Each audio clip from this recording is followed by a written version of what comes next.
Hello! Welcome! Thanks so much for coming in and hanging out with me. I know it's like way earlier in the day compared to when I usually stream.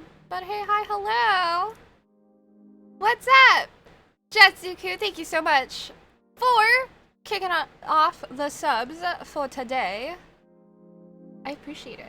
I have the timer going on. I believe I started at 3 hours. So yeah. I know, it is very early. Thanks, GD!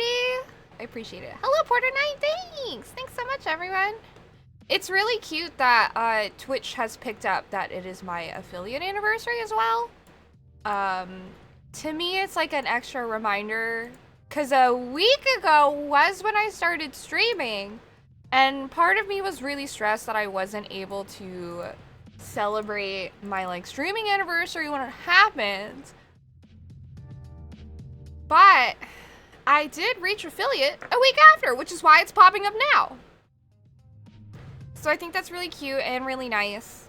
It's like a nice reminder, like, you know, even if I'm a week late, that is technically my affiliate anniversary. Still another great reason to celebrate.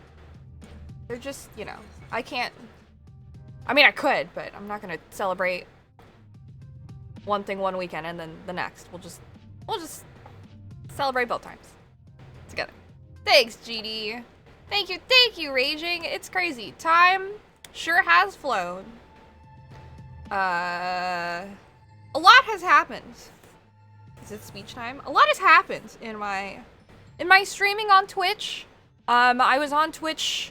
I started Twitch when I lived in a really abusive living situation, and the Discord community supported me through the really rough transition of getting out of it and piecing myself together. So it's crazy to think that 4 years ago, like, my entire life was like absolute dog shit.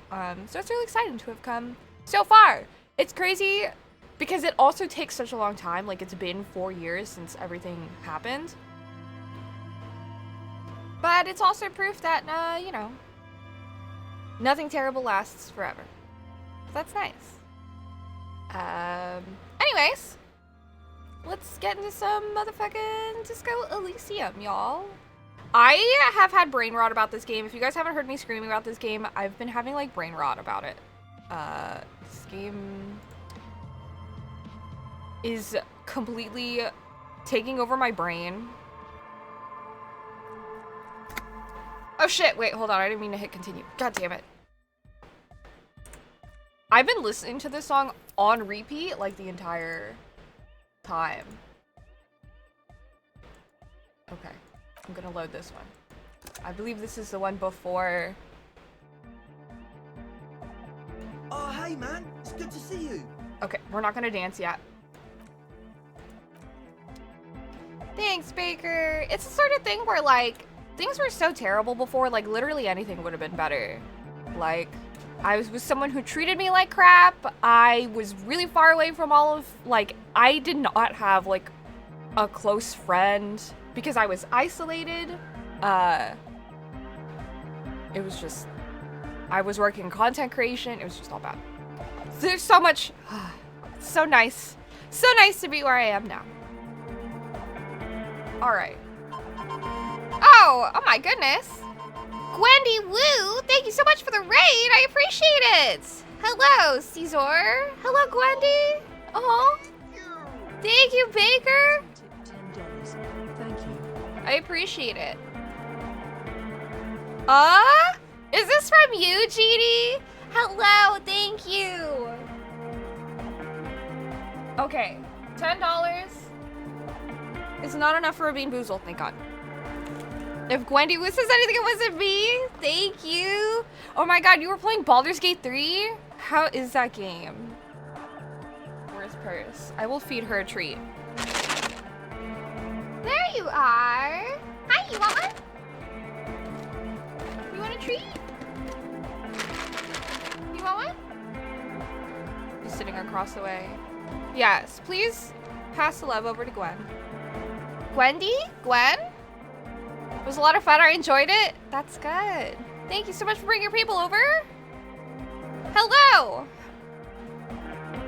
Thank you very much, QG. You want one? Thank you. Thank you for the follow as well. Gwendy? Okay, for sure. Thank you so much for the follows and everything. If it's your first time here, hi, welcome. We're celebrating 4 years of streaming, if you weren't aware. My name's Stephanie, or Steph, just call me Steph. We play a whole variety of stuff here. I guess I tend towards, like, action-y dark stuff. Like, I'm a big fan of, like, Dark Souls and horror games, Resident Evil. I am a Capcom creator as well. I'm a big fan of, like, Square Enix stuff, so if that's your vibe. Purse does not. I have set a treat aside for Purse whenever she wants to come over here. Purse is my cat. She came out when I shook it. What? You went on your nap, dude? Hello, TechFrey P. Hello, welcome in. Hello, this is just a username. Welcome, welcome. If you'd like to extend my time in any way, you can sub. You can sub with your Prime. You can donate. It's here for you. I lean down. You start speaking. Oh, what? Thank you. Ah! Oh my god. Generously tipped. Where did I fucking put the Bean Boozles? Oh my god, I forgot where I put them. I have to find them. I think they're on my shelf somewhere. Come here. Hello, Shar! Good to see you. I'm trying really hard to coax Purse over here to give her a treat. Oh, you know why it's so dark behind me? I didn't turn on my lights. We also need to turn on our disco lights.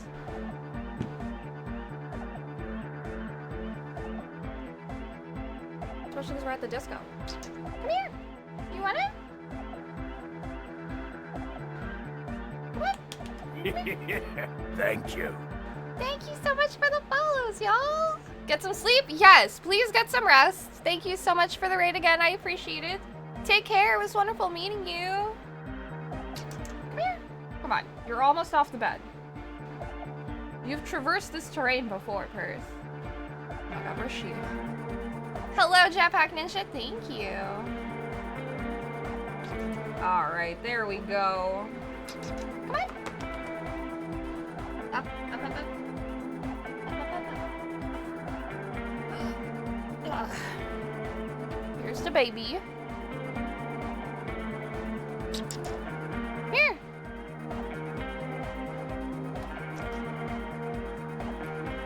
Here it is. There you go. The baby! A treat for Purse and suffering for me. Yes. Let me see if I can find where I put the Boozles. I feel like I hid them.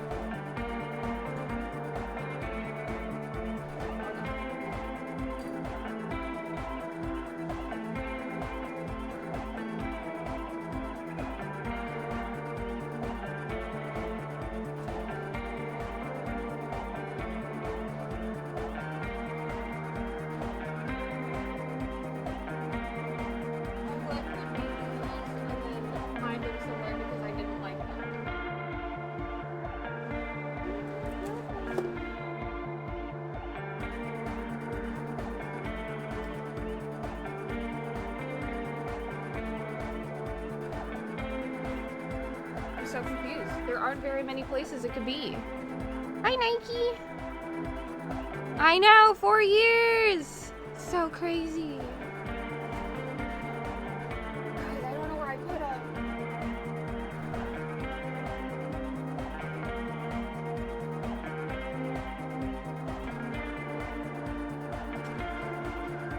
I thought I would hide it behind one of these things.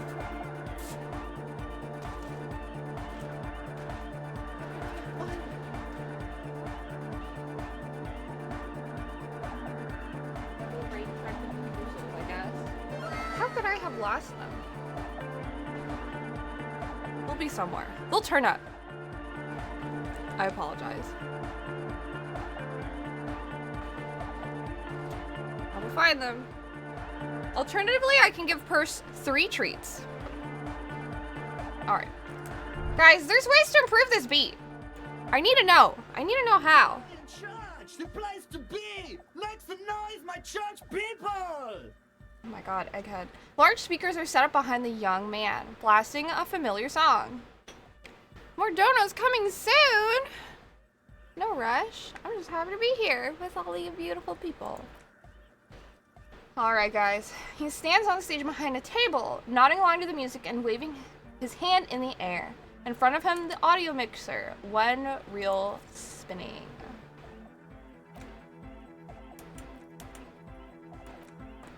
The other reel deck is empty. Cables run hither and thither. On one side, you see an auxiliary line-in with the number 4.5 written next to it. How do you like it in the church? It is imperative that we get to the D&D one-shot goal so that Steph has to dress like Matt Mercer. Listen, if we hit that D&D one-shot goal, I will cosplay Matt Mercer. And I will DM it. Hello, Lenore. Thank you so much for subscribing for 29 months. I appreciate you. Thank you. Beakses, happy 4 years streaming. And glad I can say I was part of more than 50% of that to more to come. Thank you so much, Lenora. I'm so glad you've been a part of the community for as long as you have. Oh shit, is it Thursday yet? I know, right? Is it Thursday yet? Who knows? We will potentially. Who knows? Would be pretty great. Alright, let's see. How do you like on the church? Yeah, back on the case. No disgrace. He pumps his fist in the air. Bring it down to party place. The first page of the second chapter. His voice echoes all around the grand hall. Could it be? Maybe for him, you only have a chapter or two left in you. Last of the penultimate, more like. You see where do you think is wrong with the music? Nothing wrong with it. He's still in love with hardcore. Anodic. It's like it's only ultra. It's not hyper hardcore. Sounds a bit proto. Culture cop. How could it become hardcore? Extra? Okay, let me see. Shaman. Why are there lungs on your belt buckle? I feel like I've taught of that. And Ike. I wonder what else we could do. So by on campaign 3 because you've been going through podcast 2 and campaign 2 in podcast form? Well, campaign 2's really great, so no worries. Okay, how's the project going? I see that your neighbors have moved in, but all I hear is anodic dance music. What? She leans closer, eyes knitted together in a puzzled expression. What did you say? You could barely hear her over the thumping bass of anodic dance music. I said, how's the project going? I can't hear you! She shouts, pointing at the enormous speaker that's turning out the sound. The music is too loud! The project! How is it going? Oh, the project! Her face lights up for a second before she gives you an exaggerated head shake. It's not going well. Why? There's that guy. She points at Egghead, who's raving behind his turntables on a brightly lit stage. I need him to plug in a 3.5 cable into the auxiliary input so that I can route the audio signal through the mixer into the speakers. Why don't you just ask him? He doesn't listen to me. He only ever seems to care about hardcore and Yeko Kata, a place to be, apparently. I'll speak to him, see what I can do. You love me yelling for you? I'm doing my best. Thank you, thank you. Thanks, maybe you can get through his magic rhymes. She does jazz hands to mock him. Let me know how it goes. All right. Anything for you, Suna. Egghead Shraman. Good morning! Yeah! Hardcore! Egg. I love. First name Egg, last name Head. Can you please route Suna's signal through your speakers? Hello, the lazy monkey! Welcome in, thank you so much. Good to have you here. To the Mega, yeah! He got serious. I can route it through auxiliary. What kind of cable does she use? 3.5 or 4.5? It's 3.5, no doubt about it. It's on the ground. Point. Hello, hello, how you doing? Oh, she uses 3.5. An uncomfortable pause follows. Yeah, the auxiliary line-in is 4.5 millimeters. These two don't mix. Oh no. The lieutenant closes his eyes. We're going to be in this church forever. Don't worry, I have an adapter for it right here. He searches for the cable on the ground and picks it up, looking at the jack. Gonna play Valorant soon? Oh my god, more power to you. I can't play Valorant. I don't have the patience for that game.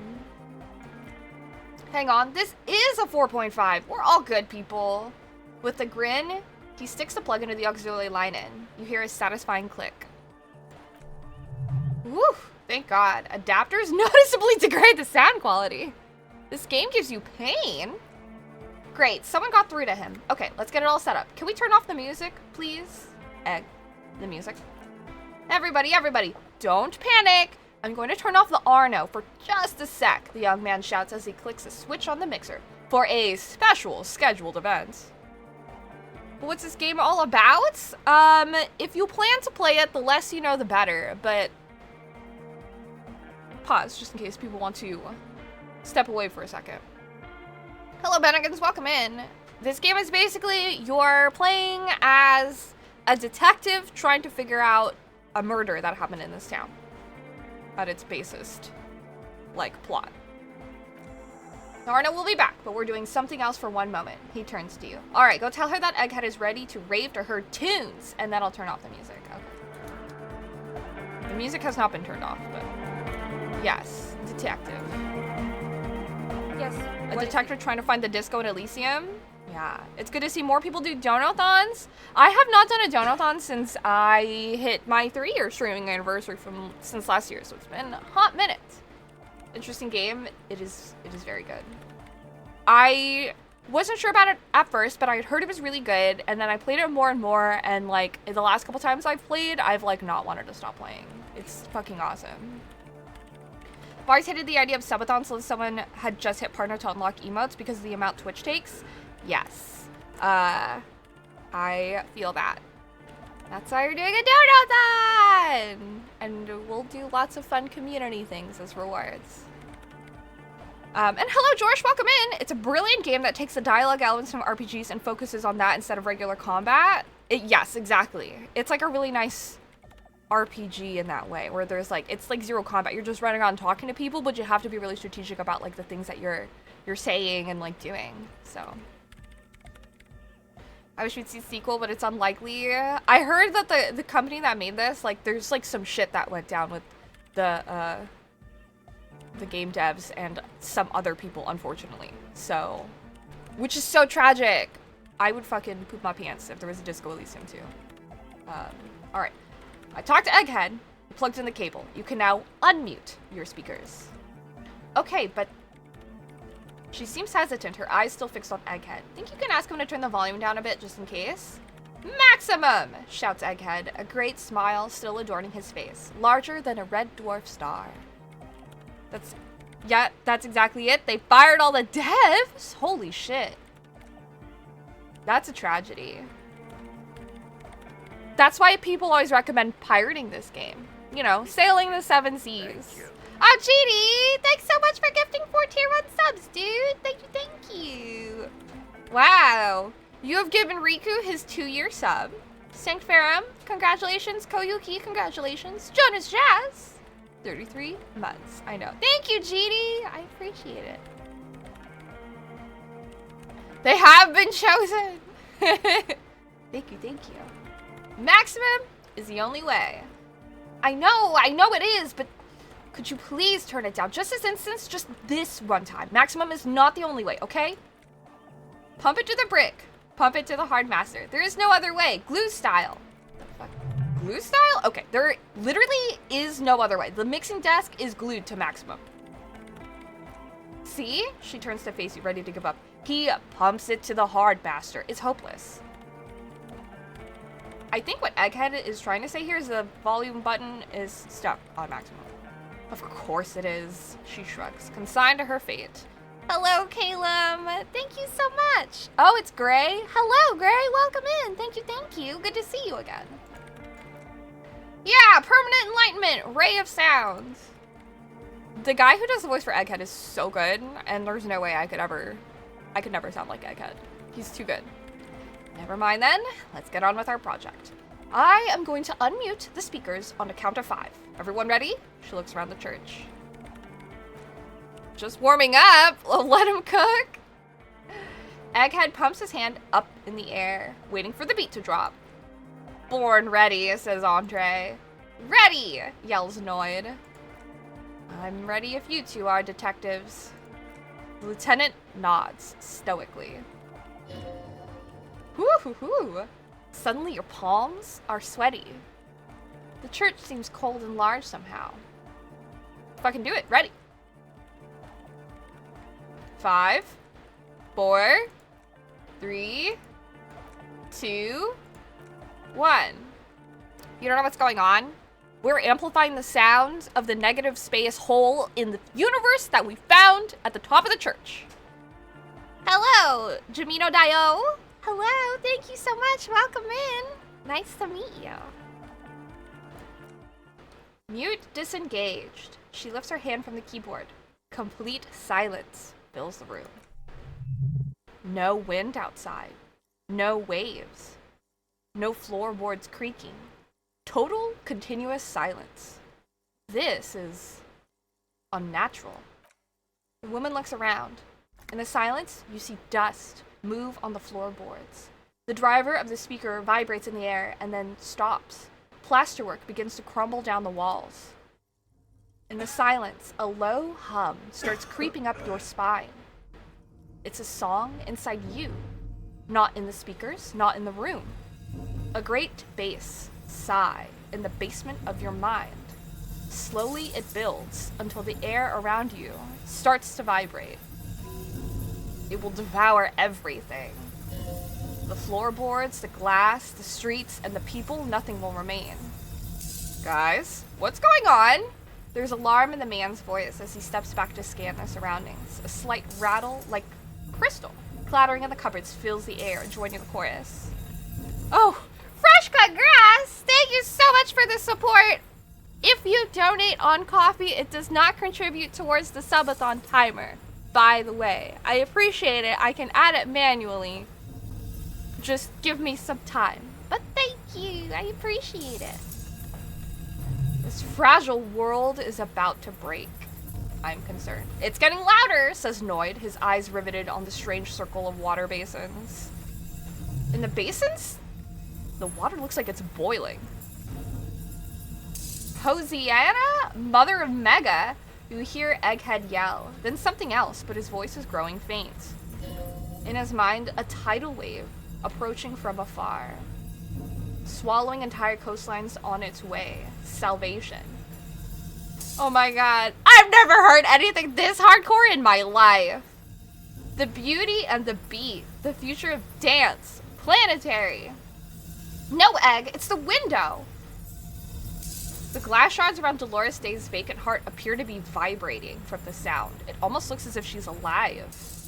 In the corner of your eye, the lieutenant steps aside cautiously, his eyes searching for a possible evacuation route. The window is going to come down. No, the roof! She looks up. A screech fills the air, a scream of wood and nails. The pillars of the church twist and creak above and around you. Cracks appear on the stained glass window. Cracks run up the wooden pillars in the dark. Come down to us, love! It's shaking the building's foundation. The floor twists. That's it, I'm muting it. She reaches for the keyboard. Should we stop? What song did they play? Blow the Roof, Flux Pavilion? I have never heard that song before.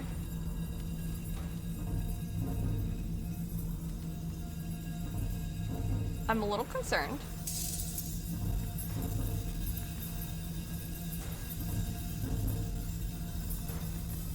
We should probably mute it. It's a good one. We should probably stop it. Shit, it doesn't stop. The woman is furiously pressing down on her keyboard, but the sound doesn't stop. Estelle, have you... Yes, I've turned it off, she yells, holding the contact mic in her hand. Andre, pull the compressor. This place is gonna come down. Fuck. Andre frantically smashes buttons. I can't shut it up. The signal's passed. It's not in here. It's in the mixing desk now, building into a positive feedback loop. This is it. A great roar. The vault of the roof twists above you. Glass shatters somewhere near the door. This is so nuts.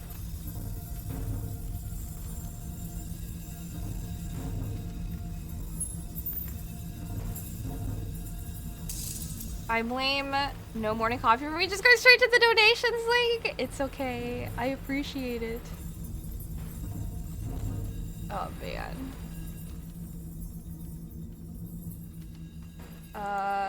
It's in the desk. And then it stops. Oh. Totally and utterly, as if there never was a sound. Only your ears still ring from the shock. Oh. Everybody is staring at Egghead, holding a dangling cable in his hand. A black 3-pin connector. Egg! I pulled the plug, he says calmly. It was getting too hardcore. You did good, Egg. Andre breathes a sigh of relief and inspects the window. Most of the place seems to be intact. Fucking hell. Programmer lady, tell me you were recording that. 4 years, the woman whispers. 22 people. Millions of reals. All that time, this is what we were up against? Just erased it. Her lip trembles. Sulislaw isn't gonna believe this. Yeah, but did you record it though? It was dope. I think we could use it. Yes, Andre. She composes herself, wipes the dust off her sweater, and rests her hands on the keyboard. I recorded it. Damn, I need to send some letters now. Thank you all for doing this. Eggman, you too. And you, officer. She turns to you. I don't know what we discovered, but I know what it sounds like now. It's a start. Kim, did you hear that? It was very hard not to. I think you're right. He turns to the woman. There is something going on here, and you need to be very careful with it. I promise, officer, we will not play it again. What was that? I've never heard anything like that. It was mathematical information from the anomaly, presented as a waveform. Wait, hold on. Let me fucking wrap my brain around this. Mathematical information from the anomaly presented as a waveform? Like sines, cosines, and tangents? That kind of stuff? That's what it was technically, theoretically. That's bonkers! I have no idea. I've never even heard of anything like this. Her voice seems muffled in the silent church. It's your ears, adjusting after the exposure. You're gonna write Sulislaw? Yes, our lead designer, and maybe some of the producers too, and some of the writers, if they're sober enough to open a transmission, they need to hear that it wasn't her fault, or theirs. They need to hear about this. Don't worry, I won't send the recording, although I doubt they have the speakers to produce the frequency anyways. What happens now? Are you going to... Stay here, she cuts you off, her deft fingers already on the keyboard. I'm going to stay here with these lunatics, send letters, maybe meet Sulislaw, also devise further measurements. I want you to know that's totally chill with us. I don't care, she blurts and reconsiders, but thank you, anyway. That's the best you can manage for Andre. It's quite a lot in truth, for her at least. Now, her hands move on the keyboard. I have a theory to come up with. Some kind of preliminary explanation to all this, or the letter will sound like I've lost my mind. Thank you. Hi, thanks for the follow. I appreciate it. Thank you. All right, let me add the time to the thing. Fresh cut grass. Smiley 1460th streaming day to you. Thank you. I appreciate it.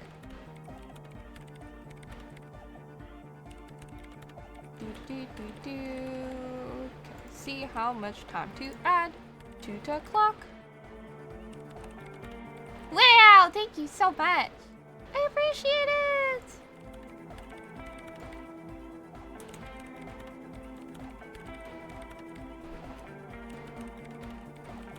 Okay, hold on.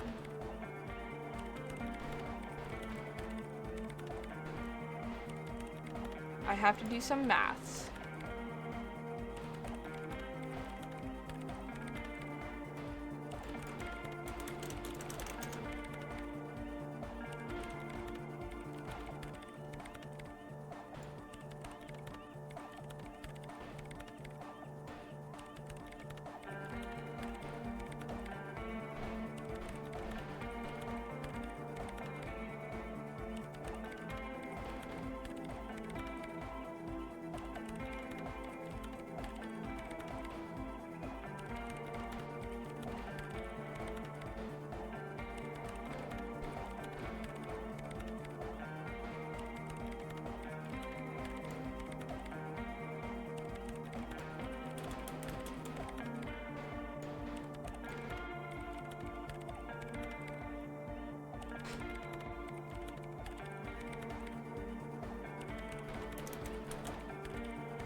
That's about right. Hello, Hitokeke. Hello, hello. Thank you very much. I appreciate it. I accidentally closed that. I did not want to close that. All right. Go here. All right. Okay. Yes, and we have to get back to stabilizing Martinez. He breathes out, trying to shake off tension, instead of demolishing it with loud bass noise of unknown origins. You have an explanation for all of this. Somewhere deep in you, you know. The person you were knows. Oh boy. Heard of doomed commercial area, investigated it. It's a logic check. Okay, hold on. Let's get dressed up for logic then.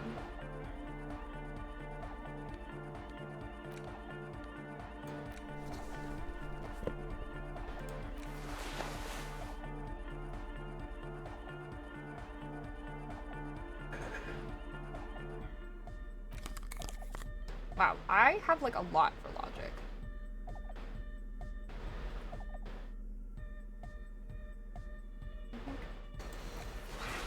+5 for my logic? That's fucking crazy. Holy crap. Okay. Okay, and I have 1. Alright. Yes, what is it? Hi now. That's nuts. Sick. Alright. You don't have to. You already have a long time ago. Wait, how? These thoughts formed in you somewhere in a long forgotten discussion behind a kitchen table in the evening lights, drinking coffee and smoking with a friend. Suna, it is the origin point of the Pale.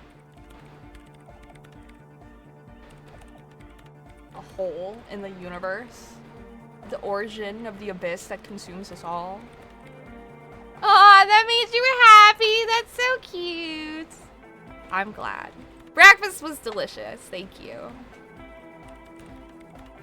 What? The swallow. It's how it starts. It's baby Pale.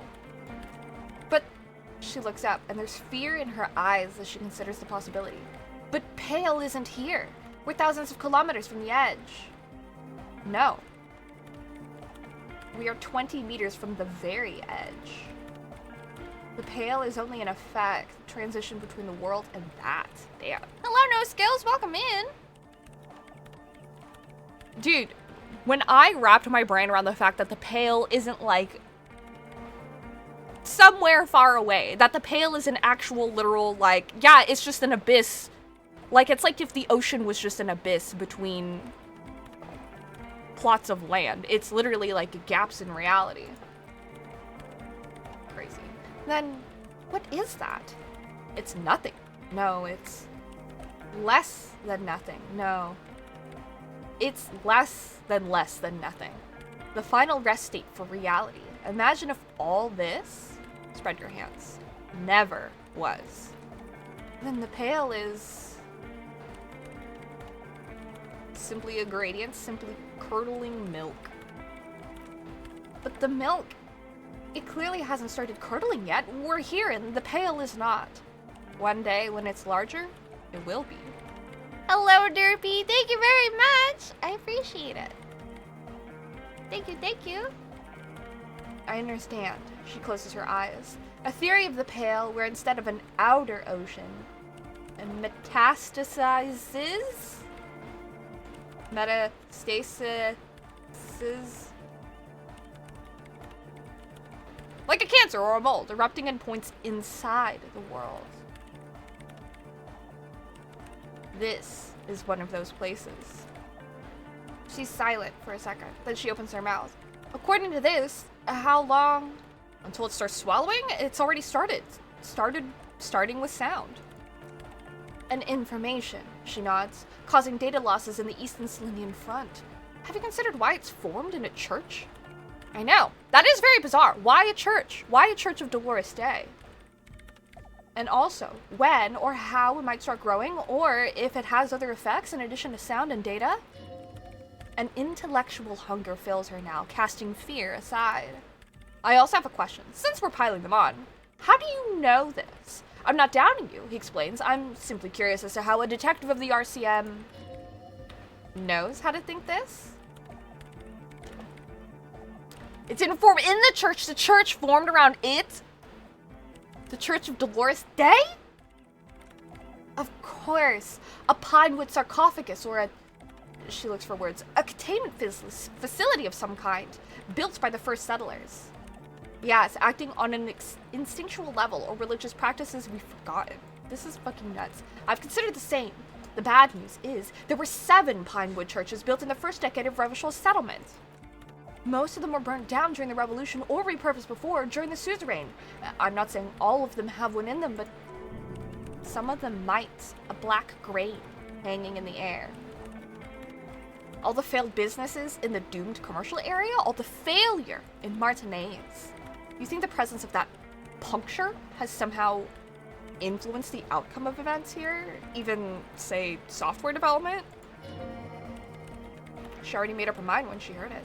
Some kind of great and uncaring force had to play a part. It wasn't only them. Even the revolution was defeated here. I mean, a kind of anthroponetic history. That's interesting. I don't know, it's possible. I told the producers we need to go and move to a normal office building with amenities, but no. The artists like the milieu. The writers like the history. She shakes her head. I told them. Should we tell people? I don't think it would matter. Like, people in Martinez are, like, superstitious and everything, but I don't think that they would necessarily care so much.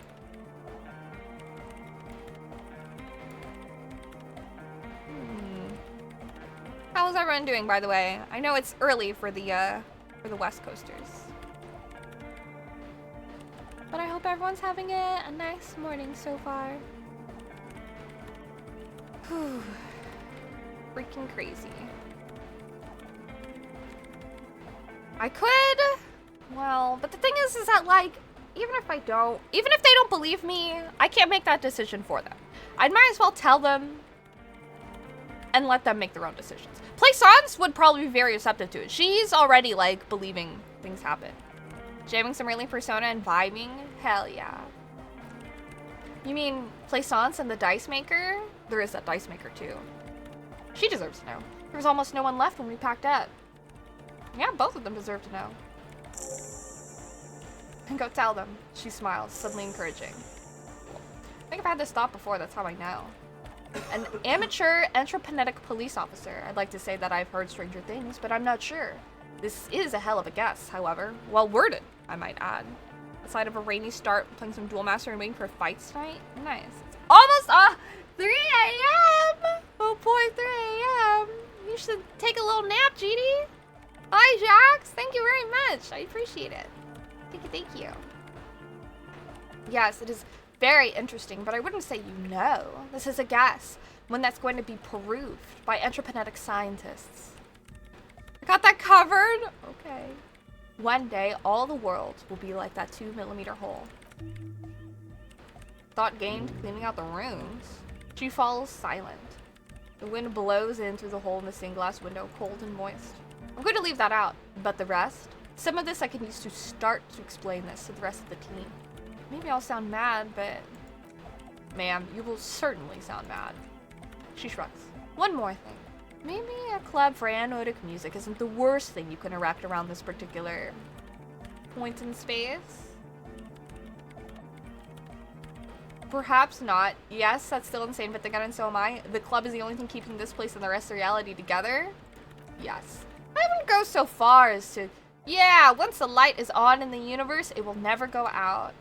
Thank you, Egghead. Let's leave it at that, shall we? We have an unanthroponetic detection to perform in this district.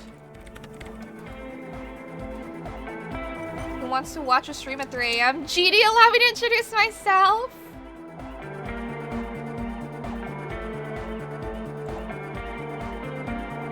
Good morning! Yeah! Hardcore! Whoa, that was a crazy sound we heard before. Yeah, it was awesome and scary. Very hardcore. His voice booms through the chamber, then got silent. Too hardcore, in fact. He brushes his hand through his hair. I couldn't control it at all. What happened? It sucks up all the air in the mix until it's the only thing left. Starts compressing itself and everything around it. Completely fills up the headspace. Extreme. What if this is the answer to Van Eyck's jam? We could use the sound for the bass. Ooh. Ooh. His puzzled face turns into a wicked grin. But how? Oh my god. What about the compressor? The one with the spiky hair was setting up to achieve some sort of parallel processing? Interfacing godly. The audio onslaught can be tamed. Connect the dots. Okay, let's get dressed up for interfacing. Hello, Dragoon Knight. What is that? Physical instrument shivers. Electrochemistry. I need interfacing. I already have a +2 to interfacing. I don't know if I'll have any more.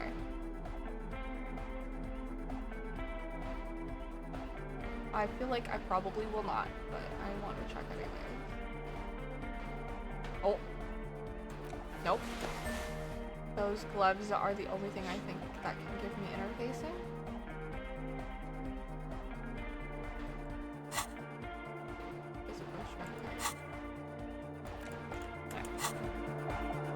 Good morning! It's a bit on the lower side. Let me save my game.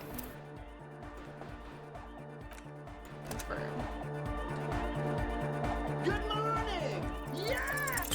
Book.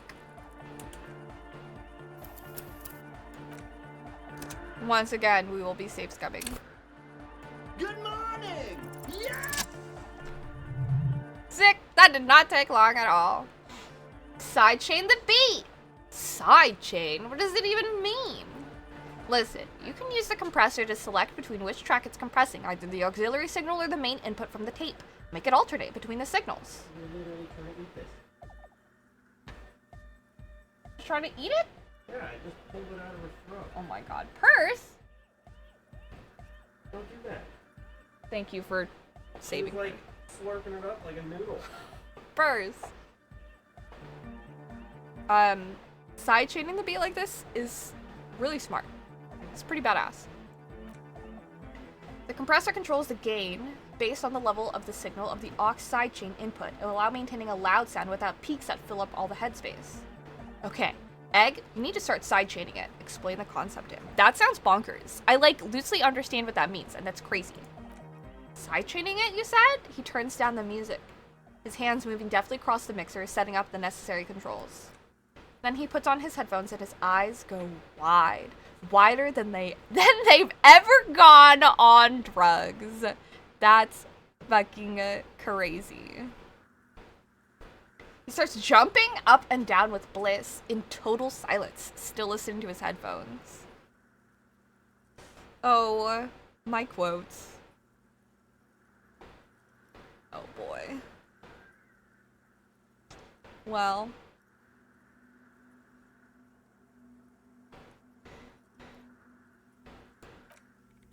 This is how we improve the beat. Hey, Estelle looks up from her microphone. What did you do to Egghead, cop man? Did you break him? Break him?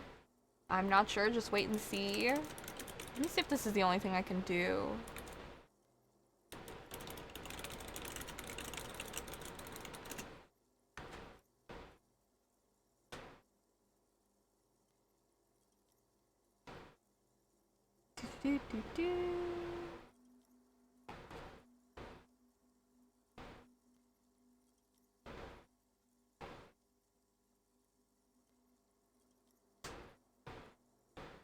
Out to help friends move? Okay, for sure. Thanks so much, Bobik. I appreciate it.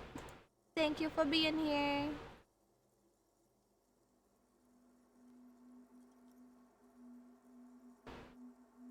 Okay.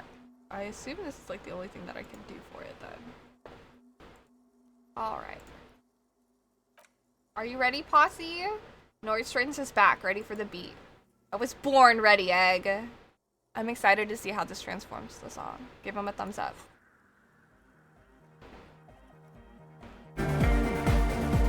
Holy shit. Dude, the lights!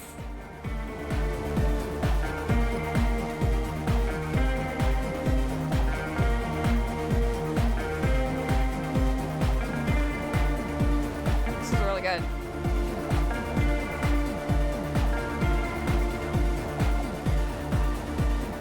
Are there more lights now than there were? cryotherapy. The audio assault is glorious. The speed freak dances on the stage, intensely waving his hand in the air. Wow! Yep, task complete. Make Van Eyck's jam harder core. This is beauty, this is life. What in the world is going on? Estelle looks on, amazed at the display. The way melody and bass flow together, it's unnatural. We have tamed the sound, made it our own. God damn it, you hear Andre say to himself over the thumping beat. This dance club idea might just work out. DeLorean Church, the place to be. Egg's losing himself in the sound. Pump it, pump it. Ooh, this is it. This is a new era. The fabric of the world has been irrevocably altered. What will be the innocence of hardcore anodic dance music? I guess that's all I can do from here. We do be discoing.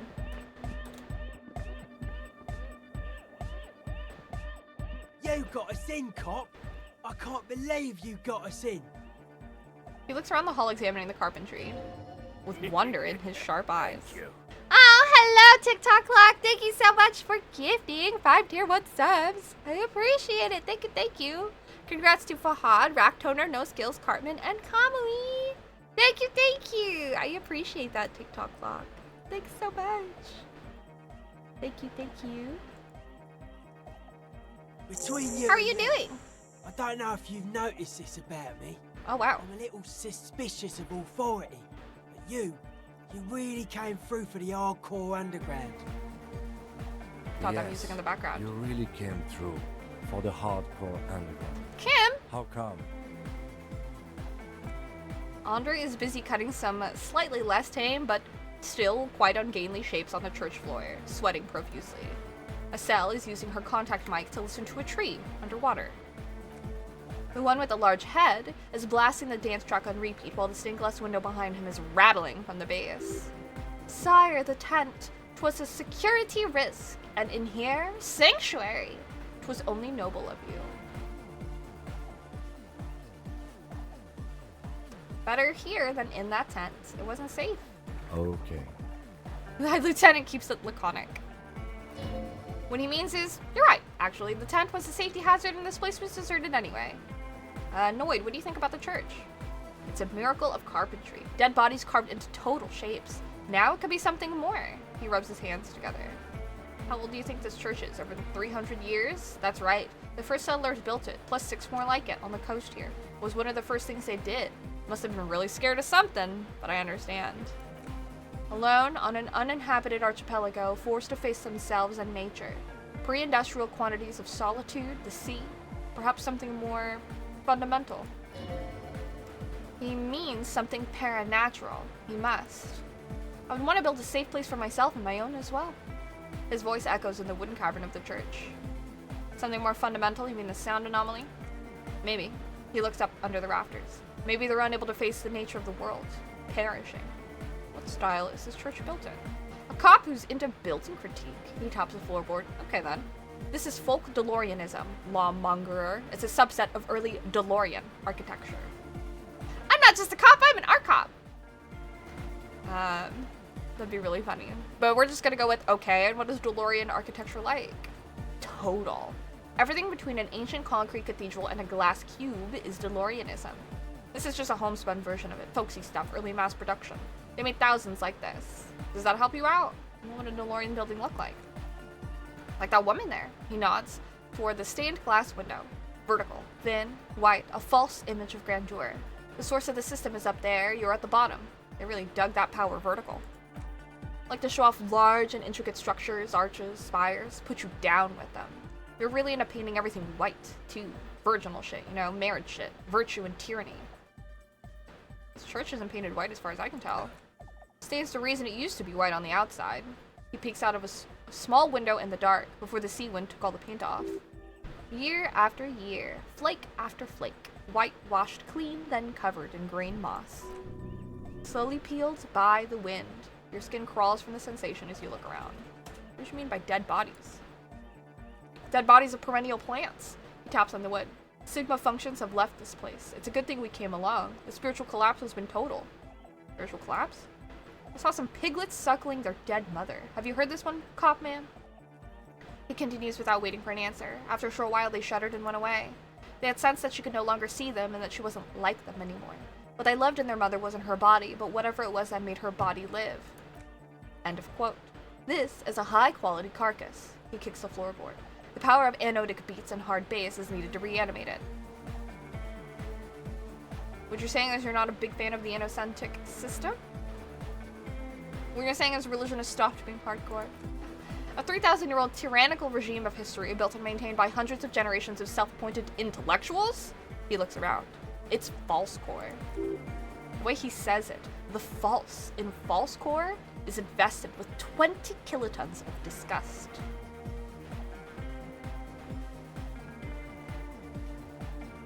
You guys said the ecclesiasts were all about love and hardcore before, remember? I only said unity, one word. Figures of authority always misquote you. He points to his friends. Andre doesn't care about the ecclesiasts. He just wants the operation to run smoothly. An egg is a demi-beast. You shouldn't listen to what people say. You should listen to what they are.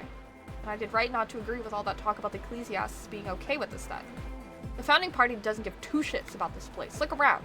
He spreads his arms. They do not have enough love for the human crew to oppose anything anymore. We're on our own. And you propose dance music will supplant this system? Anodic dance music. He nods. Regular dance music wasn't hard enough, and yes, I knew. How do you like the glasswork? Point to the stained glass window. I don't. He looks over his shoulder. Fucker giving me the evil eye. You wanted to get inside the church and now you don't like the stained glass window? I didn't know it was in here. He cracks his neck. We have to get rid of it. Dismantle it. You can't dance with a giant mass murderer looking at you. Not a good look for the club. Mellow, man, mellow, yells his friend. No one's a mass murderer. This is a house of love. Mass murder on the floor. Oh boy. Would you say she was human? Ha! The young man stretches his rib cage made of suspenders. I like this question, cop man. She did not live the life of a human. She lived like someone who was playing a game. The life of an operator. That's not the life that humans live. She was adored. Humans aren't. I don't know about you, but they hate me. And they do not think I'm innocent or shit like that. Yeah, they hate this too. Point to yourself. Well, they loved her. They all put their love in her and forgot all about the rest of us. The young man lets go of the suspenders and they hit his chest with a slap. Alright. Strange choice of words. I'm done talking about her. I don't want to think about her anymore. Caustic, overflowing with negativity. Oof. That can't be healthy. What's happening here? Why do you keep coming back to this window? I don't know. Well, you shouldn't. You shouldn't come back to this anymore. Stop talking about it, please. What is it about the Loris Day? So strange. Last word. How are you settling in? Hard to say, cop man. Signs in here are distinctly wild. So crazy. Gonna take a while before everything's properly synced. I did get to talk to Crabman! I forgot that there's a Crabman in here. You mean Tiago? What a guy.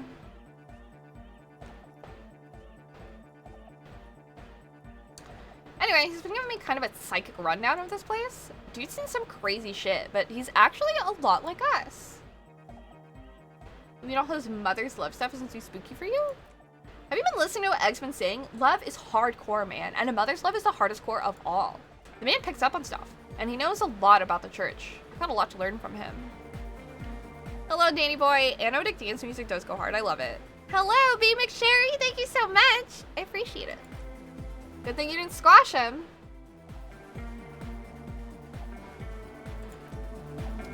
Anything else you can ask? What's on your mind?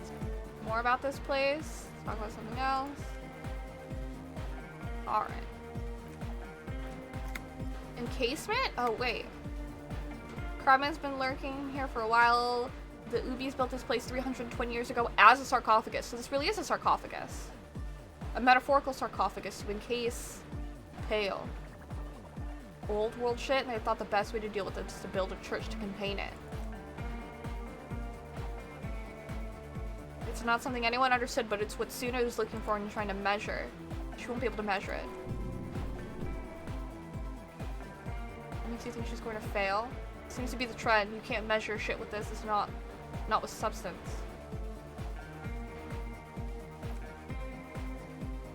Concentric rings struggling out. Unlimited psi person. Okay.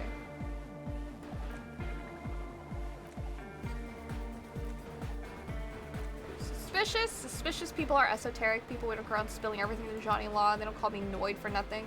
Why are you called Noid? Oh, it's short for paranoid! That makes sense. Reasonable question. Caution, suspicion. What are the most? Oh my god, okay. Something's off here.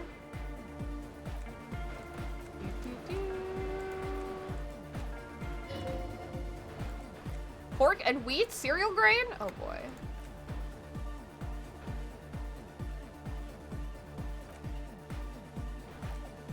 True life. A life is true if it's free from fear and internal division among oneself and others. Mankind had seeds of greatness in it. A germinal will come and return to trueness. It will be hardcore. How did you go about returning to this true life? Beats and bright lights to shatter falsehoods, and nerve impulses for the collective body. We are very much alike in basic structure. A hard enough beat would awaken everyone to a truer calling in unity. Just like that speed freak is right in your face. His eyes burning. His comrades look on worriedly. The young man is dead serious about this. Rejection of the right-left axis, emphasis on unity, appreciation of some primordial mode of being. What does that remind you of? Sort of like fascism then? Nationalism, militarism, racism, and emphasis on the leader character are totally absent in hardcore. But shouldn't the ones that are more hardcore rule over the ones that are less hardcore, offer them guidance? I'll just make an observation. Thank you for lurking. What does hardcore mean to you? Utmost dedication. Thoughts from the spinal cord. My spinal cord was talking to me when I was dancing.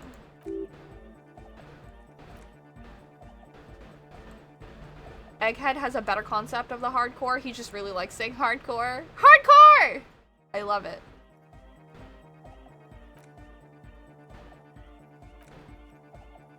Wow. Try consulting with your spinal cord. I love it. Internalize hardcore aesthetic for conceptualization. Let's try it. What is a personal command? You just make up a command. If you want a command, you can say whatever you want pending mod approval.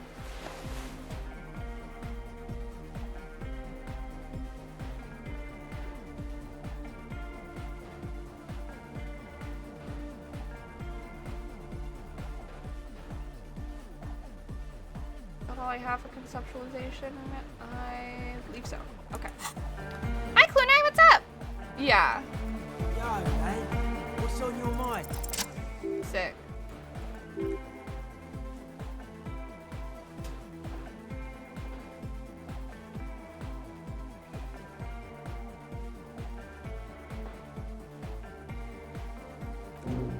Hardcore aesthetic.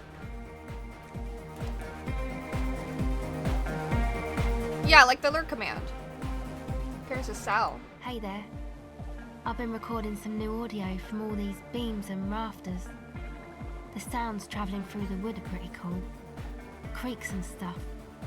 Like you're underwater, you know? But like, underwater inside a tree. It's an interesting concept. But that's not really what I wanted to talk about. I wanted to thank you instead. I could do the regular, what for? Or, makes sense, I likely deserve some praise and adoration. What For for? getting me and my friends in here. And we even found some new associates, such as they are. How's everyone doing? Good, I think. Noid is getting a read on the place. I think he finds the carpentry very impressive. Andre's been setting up the compressor and dancing. Egghead's been keeping the party up. He's got the stage under control. Never gets old. Sauna, Very nice. programmer. Thank you. She's doing whatever she does. Thank you so much, TikTok Lock. And that radio computer of hers. I appreciate She you. doesn't talk to us much. Wow. Crabman hasn't shown himself, thank God. Thank you, thank you, thank you. Congratulations to Drifting by Stars, Clue Knife, Fused, Mech and Hylian Hero 94. Thank you, TikTok clock. That's so sweet of you. Tell me about your associates. Oh, there we go. Suna. Welkins. Oh, Tiago. Crabman. Oxenoid. You up there. Yeah, enjoy. Andre. Takes care of shit. Organizer. And Augury.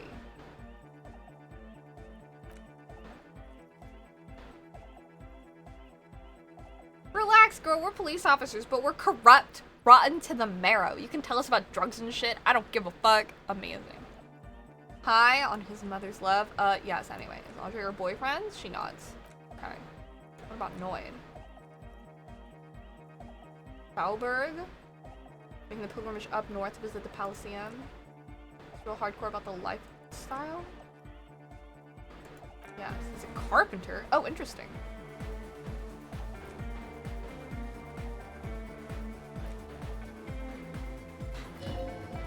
Strange feeling. Every now and then, something feels off about the way she speaks. She doesn't change tone, but you feel as if there's more about her than she lets on.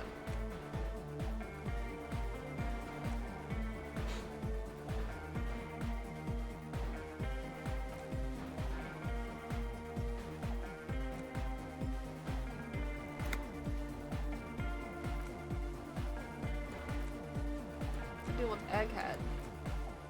He's the party boy.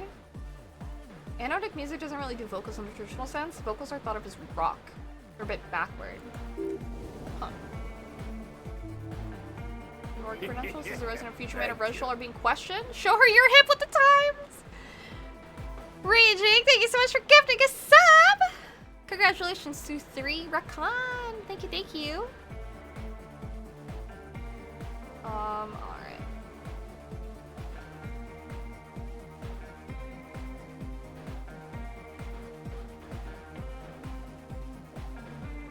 Oh my god, you don't have to tell me rock music's backward. I am the future, man. I abandoned rock in the 30s, stupid rock spit. No offense taken, just go on. Urge things on. That's where Party Boy comes in. He stands on the edge of the stage and dances and yells how awesome everything is. It's very catchy. I understand. People are usually afraid to do things if others aren't already doing them. Dancing makes you dance, like sneezing makes you sneeze, or yawning makes you... Anyway, he looks around a little embarrassed of the enthusiasm of his interjection. Where's he from? We don't know where he's from or who he is! We were just partying! Oh my god. Egg was yelling along to some jam someone was spinning all night long. Just kept yelling until he didn't have a shred of voice left. When the sun came up over the mines? There were mines? Yeah, it was in Coal City. Egg came with us. He made this wheezing puppy dog sound all the way back. Couldn't even speak. It was definitely Coal City because it took us 2 days to walk back to the FAO. He just wheezed the whole way. We never really asked him why he came with us or who he was. I think his name is Jermaine? Jermon? People are sweet, she says quietly. Away! Hi, Fuse.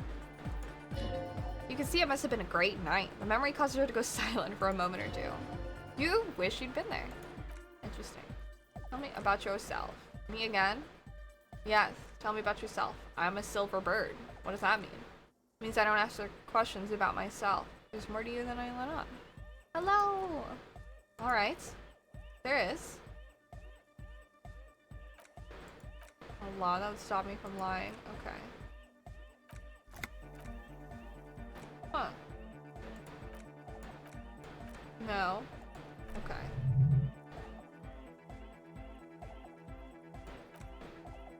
Okay. I feel like she should have more, but I guess that's it. Whoa. What's that?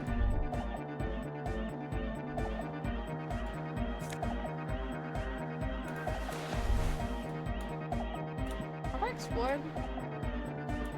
I think so. I think I got money up here. Okay.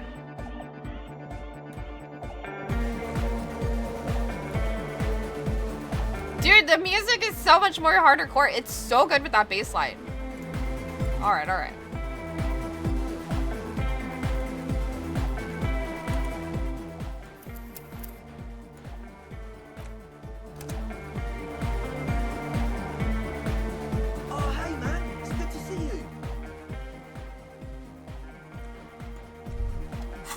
have enough savoir-faire?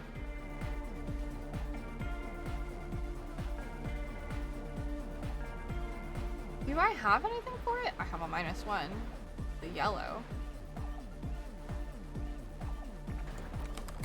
Sunglasses.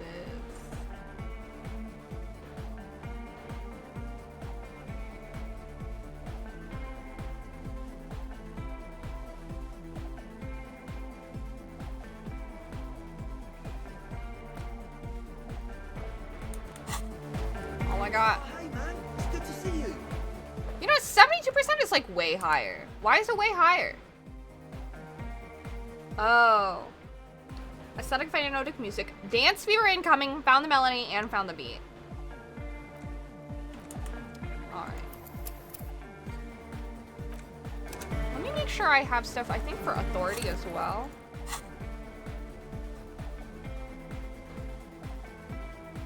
-2 authority.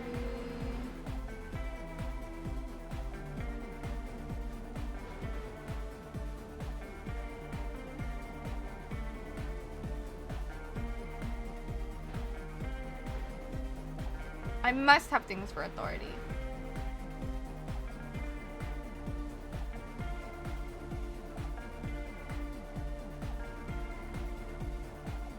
I don't. All right, that is what it is. Oh, hey man, it's good to see you. Ah, I still failed every time.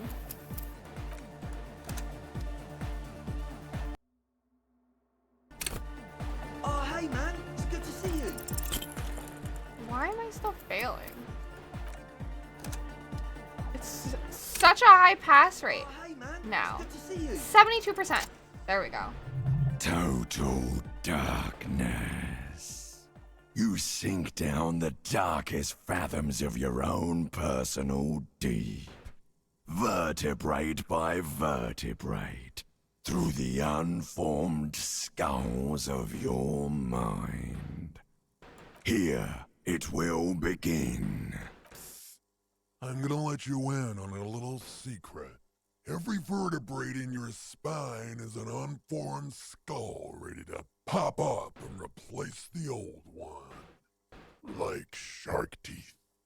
The one you're currently in has a little brain forming in it, waiting for its turn to rule the world. I am the spinal cord. Good, because from what I can see, it's about to bust a move. Foolhardy! Do you even know what's happening on the surface? Maybe 1,000 years have passed. Dancing time. Or maybe you started spazzing out like 2 seconds ago. Hell yeah. Oh, as you open your eyes, you should scream hyper hyper. It seems appropriate. Nice.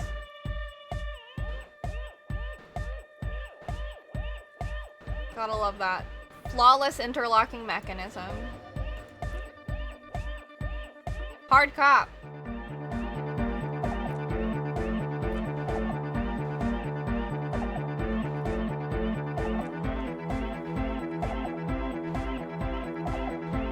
So funny.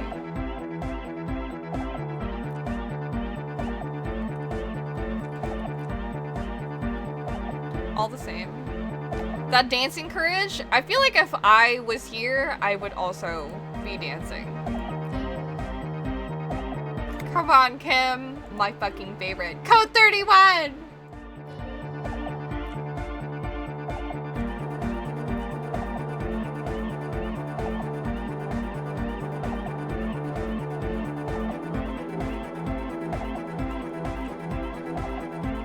Ooh. Dancing, so infectious.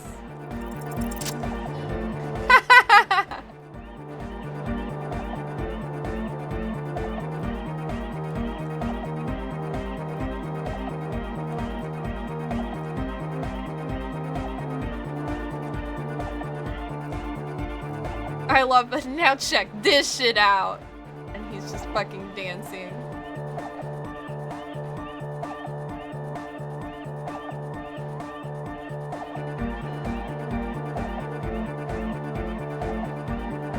Avalanche when they hit the club? Oh, for sure.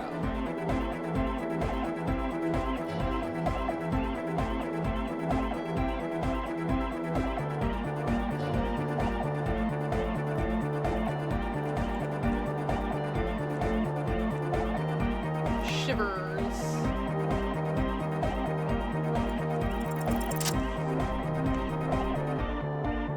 I love this.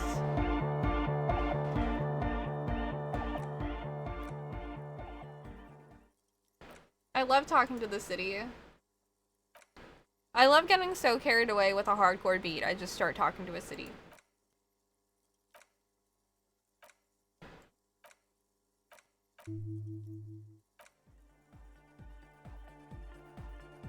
This means something different now that we know. When you wear my coat, you wear my soul. I need you. You can keep me on this earth. Be vigilant, I love you. Means something different, knowing that we have the Pale here. Had a good rest there? I spoke to the city of Revachol. Fuck yeah! I bet you did. These were some advanced moves, man. That's all great, but we should really get going. We spent enough time doing aerobic exercises for today. Hello, GBCMR! No worries, thank you for lurking. I appreciate it.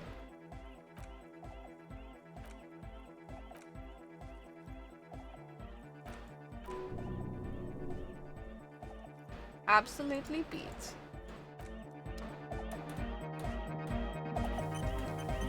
Good ol' autosave. I have 8 hours left. Okay. Well.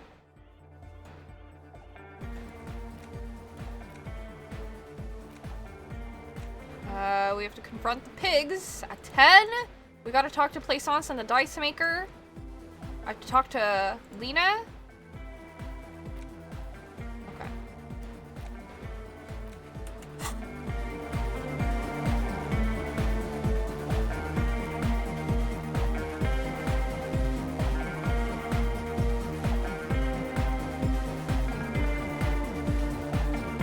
I'm sad to leave the club.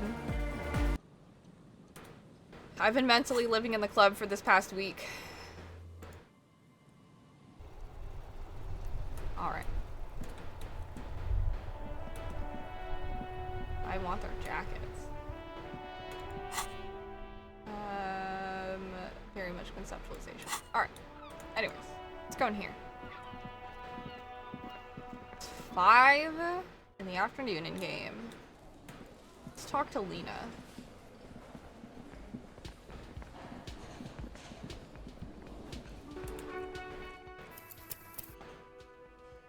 Is the music a little different? Hello, dear. It's good to see a familiar face. I restocked the empty trap. Where's Morale? Thank you for doing that, dear. She manages to smile for you. Her smile is weary. Her earlier ebullience has left her. Morale still isn't feeling well. I convinced him to stay at Gary's to get some rest. She looks down at her hands. I'm afraid the cold has really gotten to him. Probably for the best. It's awfully cold out there in those reeds. I'm sorry, dear. You've had to drudge through them so many times. Such is fieldwork. A young person's game, as they say. Her voice is shaky. What's going on here? So, who's going to check the traps? Morel will eventually, or we'll talk Gary into going back out, perhaps. The lieutenant stares at his shoe, caked in mud. He didn't say anything. We'll take it on with undue optimism. We'll take care of it. Take it on. I feel. That really is too much, sweetie. Thank you for your dedication, but I can see you're coming down with the cough yourself. Very strange. Why is she not letting you do this? It's like she's given up. Lena, what's wrong? You seem different. Different how? The half moons of her glasses reflect as she looks up at you. Answering a question with a question, for example. Defensive isn't her usual style. You're on the back foot. I'm in doubt, sweetie, that's all. Everyone is, now and then. You're in doubt about what? It's a strange feeling. She looks down, biting her lower lip. I haven't really told this to anyone, but you are a police officer. And when a police officer asks, you must answer. You ever wonder if some lovely story from your childhood is just that? A story or a dream? Seeing the Insulindian phasmid was just a story I used to tell people. I didn't really think about whether it was real or not. But Morel told me you'd seen it. You also told me. Morel's so proud of it, he always tells everyone. A terrible sting in the heart. Regrets. You seemed to really believe it happened. Doesn't that count for something? No, sweetie, she shakes her head. There's more to it than that. Morel was so eager to believe my story was evidence of the phasma's existence. That I'm some queen of the cryptozoologists. That. And for years, his belief made me believe too. And I'm a queen, an extraordinary witness to grace. Now we're both getting old, and he's still working himself sick out in those reeds looking for it. She shakes her head, still unable to meet your eyes. What if I was just wrong? I think I was. Ooh, whoa, whoa. Lieutenant opens his notebook but doesn't write anything. First, tell her that her marriage hasn't been a lie. An acorn is not the same as a tree. Thank you! Ow! It is never too late to feed Purse. I will feed her a treat. Thank you so much, Reggie. Hello, are you sunbathing? Would you like another treat?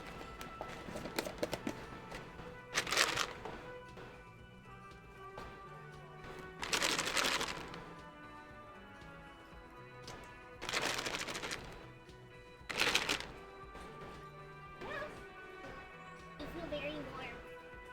Okay.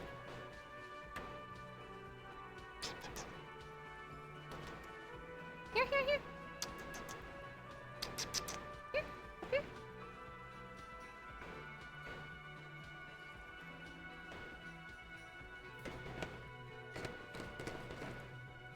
The one treat.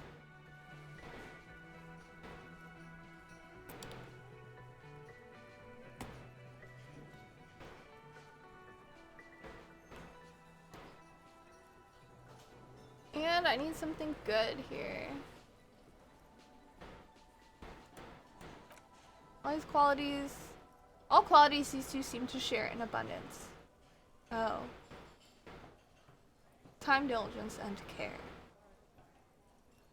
Wrong or not, your relationship with Morel isn't just about the phasmid.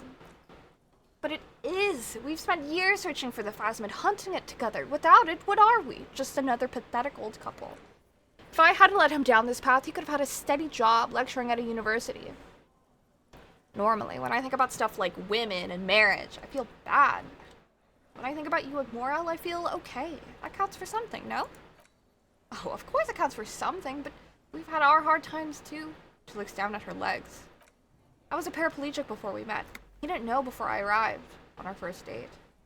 If I weren't the queen of the cryptozoologists, if I didn't tell him that story, just a swallow to relax her throat, it's keeping her from talking.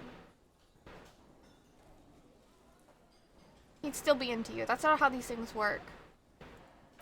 Maybe. But then why do I dare not tell him? He sighs. I've wasted enough of your time with this drama. I really must stop talking about it lest I start crying and waste more of your time. Oh. What you have to know is the Insulindian phasmid probably does not exist. Let us fools chase our ghosts. There are a million better things to do with your life. Are there? Some of the things are pretty bad. To hell with this. I still believe you saw the phasmid. A true believer. She looks out the window. Sometimes I still see it too. The real memory of it. How it was there. Not the memory of the memory. But it's so hard to tell the two apart. Rising, unfolding from the reeds on a hot summer's day like a benevolent god. Either way, I should go. Poor Morel is running a fever. I need to get him home to Jamrock before we overstay our welcome with Gary. You do that, I'll check out the traps one more time. Really? Oh, sweetie. She looks at you worried. Please don't get stuck on a dream. Take it from me and Morel. I feel so bad for her! I really want to, make sure. Do you guys think the cryptids are real? I think they're real. They've got to be.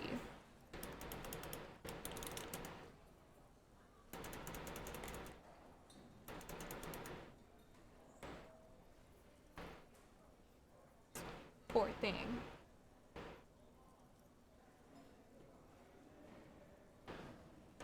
have your address just in case there's news? Okay. Now we know. A sigh, she doesn't think you'll need it. Been a pleasure. Task complete! Oh, a waste of time, a dream.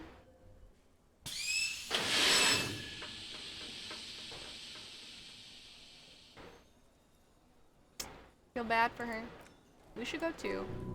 Somewhere out there, a kilometer to the southeast, a gust of wind shakes the Feld building, rattling dusty windows, beckoning with strange coldness to ask the wind once more.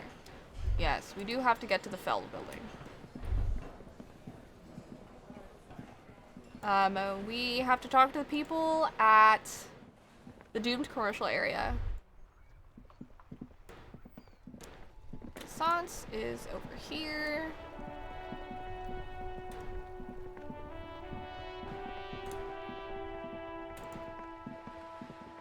Hello again, sir. Okay, and that's fine.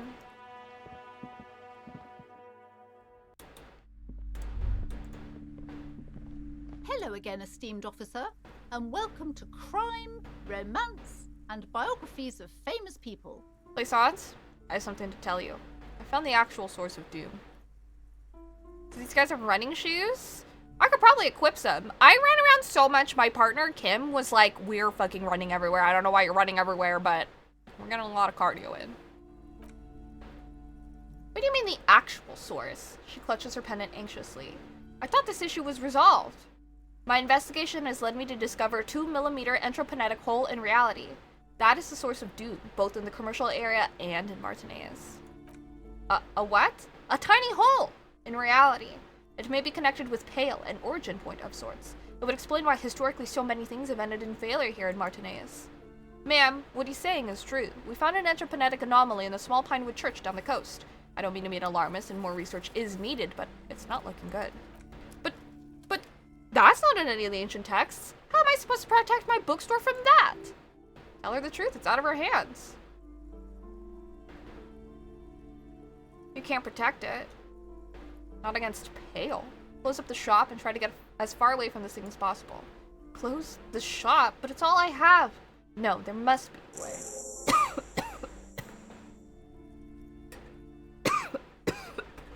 Excuse me. Thanks for your help in any case. Okay.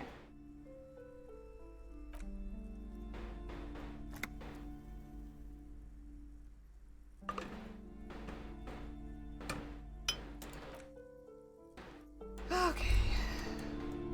Let's go this way. I gotta go talk to the dice maker about everything. I should probably equip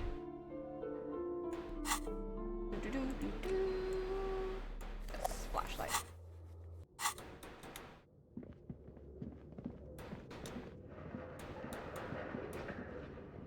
I could just probably print the other thing here, I think.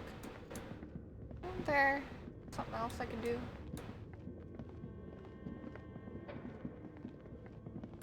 Or was it this?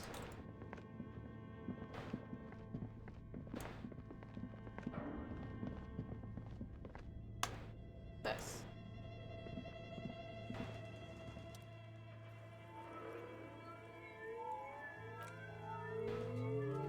Production schedule. Good afternoon. Fortress accident en rue de Saint-Ghislaine. This is East Insulindian Repeater Station 1. Please repeat. Is this the production schedule? Password for the production schedule. Afterlife death. Press print. Use the same password? That's all for now. Okay. Print. Read the printout. It's a project report written by the lead producer, Andrew Andy Schott, about Whirl Untethered, a radio game developed by Studio Fortress Accident. Capital One workforce. Who worked there for how long? 18 people. Oh! Oh shit! Ken 92 generously tipped $100. Thanks so much, dude! Happy anniversary. I appreciate it. Dabril. Thank you, thank you. Did I add? Thanks so much. Holy crap. Thank you, thank you. Did it update? I know. Thank you so much. Did the time go up? Hello. I can't tell. Oh, it went down! Uh-oh. Okay, hold on. Let me math this stuff. I was like, I thought there were 2 hours. Let me math this stuff out. There was like an update, so then my settings all changed. I'm glad it at least keeps track of things. Okay. Please hold. While I do math. Sorry we're not in the church, so there's not cool, like, church music.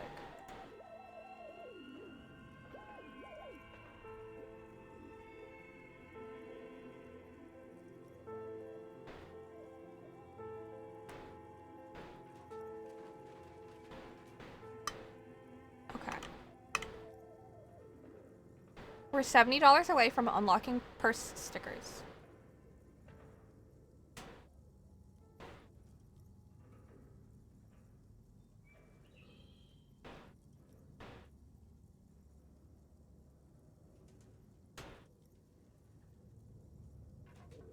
Let me write some things down.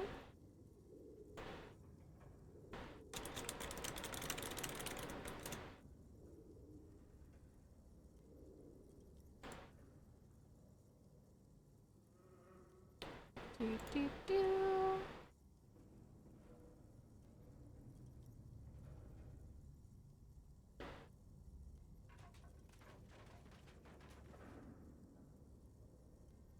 I'm just gonna add...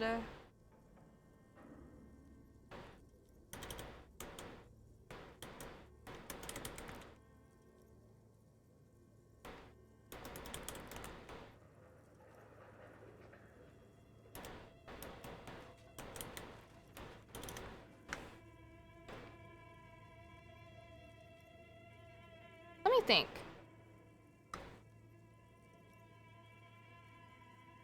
Three hours from 3. We've added...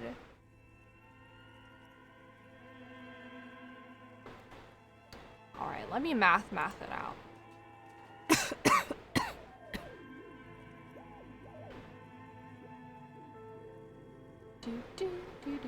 do.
Alright. The time is funky, but I think I figured it out. It's too early to mass, let's just compromise and say to add 3 hours. I think we do have to, like, add 3 hours. Yes. Spanish flee for tech difficulties. It's not... I mean, I guess it's kind of tech difficulties. It's math difficulties. Let me see. So if that's the case...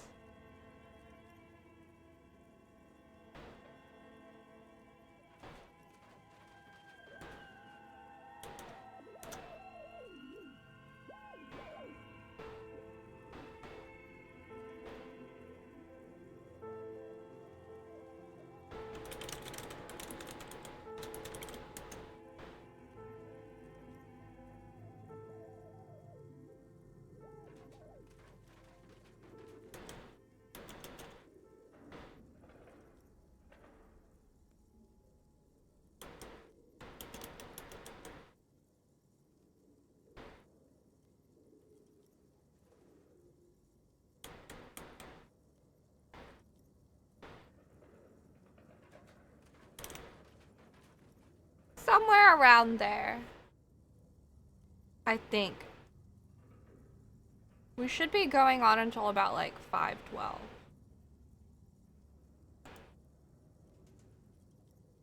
The song still plays. When in doubt, ask the dice bot. I'm sure it knows all the secrets of the world, right? It must. Okay. That should work, I hope. Overwritten producer, okay.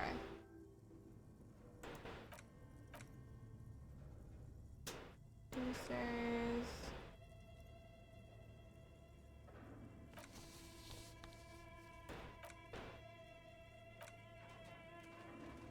Too large.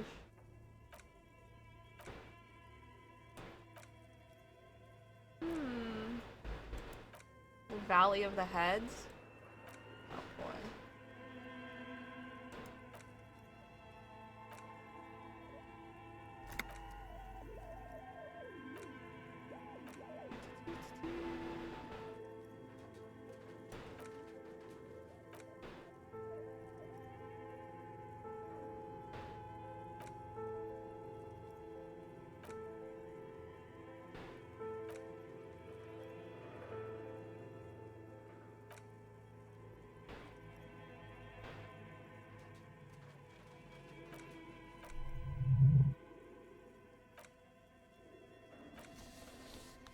Only one left. Something wrong with Martinez.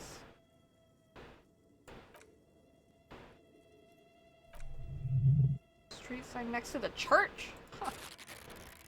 Okay. I kind of feel like we should take that to Suna.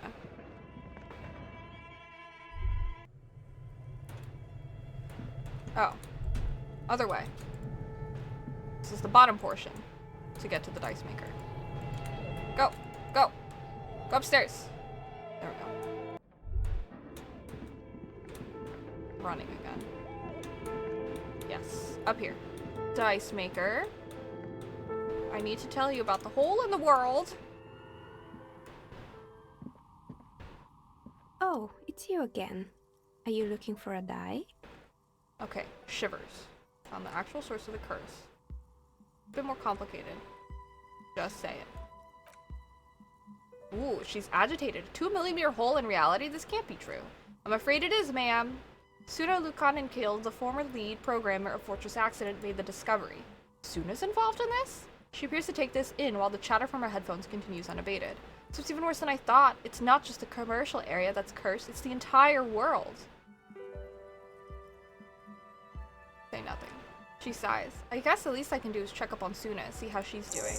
Okay. I need to ask her about why her business hasn't failed. I need to do a shivers check. Fuck. Not putting anything in my, like, physical stuff has really, like, fucked me over. My physical senses suck. Shivers? Shivers?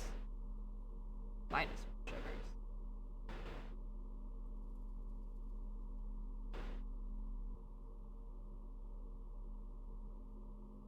Electrochemistry.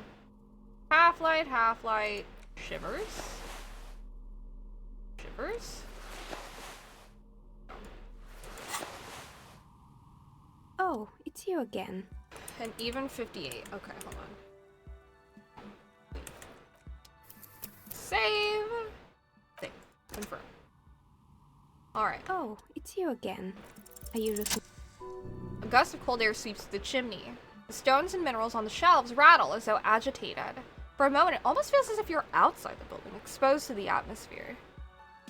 Happy 4 years! I hope you've been having a good stream. Hi, Steve! Thank you so much! I appreciate it. It's been good. I love playing Disco Elysium, so I am having a pretty rad time playing and seeing what there is to see in this game. The curse is real, and I figured out why to spirit you? Okay, interesting. This is still just a theory, but hear me out. I think I know why your business hasn't failed. Didn't we already talk about this? She asks as the wind continues to seep in through the cracks in the old chimney. It's because you're not in the same building as the others. This isn't technically the doomed commercial area. Fantastic, you're doing some Vampire Survivors. Very fun arcade-style game. I feel like I heard about that. I've not checked it out, though. Hello, Pod. Thank you so much. I appreciate it. What are you talking about? She says, shaking her head. My address is exactly the same. Rue de Sanguis Lane, 10. No, the old coal plant that used to be here was subsumed into the new venture. Its ruins swallowed up, yet it has a different address in the heart of the city. No, this used to be a coal plant. Touch the safety curtains. You're in a chimney of another building. This doesn't make any sense. She looks around the makeshift nest that she has carved out for herself, bewildered. Are you saying my business was spared because of a technicality? Where is this coming from? It's true, it has a different address in the heart of the city. And what does that mean? And what, does that mean I'm safe from failure? Don't let her become complacent. She still needs to ward her soul against the forces of evil. No one's ever really safe from failure. She starts laughing, her fingers trying to rub away the exhaustion from her face. What? Do you know what this is? She raises her hand to reveal a piece of metal shining on her index finger. A lucky charm, a 70s ward? It's a mourning ring, she replies. I made this when my first company failed. It was a small jewelry shop right here in the East Delta Commerce Center, built with a little I inherited from my parents. Hello, Joseph. Good morning. Thank you. I appreciate it. I drove it into the ground within a year. I didn't have what you would call a viable business plan. Why are you telling me this? It wasn't just a jewelry shop either. I always thought it was just a world that you were supposed to try again and again until you finally succeed. And now you're telling me why? She closes her eyes. That it was all because I didn't run my little shops and ventures from a dump inside an abandoned chimney? I'm sorry, I don't know what to say. It's entropy. Yeah. She stares out of the window, not really hearing her words. Maybe it's the entire world that's cursed. It's such a precarious place. Nothing ever works out the way you wanted. That's why people like role-playing games. You could be whoever you want to be. You could try again. Still, there's something inherently violent, even about dice rolls. It's like every time you cast a die, something disappears. Some alternative ending or some entirely different world. She picks up a pair of dice from the table and examines them under the light. But anyway, thank you for sharing your theories, officer. She gives you a tired smile. What is that? I've unlocked so many thoughts. Okay, cleaning out rooms. Okay, a pattern emerging. Temporary bonus done. Precarious world. I also got hardcore aesthetic. -2 interfacing. Fuck grammar. Hardcore.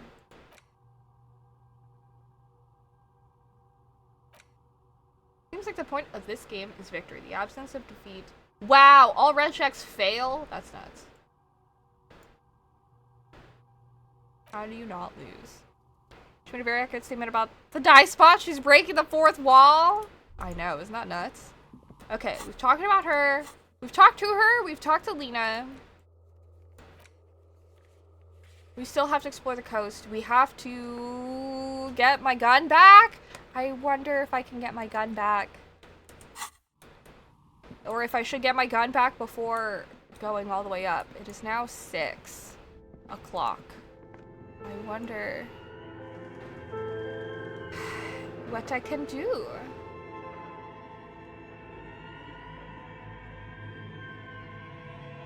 If it would be good to go there or not.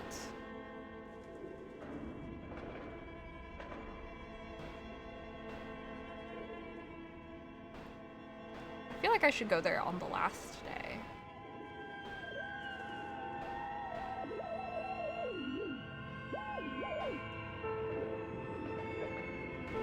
Let me see.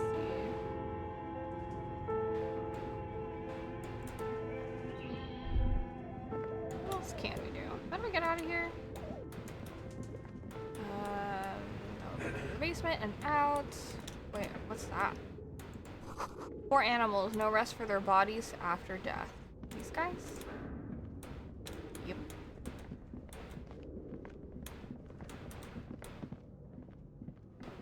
All right.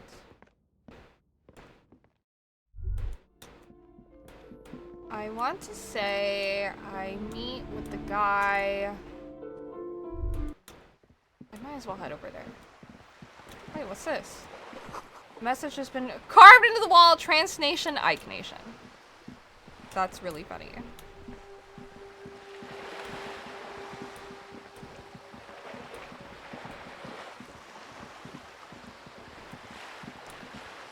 I believe...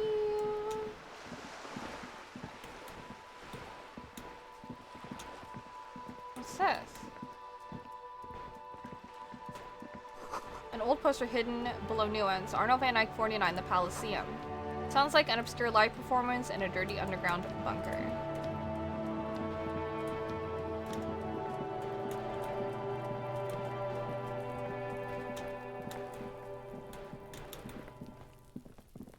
Are they still here? Nope, the door is just closed. Okay. I don't think it's time yet, but I kind of want to check it out.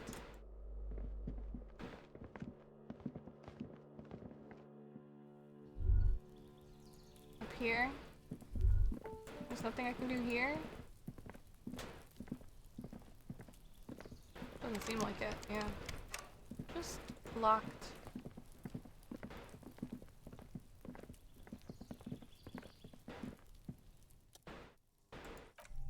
Number 28, the smoker lives. Knock. In the evening. Okay, 9. Oh, task updated. Okay, so we have like 3 hours to kill. Heading out. Thank you for being here, Menorah. Have a good rest of your day. Hello, Mike. Okay. Let's see. I can't fast travel here. What can I fast travel? I think I have to go in front of the whirling and rags to like actually fast travel.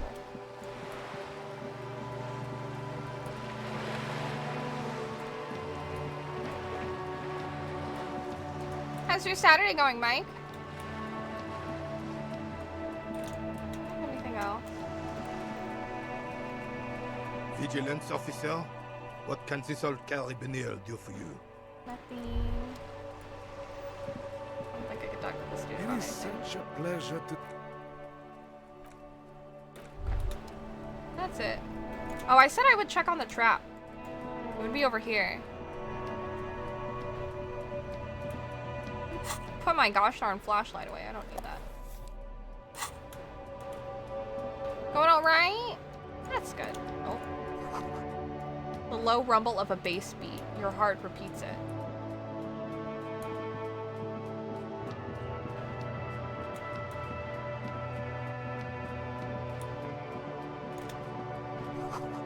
A faint smell of soldering melted insulation, nylon and ozone.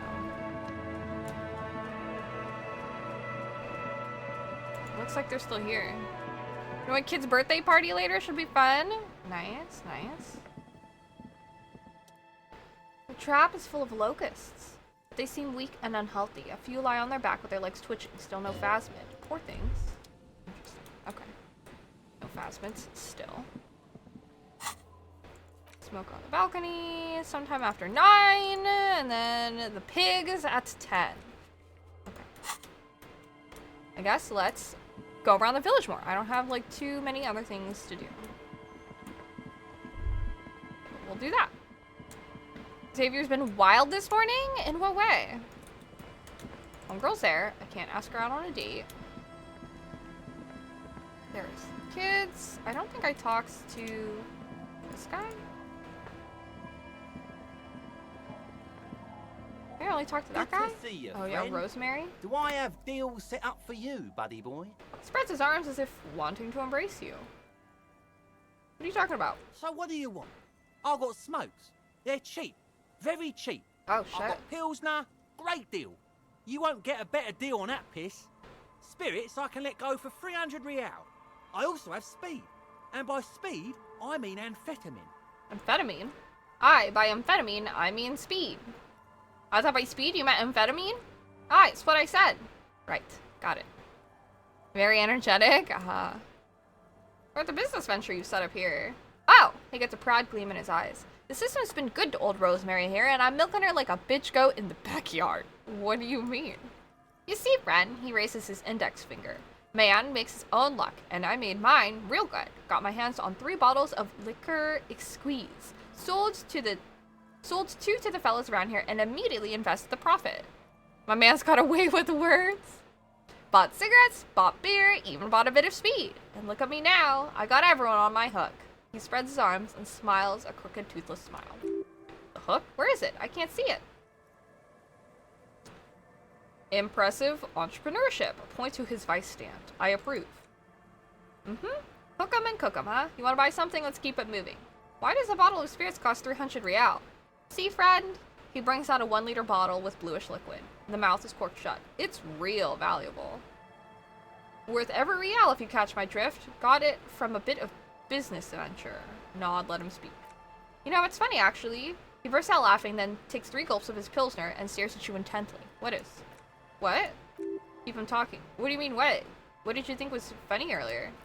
This guy. This guy! He points and shakes his index finger at you. Conversation might bring a discount, no? Where did you get the bottle of spirits from? Oh, this is medicinal spirits. The good stuff. Got it from the doctor's office. I got one of those scientific ampoules a few months ago. Torpedo, they call it. It's supposed to keep a man from taking a drink. He spits a nasty yellow clot on the ground before you. Disgusting! Didn't stop me for shit, that's for sure. His voice rings with pride. 5 lemons with half a pack of butter and you're good to go.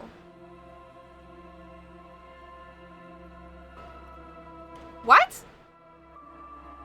What? That's a good tip, I should remember it. Well, it really isn't, he croaks. In a week, the goddamn kidney started giving me all kinds of hell. Finally, the missus took me to a private doctor's office. Not a charity, the real thing.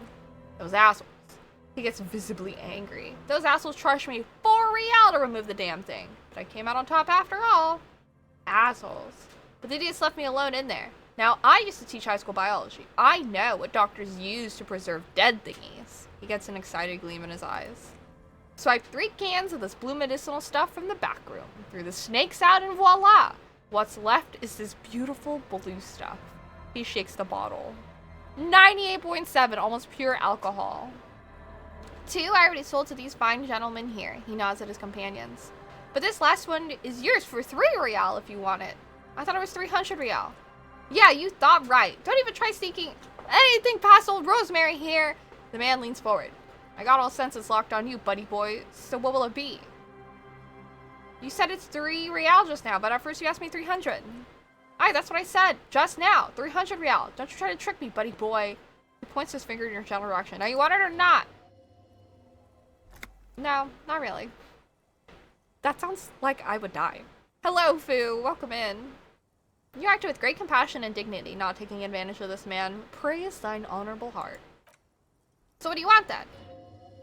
His tone's aggressive. You're getting on his bad side now. Oh my gosh. Ah, Mike! Generously tipped $100. Thank you. Thank you so much. Thank you, Mike. I appreciate it. I know. That's so crazy. Where are my air horns? Air horns. Air horns? Air horns. Yay! When it redeems. Hooray! Thank you so much, Mike. I appreciate it. You're very sweet. Purse stickers coming soon? Yes, I will design purse stickers. Did it go off? It did not go off. Mine didn't go. Thank you. I just had like a loading thing. Thanks. I super duper appreciate it. Way. Alright, I don't think I want anything from this dude. Tequila sunset. I'll supply the booze if you'll supply the stories. Here is... I don't know, I'm not gonna take it. Don't call Abigail, what's this story? My name is George? Okay. I'm gonna go through his story a little bit. Profits. How many people do you have working for you? All-star team. Did the jogging help? It did. What happened? This dude used to go running. That's why he wears a tracksuit. Okay.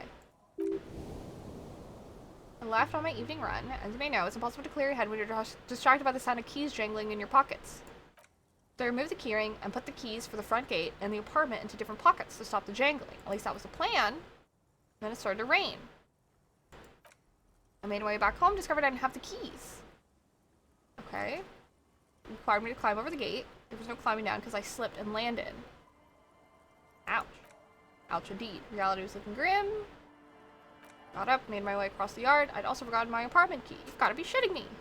I wish I were, Tequila. I wish I were. So what happened next? Ring my neighbor's buzzer. Okay, admin chats you up. One moment someone chats you up. 5 minutes later, you bought a box of edible lingerie and a strap-on. I don't begrudge them, especially since I was known to be one of the best. Okay. Heavy as a head that wears a crown. Just then I experienced a moment of clarity. I still had the keys to my office. I could wait out the storm. Life spiraled out of control. I haven't gotten into my apartment for years. My girlfriend left me because she didn't want to date a homeless man, the company. And I've heard my tragic tale.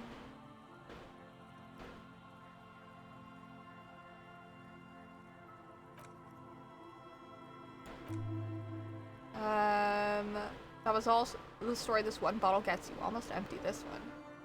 Why do you keep losing all your stuff? Good fucking question, Tequila.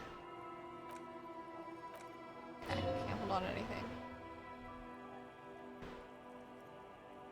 Just last week I sold this nice new jacket, then I lost it. What's this about the lost jacket? You're a detective? Help Doom spiral out? Solve the case of the missing jacket? You mean this jacket that I discovered on the boardwalk and had cleaned on a whim? Is this really his jacket? Ah! Raging. Dark Soul generously tipped. Thank you so much! Thank you. Nothing but the best for one of the best communities I I've found appreciate and I'm it. proud to be a part of. Some Thank you. For life. I forgot. Oh my god. I need to be putting stickers on. I'm sorry. I'm so focused on this game. I'm like... fucking forgetting shit I'm doing. Alright.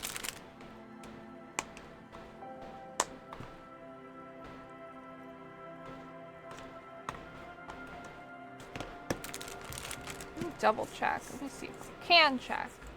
Do, do, do, do, do, do, do, do.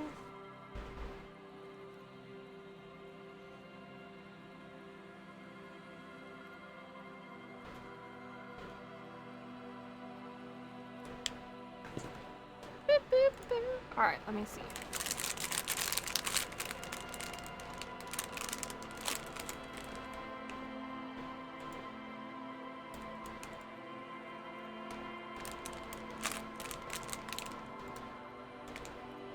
It's not telling me how many there were.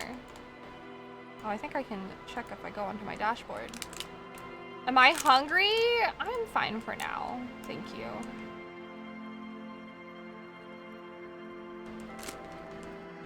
Phew, excuse me. 1, 2, thanks. 3, 4, 5, 6. And then Bobbitt was 7. 7 stickers. 1 was a name.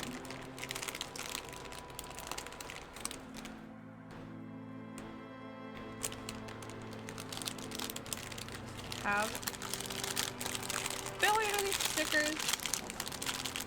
Pull a bunch of these out. Ah.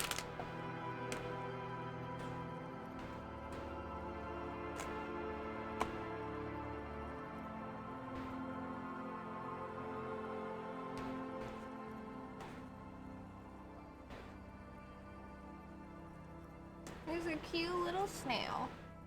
Thanks. Okay.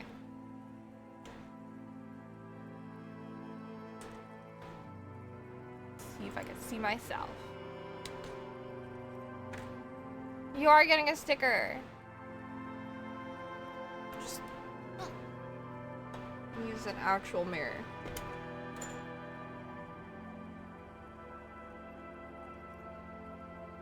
Start 1. We need 7 total.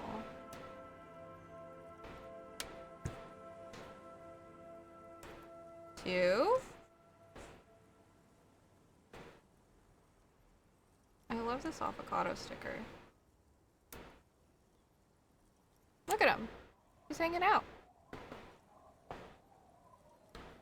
3.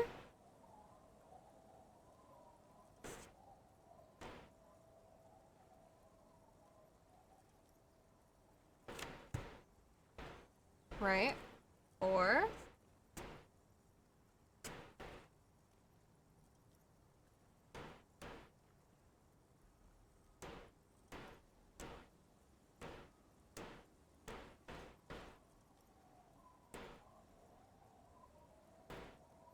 Oh god. There we go. 5.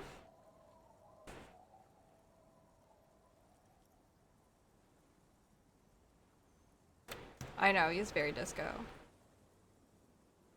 6.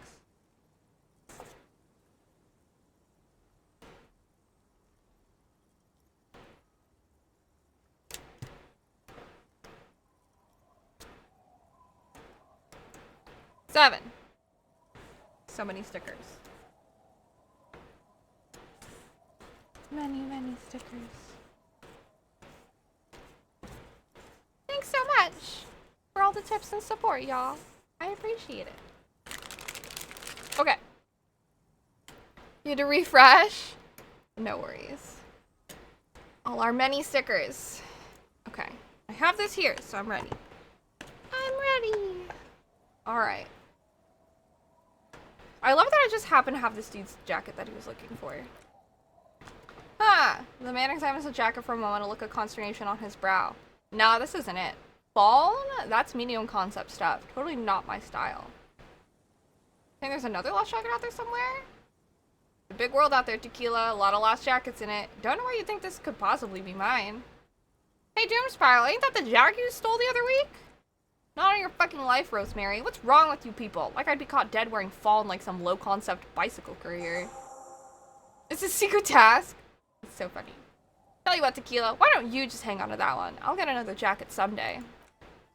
At least you got a nice jacket for your troubles. Have you got any more stories?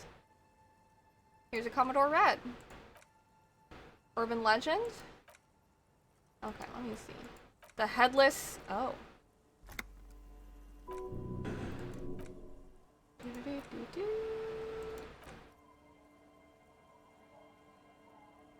A horse? A man? The head on his shoulders wearing a fawn tracksuit, legendary fawn cap. I thought the headless fawn rider wore a bull? Thought he rode a headless pig? Many versions of the story. The most peculiar of which has a headless fawn rider riding on the back of another headless man. According to the legend, young Gertrude Het had to endure years of psychotherapy before she was able to look at a horse or a tracksuit again. What? Headless fawn rider? Feminist? DuPont Delgado? You know it. I've read the case file, but go on. Early autumn of 46, Ula DuPont and Ava Delgado are fishing near the waterlock long after the sun has set. The wind picks up, the sky already dark now blackens, water starts falling from above, the first cold rain of the season. 2 women standing on a small outcropping of rocks. One of them is wearing a purple raincoat. Thin lines reach out from the rods into the sea. Small droplets start appearing on the surface with increasing frequency. The women are caught in the downpour. They act quickly. Ava gathers the rods while Ula turns around to reach for the tackle box. Don't turn around, don't turn around! When she sees something, her shriek is so violent that the residents of the nearby apartment building believe lightning has struck. There is no lightning. Only a heavy downpour and the silhouette of the headless fawn rider looming on the horizon. Ula makes a run for the shore, but Ava slips on a wet rock and disappears into the cold, cold canal with nary a sound. The man falls ominously silent for a moment. Her body is never recovered. What did the case file say? Asked Kim. Naturally, Ula DuPont became the prime suspect in the disappearance of Ava Delgado. DuPont maintained that it was the so-called headless fawn rider and that she ran, fearing for her life. He adjusts his glasses. During the investigation, it became apparent that there was a love triangle, the third party being some small-time businessman. I don't remember the exact details. The leading theory was that an argument broke out on the jetty and DuPont pushed Delgado in the canal and then cooked up this stupid cover story. Was she arrested? No. She committed suicide before she could be taken into custody. They found her in the bathroom with a rifle, her face slowly peeling off the ceiling. Yeesh, that's dark. Not a pretty scene. Man, that's some grisly detail. Oh well, here's to another case closed. Takes a hearty swing from his bottle. Wow. That's pretty nuts. I also appreciate that there's a lot of gay people in this game. It's pretty cool.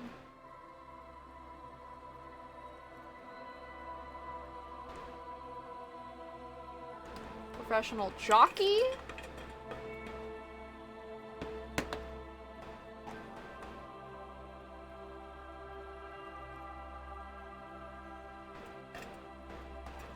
Fallen cap. Oh, headless brother. What do I think it could be?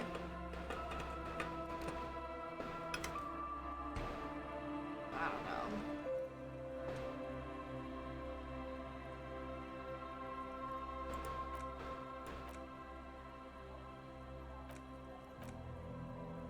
I've got an even crazier story. Nothing comes to mind. What became of him? Seen near the canal when the clock strikes midnight?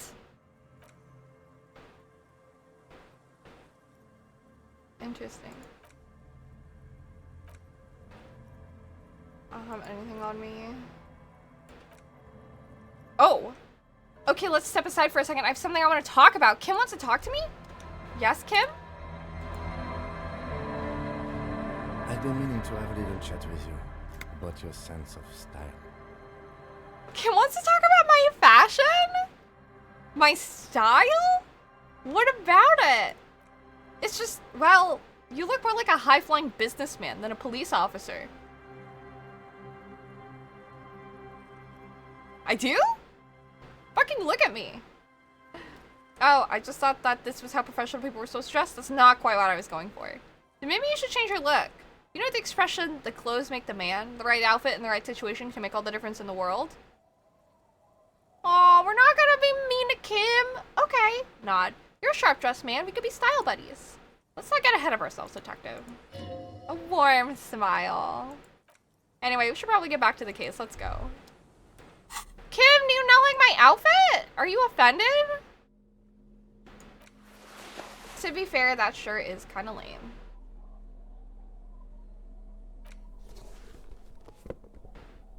Scented scarf.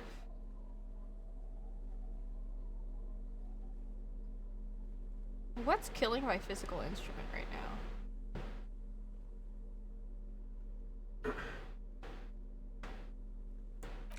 Scarf is. What do I normally wear? Bow knot for drama? I can also wear the scarf. Pain threshold! He needs to learn to respect the drip. I could be wearing better things. Fallen Pippo hat. I do also love... Is this better, Kim? How's my fashion now?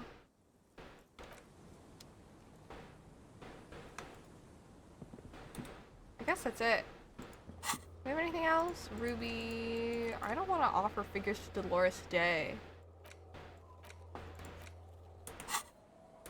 I still have like 2 hours to spare. I guess I could read case files.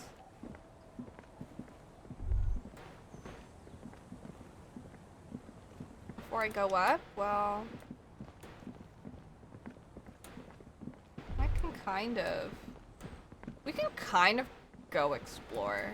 I don't want to do too much. I feel like it'll make things happen if I explore too much. Wait, what's this? There's a slit in the concrete here? A sewer? The light vanishes inside the concrete slit. The structure goes deep under the earth. What's in there? Maybe it's just a storm drain from the sewer? Kim, any idea what's down there? No idea. He takes his glasses off to polish. Could be connected to one of the buildings around here. Think we might find Ruby down there? Might find her down somewhere. There's an old storm drain system beneath Martinez that's mostly collapsed. Revachol's sewage system has been built and rebuilt 4 or 5 times now. He puts his glasses back on. In conclusion, she could be under any building. But not in there? He looks into the slit and sighs. I hope not. Yell, ho! Into the slit. There's no echo and no answer. Interesting.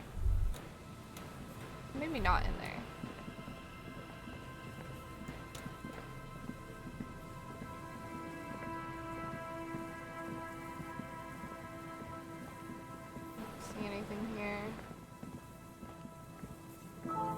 2 hours to burn.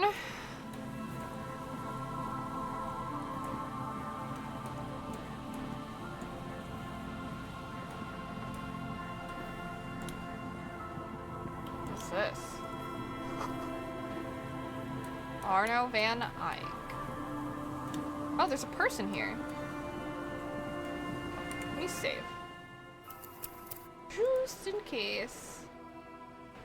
All my saves in the fucking...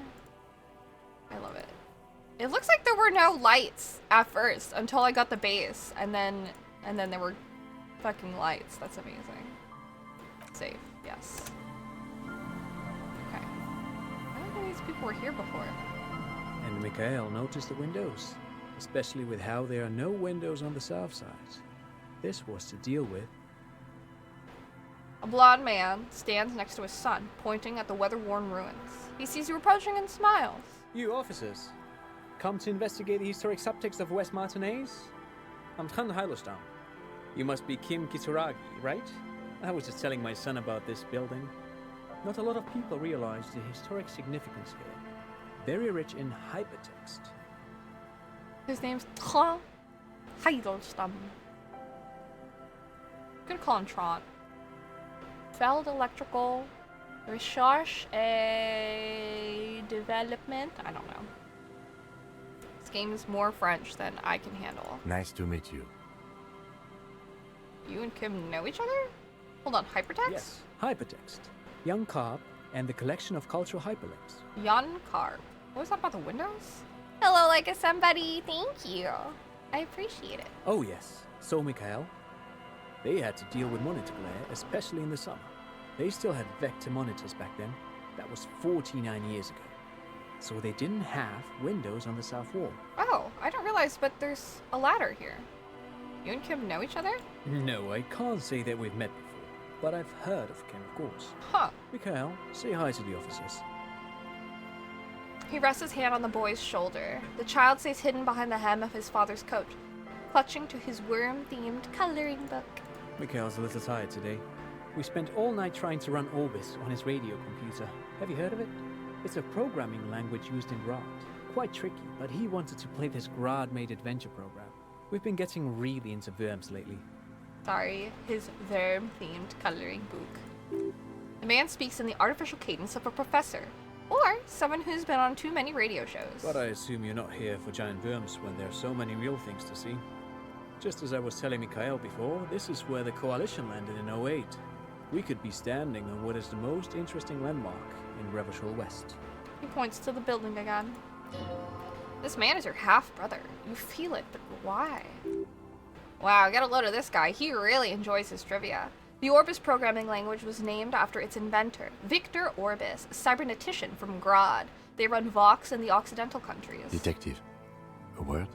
He turns to the blonde man. Excuse us a moment, please. Of course, Lieutenant. Take your time.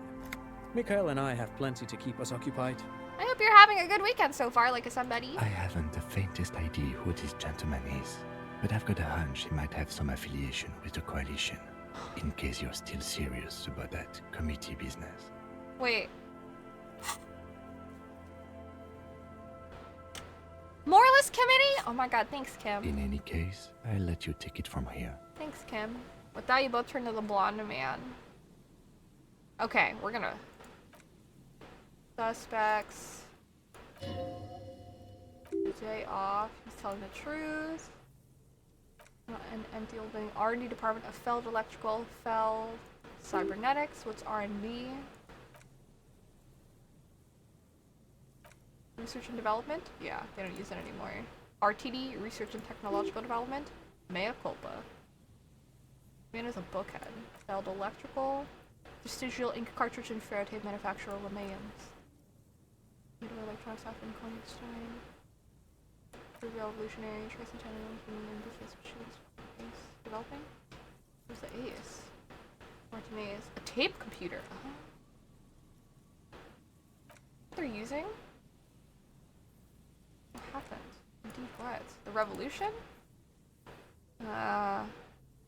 Revolutionary government liquefied their assets and expropriated their very advanced prototypes.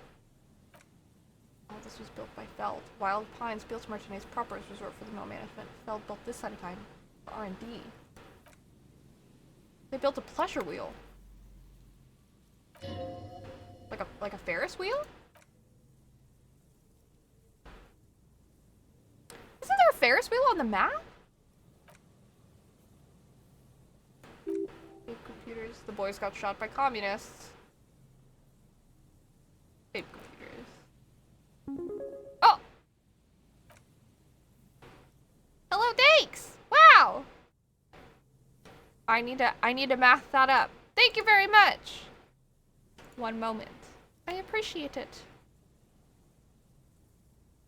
Thank you, thank you.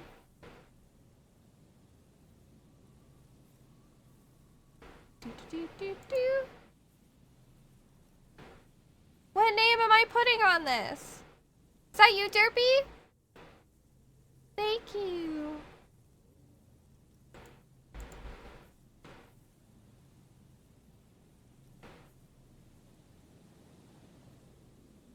Yes? Do you want me to put Hella Derpy on one of these stickers? Thanks! I appreciate it.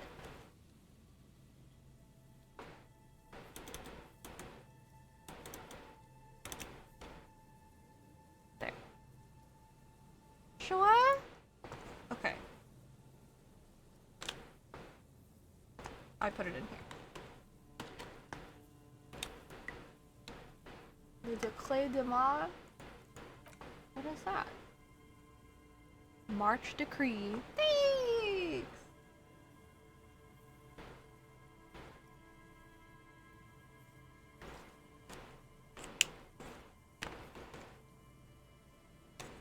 Here's your name. I won't really focus on it. Thank you. Let's see if I can use. There we go. Thanks! Stuck you there. I appreciate it. Thank you so much. Hooray. We're streaming all night. We have another 4 hours to go. So we are halfway of the maximum. Made a fresh batch of cold brew. Very nice. Okay. Your dragon this morning. I have to make new cold brew for the week. Beautiful text, charrette.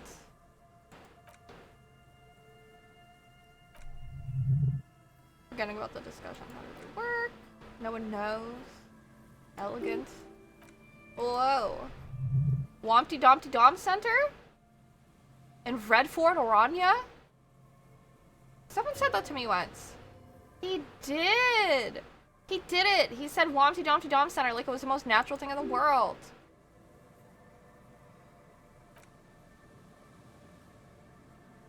Kim, is he making this up? I'm not. The Wompty Dompty Dom Center is a place you can visit. It's a fucking thought. That's a real place? It's Wednesday evening and something heinously exciting is underway. People have gathered beneath the building roof of an oddly shaped trophy building, sipping wine and exchanging opinions. 29-year-old Wonder twins Guy and Keith Joost are stars of the show with their bomber jackets and white sneakers. Head curators of the exhibition. It's the Wompty Domty Dommiest event of the year and all the cool kids have RSVP'd. Where are you if you're not there? Wow. I can do that if you want. Cool.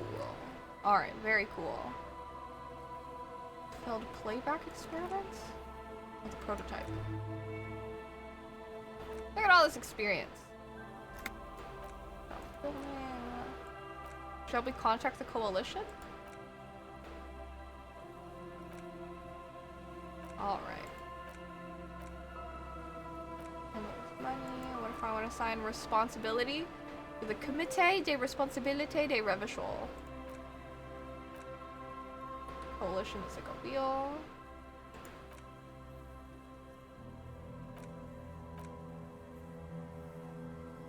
How do I get in touch with the committee?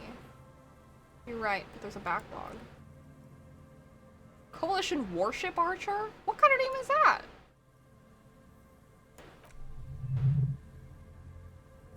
Alright, the Archer.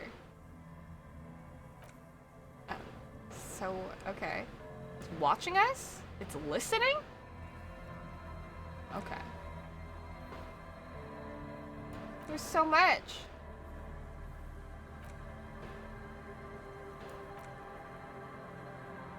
What am I supposed to do?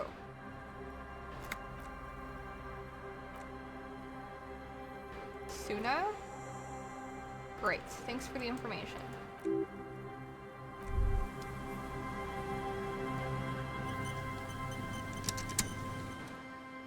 Bell Electrical.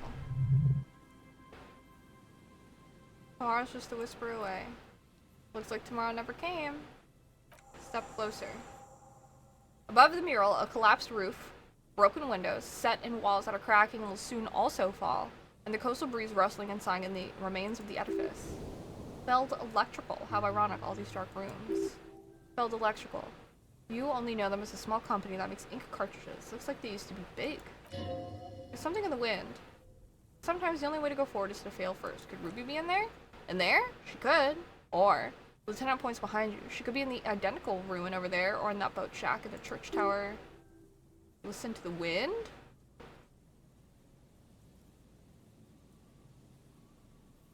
Found the empty trap. Heard Lena's true story. Reconstructed execution. Established the nightclub. Discovered the anomaly. And we found the jacket!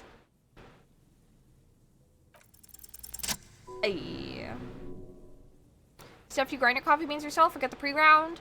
We grind them right before like soaking them in water. I have a coffee grinder. So I always get coffee beans and then have them ground. For the freshest flavor. Even though you're sure you succeeded, all is quiet. There is no cold hand brushing against your forehead, no rustle in the reeds, the wind has died down. The ruin in front of you is as silent as a tomb. What was I even attempting to do here? Trying to talk to the wind? The city? Whatever you thought would happen did not, now you're just standing there, in the dusk hour, with your hands fallen to your side. Is trying to talk to the city something you've done before? Is it in your secret repertoire?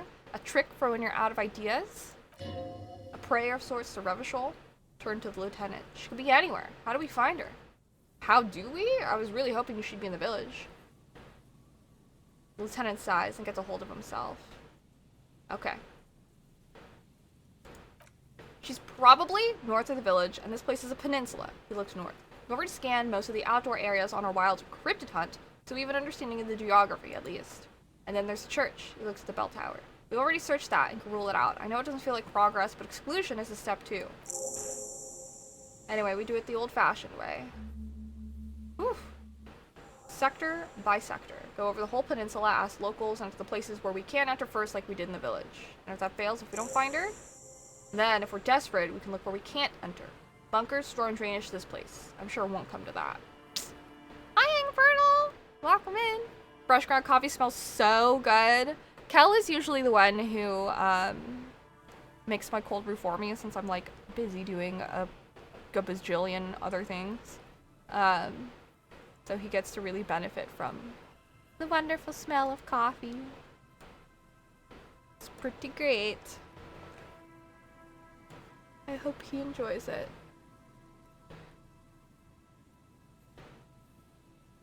All right.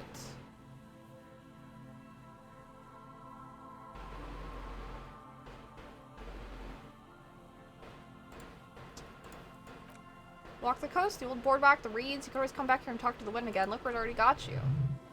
Listen to the wind again. There we go.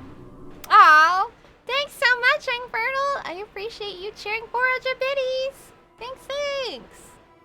Hell yeah. Alright. Suddenly there's a sigh carried on the molecules around you, moving, flowing, from high pressure to low pressure, like that of a woman emptying her lungs. She wraps the collapsing stone box in front of you and her breath flowing through it. Where does it go? In through the collapsed roof, flowing down a concrete staircase to the basement. Thank you. Oh my gosh, Infernal. Thank you so much for gifting 5 tier 1 subs too. That's so sweet of you. Thank you. Congratulations to Lord Skyheart, Red Hot Pepper, Crows, Van Blue, and John Chan. Thanks. I appreciate it. It's so nice of you. Thank you. Thank you. Yoo-hoo. Have some time to chill before you head out to work? Yay! Let's hang out.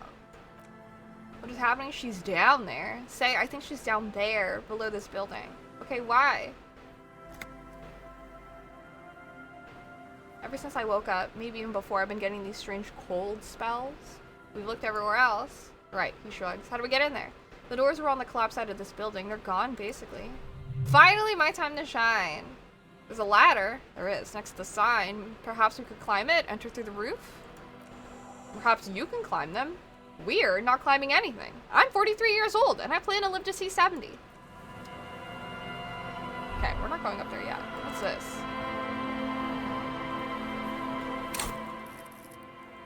I have 4. Look for Ruby on the coast.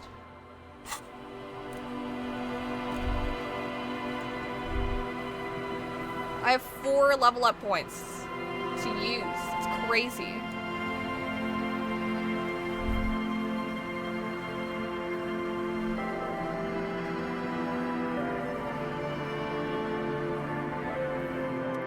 Drainage pipe. An alternate path? Lieutenant looks over your shoulder. What's in there? What else? Trash. Skulls. Nothing. Highly unlikely without risk to our health. Entrance to the basement. This face lights up. It's right here. Oh, a maintenance door. Jammed shut. Very low. Broken to the communist apartment. Okay. Oh, sup, Genta? What's up? How you doing? This is one of the traps. Few locusts. Dead.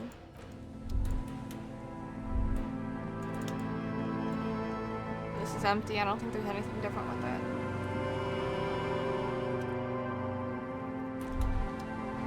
Empty.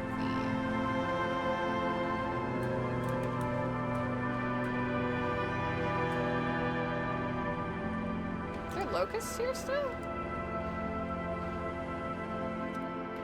Dead and dying.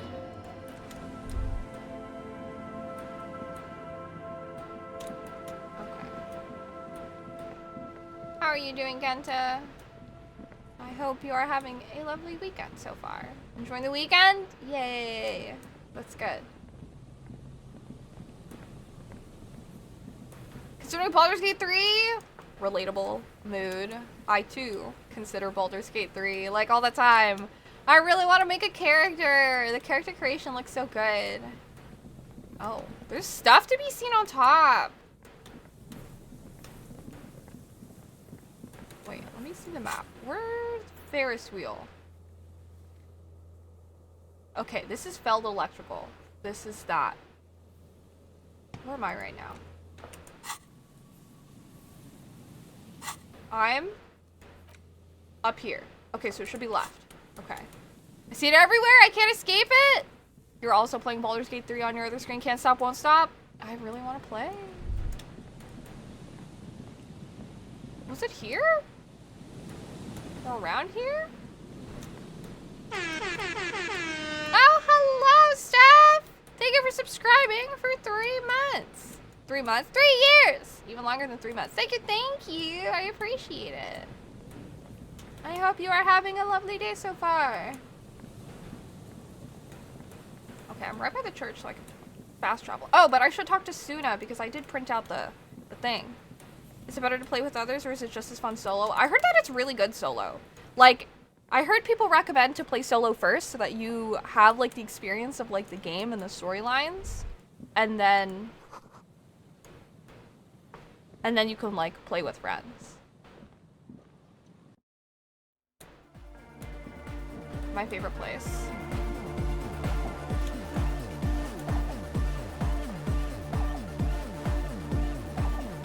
Yes, what is it?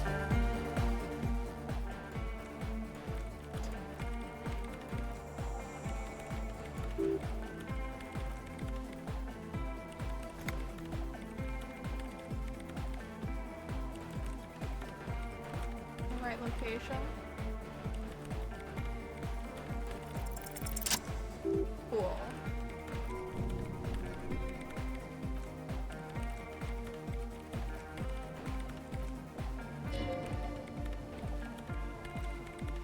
The statue of Felipe III. Oh my god. I'm playing solo because I didn't want to have to wait on friends to progress. I think I'd rather play with friends. And yes, the companion stories are good. Yeah, I would want to play solo like first because I'd probably just want to dump hours into the game without having to like worry about waiting on other people, and I'd want to make my own decisions first. Because if you play with friends, you have to play with the same group of friends every time, I think. Need a Disco Elysium themed club? It's for real. Also, an OG that played Baldur's Gate 1 and 2, so it feels normal to be single player. Dead King and his horse. A terrible cost.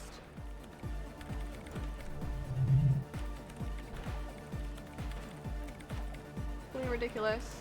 Turn it into an umbrella. I feel like I'm gonna need to apologize to someone. Okay. Radio transceiver. No, you can't have my radio from the Kanema. Radio in the office near the harbor. That's true. Okay. Move back here. Okay.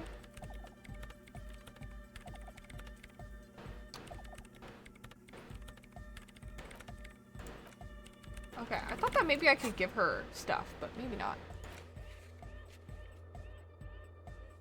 A mess. Oh, so it locks you in a group? I believe so. Baldur's Gate 1 was so long ago that it was the first time I played it. Had 6 CD-ROMs you had to switch out every time you changed the zone. That's so old. I remember when games were like that. When you would complete disc 1 and it would ask you to swap in disc 2. I'm pretty sure Diablo was the same way. It came in like a box, and when you completed acts, you would have to swap in discs for the different acts. Oh, back in the day. Oh, old gaming. That was a time. That's definitely like, you know, if you lived through it.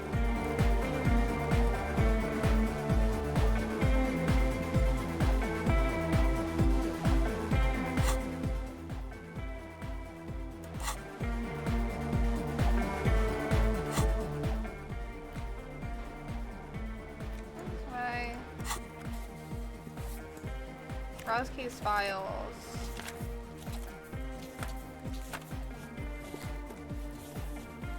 Wow.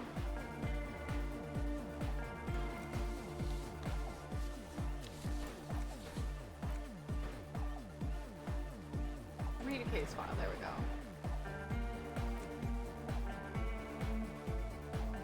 Let me see. Brought the couch outside and hung out.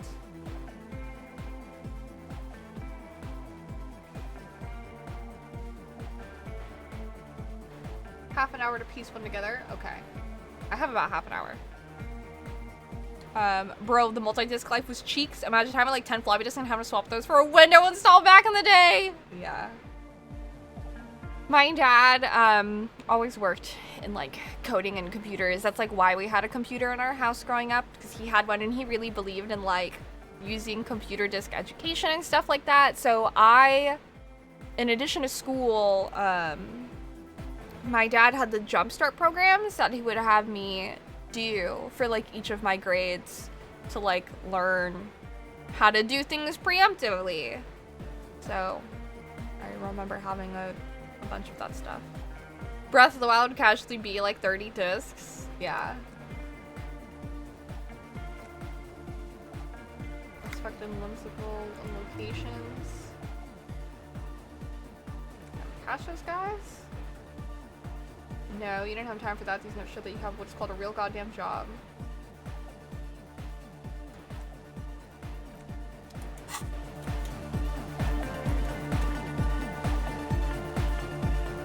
That's awesome. Do you think the Jumpstart stuff was helpful? It probably was. I saw a lot of it as like a game you know? So like I thought it was like fun, but it got difficult when I would get to like 4th, 5th grade stuff because like it would get into like more complicated math and my parents couldn't figure it out. Once I couldn't ask my parents for help to like explain things to me, they would get into arguments and then it wasn't fun anymore. My parents bought my brother and I a computer in the early 90s because they were convinced computer literacy would be super important, so we got into PC gaming hella early. Oh yeah. They were right. Oh wait, you mean the Jumpstart games you get from the Scholastic book clubs? Was that what they were? Let me look it up. If I look up Jumpstart...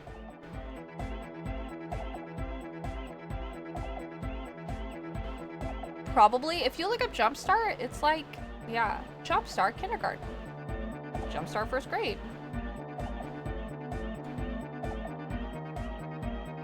$10 for a pack of these 4. Preschool, kindergarten, 1st grade, 2nd grade. I forgot those were a thing. Yeah. Hello, Dynamite. What's up? This tune's gonna be stuck in my head. You're welcome. This is the greatest. I've been listening to the song on repeat for the past week. Relaxing at home. It's so good. Express my individuality. Fair enough. I have wasted 2 minutes talking to him. I need it to be 9 so I can go to the apartment. Okay. If I teleport, will it make time pass? Not quite. What's stopping you, Dark Soul? A good question. Maybe I should buy a book.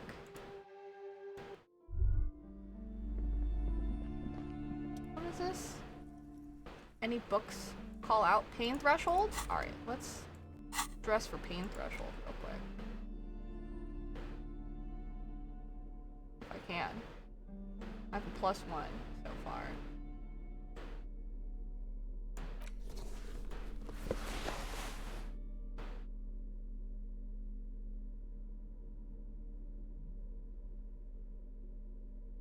Well, this one gives me...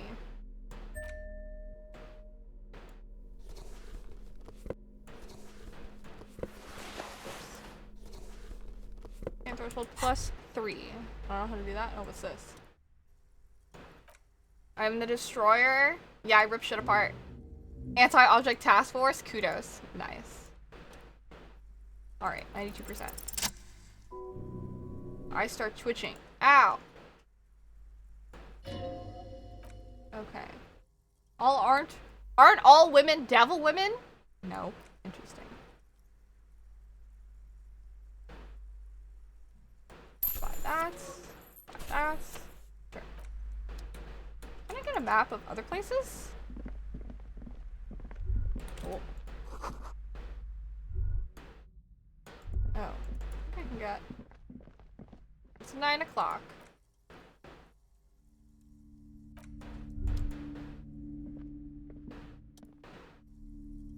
Medicinal purposes of the pale? Fuck! Now that I know what these things are, I'm like, I kind of want that. Greatest innocence? Like Dolores Day? Alright, fiction. I don't want freaking money.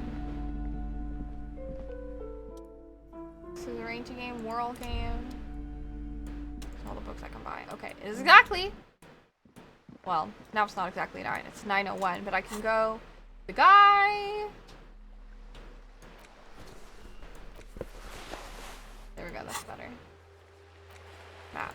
Abandoned lorry. Oh yeah, I have to go there. Barred door.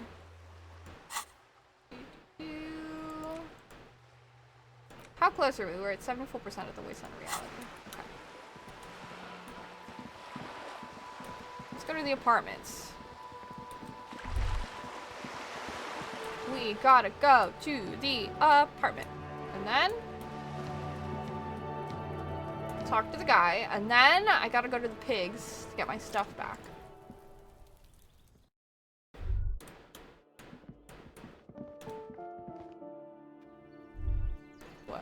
Whoa.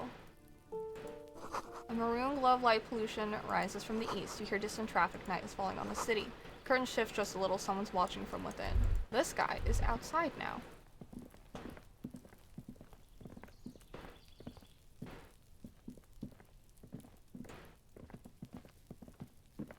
Gendarmerie, you found me. The young man on the balcony gives you a bright smile before taking another drag from his cigarette. His slender figure is backlit by city lights, its distant streets and motorways flashing like diamonds. Feels like a Friday. He seems to be in a good mood tonight. Got your hint. Found the key right under that stone. He replies, smiling. As he looks at you, something sparkles in his eyes. Tell me, are you here to make things right again? That's what I'm aiming for, Beautiful. he says again. A nearby street lamp casts shadows on his chin, drawing out the slender cheekbones. I have some good news for you. My Sunday friend is visiting me tonight. I told him about you and he'd like to say hello. Step in. He's already waiting. He nods towards door number 28. By the way, I'm really digging the view here. Points at the city skyline. That's why I chose this place. He looks away, his cigarette end glowing in the dark. Martinez is special, isn't it? Wait, suddenly you're digging things? The lieutenant whispers to you, shaking his head. Is it Friday tonight? I feel like it's Friday. Yeah, it does feel like the end of the week. Such gentle weather. Why do I want to meet your friend? Trust me, you do. Very well, I'll talk to him, but first I want to talk to you. I have so many questions. That's nice, but I don't have anything to tell you. It's my friend you're looking for, not me. He takes another drag of his unfilled cigarette and looks around. It's getting dark, and the neighboring windows have lit up, one by one. Downstairs, a cat crosses the yard, disappearing into the bush. Besides, I've got to run. He's gonna leave you alone again. That's sad. But I just found you again. Just look at it. He gestures towards distant motorways, all leading to Golden La Delta. It's a beautiful night. Who's gonna stay in on a night like this? A man on high heels stumbles out of a basement club, music blasting over this entire district. It's chilly, and as the chemicals hit his nervous system, 1,000 shivers ripple through his body. Well, if you promise that we'll talk again, it's important. Sure. Something flutters in the corner of the lieutenant's mouth as you're saying those words. We'll talk, the smoker assures you, brushing his hand through his hair. Just not tonight. Okay. Take care, alright, he says with another disarming smile before slipping off into the night. And he is gone again. Looks like it's becoming a theme for him. Always leaving. Why is he always leaving, Kim? Who knows, detective? It's, mystery, he says, turning his face away from you. What is it, Kim? There's something so different about him I can't put my finger on. Different, of course. His shirt. Why is his shirt always unbuttoned? He's a good listener. There's something mysterious. He smells good. Smells like he's crushing on him. Different, of course. His shirt? The lieutenant squints his eyes, trying to hold back laughter. His shirt! His shirt. He's trying to dive deep into the mysteries of his shirt. His shirt? No, I don't know why his shirt is always unbuttoned. His mouth tightens as he's trying to hold something back. Come on, detective, let's go. We've got a potential witness to interview. His Sunday friend, remember? Oh my god. Hello, Kevin! No worries! Thank you so much. Wow, there's a lot to look at in here. Quarterly Business Magazine. Old photo of the same apartment, dated year 01. Expensive men's perfume lingers in the air. Buckets of paint on a layer of old newspapers. An exquisite canopy bed made out of metal. Let's go into the bathroom. Dishes. Oh, is this the kitchen? Soaked up in a pot. Kitchen. Empty ashtray. Flyers for underground parties. Dates for open lectures at a local university.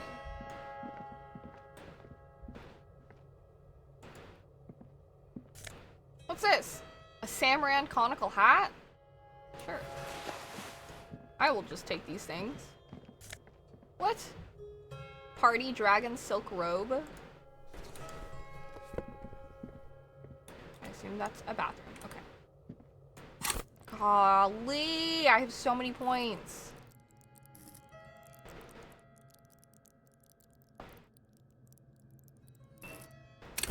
Endurance. Level up. Authority. Level up. Those seem like good things to have, except changes in clothes. Look at that! My health went up.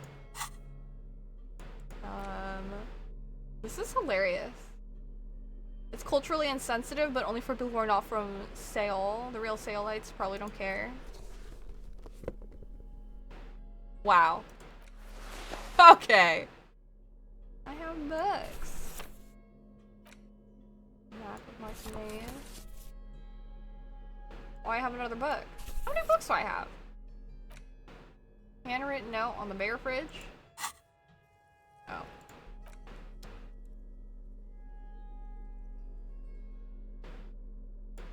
I inspected the dry Maybells. Nope. Yep. Okay. Interview a friend. Okay, okay. Save really quick. It's always good to save. Yes, Kevin designs the sub badges. Officers of the Revachol Citizens Militia. The man in the business casual removes his cufflinks. You shouldn't be seeing him in an intimate setting. For some reason, you feel this man is your superior. This is so strange. Hello, Andy. Welcome in. What does the FYS stat stand for? Physical. Physique.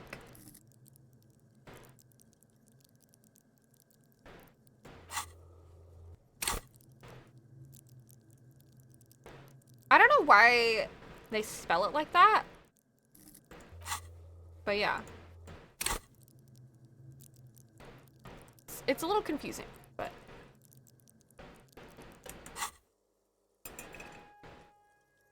Superior, but he's not in the command My chain. name is Charles Vildrouin, and I am an official with the coalition government. I work for the Institute of Price Stabilité on assignment from Sur-la-Clé. Charles Vildrouin? I heard you talking to my friend outside. Very good. Super. I am here to assist you in any way possible. Ask me about the hanging. So bizarre. No. First, ask an innocuous personal question to get the interview off on the right foot. Yes, make it clear you're the one setting the terms here. Wow.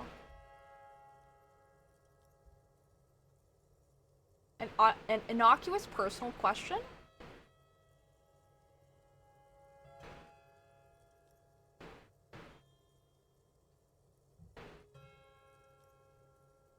Show him the hat or the robe. Secret FBI agents. It's funny. As for me, you look great. Is your cardigan sweater ghosty themed? It's frogs.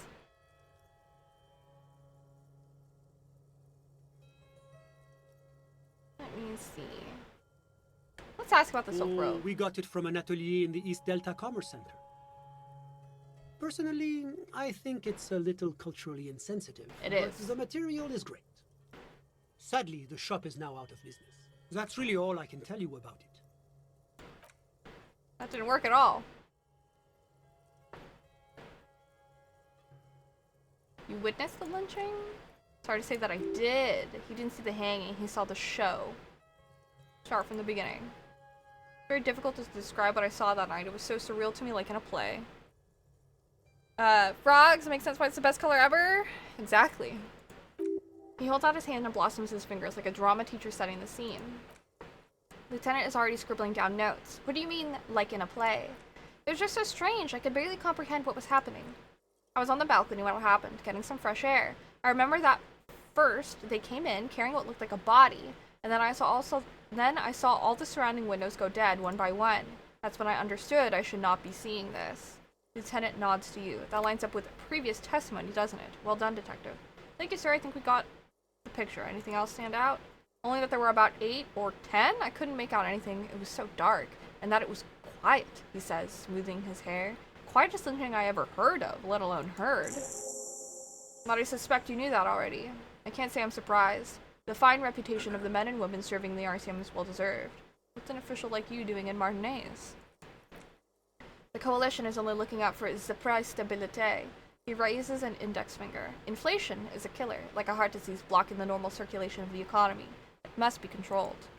The economy impacts the entire international community, which is why it requires international oversight. Okay, but what are you doing here in this apartment?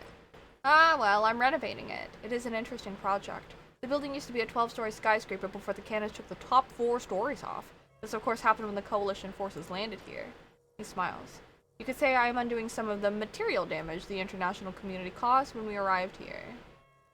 You're a bureaucrat? As I said before, I'm a commissioner from Sur le Clef working for the Institute of Price Stabilité. He glances at his watch. This is one of the main projects of the Moral Intern.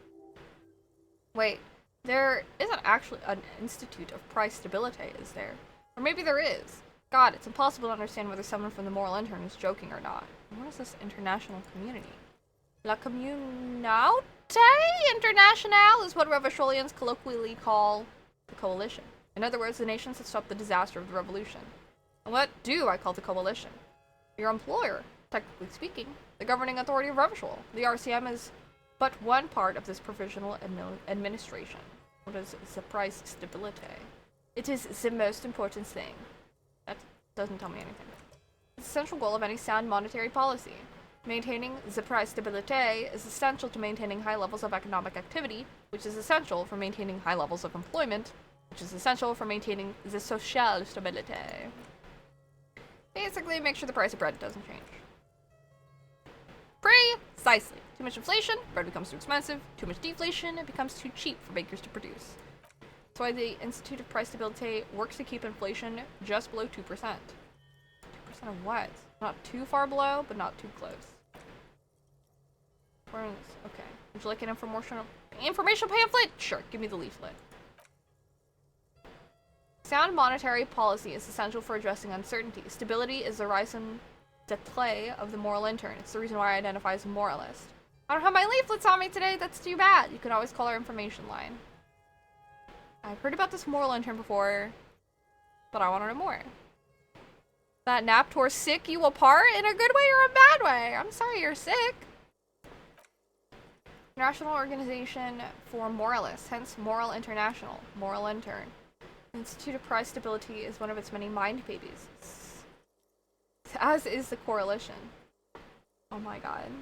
Turn to Kim. What I'm hearing is that we're Moral Intern bitches. Ooh! Turn to Kim. So we're actually working for the Moral Intern? That doesn't seem so bad, I guess. He nods. There are more nefarious powers to work for than the Moral Intern. Are you a moralist? He is. But of course. But why? Moralists believe in a normal, stable world governed by democratic values. Lieutenant, are you a moralist? Me? I'm a lieutenant of the RCM, dedicated to maintaining law and order in Revachol. A very moralist answer. Lieutenants practice the art of putting on a show for one's superiors. What's a normal, stable world? The Occident. Orania, Sur le Clef. Marnaise doesn't seem very normal or stable. Marnaise? No. Marnaise is something else. It sure is. How am I feeling? Pretty good. I'm happy to be playing Disco Elysium. I've been itching to play this game ever since I stopped playing last week, so I'm pretty happy. I'm enjoying streaming. Hopefully you guys are enjoying being here. It's a good time. What about the rest of Revachol? Is it part of the normal world? Revachol is generally difficult. It's led by an interim government, which means it hasn't yet achieved full democracy. But they are working towards it. You're all doing very well here, relatively speaking. He gives you an approving nod. Moralist. Okay. Democracy is meaningless. Sham. It's like every time I'm talking to people, I'm choosing option D, none of the above. Is that moralism? Is option D usually the most reasonable answer? Yes, everything else is super extreme. It's like I'm living with a bunch of lunatics. Sounds like you're a moralist indeed, my friend. Welcome. Moralism is all about compromise and achieving the achievable. It's pragmatic, realistic, and level-headed. An ideology for doers. Are you a doer, my friend? It looks to me like you are. You're just chilling? That's good. Now, enough of this delightful political interlude. Was there anything else you wanted to ask? Sur le Clef. Urbanized country. Epis. Darlings. Delta area. Jamrock. Merciless buried meatballs and mashed potatoes. Aranya. 20% of our annual budget. Most prominent member. Both Epis. A lot of political weight. Headquarters of Epis. What's Aranya? Aranya's economy is the most advanced in the world. Okay. Can't you just talk like a normal person about Orania? Tell me what it's like there. Urban and very organized. Streets are clean, horse cars run on time, people are polite and efficient. Huh. he knows about Orania, maybe he knows about Orani's mercenaries? What if I told you he's a fugitive from the moral intern of Marnaise? Nah. That's Clausia. The man who was lynched outside your window was from Orania. Oh, that's unusual. The Oranese are not the kind of people you associate with heinous crimes. It's such an upstanding and responsible country. That's not how to describe this guy? Yeah, that's all I wanted to say. That's how I would describe this guy. Well, certainly one cannot rely simply on generalizations. That would go against our commitment to individual freedoms. And of course, any loss of life is a tragedy. The man seems to observe a moment of silence. So tell me, what have you learned about this victim? He likes to get high and brag about war crimes he committed. He was a poor foster kid before the Oranese government put him in a military academy. Turned into a psychopathic killing machine. They gave him a career. Okay. Tell me about your friend.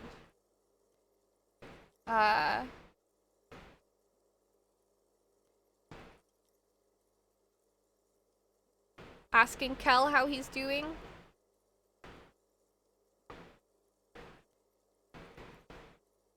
Maybe I'll be fine, maybe I will die. All I know is it feels like everything is leaving from my body. Hopefully it's a sign of my body doing its job. Well, hopefully you're feeling better soon. And more importantly, I have found out my ceiling as far as how I can play before I'm ready to start playing Baldur's Gate 4 in group campaigns. The answer is 7. 7 hours is too long for you? Oh. That emote makes that statement more relaxing. I need a real career? What do you mean? My friend is a good young man. His family immigrated here from Kedra, and life has not been easy for him, but he understands the importance of education. He's taken his future into his own hands, and that's all that matters. It's Kedra. Candidate member of EPIS. It's a more contentious issue. It's never gonna happen. Enter negotiations in 21. What's EPIS? What does it mean? Standardization? What does it stand for? It stands for progress and stability. No, what do the letters stand for? You don't even hear the words I'm saying. Is it gonna be like this place here? Revshul gonna be part of EPIS? A candidate member. Candidate members never become full members. Time and evaluation. How did you become friends? How did any of us become friends? Bad things happening on the Insulindian Isolo. Oil platforms ablaze in the night, civil war, international community forces step in. No one becomes friends that way. You haven't told me who he is! Your friend. What's his real name? Okay, this dude doesn't answer anything.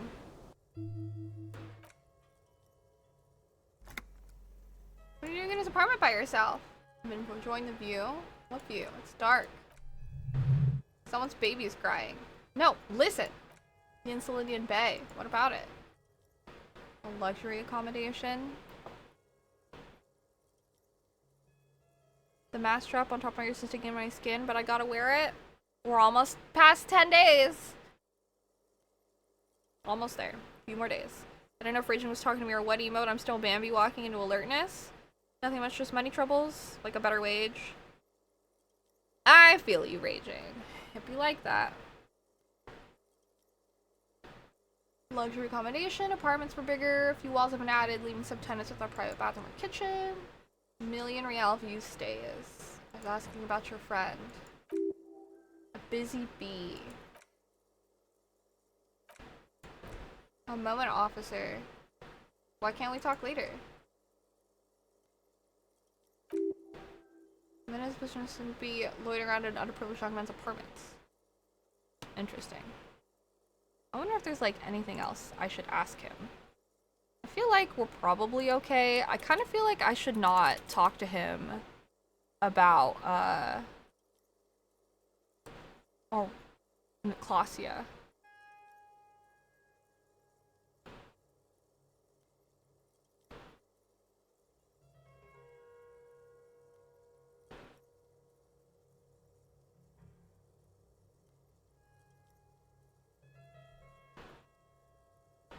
That guy seems super annoying to talk to. Yeah.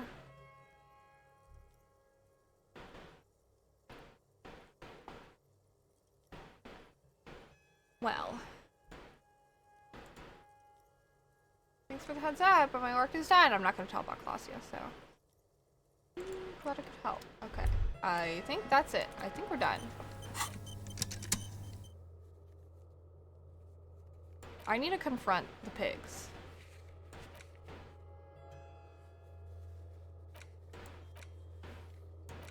We've done so much. I feel like we're getting close to the end of the game. I don't know. Iron. So I kept my feeling pretty vague. Just want to communicate the idea without the vibrant imagery coming with it.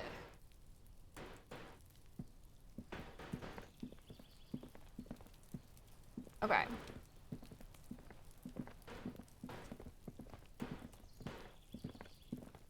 Is there anything else I need to do? The pigs, it will be at the location in like 5 minutes.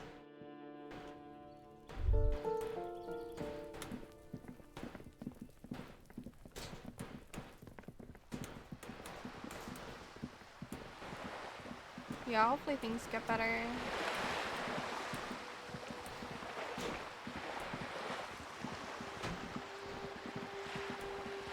Okie dokie.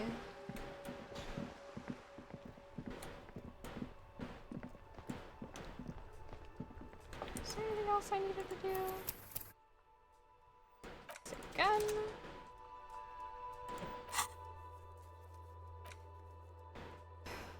Okay. Island. Oh yeah, the working transceiver. I think I have to go.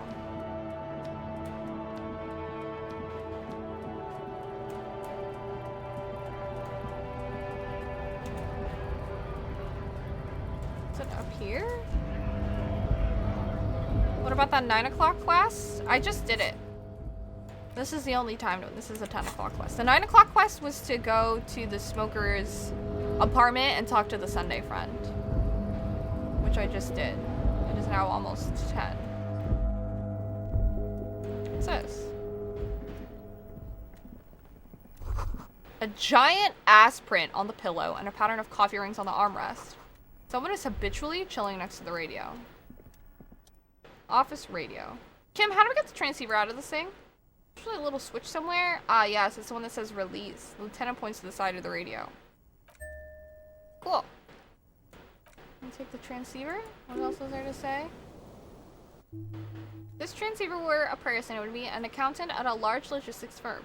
Perfectly competent, but unexceptional. Sorry for stealing your transceiver, but there was no other way.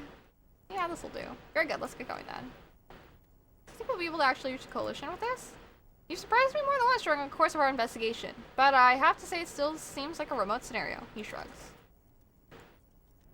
Silent. Alright, well.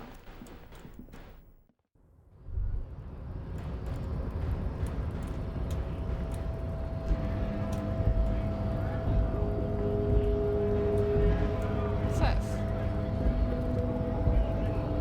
More Van Eyck? Van Eyck Overdrive. Silly graffito.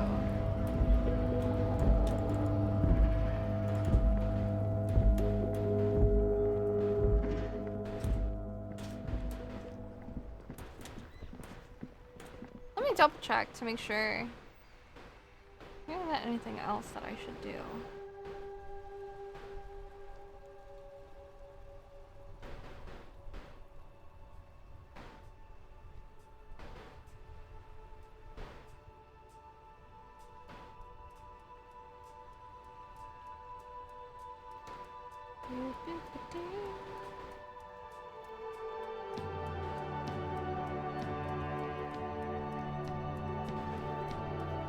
A fight club? Going to the Sunday friend? Or...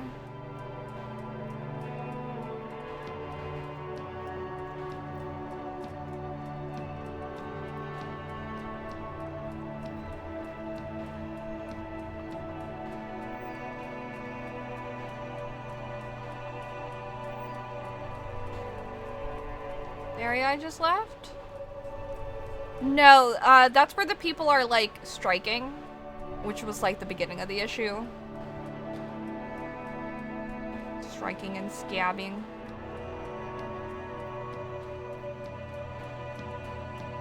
It's all good. Okay.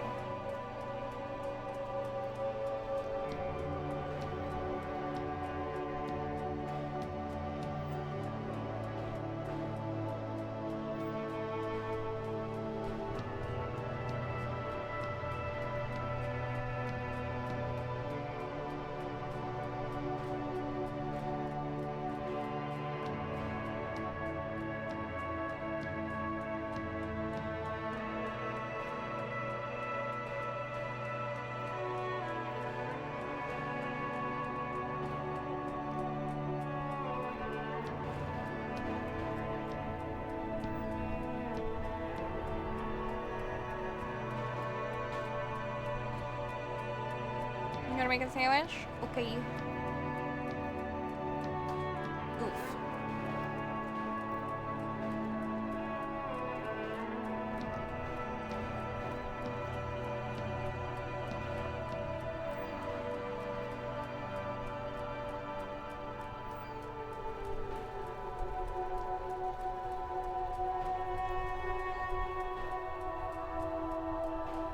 You were hoping he said manwich. Why?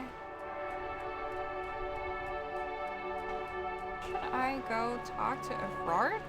I literally have like 1 minute. I can't do anything if I should actually talk to Evrart, but I think I'm good. No, I have my...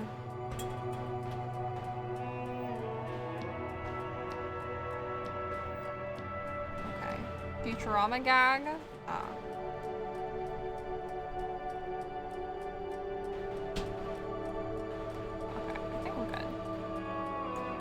Recommendation to do this other thing. Let me see what it is.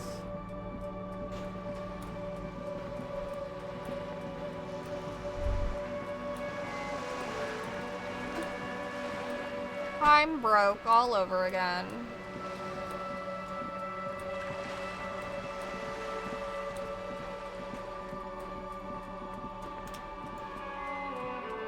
Hello again, officers.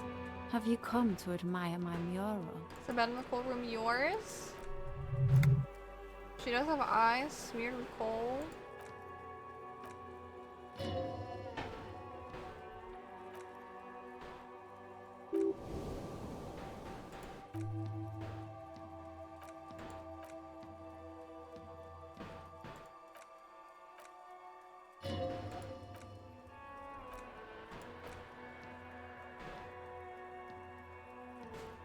I have an opinion?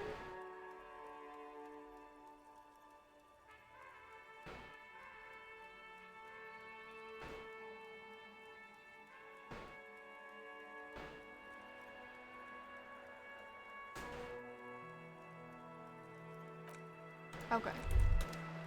Don't have anything actual to do with her. I need to go check on the dude in the light container, or the shipping container made out of light. That weird guy.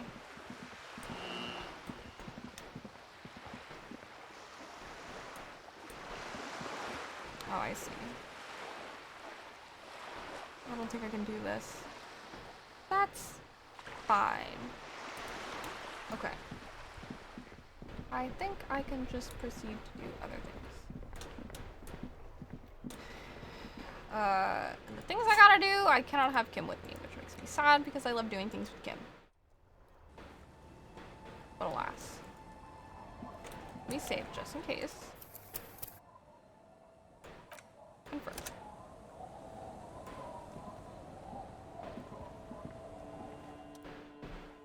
Good night, Kim. Alright. Time to go get my gun.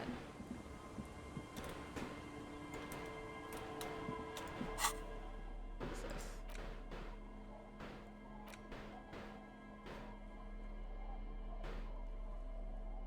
Sell speakers for cash?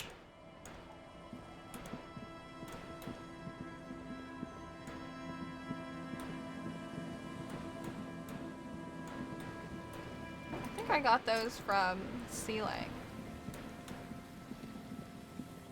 Up here, right? Yeah.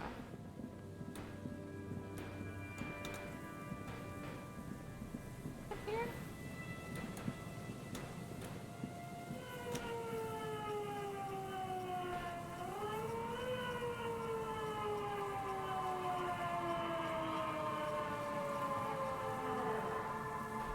Am I prepared for this?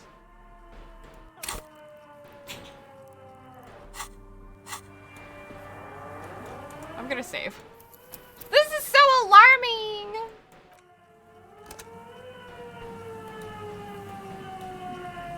Put your hands where I can see them.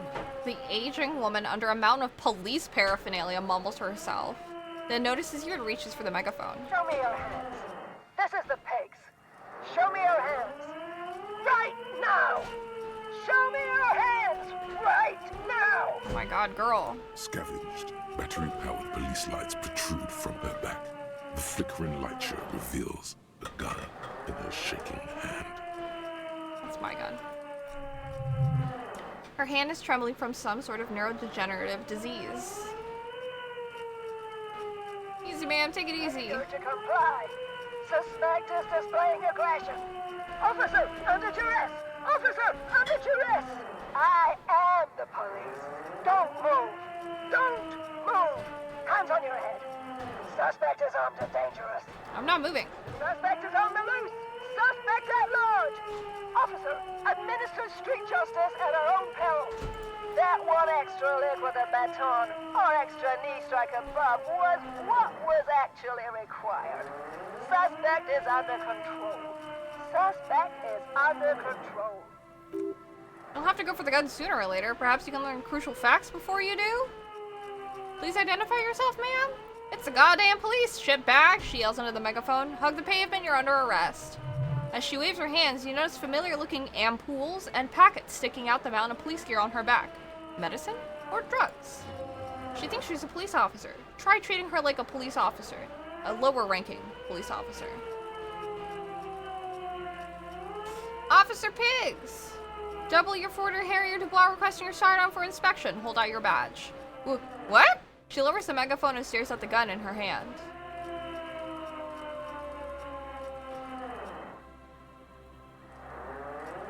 Patrol officer, you're in gross violation of the RCM code of contact.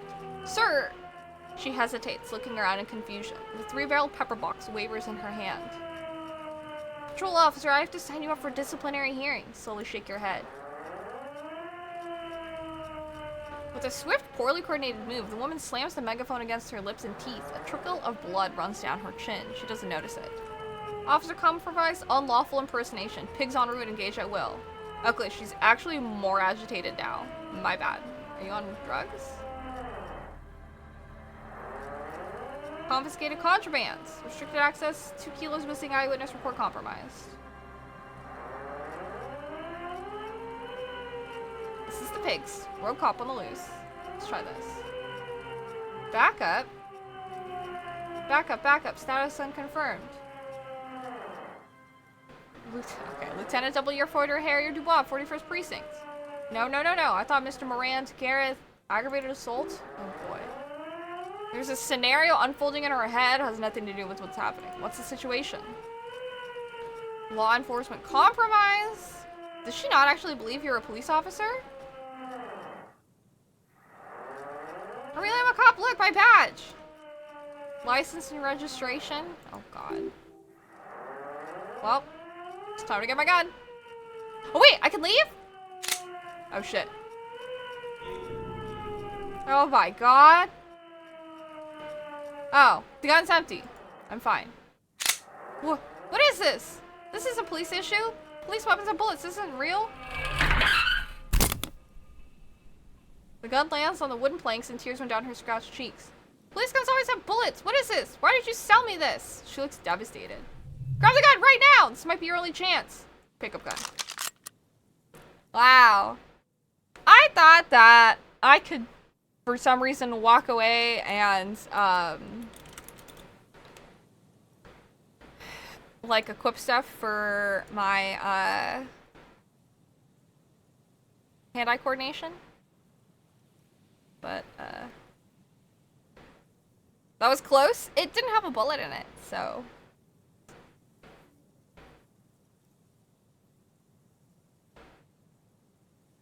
Oh well.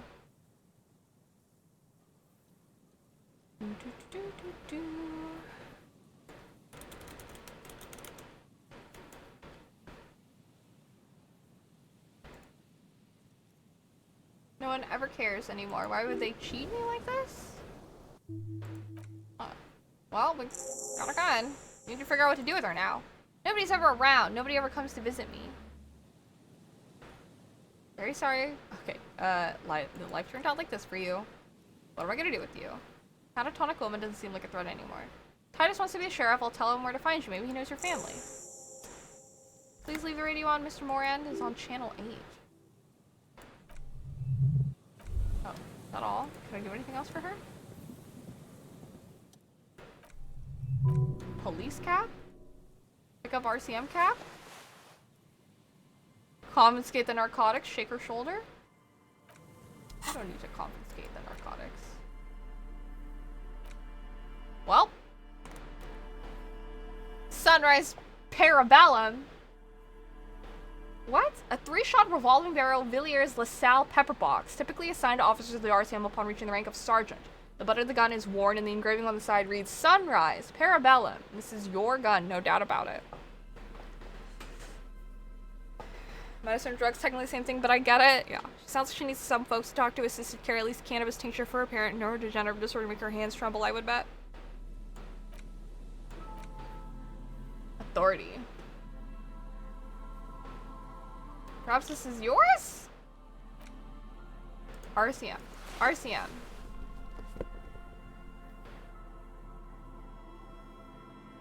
Black lung straps. Franco-Nigerian. Do I have any other RCM things? I think I do. Falm. RCM patrol cloak. Commander's jacket.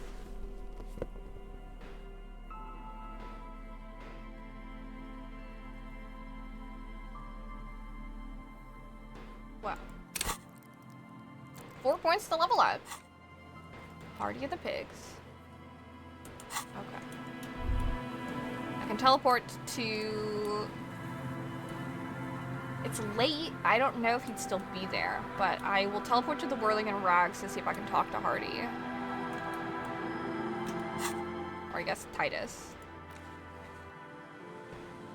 Of the Hardy Boys.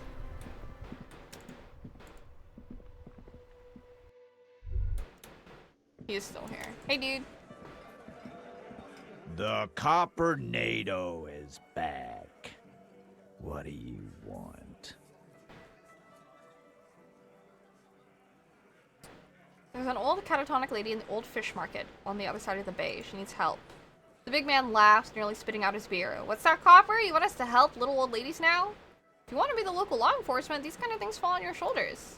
Yeah, we'll send someone out. Who is... Wait. It's the pigs, isn't it? Yep, her. He pushes up his cap. God, poor lady. Don't worry, we'll handle this. I think she's got some family in Quran or something. Bastards left her alone when she got sick. We've been getting complaints. Hey! Eugene interjects. Wasn't Everart's B team looking for her the other day? They said something about her, I don't know, finding something? Yeah, I think you're right, Gene. Titus gives him a beer salute and turns to you. Did you have something of yours, pig? Whatever you do not admit to these punks. You lost your gun.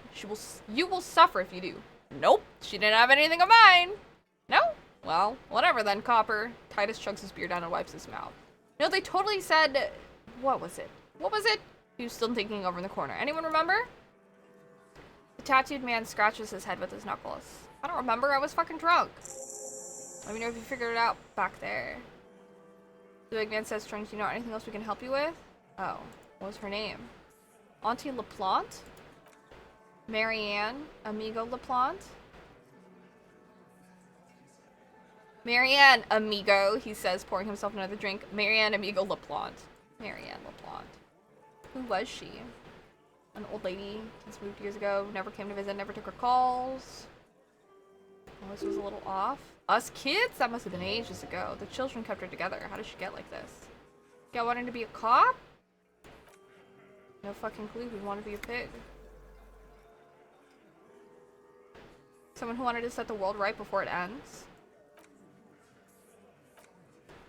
Weird shit to say? Pigs level weird? Okay, where'd she get all her cop gear? Okay. Station 41. A man carries a crate of rusted unused badges. You think these would net us something at the annual auction? Shit, who'd want these? Just dump them into the river. No problemo, Captain. We take care of our mentally ill here in Marnaise, ain't that right, boys? We're the real heroes on these streets. Okay. That's all I got.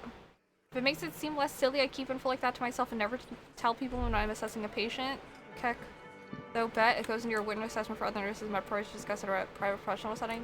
That makes sense.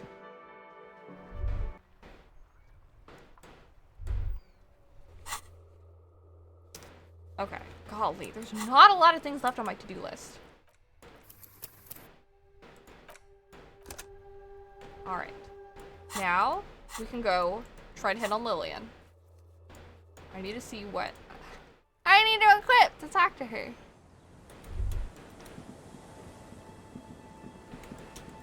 Because Kim was making it awkward. Wait, oh, hi, cat lover! Look at those little bastards. Okay. Suggestion. Hello, hello! Can't stay far. I want to sure to pop in. Miss everyone, and even though I may not be around, I'm still wishing all the best. Give personal love for me, please, and have a wonderful stream. Love you. Wishing many more fun years of streaming. Thank you, cat lover. I appreciate it. It's so good to see you. I hope you are doing well and taking care. Thank you so much for taking the time to stop by. I appreciate it. Okie dokie. I need to equip stuff for suggestion.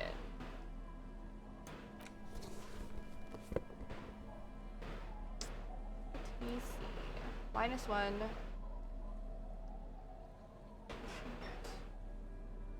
Suggestion.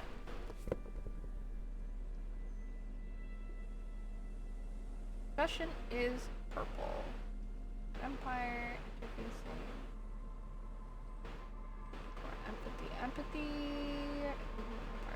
-1 suggestion. -2 authority. Logic. Ay. Okay. Well, I can put more into suggestion, right? I could definitely put more into suggestion. 2 more. Alright. Happy Steph-versary. It is. Let me make sure nothing else is downing my... There we go. Okay. The waves are beginning to die down. Look at those little bastards. Hey, we succeeded! Do you think Shirley needs more of that after a man died at sea? But what do I do then?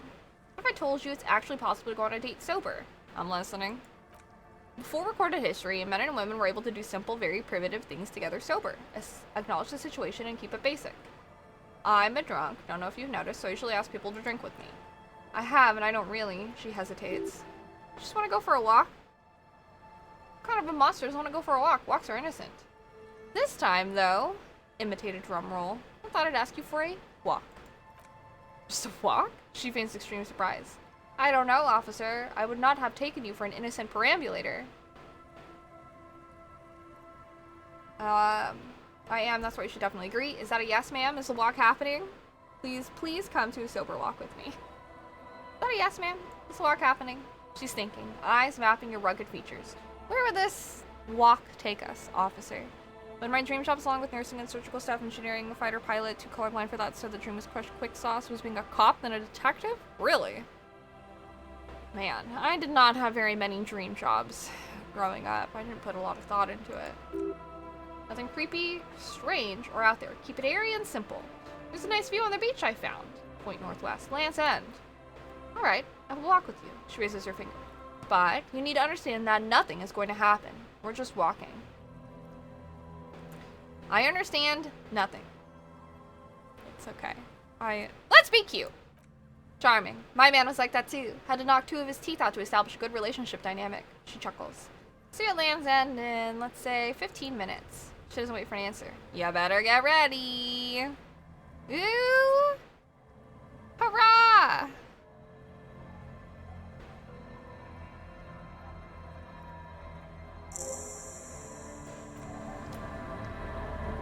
Better walk over there to say hello to her. I thought we would walked together to Land's End, but I guess not.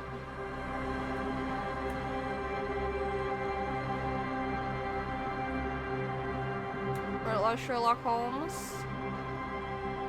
Try to analyze? Dang. I had way too much anxiety and family drama, unfortunately, for things like that. I read stuff like Series of Unfortunate Events, and imagine what it would be like to have normal parents.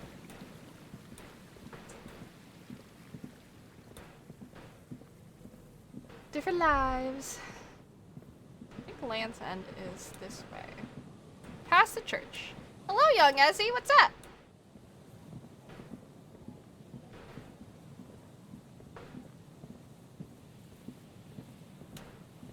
Up here? I guess since Kim isn't with me, I don't need to just like walk everywhere. Past the bunker. Bunker that won't open. To up here? Somewhere? There's locust. This is the 4th locust trap. Oh, there's something up there. Dead, dying locusts.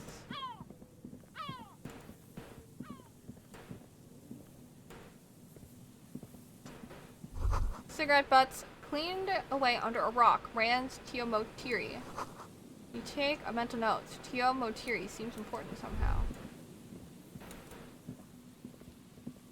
Okay, she's already up here. Leo work, Army Force me on that being cocked put under your career wish list. Cool, just excited for a new cartoon coming out, even though I might be too old. Hey, it doesn't matter as long as you're excited for it. What cartoon is it? If you don't mind talking about it. I'm doing well. Enjoying some Disco Elysium today.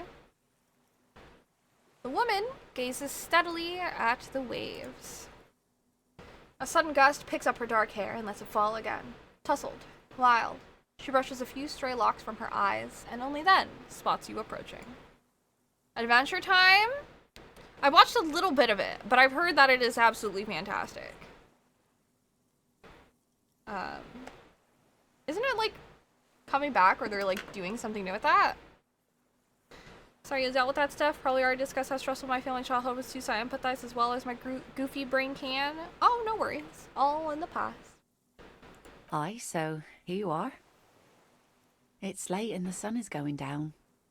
It'll be dark soon. If we stay here long enough, we will be joined by a cortege of drunks and teenagers. Know that you're not the first guy to bring a girl to Land's End. This is what locals call a make-out spot. That is not going to happen here today. I just want to make that clear, Dimples. She turns to face the sea once more. Started Adventure Time as a young teen, now you're old. It's a good show, though. It had a lot of cultural impact. There's another Adventure Time special coming to Max. How long will it be? I watched a little too. I really should sit down and watch Adventure Time with a friend/friends. Her thoughts are still elsewhere, with distances across the water and with the water itself. Across the rusty water, that's La Delta, the financial district. In the mist-covered distance, towers rise as a rebuke to the poverty of the coast. Look at her. You seem surprised that I made it. She chuckles. Drinking men aren't known for keeping their appointments.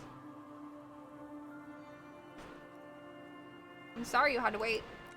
It's no bother. Don't get many excuses to spend time alone, what with my trio of monsters. It means her kids. You'd rather I left. Now you're just being another kind of fool. She laughs, a playful glint in her eyes. You should know, I don't spend time with people out of any sense of obligation. As she turns to face the sun reflected in the waves, there's no sun.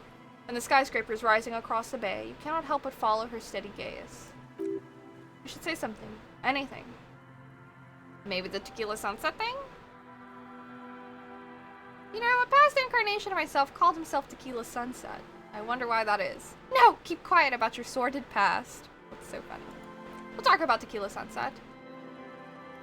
It's a common Revacholian expression. She narrows her eyes. It means drinking yourself to death. Oh. Oh, indeed. Found a corpse recently. He'd had a Tequila Sunset moment. And what about you? Keeping the name? Congrats on 4 years and on to more. Thanks, young Ezzy. I appreciate that. I'm excited for what adventures we'll have in the years to come. I think I'm good with Harry or Dubois these days. Well then, Officer Dubois. She nods to you, then turns toward the sunlit sea. The remains of the dying sun are reflected in the waves, and the skyscrapers rising across the bay. Your mind clears for a moment as your senses take it all in. Not just the glass skyscrapers, fragile looking in the shimmering air, River Esperance flowing into the bay. Isn't it strange? She breaks the silence abruptly. For this all-powerful thing, the sun, to be so generous toward us? You know, the best time to go out fishing is usually towards sunset, when the water is warmer. The sun also falls on the keepside tenements and the war-torn ruins. An old sea fortress juts out, seemingly impervious to the sheen cast over everything else, shaking you out of your reverie. The sun does little for the dead, and those hopelessly lost in their own minds. Or people living in desert climates with sparse vegetation and little drinking water. That's why you named your boat the Sun? Oh, that was a bit of pride and a bit of superstition. And a bit of conceptual unity, too, it being yellow and all. I'm not sure desert people are happy with too much sunlight. Now you're just nitpicking, she smiles. But I concede. Maybe desert people sometimes disagree. There's a salt in the air and the cries of the gulls and the skuas, the grit of sand and the green glint of broken bottles.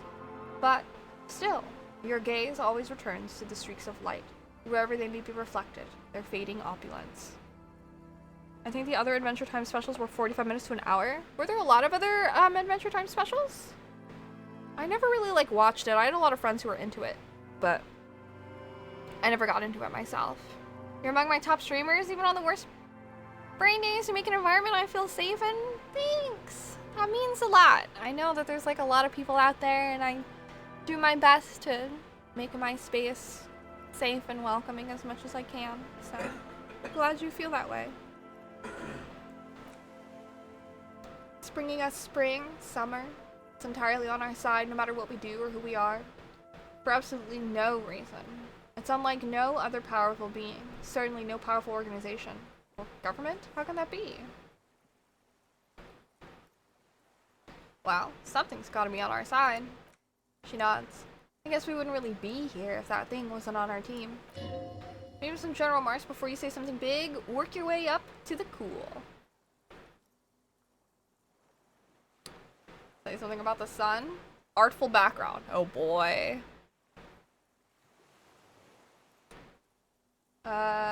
Fish hooks. These? She turns her head and they dangle. These aren't real fish hooks, silly. They're earrings shaped to look like fish hooks. A drunk called Rosemary brought them to me. I kept them. She's right. They're made mostly of plastic. A cheap novelty gift you can buy from a flower shop or a kiosk. The wind ruffles her hair as she looks at the setting sun. There's an interesting lilt in your voice. Thank you. I'm half Ubi. My mother was from Ubi Sunt? Not a lot of sun there, I hear, though I've never been. The wind ruffles her hair, she looks at the sun. Do you wish you were out there fishing right now? I always do. I like it. It's like being on another planet. A water planet with water worries and water joys. Time to think. Okay. Ooh. Can't even. Quick save! Alright.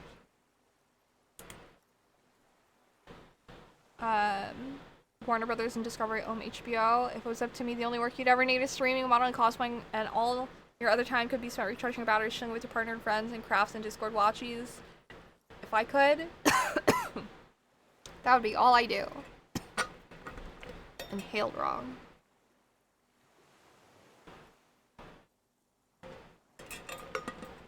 But alas. Time Warner, which Turner is part of, I forget how. There are only 4 episodes on Max. Ah. Fingers crossed. Yes. Here we go. 2 different approaches to cap this off with style. Stare into the sun. Yeah, a massive thermonuclear reaction, 5 billion years old. The sun is a god. The only fault with the sun is it shines on us as well as our enemies. Let's just stare into the fucking sun. Aye, she nods. And a benevolent one. When did you last have one of those on your side? In my early 20s, maybe? When I had my love with me. Never. I still do. I'm righteous. In my early 20s, maybe. Well, now you have that giant thing to watch over you. So, to hell with you. She smiles. You know, the wind's gonna pick up soon and I have to go, but she takes her sword out of the scabbard. The blade shines in the gathering dark. She gave me her fucking sword. Have this. The sun's good, but it doesn't stick things. I have no use for this anymore. Are you sure you don't need the sword? Look at it. No. Men around here are too drunk to pose a threat to me. Think we could do this again sometime? Doubt it. She smiles sadly, but thank you for the company. This is as far as it goes with her. You need to put a year between you and your last drink for anything more. Thank you for coming on this walk with me. Farewell. She nods to you and turns to go. I love her. She's great. Discovery owns Warner Brothers now, unfortunately. That's why they rebranded to just Max instead of HBO Max, which means Discovery, CNN, TNT, and Cartoon Network, and the Warner Brothers properties. I don't even understand who owns who now. Everyone's just kind of mashing together. She walks off, the wind picks up, and the light from the sun seems to fade. The crumbling silhouette of failed electrical R&D towers in the distance, beckoning. Won't slice or stab? Dude. Yes. Multi-tool in one hand, sword in the other. Maybe I should have the sword in my offhand. Great things. Cartoon Network is pretty much going away. Discovery owns like 50 billion in debt? Sometimes I think my debt is bad. I've been slashing a budget on anything that isn't reality shows. Jesus Christ. Jiminy Cricket. That should mean I should be able to watch the whole Mythbusters series on HBO Max. Get your shit together, big corporations. Yeah, billion with a B, it's insane.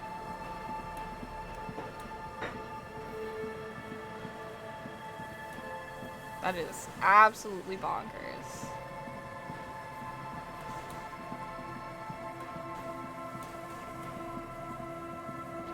Okay. I feel like I don't have anything left to do story-wise except go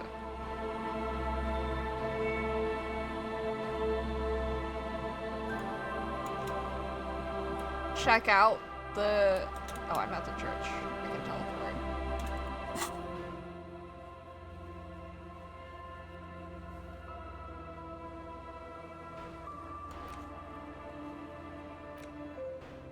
I still need to find a working firearm.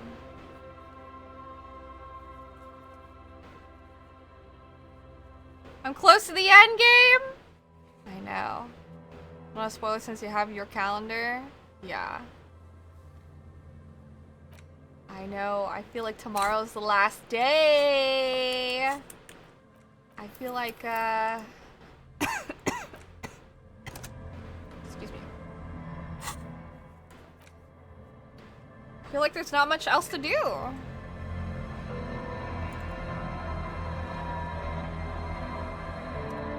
Enter. Check.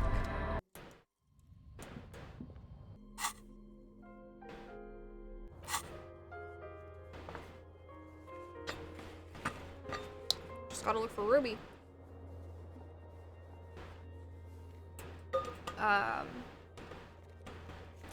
I'm going to start the next day, and then I'm going to pop over to Whirling in Rags just to check if there's anything different. Because Lena left. I don't know, those RCM patrol guys have just been hanging out in the lobby and nothing's really happened with them, so maybe see if anything's different, make sure things are, I don't know, okay, that I haven't missed anything, and then we'll probably go check the failed electrical building. I feel like Cartoon Network does so much better with a hands-off approach to their stuff. What also sucks is that WB/Discovery are the first ones to start canceling stuff as a tax write-off. Hello, Porter Knights! What's up? There's a reason they moved Adult Swim to TBS. They're trying to cut budget and consolidate assets. Sometimes I just want to relax and hold History Channel and Discovery. Watch old History Channel, Discovery documentaries, Mythbusters, and stuff about World War II, World War I. Not to mention just selling our random properties to other companies. all fallen asleep. Fallen asleep, fallen apart. The bed underneath you is soft, if lumpy. Waves wash the sand underneath the hut, then grow distant to your ear. In the quiet hum of the organic heater, you fall asleep. Like a deftly cast fishing net, sleep pulls you out of the world and into its dark shore. The rough mesh chafes. I heard about Batgirl. Tightening around you, it digs into your brain. Baldur's Gate 3 just barely eked out above Disco Elysium as the highest ranked game on PC. Was Disco Elysium the highest ranked game on PC? Dark Shore my ass, I know what this is. How have things been going for you out there? Helped anyone lately? Saved anyone lately? Murdered anyone lately? This bastard isn't even listening to you. Because you know you are a murderer. A disco music listening psycho killer who offs poor people and then forgets about it. Huh. It's really apples and oranges comparing this game to Baldur's Gate 3. They are completely different games. Disco Elysium is basically Lawrence of Arabia levels of high class in the gaming industry. I'm not sure what that is, but I assume really high? That is really sad about Batgirl, that they axed it. Okay, so I'm a murderer and that's bad. Hear that? He doesn't even flinch. Iceman doesn't care about killing people. That's nothing to him. Blackwater, under the bridge. The thing he's really scared of is much, much worse than that. Why are you doing this? I just want to sleep. I can almost see the dark. We're trying to help you. All these processes, these tortures, voices and tremors are all just distractions, flares and countermeasures to keep you from the last dream. The worst of them all. I figured there was no money movie with our female protagonist looks up Barbie. Nah, no money at all. The last dream? The last dream will be total annihilation. Cinders peeling off the fuselage. We won't be there to help you anymore, Harry. We will be dormant. You will be naked and alone. And the air will smell of apricots. Of hell. An ancient sadness, brother. 10,000 years later, in front of the video rental, there is a warm breath on your face again. Everything is okay again. Everything is so okay. Can't wait, can't wait. Your eyelids flutter open for a moment. When you close them again, you sense the light of the room around you. You're back. In 2 seconds, the alarm will ring. The last thought in your head before waking is, maybe you shouldn't have seen that stained glass window in the church? Fucking Dolores Day. No money in a movie? Oh yeah. Should have realized not everyone is into cinema history as my nerdy ass. They're like golden age Disney movies as far as prestige. Ah. Hey buddy. Time to get up.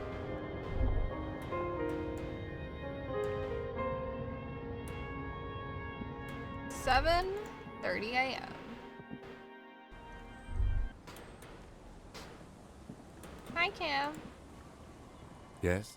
Nothing. Alright.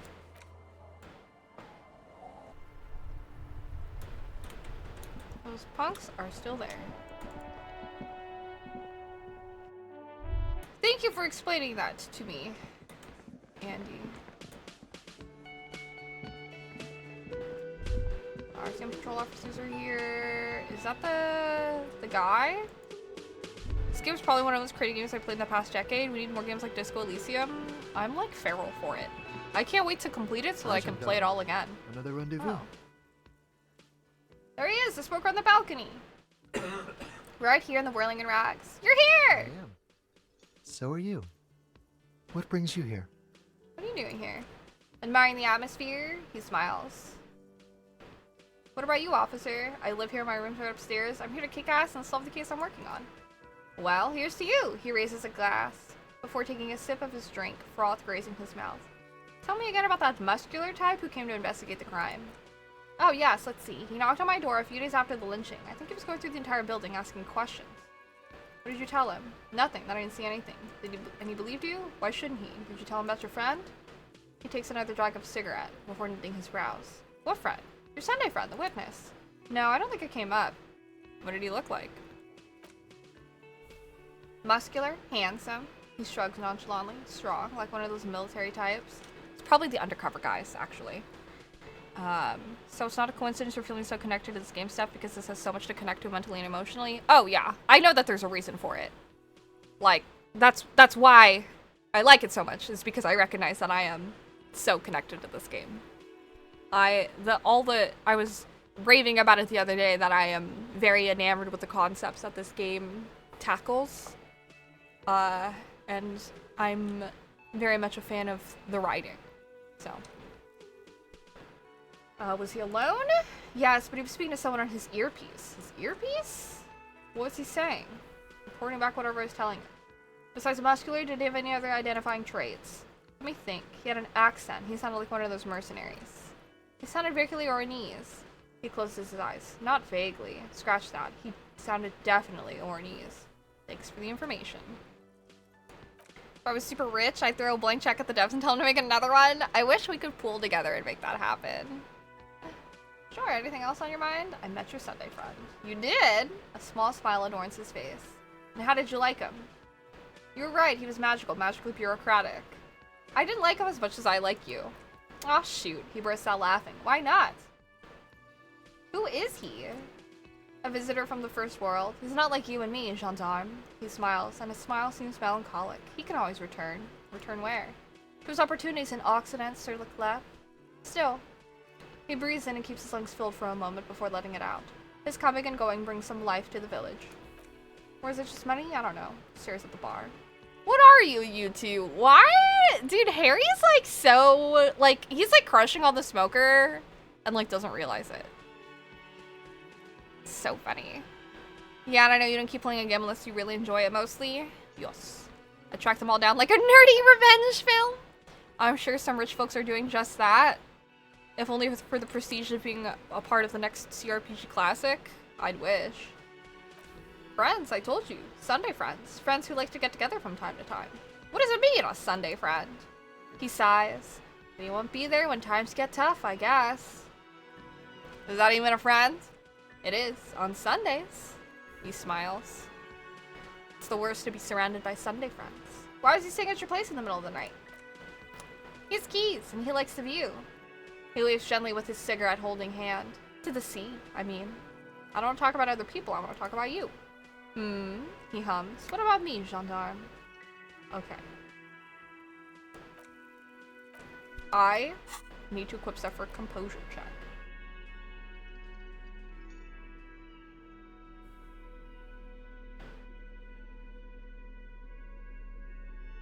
Composure. Composure is yellow. I didn't just say, did I?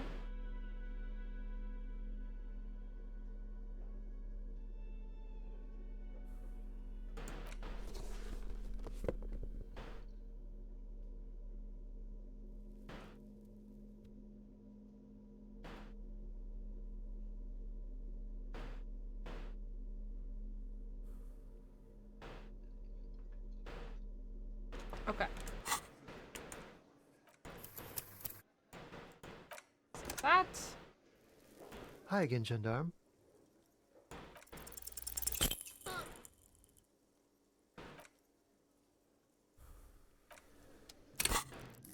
Composure.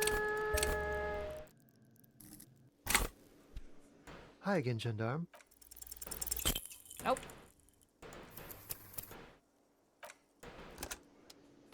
Also, this isn't to say any other games y'all love are not as good or anything. This is just an RPG art lover's dream of a piece of art. It's kind of magical when you love something so well thought out and executed as this. This game really hits the spot for me because I love games where dialogue outcomes matter. Never expect to find a game where that is basically the primary mechanic. Yeah. Hi again, Gendarme. Like, what you say and do really, like, impacts things. Mostly, like, what you say, because talking is how you make time pass, which is so... I really like that as a mechanic. It's just, like... In the, like, spaces between... in my brain, Disco Elysium fits so neatly. Oh! Could he be a member of the homosexual underground? Never heard that before. Just pointing it out. We're not talking about some kind of cult with members here. You made it up. Are you a part of the homosexual underground? The homosexual underground? The smoker sits up immediately, his eyes wide with amused surprise. A honeyed smile lingers on his lips. Why, yes I am, officer. Why? Do you want to investigate? Yes, I do want to hear about the homosexual underground you're part of. Oh, it's a pleasure group. A sub-rosa pleasure group congregating in cellars under the cover of night. Saturday night, sometimes even Friday night. What about Thursday night? Or Thursday night. Sometimes the congregating doesn't even end and it carries on into our daily life. He lowers his voice conspiratorially and looks around. This is so funny. And likely will be ageless and only become more enriched as time passes, like the incredibly smart, sweet, and beautiful streamer friend Steph. Thank you. Oh, that's sweet of you. Whenever I meet someone who loves this game, I'm like, yeah, one of my kind of people. For real! Man, that's gonna be me now. Now, like, whenever I go to a convention, I'm gonna be looking for fucking Disco Elysium merchandise. Why do you convene? What do you do? We're ambitious. We want to destroy the last vestiges of meaning, the last things people in rubbish will have to hold on to, the true symbols of security, the meaning of man and woman, mother and father, their marriage. Everything will be constantly shifting and moving under our rule. The future will belong to a circus of identities, just spinning around, surreal and unreal. You don't even know who you are anymore. Does it have anything to do with the disco? Yes, we listen to a lot of disco. Some say we engineered disco to spread our vision of a vertiginous, ever-changing society, where all there is razzle-dazzle of gold. We're going to change the family unit with all this razzmatazz and finger dancing. He wiggles his hands. With mysteries, of course. The mysteries are also of sexual nature, very esoteric. I do like disco.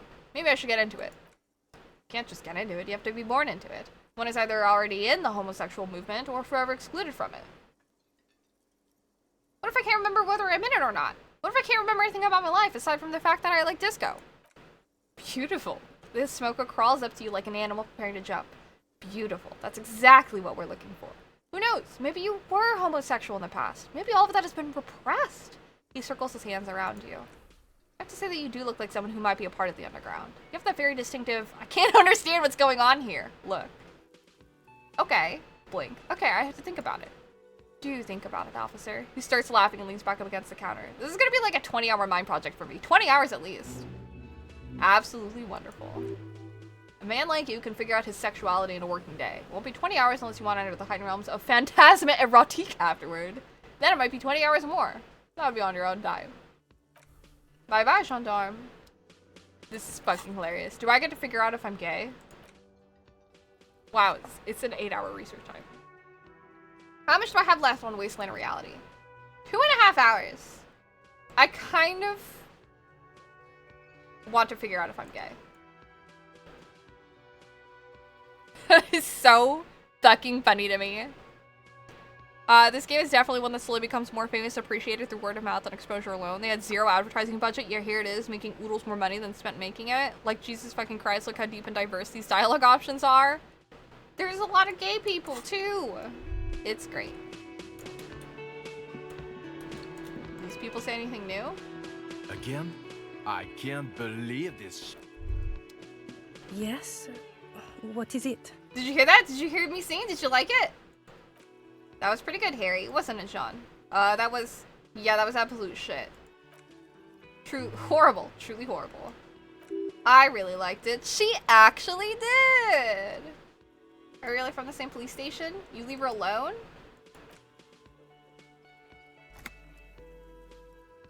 Are you with him?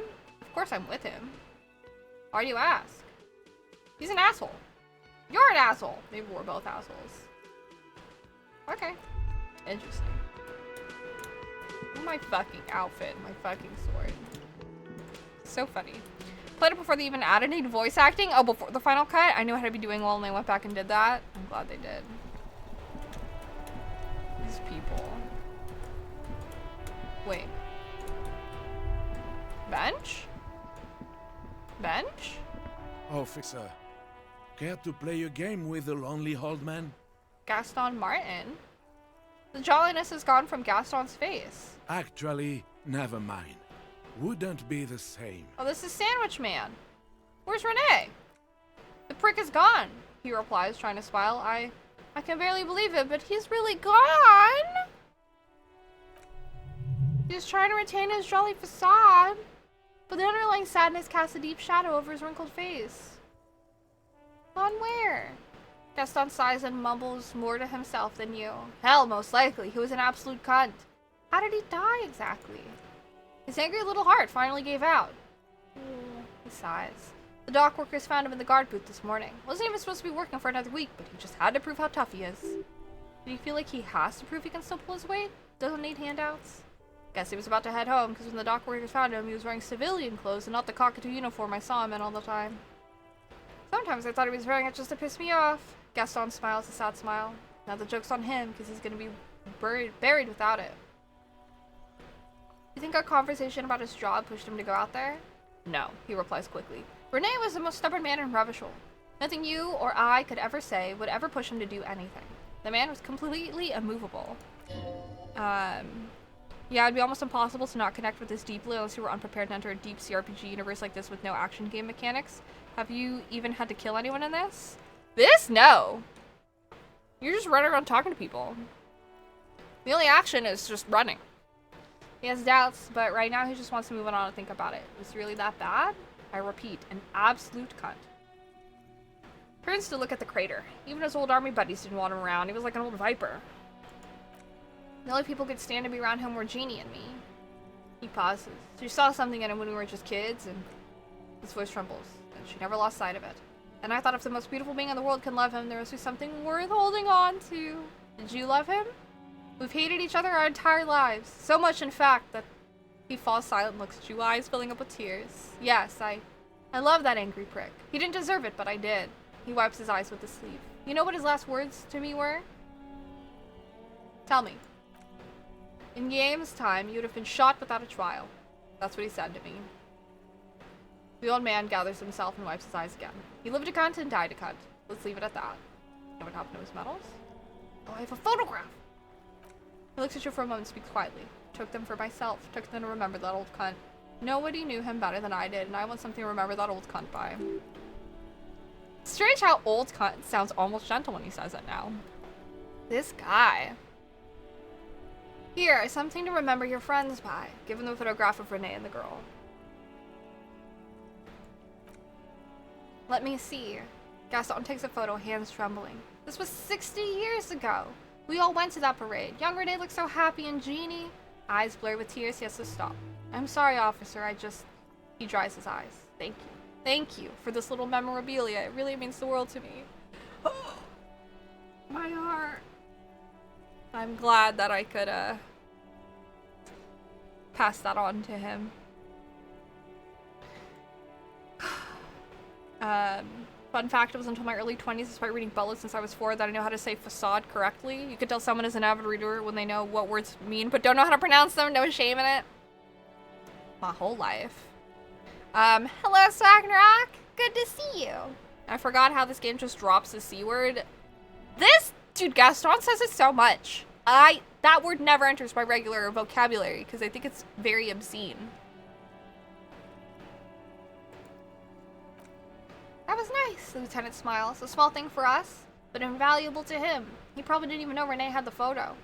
I offer my sincere condolences. Yes, the lieutenant nods. We are both very sorry for your loss. It is what it is, part of life, really. He mumbles, only half listening to you. To know someone for 79 years and one day they're just gone? I just don't know anymore. About anything, really. He slowly shakes his head, then remembers your presence. But you You must need something? Oh. Maybe we can ask him about Maybells. The little man stares at the flowers, then sighs and says, Renee wasn't really what you'd call a botanist, officer, and believe me, he didn't like Insulindian lilies. Insulindian lilies? It's their old name. Why didn't he like them? Communards, the bells of the revolution. Okay.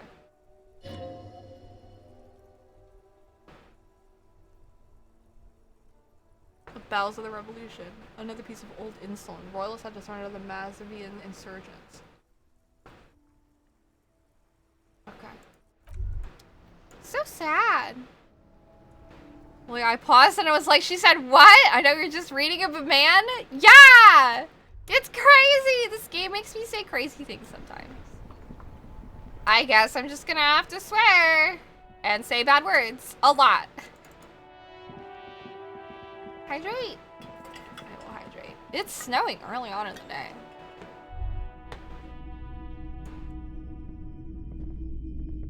Top of the morning to you.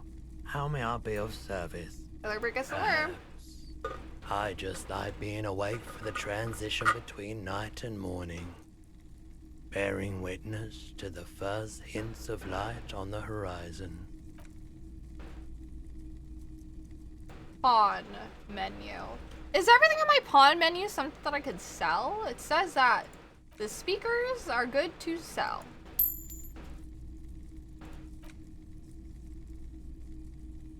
Not included. I have that. Empty cassette. Bell of the grave.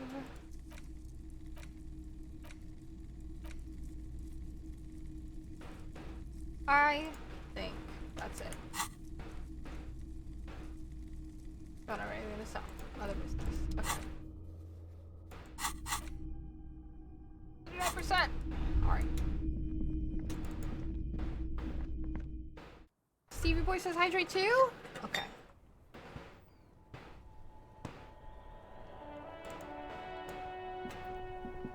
I think I actually also have to talk to Suna about making this transceiver thing. So I'll do that. But that'll put me close to the Feld building. I love these guys' jackets. They're great.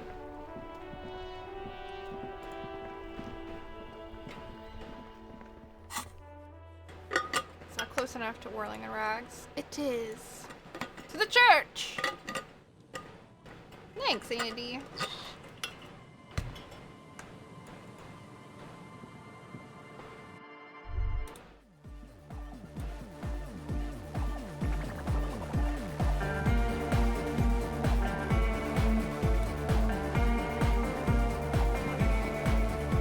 Yes, what is it?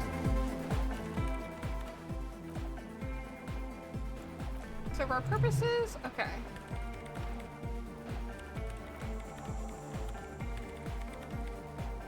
Wait, I need time to prepare. How much of a thing is this gonna be? Twitch, you so silly. It is the C word that rhymes with rut. Yes.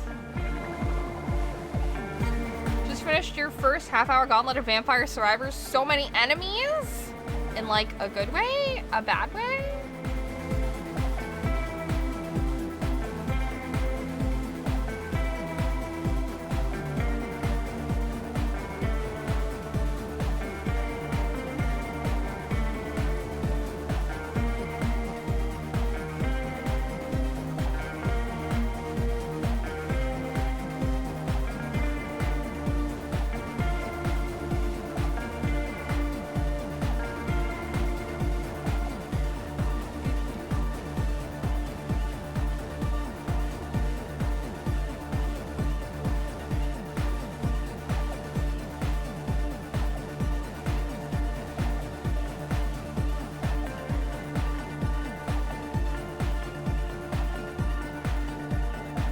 I necessarily want to do this right now. It's very early in the day, but I do have mad respect for the writers of this game to be so into detail that they're like, we need that old guy who says things are totally not cool in order to create a more realistic world, though. Yeah. Renee was a big old jerk. There's also people like Measurehead who are freaking crazy, and there's people like Gary who suck.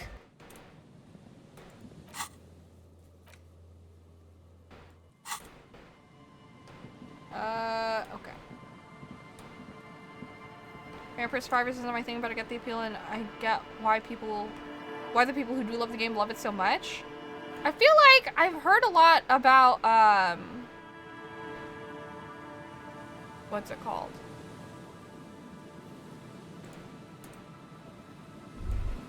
Vampire games. I don't know which one specifically. I don't know if it's consistently Vampire Survivors or if there's like another vampire game that I'd heard about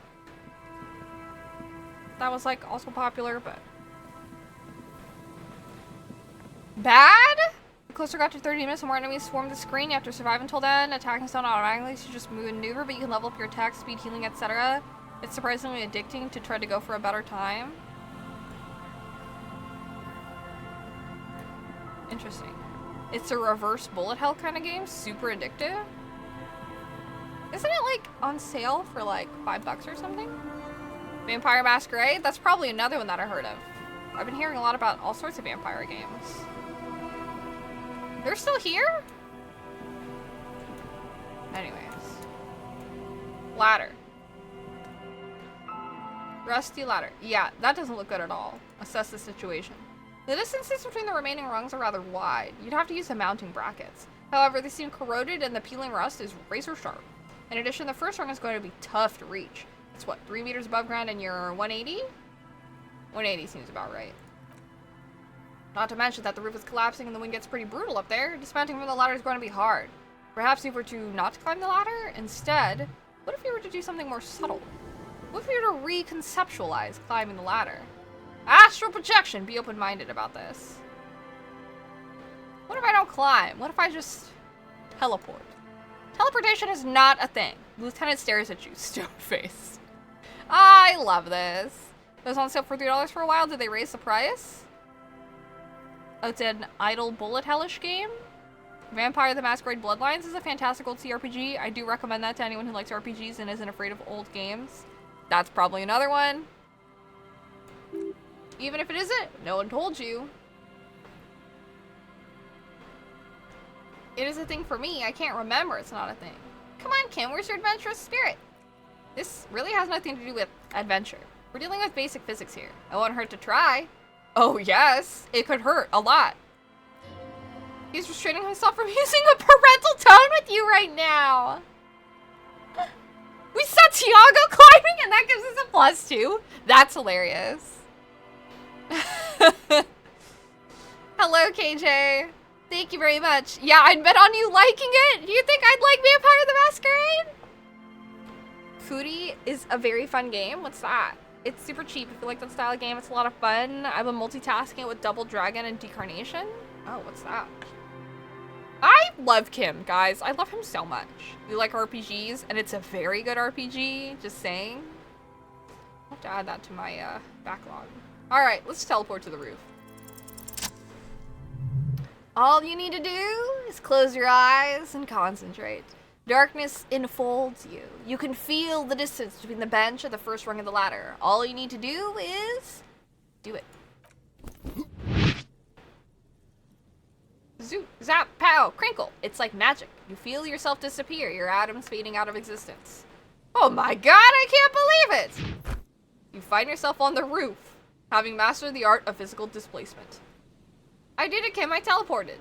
Don't gloat, just stand there like a Sumerian master. You know, for the record, you didn't teleport there. You just climbed the ladder with your eyes closed. How can you not love this game? This game's so fucking funny. After seeing you get conditioned by this game, I'm betting this will make you far more open to connect with other deep sea RPGs. I don't know if I'd say that I've been conditioned by this game. I feel like I've always been open to other deep CRPGs. No more backlog? You're not my real dad. I'm gonna add it to my backlog. How's everyone? Like, Baldur's Gate 3 Pathfinder? Or, oh, Bag 3? Baldur's Gate 3? Pathfinder? I love, like, D&D. I'm a huge fan of, like, Critical Role. This is, like, the bread and butter to me. This is what I want and crave all the time. Hello Apex Turtle, welcome in.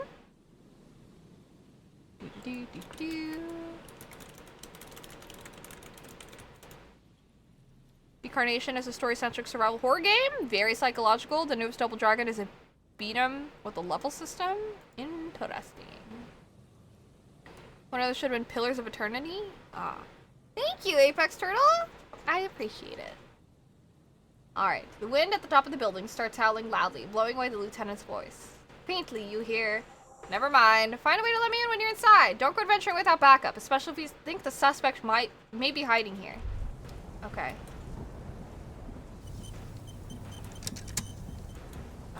You know, saving's probably a good idea. Enter the building. I'll let Kim in too. Okay. A save game. Save. Oh, yeah, sure. Look at that. Central support beam has been destroyed by artillery fire. Will not condition maybe prep you for sliding into those games easier in contrast with other games you love, like Yakuza and stuff?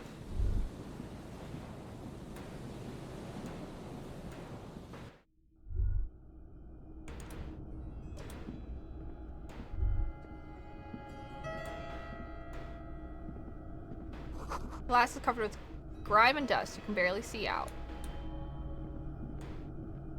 Guess I'll just keep going down. Pillars of Eternity is what got me into games like these games.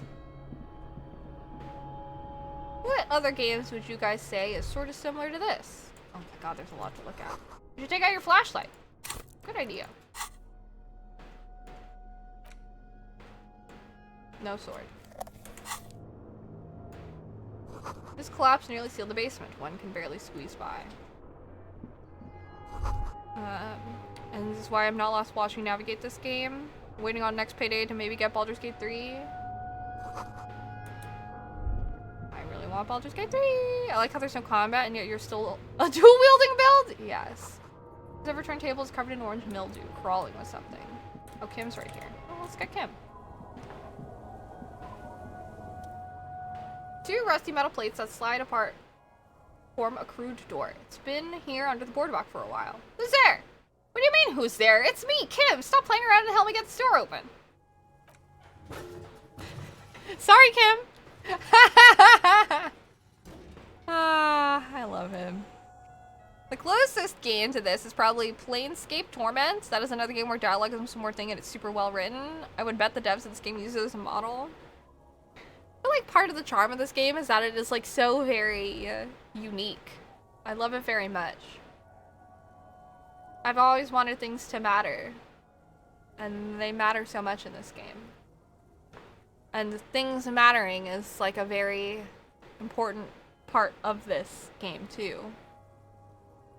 Damn! Kunai just fucking suplexed the die spot! Okay! Kunai finally got their revenge. I love that. Amazing. 10 out of 10.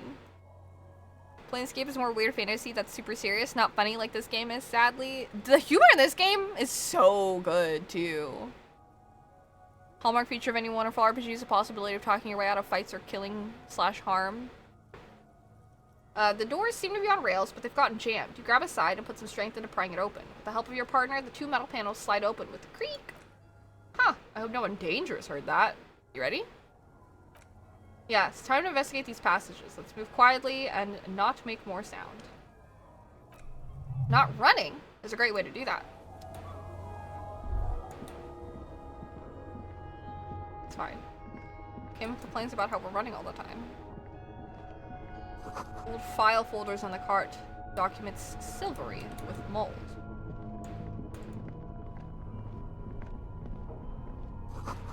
Series of thick, dusty paints of glass. Interstellary suit jacket.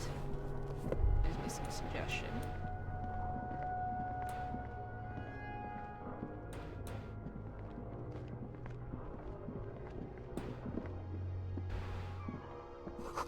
Then we have a flashlight, a crevice in the wall.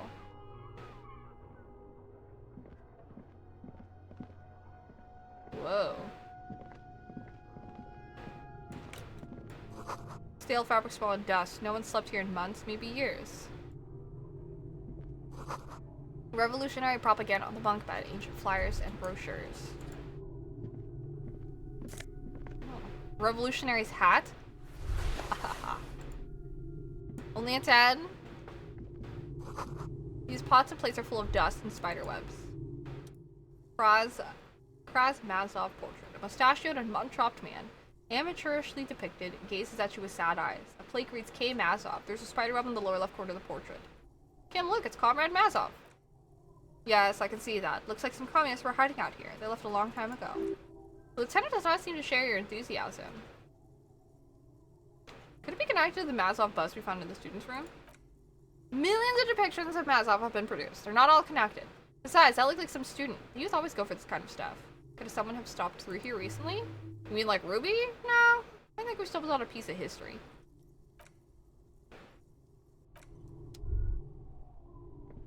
What's considered the start of a good roll? I would consider 15 and up to be a pretty good roll. 15 to 20. But, I mean, base rolls, it depends, because your modifiers can help, like, inch things up. 10 could still be, like, pretty good. 10's, like, exactly in the middle, so. Any modifiers tend you towards, like, a more good than bad.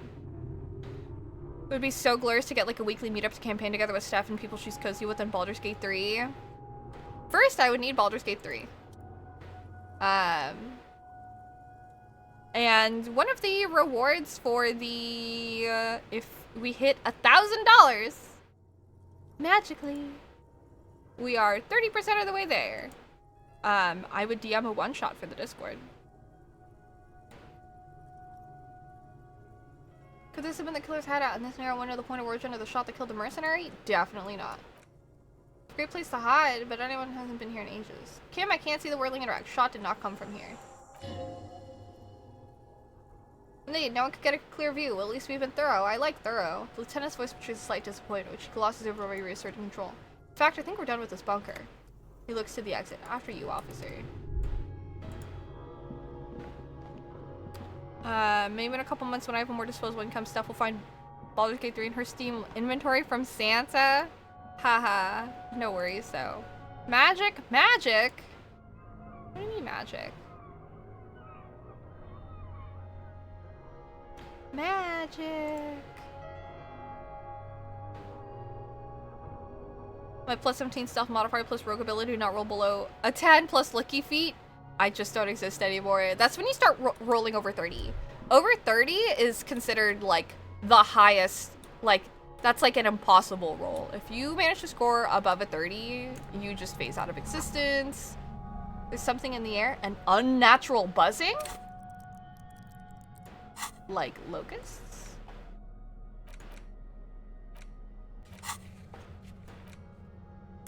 Still need to check the island for bullet shots. Tunnel collapse, you have to find another way around.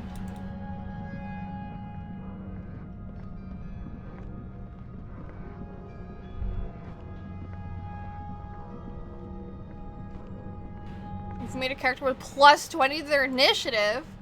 It's getting louder, the buzzing sound.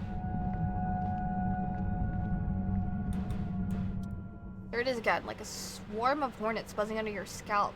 Strange tingling you can almost smell. Lieutenant, do you feel something? No. What do you mean?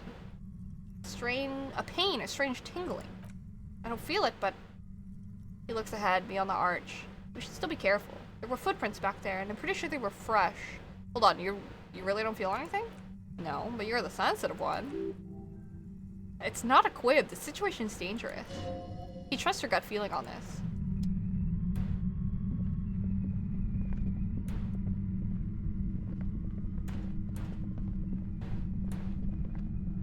And with you knowing stuff about D&D, I'm not among the people who know as much about D&D. Hell, you could lead our party with ease. I would hope so. It feels strange.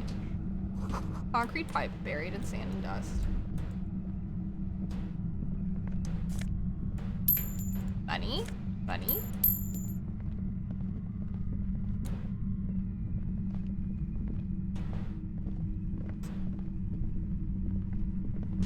Whoa.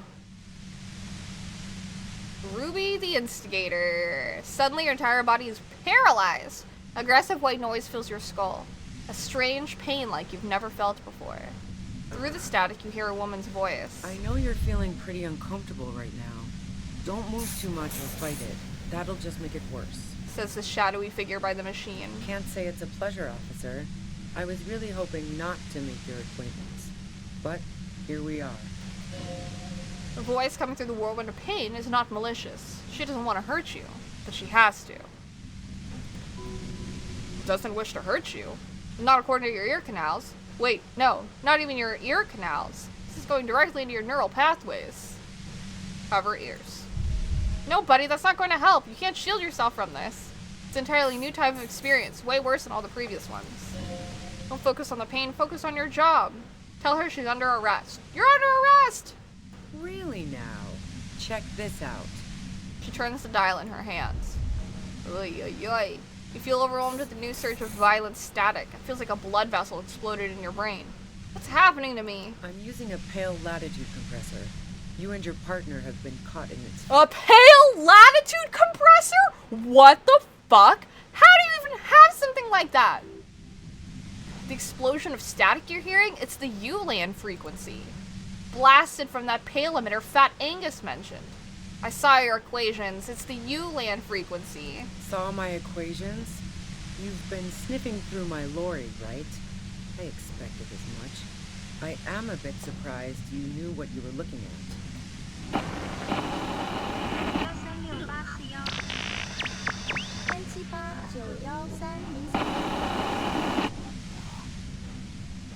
A pale latitude compressor is used to sort of make the pale more manageable.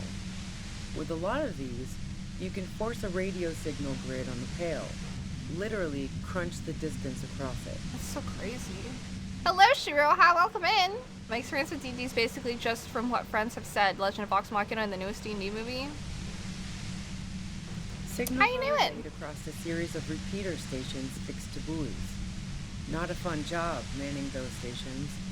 All alone out there in the pale, people lose their minds in just a few years. So, what we are experiencing is a concentration of radio waves. He gestures towards something with great effort. Precisely. This is an industrial strength paraboloid. It's meant for forcing dimensions on something that doesn't have them. Needless to say, the frequencies used are out of this world. Damn. Enjoyed Oppenheimer a lot last night. I'm glad I wasn't as sick as I was to see it. I'm glad you're doing much better. At the upper limit is the large prime number generator station. It's used specifically for pale latitude compression. That's why you may be hearing some numbers. But you might also hear, or think you're hearing, local radio chatter. She's been holed up in here for a while with no one to talk to. Keep her talking and you might just get an opportunity to break loose. How did you get your hands on this thing? Myself. She nods towards her torture device. She's proud of it too, as she ought to be. This is way beyond her abilities. That's illegal. I'm guessing it's patented. But we are beyond that, aren't we? Oh yeah. Way beyond. She studies her death ray and the law officials trapped in it. What's going on in the game? We just got caught in a trap. Will I stay like this forever? No. Once I shut down the compressor, the pain will end. It may take a few minutes for you to steady yourself, though. It's a bit like waking out of a very confusing dream. Yeah, it's pretty nuts.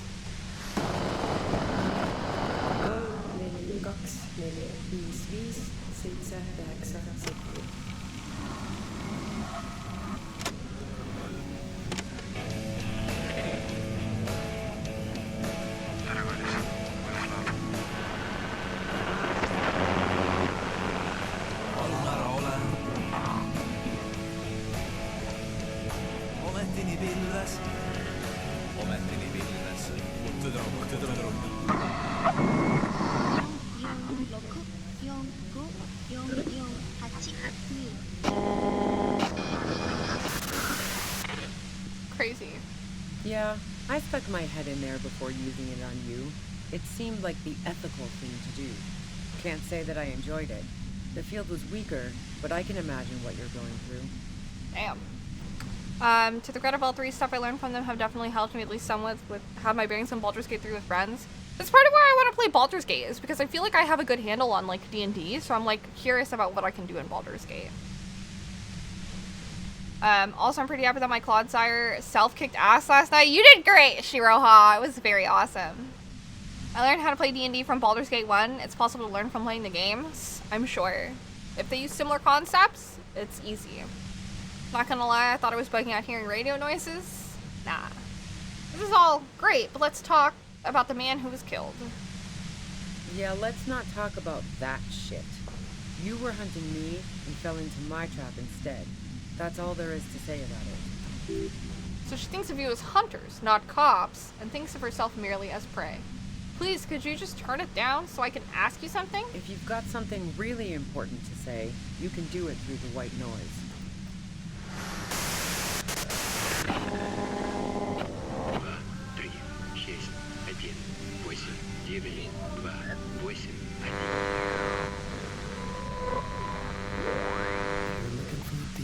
On mattress.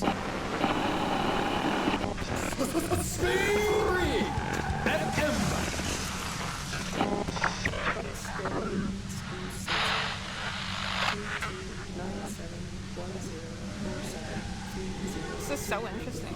There's some sick mods for Baldur's Gate 3, like what? Oh, Genta! Thanks! I appreciate it!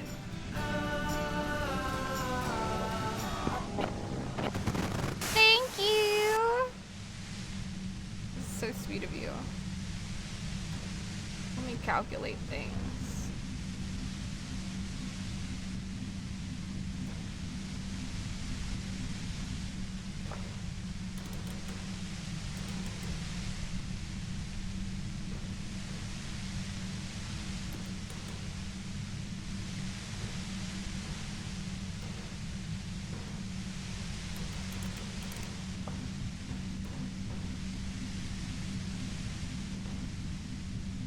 Yeah! Thank you, Genta. Very sweet of you. Maths. Maths is hard. I'm gonna make sure I've counted all of the everything correctly.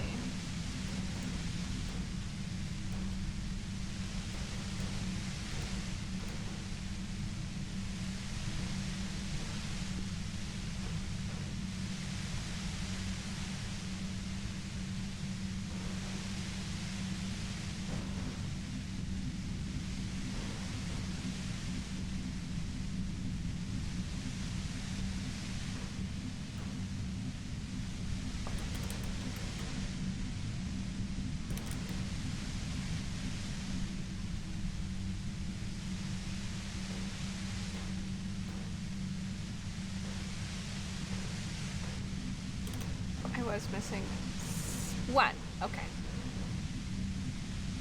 We are... Okay, cool. We're getting purse stickers. We are inching towards another chicken nugget hell for myself. Maths is so hard. 1,460 days? That's crazy. Thanks, Raging. I know. The chicken nuggies. The lieutenant clutches his head, grimacing. God damn it. She regards you and Kim with sudden sympathy. Fine. If you really want to talk, I can dial it down. I've also got a gun, by the way. She steps reluctantly out of the shadows. The pain lessens. Chicken nugget hell? Yes. I would, order a bunch of chicken nuggets to eat them all again.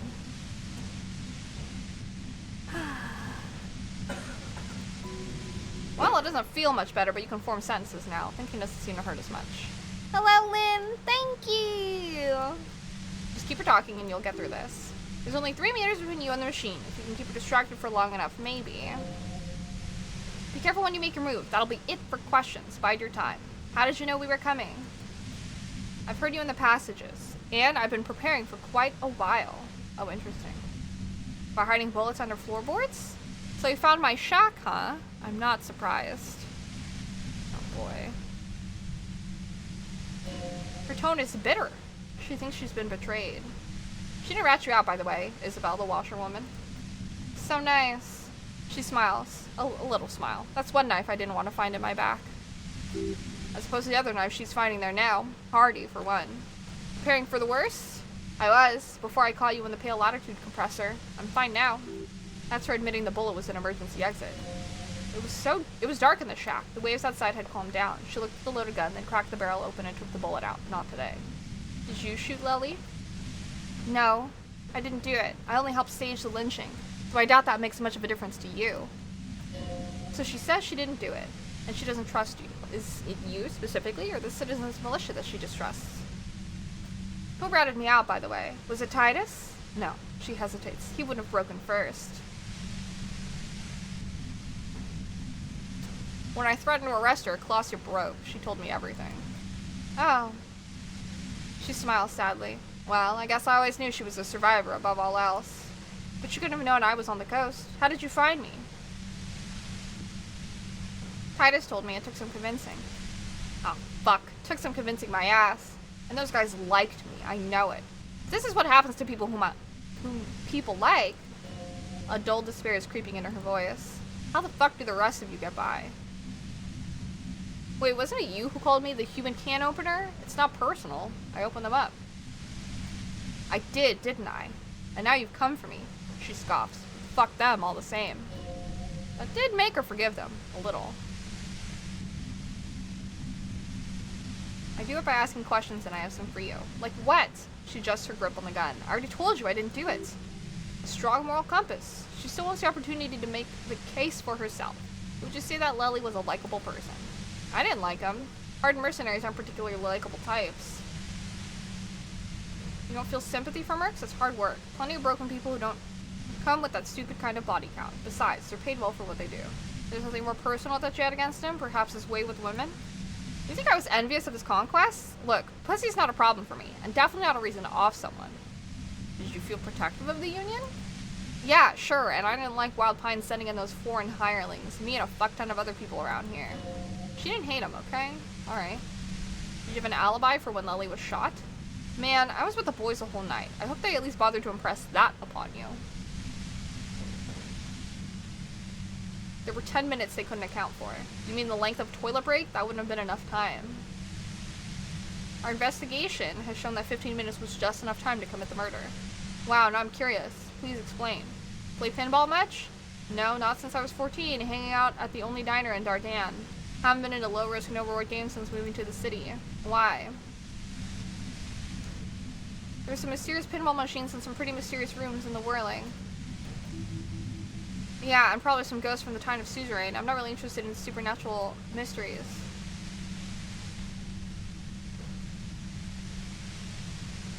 What about elevators? Do you like elevators? What the fuck do elevators have to do with anything or have to do with anything? Do you or don't you? Not in particular. Not even quaint old rickety ones? I'm not really into old shit for old shit's sake. God damn it, Lieutenant grabs his head.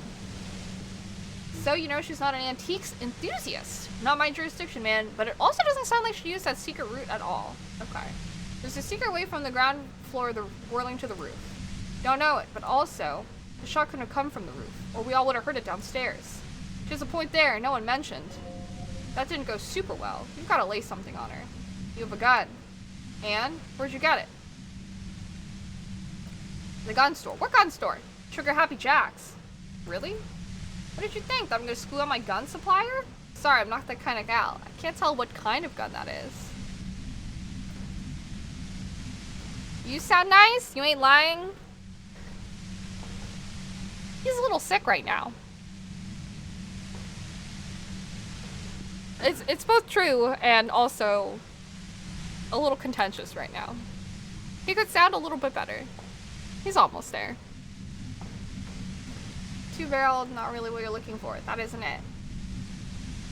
Antique rifles? Okay. Other evidence I want to ask you about. You like Colossia a lot? I considered her a good friend. You wanted to be more, than just friends. Oh, so that's where we're going with this. She said you wanted to run away with her. It's a very seminal way of putting it. We both had past that we didn't want catching up to us, and we enjoyed listening to music together. Why not go on a road trip? The lieutenant watches her expectantly, occasionally shaking from the pain. Okay, fine. I was into her. Colossia was into me, too, for a time. I know it. We even fooled around once. And yeah, after that, I thought maybe we could make a go of it. Colossia only said they maybe kissed. Someone's lying here. Colossia said you only kissed. She rolls her eyes again. If that's what she wants on the record, so be it. I'm not gonna go into details for you to jerk off to later. Seriously, just move on. Then what happened? She rejected me with some wishy-washy bullshit about how she was confused because she felt so close to me and valued my friendship so much, and how guilty she felt for leading me on. I knew that wasn't the whole story, but I thought, fine, I'll take it and move on. What's been your favorite movie this year? That's a tough question. What movies have I seen this year?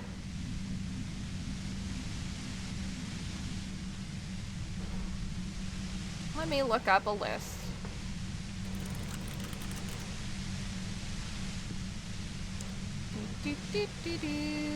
Spider-Man was pretty damn good. Did John Wick 4 really come out this year? That was also really, really good. Still want to see Asteroid City. Mario was good. Not one of my favorites. I did really enjoy Oppenheimer and Barbie.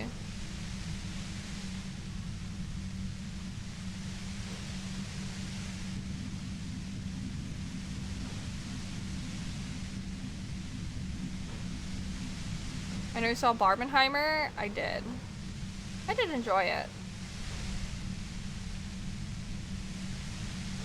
I don't know if I would say it's like my favorite.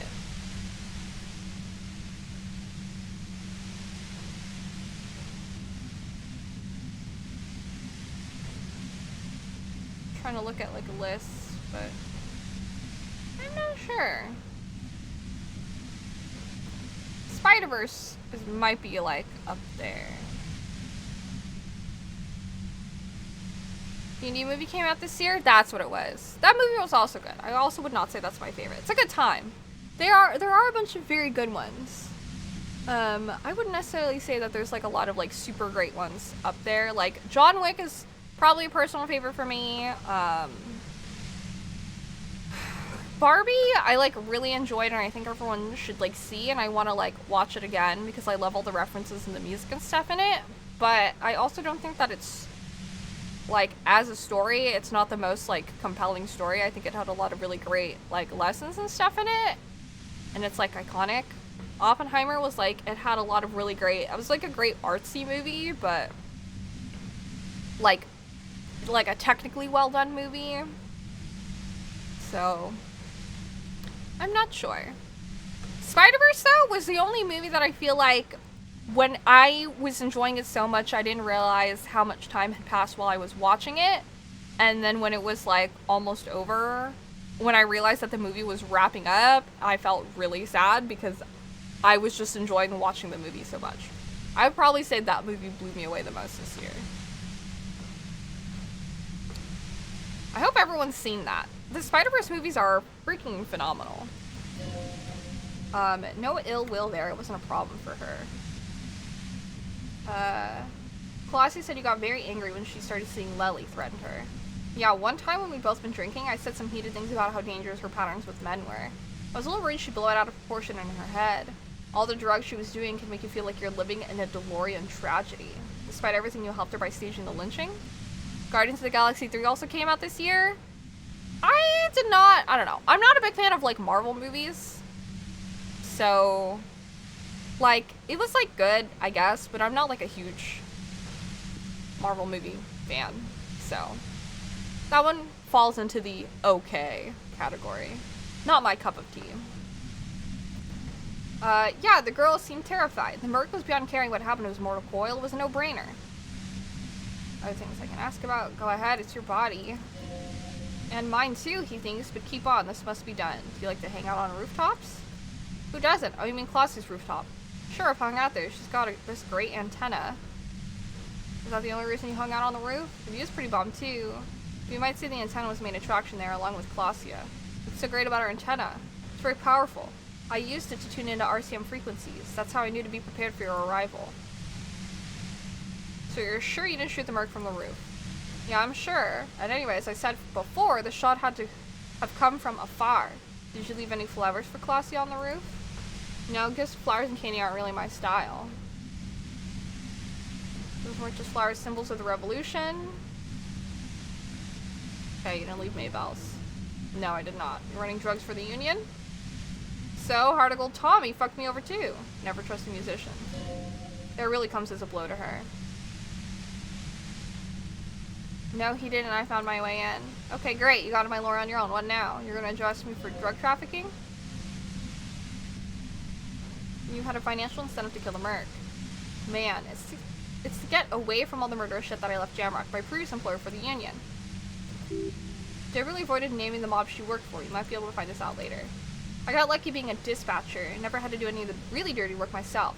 This gun has only been used for self-defense against serious scum. There, it's gonna be much easier to reach the machine now. But you're threatening us with it. Based on what I've heard about you, you are serious scum. Okay, let's take a step back. Yeah, where? More questions before doing anything. Tool equipped! Love that. Nudged it during drugs talk. Who killed the merc if it wasn't you? How should I know? As I keep saying, he already had a bullet in his head when I got to him, and there hasn't been any useful gossip over the radio. I did also see TMNT.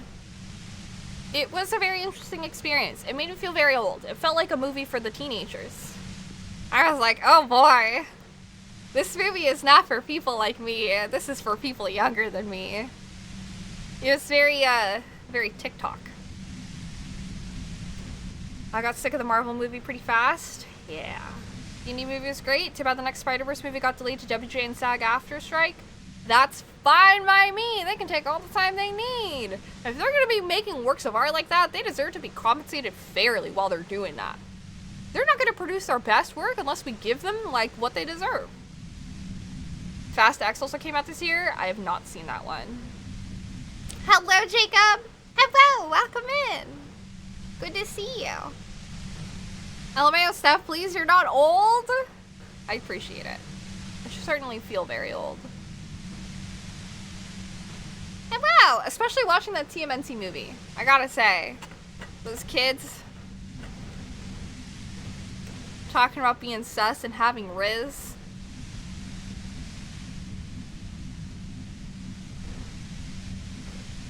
So old.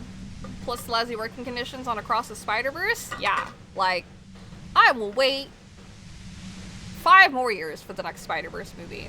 It was worth the wait for this last one. In my opinion. It was amazing. Police radio, you've been following the case? Who hasn't?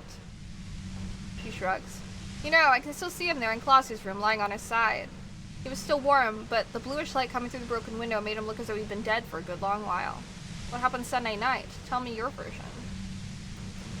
She eyes you warily as though gauging your sincerity. Need is the first one and the new one? Yes, they are fantastic movies.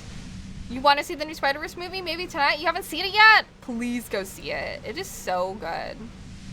It's amazing. She's refusing to adopt the demeanor of a cornered animal, a leader with no one to lead. She still wants to retain some control of the situation. It's okay, we just wanna... He struggles to finish the sentence. Alright, don't kill yourself over it. I was shooting the shit with Hardy and the boys for over a few beers, like always. And Claudia comes in, all pale and shuddering. She sits down with a drink, trying to steady her nerves. So I grab a seat next to her. Did she also seem high to you? Oh yeah, super. But I didn't think too much of it at first. I'd seen her party hard before. Claudia said you knew something was wrong immediately. No, I really didn't. She's not that easy to read. I just assumed she'd done too much blow. It wouldn't be a first for her. But, no such luck. She was in some deep shit. First gotta stop at the market. Here it's busy because of the storm. That's right! All you SoCal people better be safe. I can't believe you guys are getting a hurricane blowing over y'all. That's bonkers. Please stock up, take care, keep your animals inside. Stay safe. She asked me to come upstairs. The merc she'd been going with was lying on the bedroom floor, dead. I knew she couldn't get the authorities involved, so yeah. You made it look like he'd been hanged. Claudia said you seemed to have a plan prepared when you got there. What? No. Faking a lynching was her idea? Her idea? Yeah, in cold blood. It really surprised me. How quickly she was able to get a hold of herself once we got up there. It was like she was another person. The party girl was gone. She asked me to help her drag him into the shower so she could wind the shower head around his neck to fake lividity. Then she dressed him while I went to get the Hardy Boys. Shower head? Resourceful. Now I wasn't whether to admire her or be disturbed. Do you think she killed Lily herself? As I keep telling the cops, we didn't hear anything downstairs. No gunshot, nothing. But even if this is true, the lieutenant forces himself to finish the sentence. I wish you're worried this lynching might lead to war? She purses her lips. The thought crossed my mind, but the mercenary's death was going to have repercussions either way, although the way things are going. She doesn't want to talk about this, but not because she has something to hide. She doesn't want the guilt. Eh, fuck it. She shrugs. I'm not responsible for these people after what they did to me. If you didn't kill him, why hide? I saw you roll into town. I wasn't about to stick around for questioning by a goddamn La Puta Madre agent. What do you mean La Puta Madre agent? Yes? You! She looks at you quizzically. Everyone says you're his peon? His human can opener? Through the sudden sharp pain in your head, you hear the lieutenant mumble something to himself.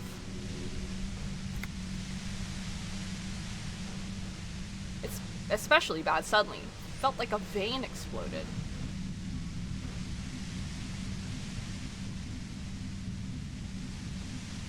Who's everyone? How do you know this? Everyone on Jamrock, the cops, the criminals? Why do you think I'm holed up in here with a goddamn death ray waiting for you? If she knows that about you, she must know your real name too. What's my name? If you know that about you, must know my name. Harry Dubois, she replies quickly.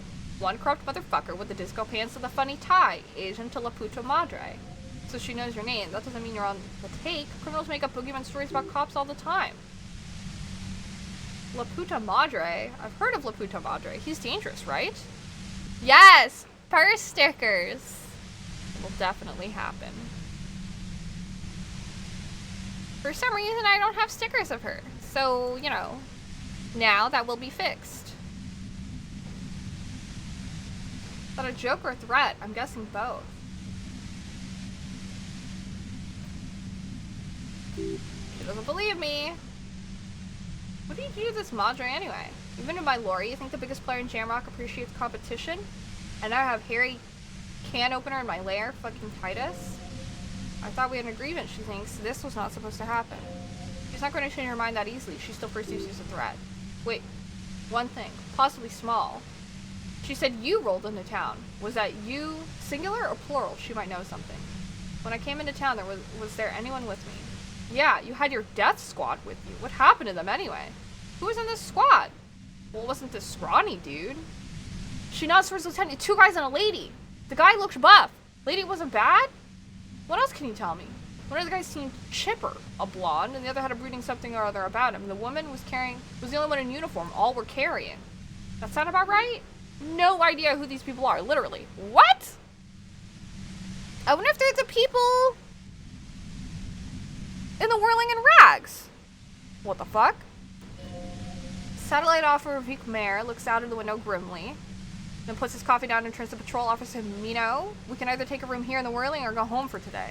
Let's go home, Jean. Nothing's going to happen today, she responds quietly. Jean takes his blonde wig off. Call Heidelstorm, he can give us a ride.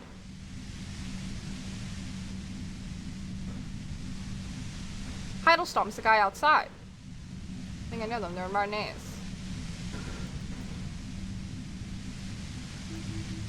Fantastic. I've got to get on the road. Then you can go find your friends. Unless you have anything pressing to ask me. You know about the bunker next door? What bunker? Revolutionary bunker. Communist hideout. Don't know anything about that. Oy, oy, oy. I might die. Momentary window of clarity. Oh boy. I'm glad I put that 1 point of endurance in.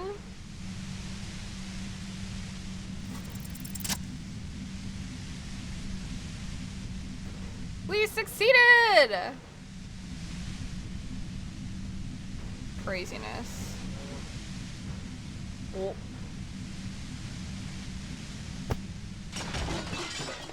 I like hit my head. You did it! The compressor lies broken on its side. It's quiet in your head again. It hurts like hell, but... You're under arrest! She looks at the machine, assessing the damage. Her hand trembles. Ah, fuck it. She puts the barrel of the gun into her mouth! Oh my god.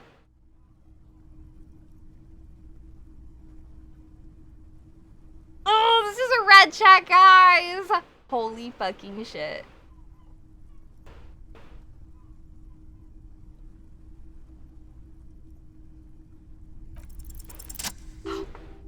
She's truly desperate. She thinks she has no other options. You need to give her options. What options?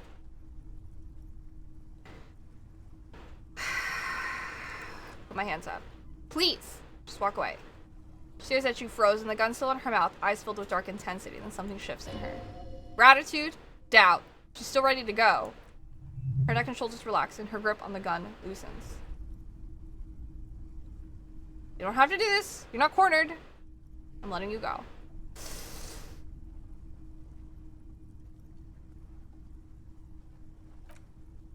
Day of miracles, she says, pulling the gun out of her mouth, eyes still fixed on you. Then she turns her gaze to the tunnel behind you. I'll take it. She runs past you, then past the lieutenant, and disappears in the darkness of the tunnel. I don't want to ever push anyone to do something like that. Holy shit. Quick question. Phil Spencer's the lead guy for Bethesda? I'm not sure. Hello, Dizzy. Yes, thank you. Yeah, that escalated like crazy. That was nuts. All right. Good call. The lieutenant is still unsteady on his feet. Are you sure? Yeah, I'm sure. He has to catch his breath. I would have done the same had I not been incapacitated. Couldn't take it like you. It irks him, and he gets over it. I think she didn't do it. Her tent. We should check it out. He points to the back of the cavern.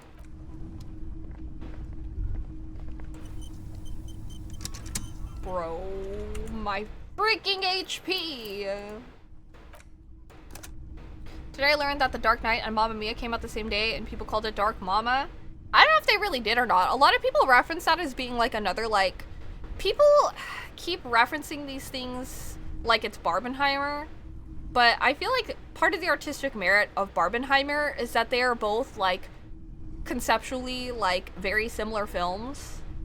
They both deal with very similar themes, but the execution is completely different and they deal with very different topics. Like, they're very similar and very different, but The Dark Knight and Mamma Mia are not that.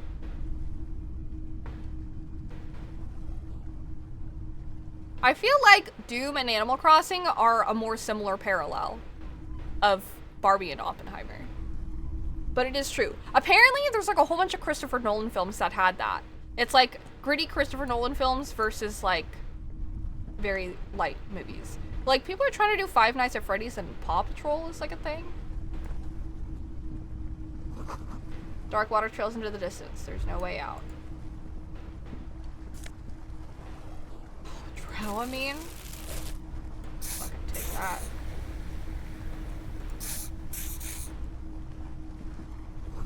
Cooking utensils. She's prepared herself porridge with bananas. Here's her tent. Plain red tent stands by dispassionately.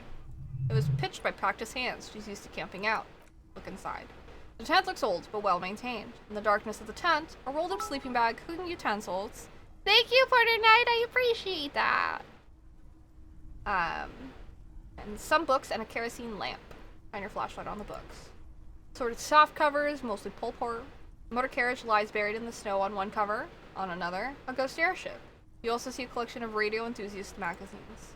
See anything? The lieutenant peeks over your shoulder. Sift through the magazines. Rega Monthly, Journal of Material Science, more Technological Digest. One of the magazines doesn't have images on the cover. It's not a magazine, it's a leather notebook. A notebook! Take it. You pocket the worn brown leather journal. Trusted friend left behind. We should read this immediately, like right now.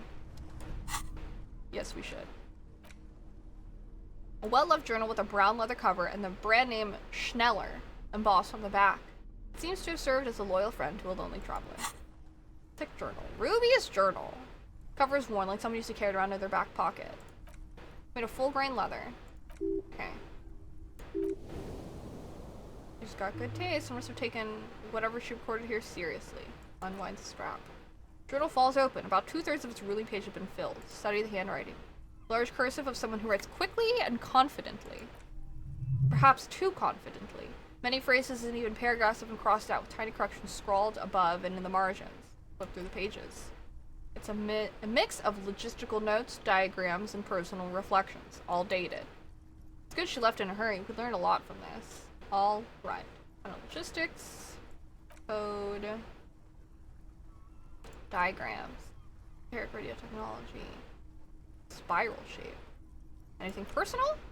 Observations of people and places, difficult decisions, staff issues, always tough on the leadership, and small traces of betrayal. How far back did the entries go?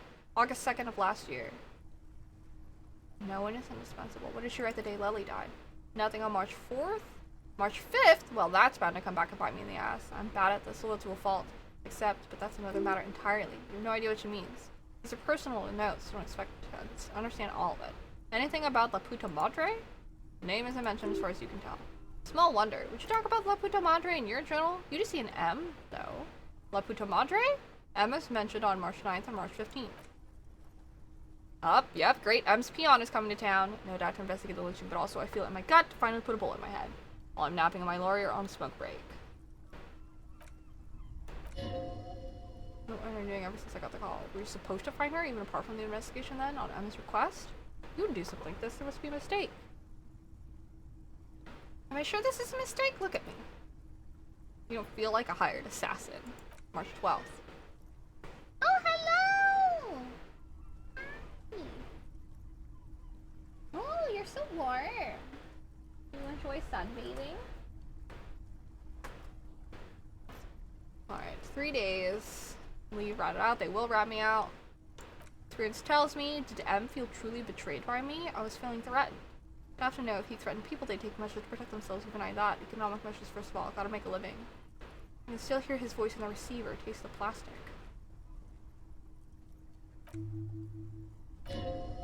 Call was a courtesy. He must have held her in high regard to personally tell her he knew about her plan to run drugs for the competition. Most recent entries from today.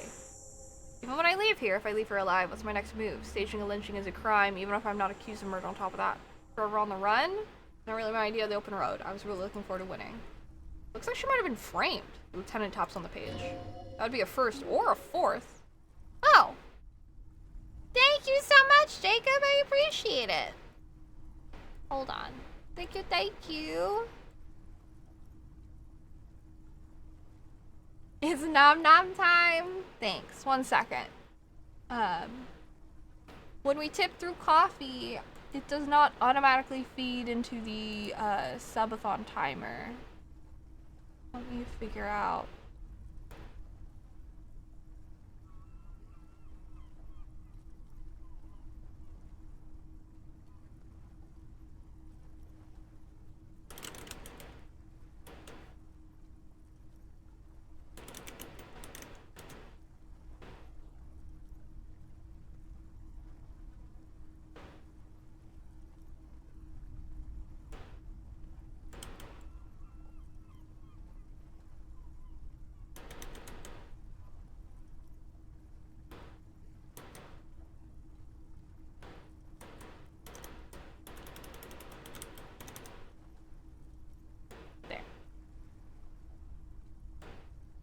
Thank you, thank you.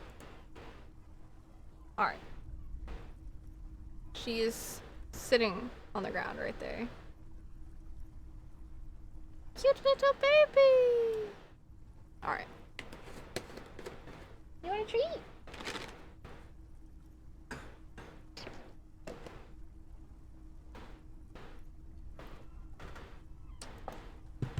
Come on. There's. Out. I can pick you up. Ugh. Here. Up.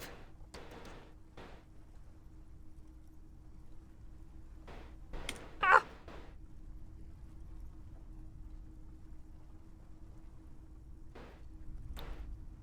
Up close and personal.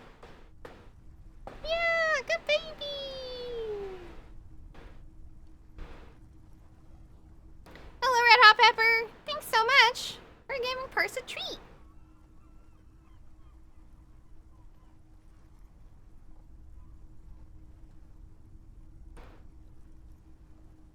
Wondering how she can get more. Thank you so much, Red Hot Pepper. I appreciate it.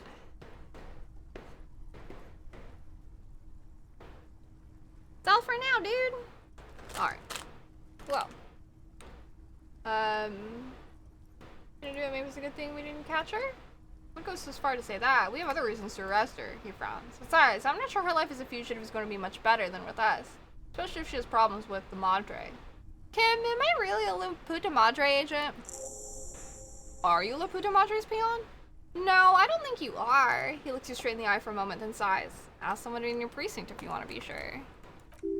Truly does not believe you are. Perhaps you shouldn't be so trusting. And who do you think killed the merc? Lassie was the one who pointed the finger at Ruby. Perhaps she was trying to steer her away, trying to steer us away from herself. Or he stops to think. No one heard the shot.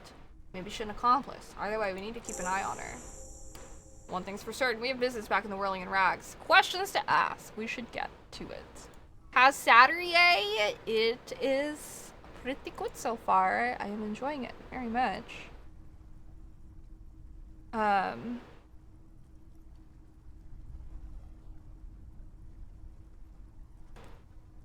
Yours is being so cute. How's your Saturday going?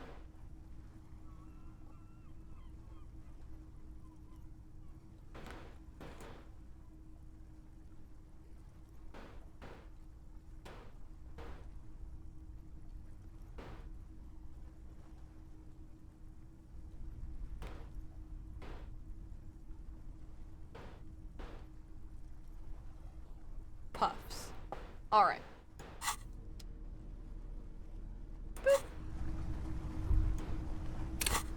Man. 4 level ups. Am I? Ruby said you were a notoriously corrupt cop. La Puta Madre's peon. That's why she was scared of you. When you get the chance, call your station to find out more if you dare. Someone has to have an answer. Okay, Whirling in Rags. I'm at 94%! I just have like an hour left. Okay, let's get out of here.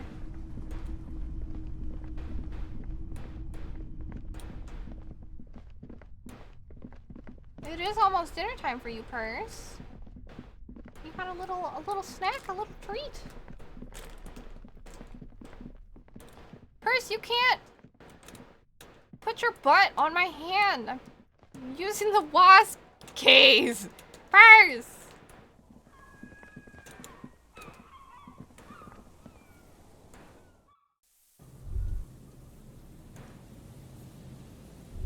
Oh. First, you sweet summer child. First, please.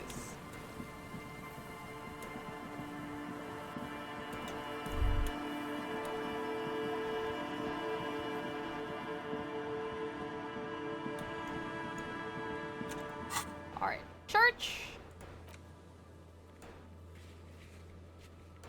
Huh?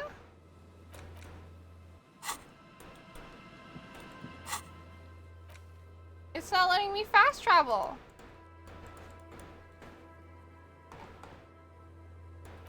Shit's going down, guys.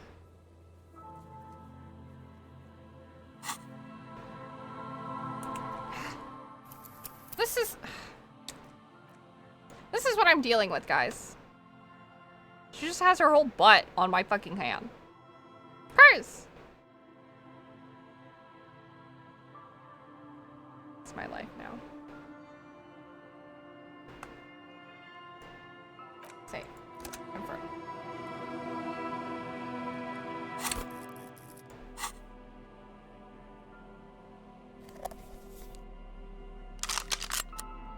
We'll do La Pistol. Okay. I'm concerned. I feel like shit's going down. I feel like I gotta be like dressing as best as I can. She did take my hand hostage. You know, if I'm using a gun,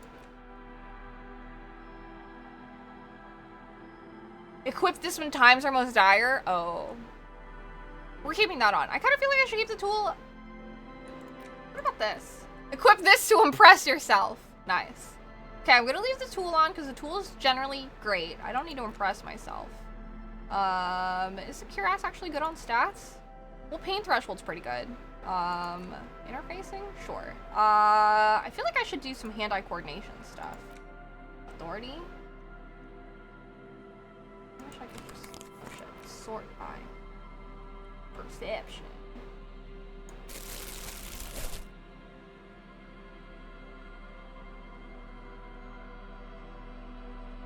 Reaction speed? Sure. We'll do that. Hand-eye coordination. What do I have on my shoes? Composure? Reaction speed, hand-eye coordination. Savoir-faire. -1 for perception for glasses.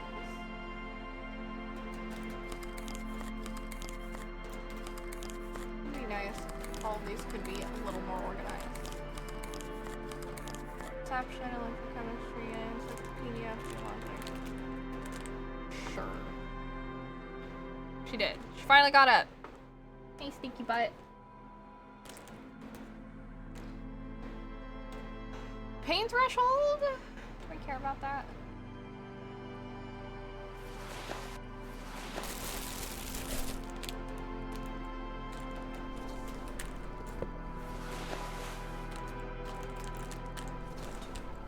Shoes. Hats.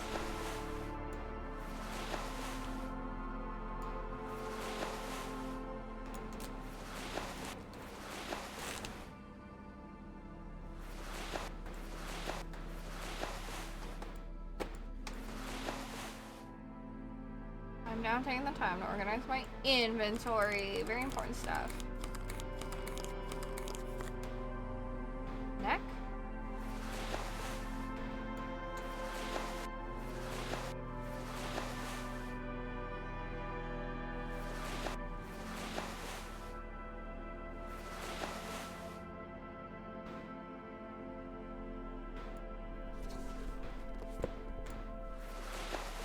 Shirt, jacket, pants.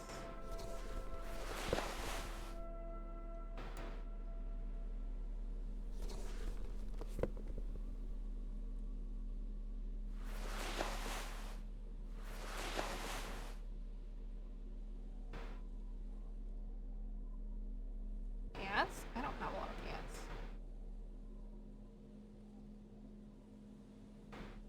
Shirt. Gloves. All I really have.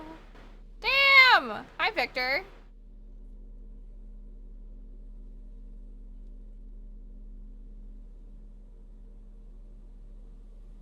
Jacket, coat, shirt.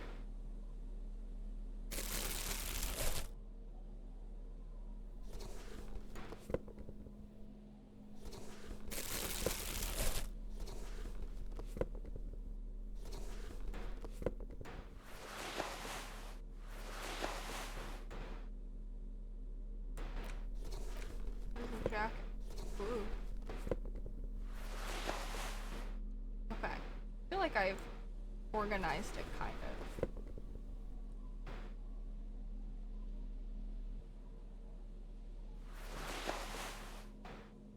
Alright. A little bit better. Oh, hello! Doing well, hanging out. How are you?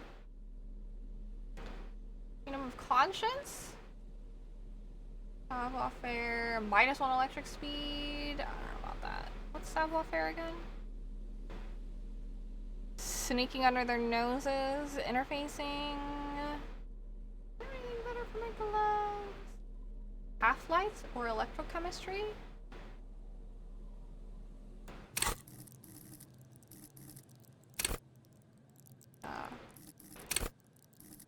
We don't necessarily care about those. Pain threshold. Shivers. Physical instrument. That's fine. I feel like this might be the best outfit we can wear to survive issues with holding a gun.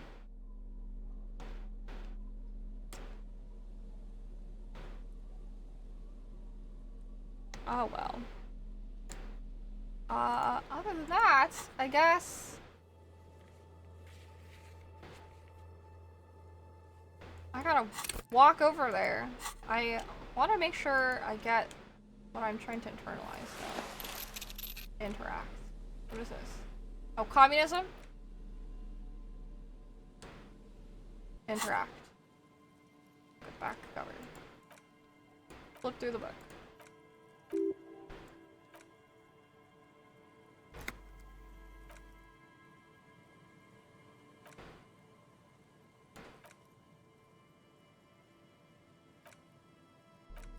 Have I passed enough time yet? 15 minutes.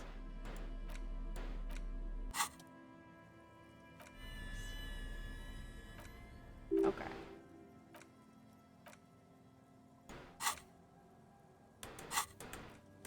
Put book away. Exit. Process the thought. Wasteland of reality. There we go. How are you doing, Victor? Congrats, you're sober. Yay. It will take a while for your body to remember how to metabolize anything that isn't sugar from alcohol. So you're going to be pretty ravenous soon. Eat plenty. You can expect your coordination and balance to improve in a couple of weeks. In 2 months, you might start sleeping like a normal person. Full recovery will take years though. It'll be depressing, and it'll be boring. Don't expect any further rewards or hand claps. This is how normal people are all the time. Damn. This is really so great. -1 physical instrument, Inland Empire. Hand-eye coordination. That one's good. That one's good. That one's good. Looking a bit like an MGS character. It'd be like that. -1 difficulty, that is good. Actual arts degree. This takes away from my hand-eye coordination, but conceptualization passives keep healing me. Learning caps, learning caps. Man, do I really like Wasteland? Domino's is doing 50% off all pizza today if you order online. I want to say that I have... Well, this is the issue if I don't look at my phone. My phone explodes. Let me double check. It makes my brain itchy to have so many,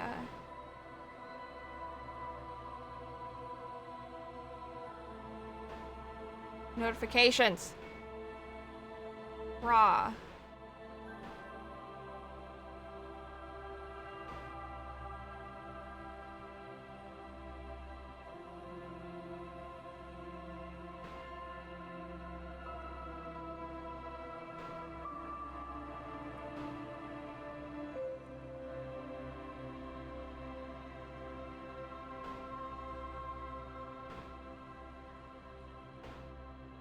Holy crap.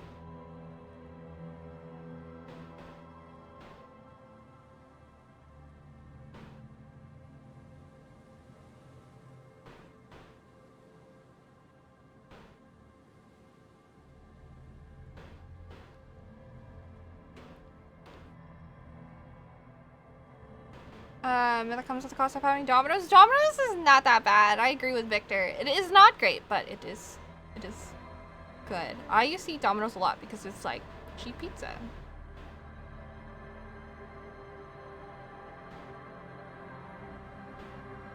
Sorry, my brain was like, I need to clear my notifications. Let me see if Blaze is doing. I feel like Blaze had some sort of summer deal. I just like to heckle, but they're definitely worse. Sparrows exists. That is true. Let me see.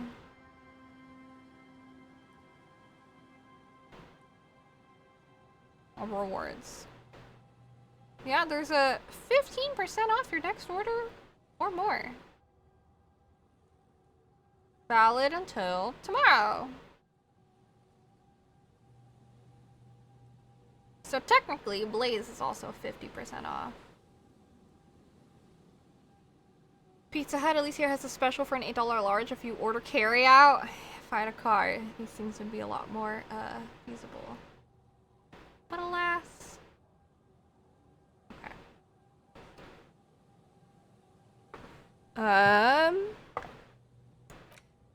Let me see. Let me see if there's any other great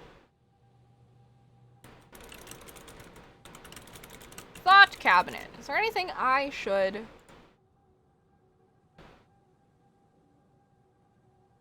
do? Hello, Alex! Thank you. I appreciate that. Let me see. Hey.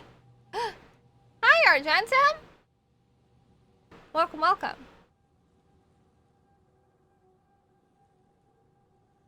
Lasting bonuses. Okay, this is in alphabetical order. We're not doing that. Anti-object task force? What does that do for me?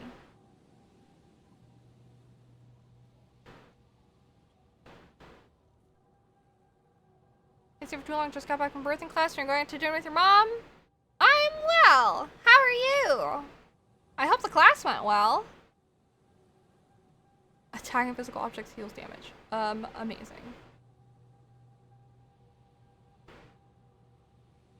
And then, things I don't care about. Lumpty Dumpty. What's hardcore aesthetic?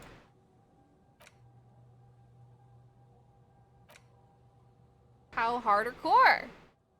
Lots of information was long, but it flew by. That's good.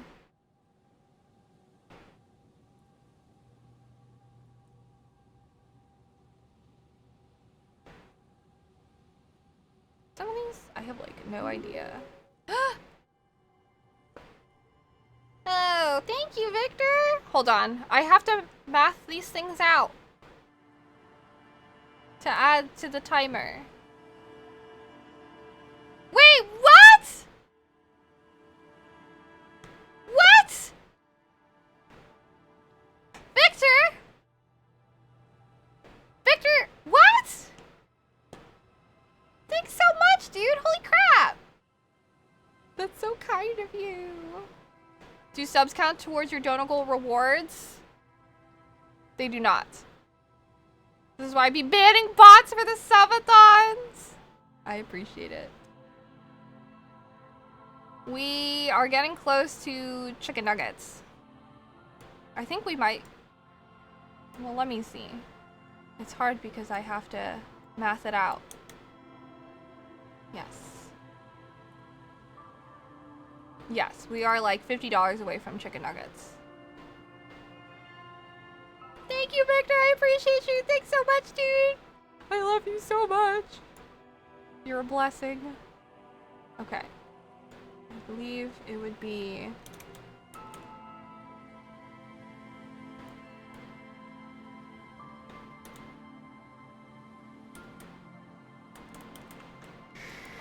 something like that. Thank you. Yeah, I was like, is that you? Yes. Yes, it is. Thanks.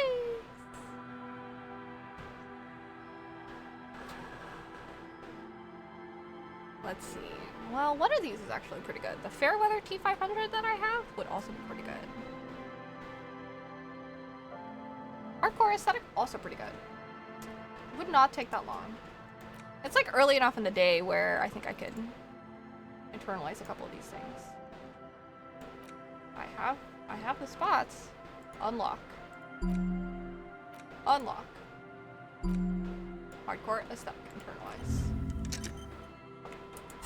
Couldn't think of anything witty. I love it though, thank you. Holding the gun feels natural and satisfying hand-eye coordination. It's like an extension of your arm, the polished wooden handle almost fusing in your palm. I think my hand recognizes it. Reminds you of the day you first held it. With fear and respect, hoping you don't have to use it in vain. The sun was out in Jamrock. It was so long ago. Sheath your sidearm, officer.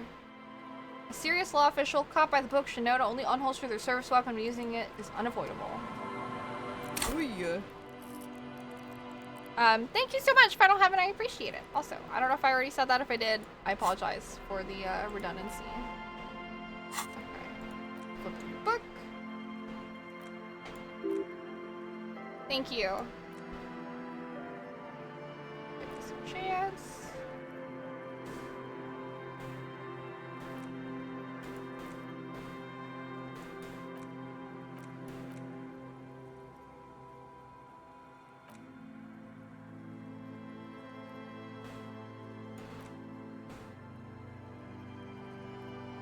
Put book away. How much longer do I have? Okay, 47 minutes. 47 minutes. So about a little past 1.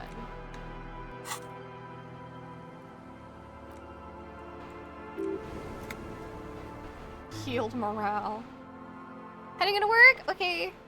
Thank you so much for hanging out, Infernal. I appreciate it. I hope work goes well for you. Thank you so much for hanging out. I hope you had a good time. Yes, personal commands. Hi, Noah, what's up? Oh, Purse is very excited about her food. Yes, once you donate $100, you can make your own command. You can name the command whatever you want. You can make it say whatever you want. What? Yeah, of course, as long as the command is appropriate. Hello, Kafoo! Thank you, I appreciate it. Be bonkin'. Yay. Okay.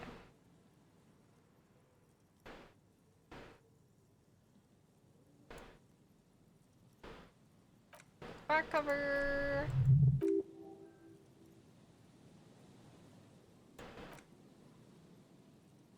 First couple pages.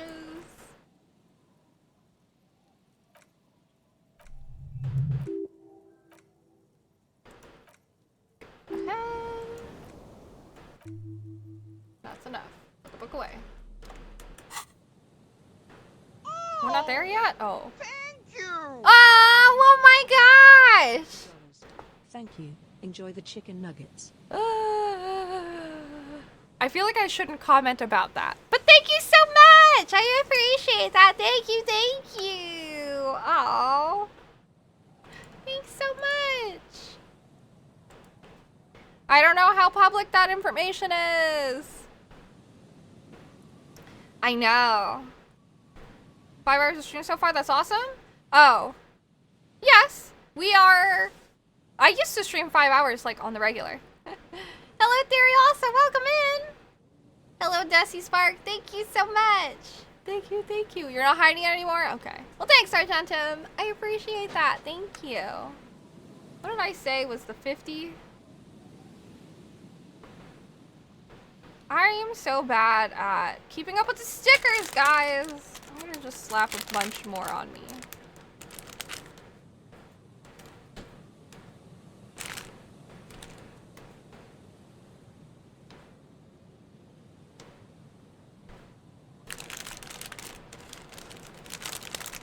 I should get smaller stickers.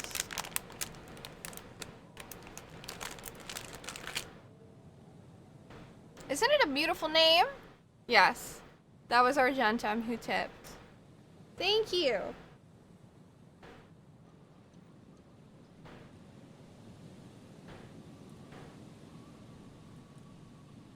I need something that explains my lore in this community. Like what? Shower socks? Or like... I don't know, it's hard to like explain that you came in very close to the inception of the chaos of hot dog tacos. You did, bear the name of shower socks into this community. Hot dog tacos were good though. They were like, okay. Yes. Well, many people were donating today. I appreciate it.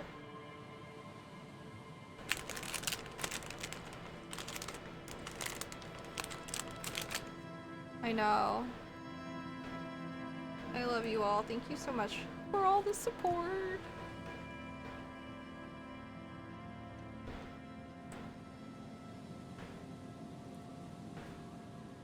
I'm ending a sticker.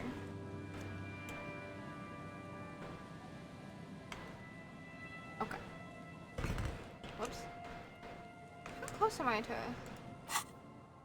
10 minutes? Can I, like, I don't know, talk to people? I am running out of chest space. Oh, Esto. Thanks so much.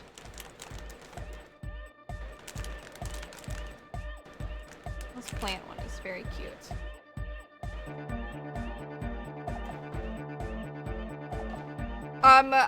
I feel like we're about to hit something very serious.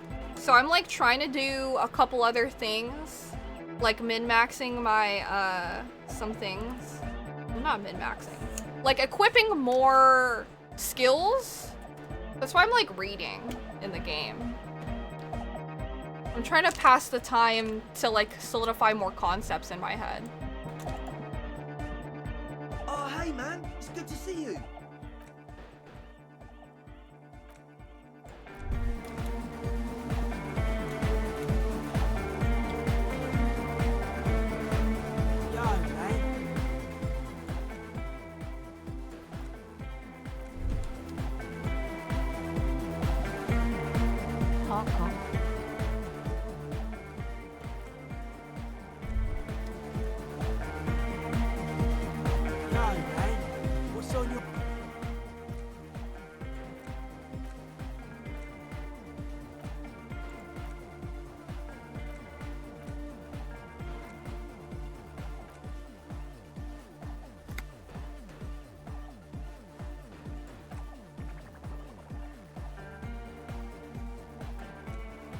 Okay.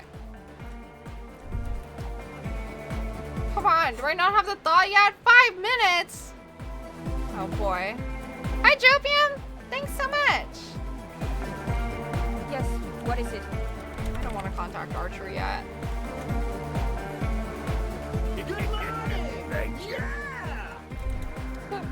Thanks so much, Jovium, for subscribing. I appreciate it.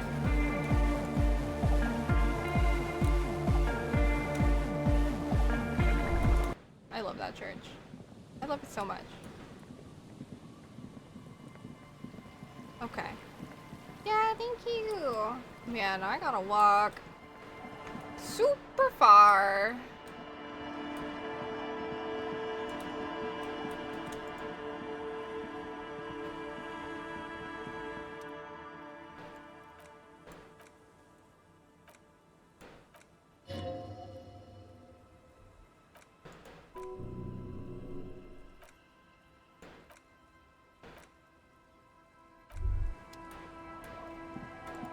Yes, 1 minute. Just trying to talk to random ass people.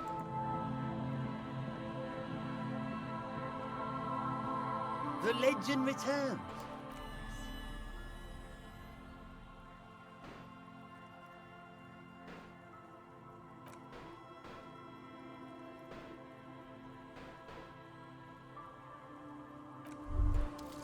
There we go. Hardcore aesthetic.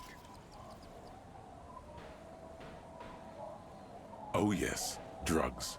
We're talking about drugs. Let's face it, these flirtations with the hardcore aesthetic have all been leading up to one question. You post a command in mod chat? Okay, I'll make it happen. Hard cop? And the answer is yes. You can. You can do one more blast of Pyrrolidon and yellow shit powder. You can even pull a ciggy and a lager on top of that. There, you've truly made the hardcore your own thing now.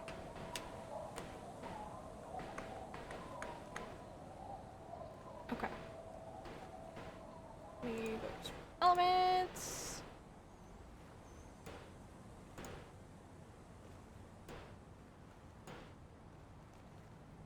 Oh boy.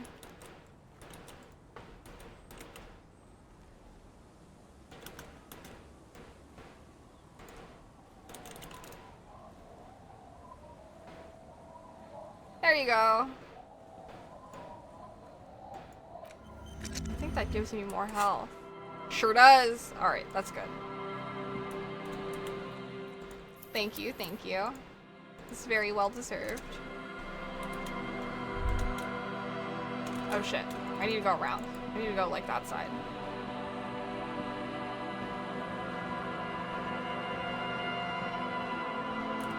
over here?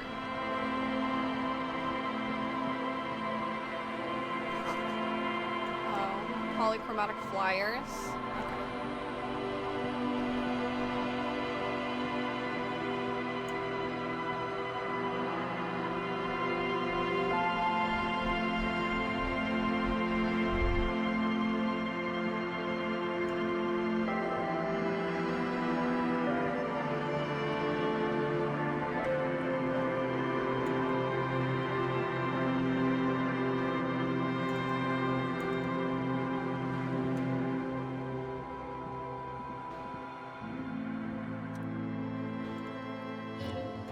No Phasmin. Alright.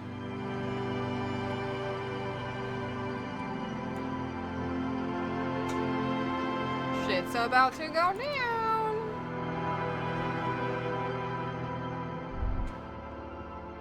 Stop. Just up ahead. Danger. You are prepared. Don't put away your friend, your weapon. The barrels of your Villiers 9mm pistol shine threateningly in the cold spring light. Kim, there's danger. Up ahead. Yes, I hear commotion. He cups his ear. Let's go. Ready to do this. Good, be ready to take damage. Fuck. I used up all my healing. Shitballs. Can't I stop by Freet? I'm all out of shits to give, loincloth. Welcome to the fucking reckoning. Oh, man. This is the tribunal. Put your damn gun down. People are gonna get hurt. We need to talk this through. All right? Shut up. You're not gonna talk yourself out of this, loincloth shit fuck. Okay, what's going on here? This is a misunderstanding. Nothing irreversible has happened yet. You can just return to your unit and forget all about this. The Kipt is merciful, willing to spare us if we just forget about our murdered and humiliated commander. I think we should just kill everyone, Corty. You are all drunk. Come to your senses. You won't gun down 7 people in the middle of the street. This isn't a frontier town or a jungle outpost. Easy, Lizzie. Let me handle it. I know guys like this. I'm sure we can come to a peaceful agreement. Ain't that right, fellas? He is facing overwhelmingly superior firepower, and he knows it. Peaceful. Who's this guy? This guy? Yo, I didn't even realize this guy was here! Sounds like the armored figure is weeping. Hello, Geoder, thank you. Fuck, there's the third one. How did we miss something like this? Lieutenant points to the helmeted figure. This third one? He's the most dangerous of them all, heavily armored. This dude looks like he completely blends in with everything. Craziness.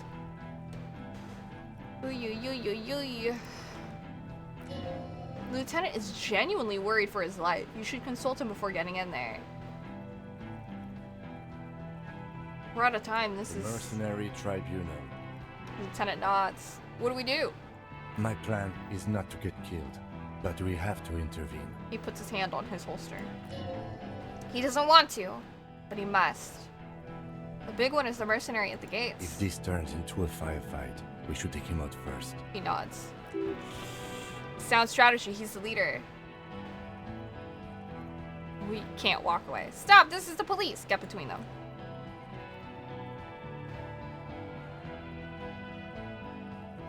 Get lost, comedian. You cops had your chance. Now it's fucking time for some justice. He licks his lips, waving his gun at the crowd. Losing his balance for a moment, he staggers backward. I think he's calmed down a bit. Pig fuck! This is the only word you could make out. It doesn't sound calm. Easy now, no one needs to die here today. Oh, people are gonna die today. We're not leaving it like this. These tribals hung him up for everyone to see. No one is going to kill anyone.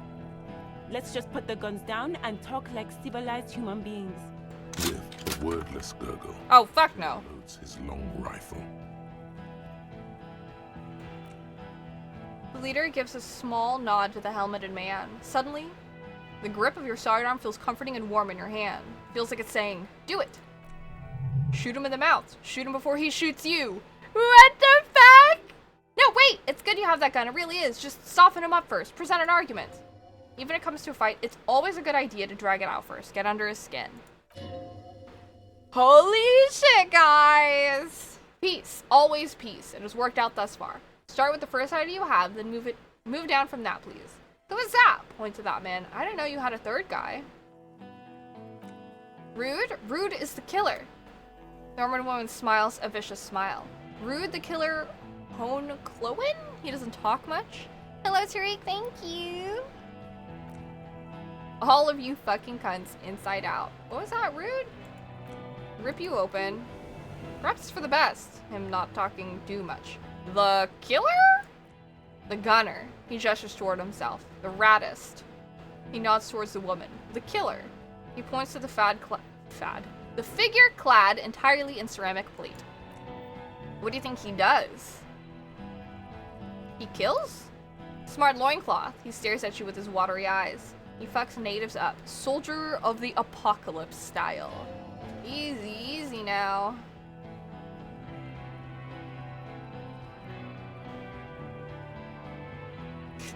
Listen, they didn't do it. Yeah, who did then? I just need a little time to figure this out. You had time to fuck around in that church. She points over the water. To run errands for your union chief? I saw you. Time is up, loincloth. Give me a name now. It was someone else. Someone who's not here now. How fucking convenient. He gives you a drunken stare and puts his hand on the gun. His fingers are twitching. That's a draw reflex. He's about to draw. He was shot from a great distance. A sniper did it. You think I'm fucking stupid, cop? There's a dangerous gleam in his eyes. What if I just shot one of your pals here right now, huh? How about the kip? He points his gun at Elizabeth. Tell me it was a magic fucking sniper one more time.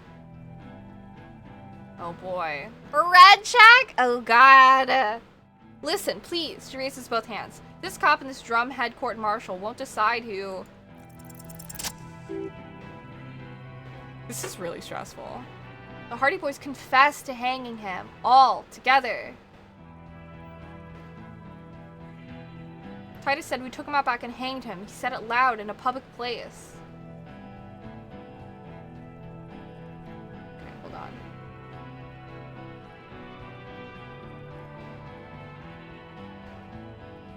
Listen, he was shot. He wasn't hanged. Listen to me. You're lying. DePaul heard it. He doesn't move the weapon. A Kiel Model 40 revolver, 8 rounds in the barrel. The gun slowly sways in his hand from the inebriation. You heard wrong, the lieutenant shouts. She and these men have been helping us find the shooter. The hanging was only a cover-up. Listen. Oh, fuck. Fucking liars. He pulls the trigger. A plume of smoke erupts from the muzzle of the gun. Shot rings in your ears. A low, tinny ring. Then the Hardy Boys yell something. The young woman stands and looks behind her. The shot has flown over her head, crashing a small pane of the glass window behind her. I missed. The man looks at his revolver and smiles. I know what I heard, Cordy. The radio operator looked at him. They said they killed him. They said it was a good way to end a Sunday night. That doesn't sound good. You need to change the topic now, or there will be another shot.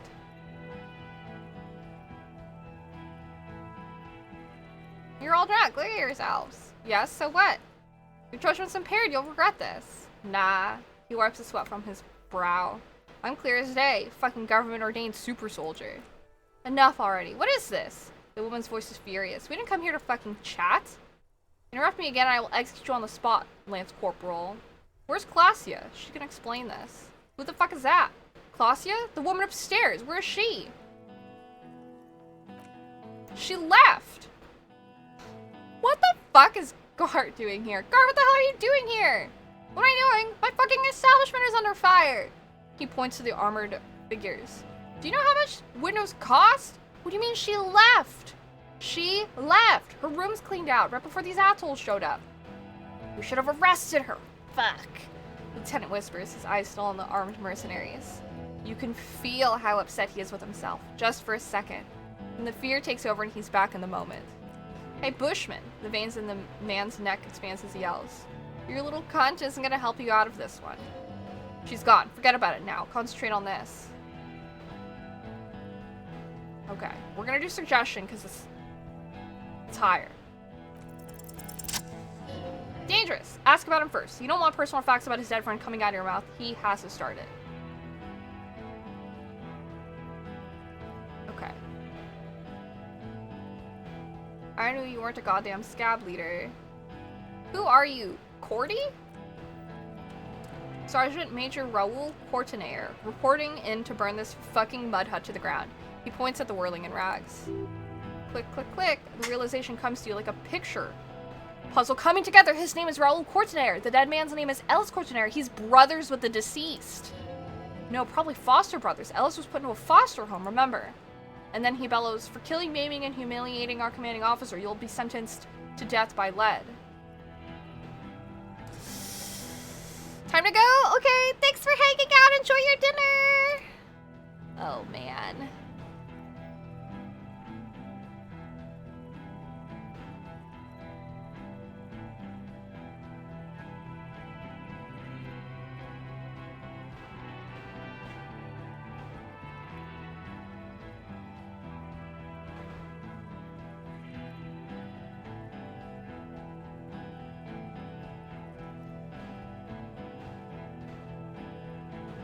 Listen, you're Lily. Everyone says good things about him. He was a talker. He had blue eyes, didn't he? Your colonel. Humanizing him. Maybe we'll do this. His parents left him in a fucking leaf compactor. Who? Lily? Yes, when he was small, just an infant. We researched him. We contacted the ICP and looked at his birth records. That was in there. And other things. They fucking put Lily in a leaf compactor and now these cunts finish the job. He waves at the gang huddled by the doors. There's a real anguish in his voice. A drunken sadness suddenly engulfs him. Memories. It's a mindfuck, Cordy. He wasn't put in a leaf compactor. They're making it up to fuck with us. She glances at him. Major, permission to open fire. We can't have that. Interfere now? Ooh.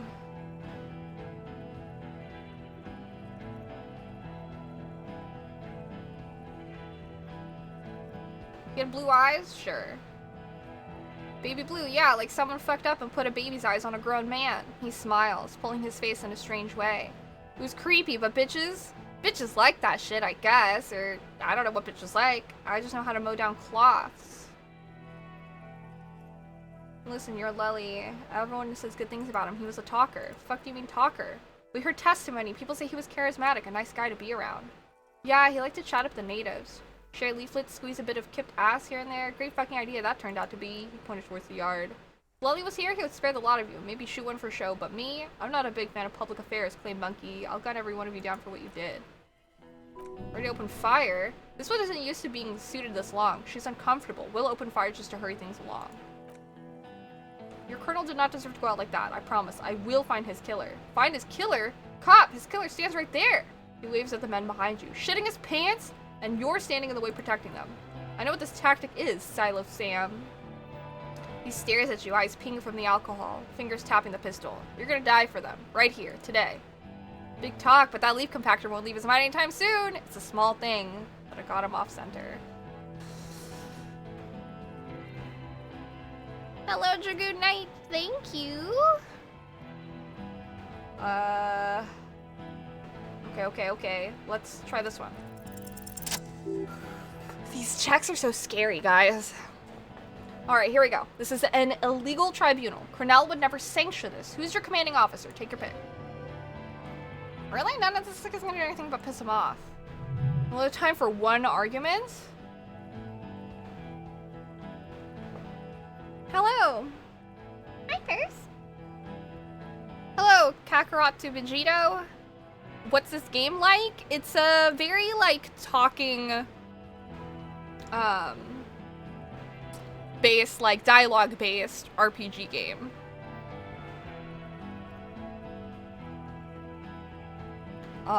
So it's like you make a lot of decisions. You're, like, investigating and everything. It's really good, in my opinion. I enjoy it a lot. Who's the commanding officer?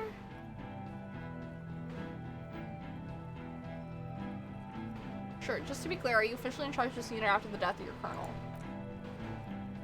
I fucking told you, I'm a Cornell major with 15 years of live combat experience. When my colonel gets hanged by clay monkeys, I lead the platoon on a retaliation strike. So you are the highest ranking of the three of you. No, I just have the biggest gun. He raps on his armored barrel-like chest. Are those stickers on your chest? Yes! Every time people donate, I put a sticker on. Technically, the other man has the biggest gun, but we're beyond that now. Hold on, what's the highest rank in Cornell? King Reaper, he says without irony. As a leader of this group, reconsider your actions. This does not need to end in bloodshed. You're right, but you see, he pauses and smiles, I want it to end in bloodshed. Okay, it's not much, but he's thinking about something else, and his hand is off the gun. It did something. 72%! Fuck! I fucking failed. Small explosion expels the bullet from the chamber. With a puff of smoke, it hits the man square in the chest, producing a soft clicking sound in the armor. Now I need it to succeed! Oh god.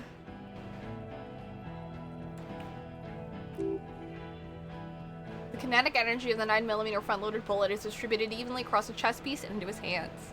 Oy. And then anyone else cover their face and arms and stickers and elementary school gateway tattoos? For real, I would draw on myself like a lot. Go ahead. Give it another try. The man doesn't even move. He's smiling.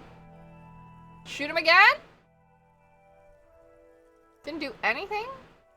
Sure, fucking shoot at him again. Oh, fuck! It fucking worked! This time feels different. You aim higher, as if pulled by a magnet. Yo! Your hand goes numb from the explosion and a plume of smoke erupts from the gun. Look at Coordinator. There's a hole in his cheek! He's not smiling anymore. He stumbles backward, eyes filled with disbelief, gurgling, muttering something unintelligible. Yo! Ah! To your right. Oh, fuck. The killer raises his rifle and takes aim at you. His moves are steady, but the long barrel of the rifle sways slowly. Oh, shit. Should I feel like I should blink and think. Just for a second. You stare down the barrel of the gun. You see Rude's mask behind it. His eye and the slit of the helmet, like a camera lens focusing on you. I know, it's Matrix time. Alright. 0.6 seconds remain. There are 6 little black dots in the tip of the thick barrel, like a honeycomb. This is a knock cannon. It shoots 6 rounds in one pull of the trigger. Absolute destruction. Fuck, bro. Is there anything we could use to protect this frail body? That gun will tear us to pieces. He's drunk. Okay. Drunk fighters overcorrect. Move right. He aims for the right. Get him to overshoot. A full suit of armor can't be too agile. You can shift direction faster than he can. Just dodge the first shot and the second will be easier. Drunks are quick to anger and make mistakes. I'm so worried about Kim. Okay, we made it. You leap left. A swarm of angry lead passes mere millimeters from your side, tearing fabric off your coat. Feels like the lightest of tucks. Happy birthday? Yes, don't watch. This is like the end of the game. But thank you. I appreciate it. Happy birthday, stream. Oh my gosh. I cannot be killed. I have become immortal. Joy, I'm alive! This man tilts his head, trying to see through the clearing smoke for the next shot. God, please. Oh no, I don't think Kim has ever killed anyone. Add me on Steam so I can maybe surprise gift you? Oh shit, sorry, did I never accept? Hold on.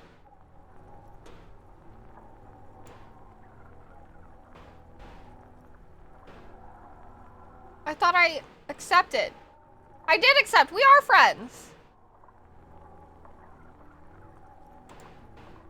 Bye-bye! Thanks!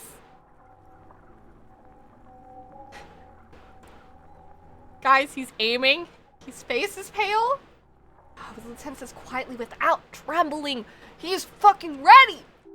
He's aiming for the eye slot? Holy shit. I'm a fool. Sorry for hijacking chat. It's all good. Don't worry about it. I appreciate you dropping by. See you later. Bye. Don't get spoiled. Okay.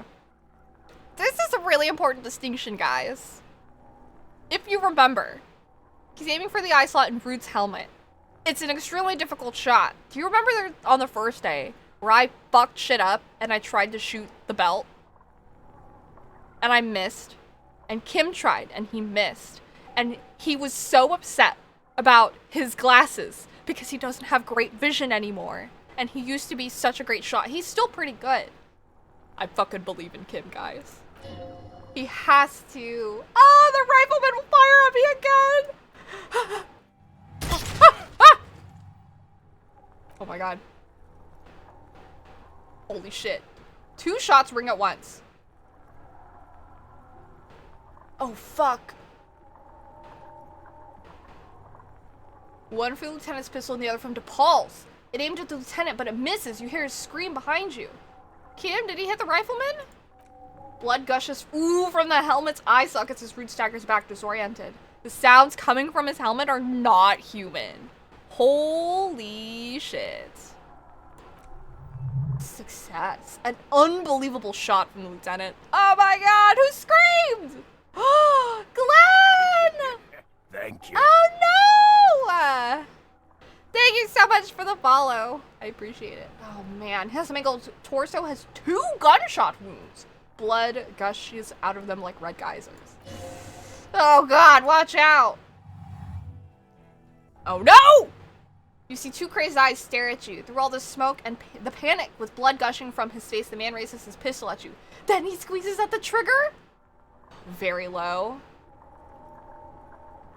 Hello, Static Socks. Thank you so much. I'm just gonna fucking look him in the eye.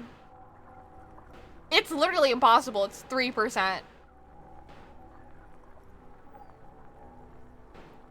Fuck it. The look of vengeance. Framed in blood, lips shaking. This is the last thing he'll do on Earth, but he will do it. He is your end. Here it comes. Death. I'll let it happen. Ooh.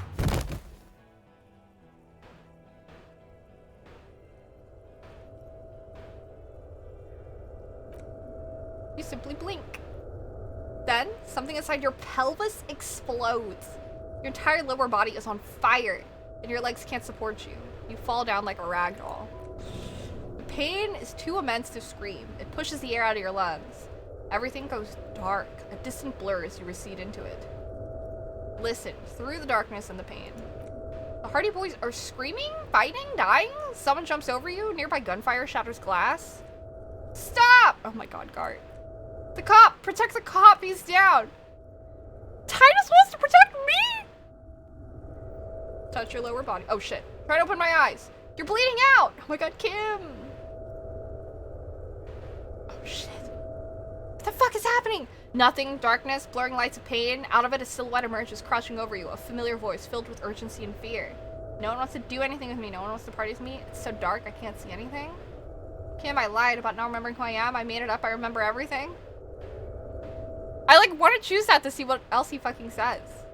Stay with me. The lieutenant pushes down on your wound. Hard. You hear me? Stay awake. Look at me. But you can't. It's so hard. Your eyelids grow heavy and the sound's ever more distant. And a cold comes over you. The lieutenant, too, is somewhere far away. Almost gone. When suddenly, I received a gift! When suddenly, I receive a gift! You sense something behind him. A slender white shadow, towering. No!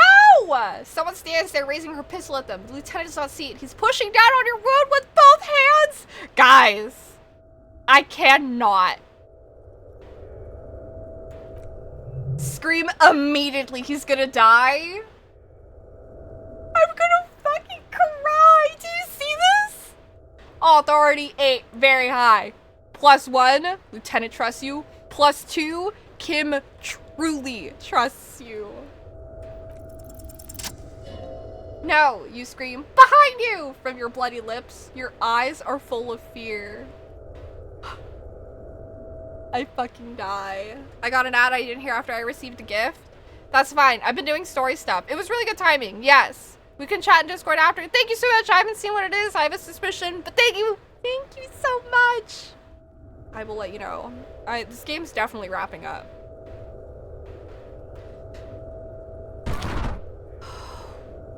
Shit. Bye. There's no room for hesitation. Lieutenant turns around and fires, his body falling on yours in the course of the motion. You hear a faint scream of woman's. Then the sound disappears, like someone pressed stop on the tape. The woman is gone, so is Kim, then the whole world. This is death. One more door, baby. One more door. This is crazy.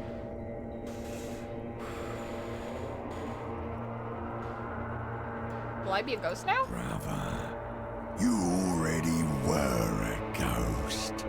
Up there screaming along with all of them, scaring each other, haunting each other. It's the living who are ghosts. The dead are silent. They don't rattle windows or write letters in blood. The living do. Leave them behind. God, this music is so good. Rest. The fight? There is no fight. The fight is over. It was lost 1,000 years ago. You have laid here forever. Keep falling deeper. Take the door. He's not taking it. His body is not taking it. Oh God, no. He's not disintegrating. He's swelling up instead. Over the hours, hurting, moaning in his sleep, and rotting, and being disinfected, and smelling of drugs, and feeling saliva in his mouth, drifting in painkillers, thrashing in his wound sleep. He can't go. Not before the case is solved. You're thirsty. Reach for the glass of water by the bed. The world is still there. Sleep some more. Hours turn to days. Thanks so much, Victor. I appreciate you. Mwah. Have a great day. Again. Thank you. I didn't know what the infernal engine was outside. The clarion call. The engine of a Cuprous Kanema. No, it was him. He is the infernal engine. Can't you see? He never stops. He only gets worse.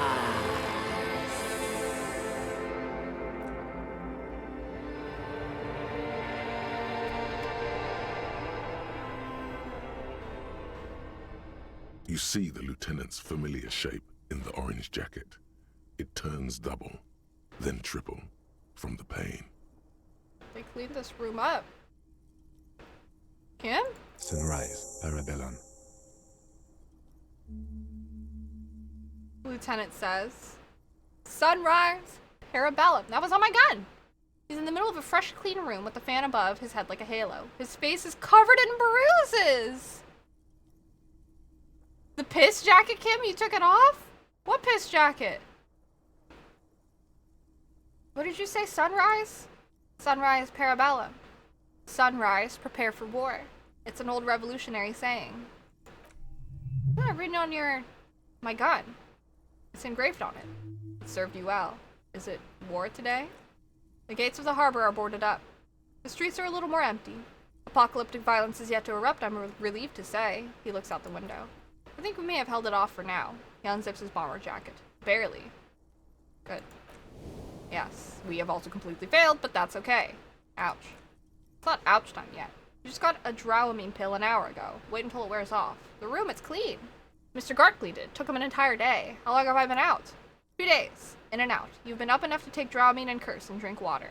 What happened? What happened? You shot the Major in the face. A firefight ensued. Is he dead? Yes. A bloodstained killer. I'm a killer. You're an officer of the RCM.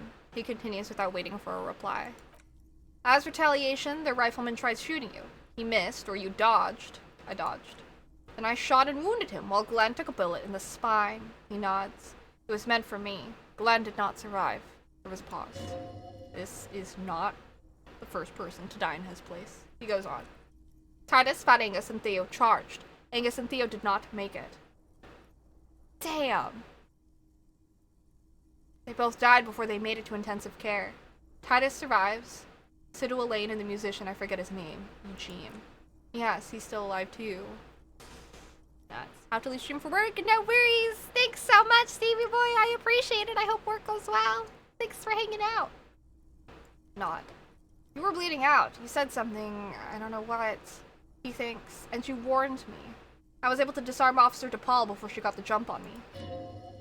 Thank you. I killed her. The lieutenant takes a cigarette from his coat pocket and lights it. A bitter smell fills the room, and that's what happened. And they're dead. The rest of the mercenaries? He nods. Evrart had their bodies returned to Cornell for a funeral. The company is yet to retaliate. Why? Because we deterred them. Or Joyce did. Maybe the harbor, in full lockdown, is too costly a target. Or maybe, he breathes in the fumes, thinking. Maybe they're simply taking their time and will attack soon? I don't know. How many casualties on the Union side? Total? 4. Glenn, Theo, Shanky, and Angus. The fat one, he took a lot of bullets. There's a pause. And that's... Well, I guess I should ask him. You also killed. He nods. So we only smoked one a day. This is the one. That's all.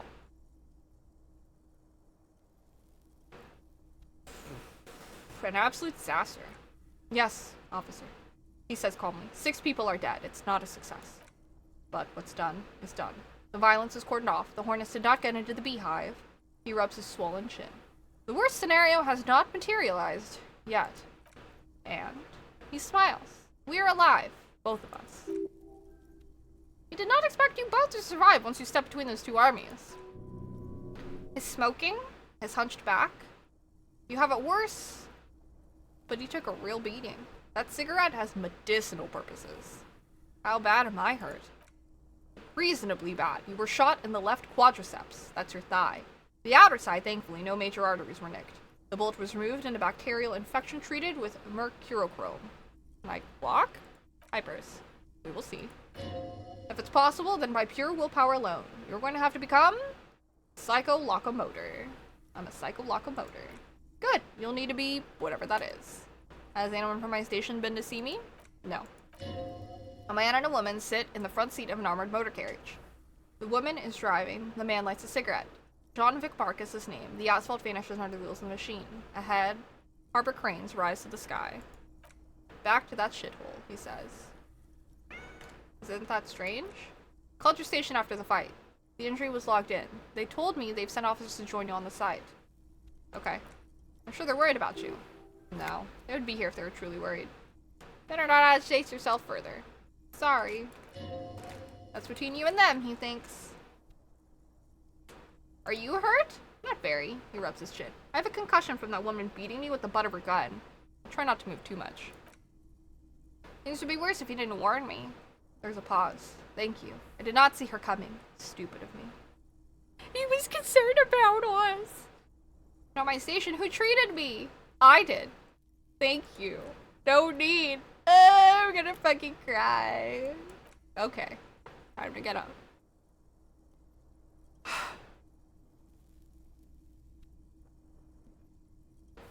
Ooh. Easy now. Lieutenant turns double again before your eyes. An orange hue of pain. Your balance is way off. You feel like you're about to fall over on that thing. How are you? My disco days are done. Ooh. Say 7 deranged superstar lines. Your disco days should have been done quite a while back, Lieutenant Yerfoider. What happens now, Kim? I honestly don't know. But I don't know either. We can't talk to a Rart. The harbor is in lockdown. Everyone there is outside our grasp now, and Joyce is left too. Joyce is gone? Yes, she left yesterday morning to meet the Board of Wild Pines, or that is what I've heard. There's a pin somewhere in the machine that keeps Cornell from sending in a death squad. He looks out the window. Maybe it's her. Maybe she kept her head. Either way, Ruby's gone, and Colossia too. We really should have arrested her, you know. You've checked? She really... Guard confirmed she left 20 minutes prior to the tribunal showing up. Who did it then, Kim? Who killed the hanged man? I don't know. I think the theory you presented, it's someone else outside our circle of suspects, was right. It had better be. Everyone within the circle is either dead or gone. Honestly, I think our investigation has not produced a single credible suspect. His voice is calm, matter-of-factly.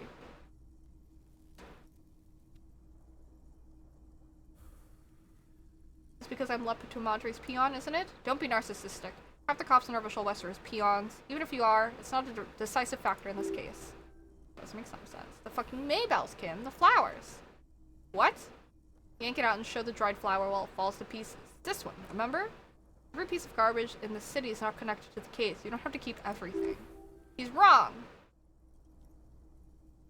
No, Kim. Every piece of garbage in the city is connected to the case. Okay, he concedes. Goddamn footprints.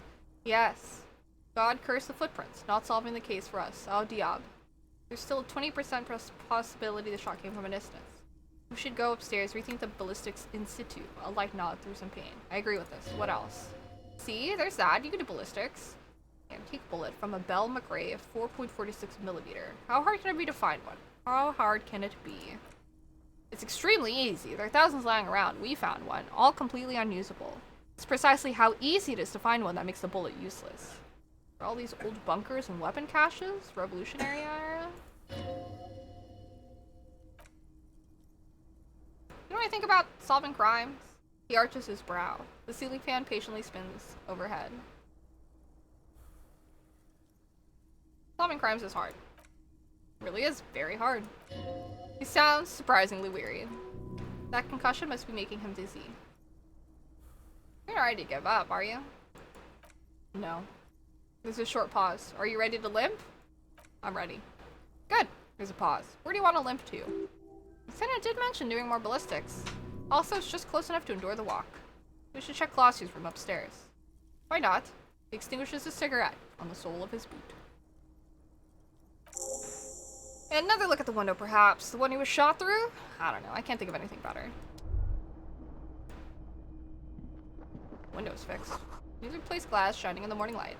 You hear traffic outside. Back in the world again. Stereo player's been reunited with the right speaker. Look, the door's open! You can walk right into Kim's room. Chain cutters to fix the faucet? What's going on with it? Can I? Probably take the gun out of my hand.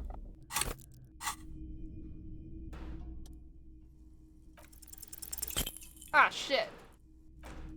Alright. What do I have to equip for interfacing? Jeez.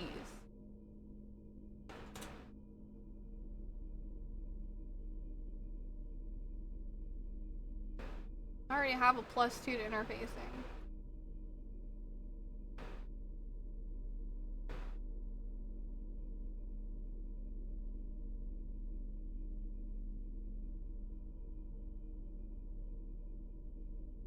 I don't think there's anything I could do.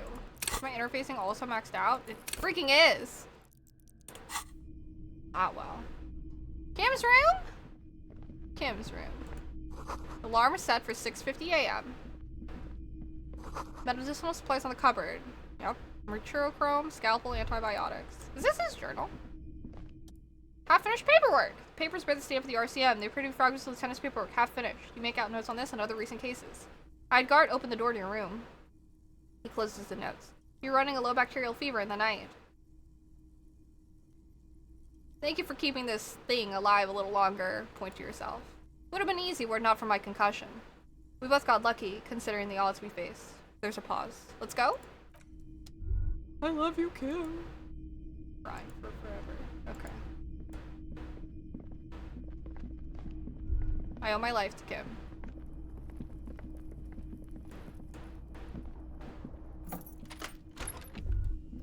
So quiet. Ouch, that leg hurts. Maybe if you don't run, it'll be okay? Yeah. Looks like she's left something on the table. Clausia's note. Next to stacks of bills, you'll see a note. A few lines jotted down in large, uneven handwriting, just as the writer was about to rush out the door. I'm sorry I fucked everyone over. I didn't kill him. Gift upstairs. Gift? Lieutenant turns to the staircase suspiciously, looking for any signs of another presence in the shadows above. What could this gift be? I'm not drawing my gun yet, but I don't like gifts. Says he's not, but his hand moves instinctively towards his holster as he studies his note. Relax, not everyone is out to trap you. Seems like she left in a hurry. It's hardly surprising.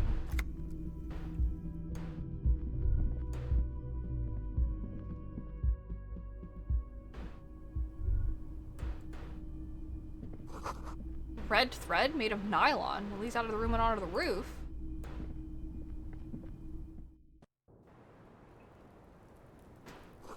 Thread is tied to the antenna.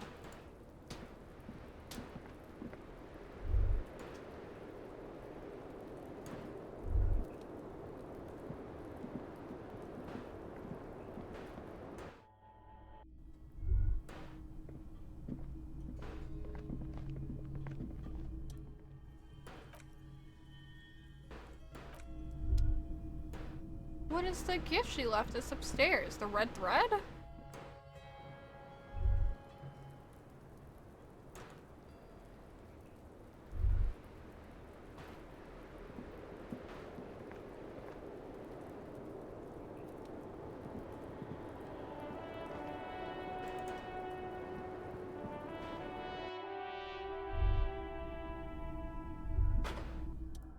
See the same two neon lit shapes, a man and a woman.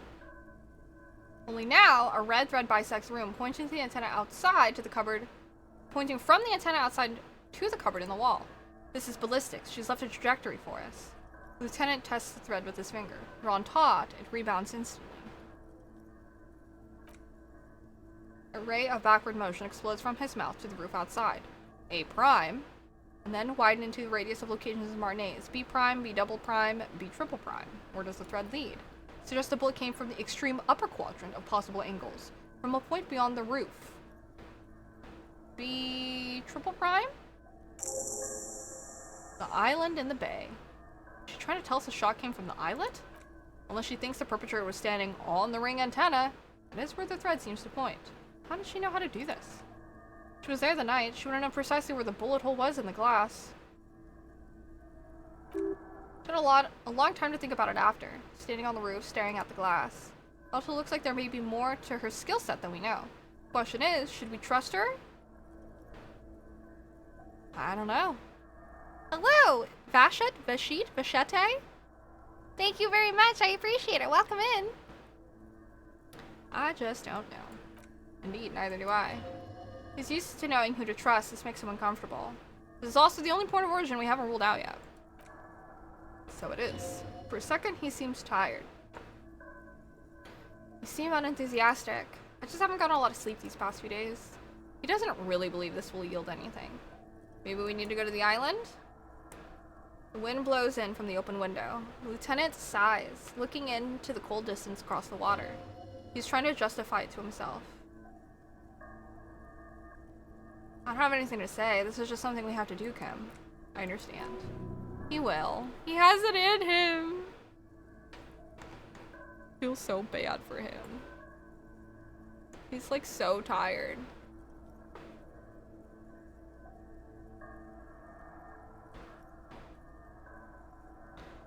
I'm not gonna be mean to him. I'm going to the island. Are you in? Of course. He nods. Of course I'm in. Takes a second to gather himself, then says, how do we get there? Joyce Messier had her sloop, but it's gone. Lillian, the net picker. She's tarring her boat.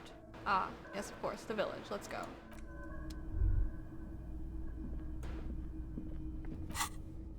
Crazy. Now I gotta go to the island.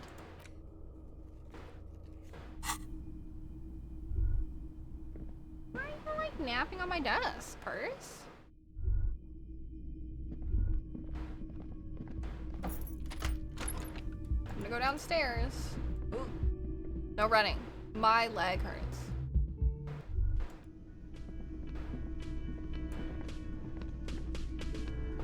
The RCM officers are gone. Oh, you're up. It's good to see you back on your feet. Did you like your room? I cleaned it for you. Oh, he did just like a thanks. I did, thank you. Big improvement. You're welcome. I thought it would be nice for you to wake up in a clean place after you, let's be fair, defended this establishment and its clientele from gunfire. Sounds like it's really taking a lot from him to thank us. I give credit where credit is due, and that, sir, was a nice shot. I was watching until you hit him. Crawled inside then. Bullets started flying. Anyway. He clears his throat. That was also fucking nuts. I lost that first roll, and then he fucking taunted me, and then I actually shot him. That was so crazy. He really wants you to realize that he was also on the balcony looking by, in the danger zone, so to say. I wish you a quick recovery. Also, you and your partner are staying here free now. This establishment supports cops. The stay is free, but the drinks are not. It just felt I needed to specify that. Where'd everyone go? Well, you know, people don't tend to stick around after shootouts. Turns out they're not good for business. What happened to man with sunglasses? I remember everyone. Must be a fad. I have to mention when it happened to you were right out there on the balcony. Yeah, I was. Yeah. Trying to remain aloof. That's because I'm a badass. It really took courage. Don't pick at him.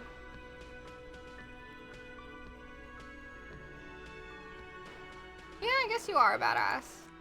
Yeah, I don't know. He feels the need to explain himself. Clients are panicking, and also I guess I sort of found out that I don't give a shit if I die.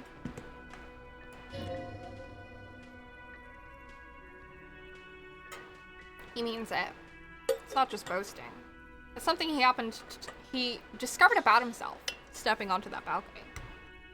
Alright, thanks. No problem. He looks around at the empty establishment. We'll come back. We always do. That was fucking nuts. Sunday friend. Hi again, Gendarme. Okay. I have nothing to say. Whoa, it's day 7! I did not realize it's been 2 days. Seeing you approach, the bruised man raises his bear in welcome. So sad, there's only 3 of them left. Crazy motherfucker. That was one hell of a shot. Whoa. Hell of a shot. The fucks did not expect that. Purse. I need you to not advance the dialogue, please. Let's out a whistle. Didn't think you had that fury in you, but I guess I've misjudged a lot of people lately. I guess what I'm trying to say here is, thank you for intervening, fellas. That was mighty brave of you. He extends his hand. Right, Shiroha. Exactly. This is big. It's as big of a thank you as tight as Hardy could muster in there. Under any circumstances. Dang.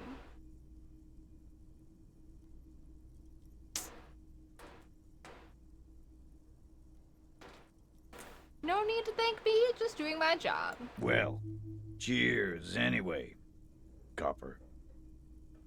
He raises his whiskey bottle in salute. Sorry about the people you lost. His bruised face stiffens. Theo was old. I think he'd be pretty happy with the way he went. Never could imagine him withering away on a sickbed. But Angus? He gulps. He was just a stupid kid. Didn't realize the mess he'd gotten into. Trusted me. Still, the balls on that kid. Went down fighting for someone else's shit like a fat angry bear. Here it comes. The last one's the worst one. He only deals with it by drinking copious amounts of 8% beer. And Glenn? Glenn was my friend. Best I've ever had. I love that crazy homo like my own brother. He takes a sip of his beer. We're all fucked without him, but what do you do? His job is shit. Hold on, where's that Shanky fella? Dennis? That poor little rat is dead too. He shakes his head. I always thought he'd run, but no, he stayed. Stupid brave fella. He didn't like him. That only makes it worse. They were good people. I'm sorry it went like that. Well, yeah. Memento mori, right? Means you might die tomorrow, so live every day like it's your last. I know what that means. Absolutely. Today I'm gonna get drunk, eat good food, and bed a good-looking gal, because tomorrow a motor carriage might run me over. We might die of heart failure or syphilis. Hey, fuck you for ruining a beautiful idea. What's gonna happen to the Hardy Boys now? I guess I'll take a closer look at our union members. There's bound to be some ambitious fellows there who'd love nothing more than advancing social democracy by busting some heads. Maybe even ask Tibbs if he's tired of replacing windows and maybe wants to have some fun with his brother. He pauses. Anyway, don't you worry. As long as Titus Hardy's standing, there will be Hardy Boys. You know what happened to Colossia? Don't know. Don't care. I'll be glad if I never see that fucking woman again. Even after all that hell, he's still bitter about her? Titus, after all we've been through, level with me. You really liked her, didn't you? Nope. He did. Okay, got it. He nods and takes another sip of whiskey. Any idea what I should do now? Judging with the side of you? He looks at your bandages. I suggest crawling into bed with a bottle of whiskey in one hand and a big tit in the other. Yeah, go pay Monica a visit in Jamrock. She's got a knack for making men forget about their worries. Biggest pair of milkers in all of Revachol. Hell, you both look like you could use some feminine company right now. Thank you for your advice, Eugene. And you too, Elaine. I do always appreciate a good use of the expression milkers. I love Kim. That's hilarious.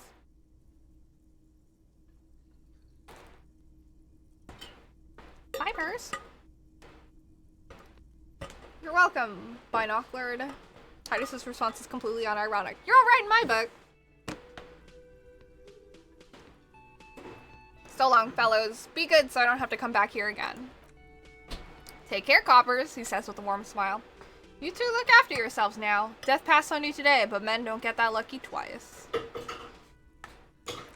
He nods to you and then to the lieutenant. Coppa Loco and the, normal cop, I guess. Good luck in Jamrock. Scars make the best tattoos, as they say. Thanks for getting involved, guys. Not a lot of cops would step in that line of fire, but you did. And if you ever feel like the uniform's holding you back, I've got a few vacancies. You can make one Hardy Boy, copper. Wow. And Titus Hardy himself would make a good officer. That man was born to lead. The RSM could really use a man like you, Titus. Think about it. Ooh. I will, Capo. That's a promise. Pour one out for social democracy. He puts his can down. Now scoot, because the Hardy Boy's got some morning and drinking to do. Take it easy on the drink. The danger is not past. This town needs you on your feet. Good point, Binoclard. Hardy looks at his beer. We'll keep the volume under 20% tonight. Sorry, 12%. Alright. That felt like the climax of the game, and there's... What the fuck?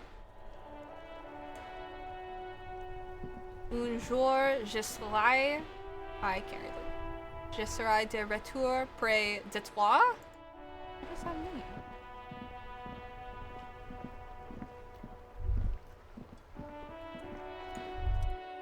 One day I will return to your side. The graffito has been painted over the traces of the fight that took place here. It smells of blood and heavy fuel oil. This was Cindy the Skull. It's like Cindy the Skull finally found the words for her masterpiece. The lieutenant crouches, touching the fuel oil with his finger. Looks like it, yes. This is still fresh. It wasn't here yesterday. I smell heavy fuel oil. And blood. Some of it is even yours.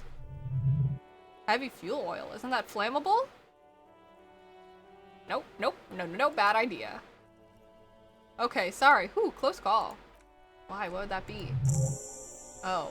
What are you trying to imply, Fingers? Light the graffito on fire with a burning cigarette. Crazy. Setting it on fire sounds fucking hardcore.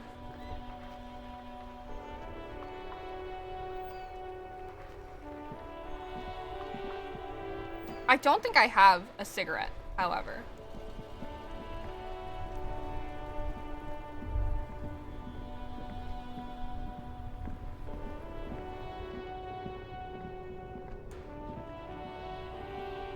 My man, you're alive. Almost. Kind of. Sort of alive? Alive and limping. Man, what a day. I missed out on most of the action, but I heard it was quite the encounter. Had a strong sense of finality to it. Yeah, it did. So what's next? You guys heading back to Jamrock now? Talk is local union muscle were behind it all. I'd reckon the case is closed, even if it kind of turned into a shit show. Still looking around, let's threads to tie up. Good luck with that, my man. Ain't easy being you, but hey, you're still breathing, right? Sure, conceptualization. Nah. Alright, do I have stuff for conceptualization? I'm pretty sure I have a lot of things for that.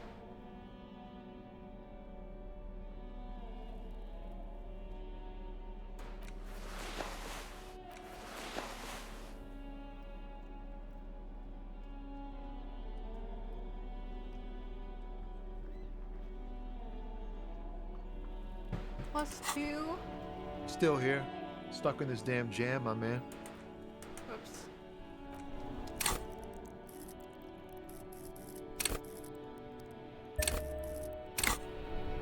Still here. Stuck in this There we damn go. jam. Wait, there's something here. Stored away in some dusty corner. It starts like, a mirror's temperature is always 0. It is ice in the veins. Its camera is an X-ray. Whoa. He leans in. His eyes bright with attention. What else? It is a chalice held out to you in silent communion. Silent communion, that's good. Where you gaspingly, you partake of a shifting identity never your own. Dang, he grunts, unable to suppress his reaction. That's some great shit. You came up with that yourself? Did you? I'm just a vessel for the muse. Right, but really, no bullshit? That's great stuff. I sort of want to know if it's yours. I think the words are mine. Fucking A! Seems I got you all wrong. Cops aren't much known for their artistic sensibilities these days. It's good to meet a fellow poet. Someone with an appreciation for real text. The others here, see, they don't really get it. It makes it all easier to bear if the words are pretty. I getcha. When they really click, it makes the world seem manageable. Good to be on the same page. Gives you a thumbs up. I want to get... oh shit. Stop running. I want to go to Freet to buy some health. And then I'm going to BRB. Oh. Oh yeah. There's freaking no one there. I need to place an order for dinner.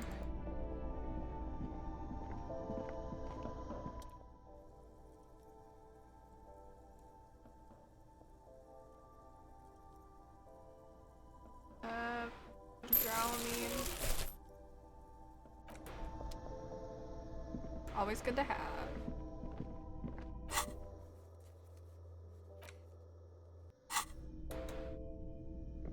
I don't have cigarettes, right? Can I buy cigarettes?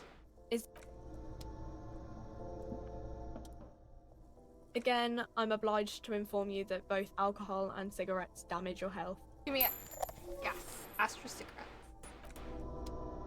Let's go light that art on fire, because that sounds really hardcore.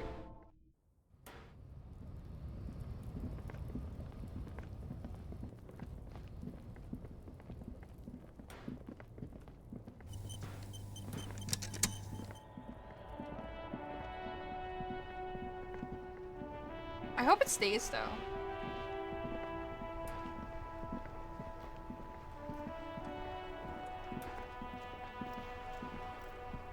How's Gaston? Mon Dieu, officer. It is worse than I thought. Believe me, I know all about that kind of pain. I've had hip trouble for the past week. Maybe it's time to slow down, enjoy life a bit. Anything I can do to assist you? No, that's all. Okay, how do I do this? What it says on the can, light the graffiti on fire with a burning cigarette. All right. Save game.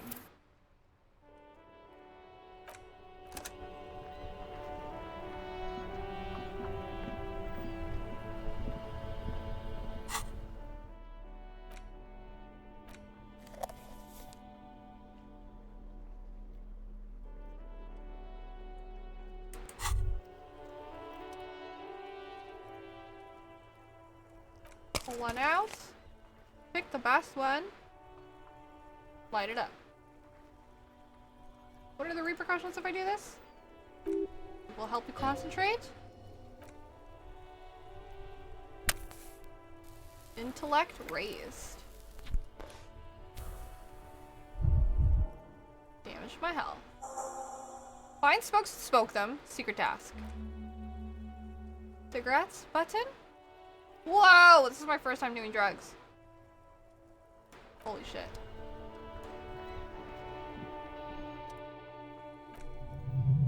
Step back, Lieutenant. The fuel oil catches fire immediately with an ominous hiss. A bright orange flash across the surface of the letters. Black smoke rises from the burning message. God, I'm on my way. Disco Elysium! Lieutenant has taken a small step back. He looks at your face illuminated by the flames and nods silently. Then the fire falters. The flames warmed him too. Not at all in a bad way. Let's go to that island. Slowly, the flames subside. Fuel burning out. The air still smells of mazut and springtime. That was pretty badass. Hey, I can fast travel again. I've got a cigarette high. Oh my gosh! It's Sun Pie! Hello! Thank you so much for the raid! Thank you. If you can hear me. Hello! Hello, Ryo Shimada. Welcome in. Welcome, raiders. If you're not being hit by advertisements. Sunpea raid. Thank Hello, welcome. If you are not being hit by advertisements, or if you are slowly tuning in right now with the mature content warning on all the other stuff that Twitch hits you with. Hi, welcome. Thanks so much for the raid. I appreciate it. Hello, Sunpie. Thank you. I appreciate that so much. Thank you for raiding. Thank you for being here. That's very sweet of you. Yeah, if you have to raid and run, I understand. Thank you so much for dropping your people off. Dustin sent me? Oh, you're about to do a shout out? Oh, thank you so much, Raging. Yeah. Thank you so much. That's so sweet of you. We're in the presence of another top tier narrator chat. I know, he's so sweet. Thank you so much, Raging. Welcome. Everyone gonna know my name. Do you prefer being called Raging? Oh, here's my cat. She also says hi. If you were here for the first time, welcome. Thank you for coming and checking me out. My name's Stephanie. We're celebrating 4 years of streaming. You just call me Steph. I love talking and hanging out, and my cat who loves dropping my pack of stickers all over the place. Hello. I meant you? Thank you. Me? Do as you please. Thank you so much for the follows as well. Have we hit 6K? No way. We finally hit 6K followers? Not quite. We're 4 followers away. We're very close from hitting the goal. Hello, Taco Biscuit. Welcome back. Thank you. Yep, you, W Narrator, for playing this game. You gotta have that spug. Thank you so much. We are, I think, pretty close to the end of the game. I'm on day 7, which is like bonkers.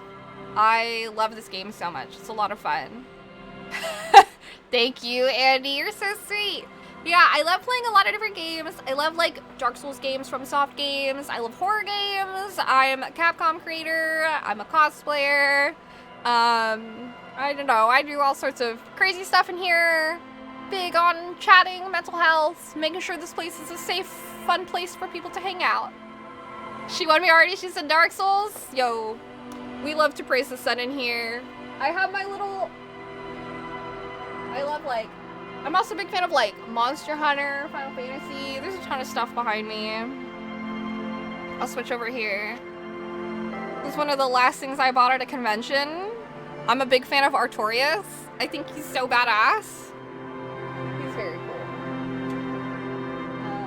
Yeah. I have all sorts of paraphernalia and stuff behind me. Gnarly. Yeah. Yeah, there's a bunch of stuff on my card. I have a bunch of cosplays that I do on, like, Instagram and stuff. I love frogs, if it wasn't obvious by all the frogs everywhere. But I appreciate you guys coming by and checking me out. Shout out again to Sunpie for raiding. Thank you so much. I appreciate it again. If you have to raid and run, I appreciate you bringing your community over here. The coffee link is not the link for the dono. I changed it to specifically donate to today's celebration counter. You will donate there. Hello, Big Sam on the move. You're quite attractive. Thanks. That's very sweet of you. I'm glad. Still good looking. All right. Rock, rock. I don't know if Lillian's down there. Yes, rocks. Thank you. Oh, Raging, thank you so much for giving a sub to Big Sam. I appreciate it. All right, these kids. I talked to them a little bit. Nope, I just tell them they're stupid. Okay. Totally forgot I asked about the stickers. I couldn't tell. Almost a silly question of what kind of undershirt are you wearing? Great. But glad I shot for stickers? Yes. It's the Asian jeans, I know. It's because all my stickers are all over the ground because Purse knocked them over, but it's because every dodo I would put a sticker on.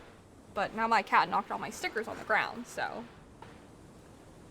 Give me a second. I had this pack of stickers and she was sitting on it and she got it. Oh, there's one with a bee! This is so cute. Blocking it. But how's everyone doing? How are you guys? I hope everyone's having a good weekend.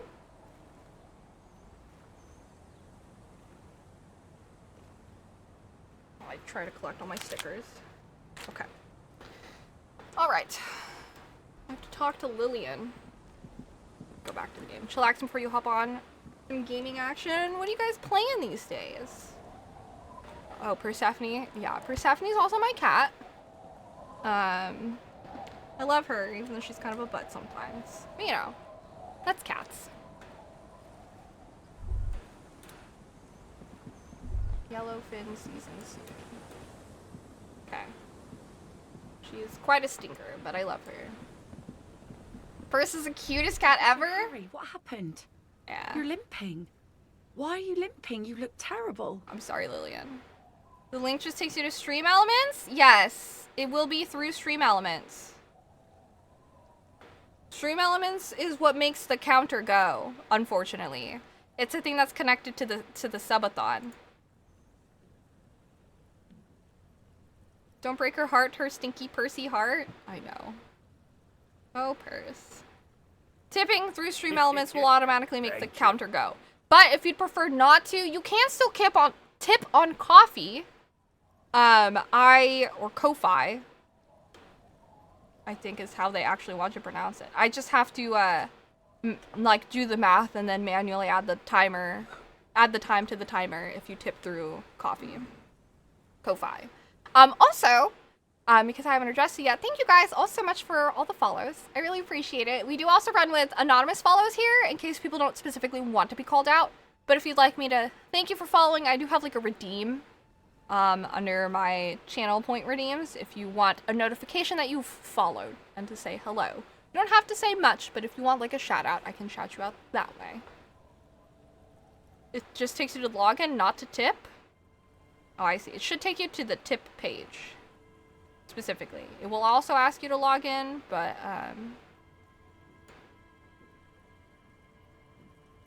I think it's because you have to log in to make sure that it is safe. So you log in on your Twitch. I'm playtesting my friend's fanmade server of Endless Online, an OG retro pixel MMO, and some Ace Awakened Chaos Era. It's a better version of Raid Shadow Legends, more freedom.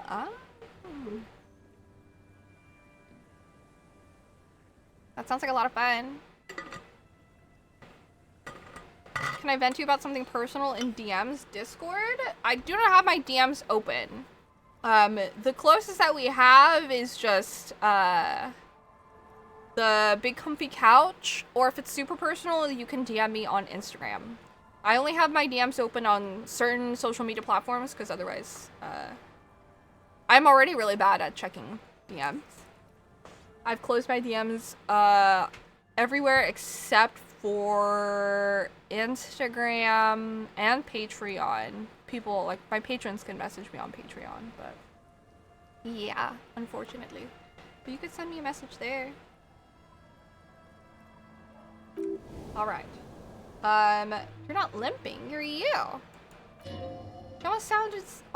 She sounds almost disappointed with you, reprimanding you for falling and hurting your knee. Some people hurt me. You seem angry. Why? Look at you. You can barely walk. Some people hurt me. Is this from the shooting in town? We heard gunshots. Not that we don't hear gunshots all the time, but they were closer than usual. She's not letting it go that easy. There was an exchange of fire on Rue de Saint-Guylaine. It's nothing to be worried about, madame. You didn't only get shot? Oh boy. I dodged the second shot, I could also get not shot. Well, good for you. She smiles. I don't want to tell her that people are dead, so... I have a question for you. Of course. Can I help you with something? We need to get to that island. Point to it. Thank you, Taco! I appreciate it. I'm bad at responding to things quickly, too. Also, creepers people with boundary respecting issues. Yeah. It happens. Thank you! Taco, I appreciate it. Thank you so much. I will slap another sticker on. Yeah. Thank you kindly. See if I can figure out another spot. Pussies.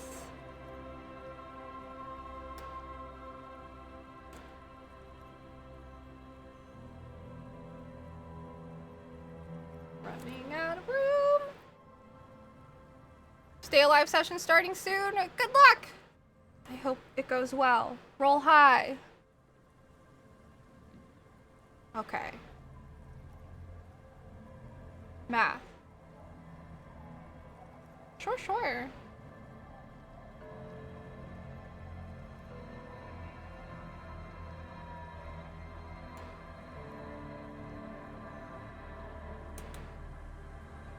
I'm getting closer to that one shot.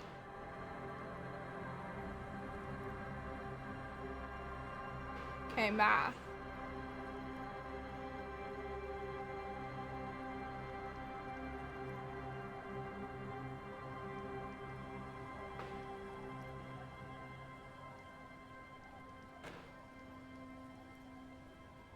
I need to write these things down.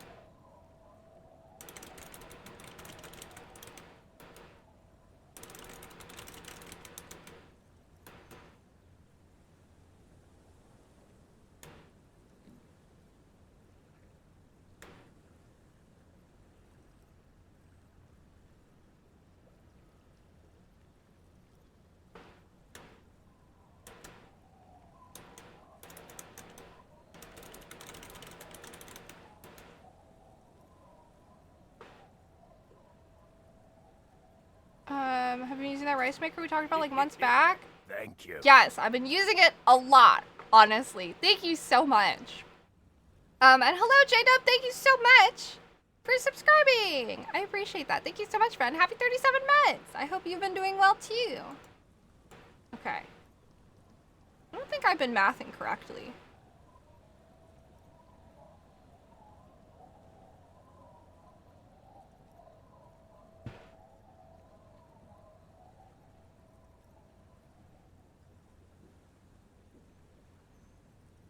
Hello, Plume. Thank you so much. That's so sweet of you. Sorry, I'm like doing math on the side and I'm trying to figure things out.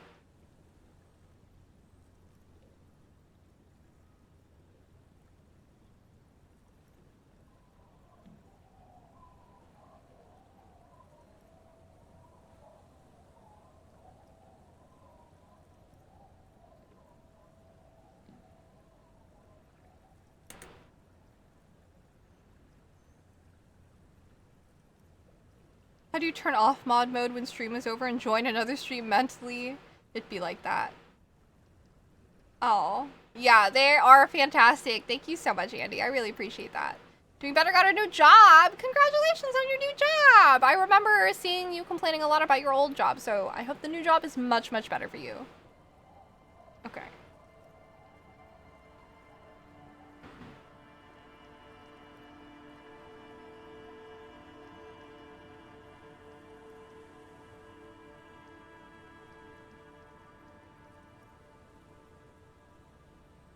Hold on. I think this math logic is incorrect.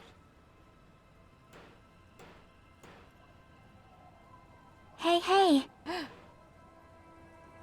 Oh, thank you for lurking, Porter. I appreciate it.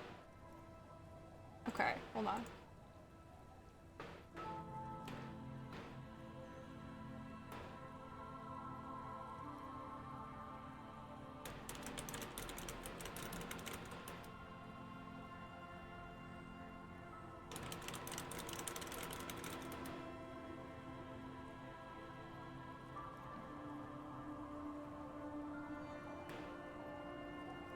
I'm trying to build myself like a reference table so I can do math. Oh, hi, Merc! Hey, thanks so much for subscribing for 47 months. I appreciate you, dude. Thank you, thank you. Putting a bay leaf with the rice and water. Oh, I do have bay leaves.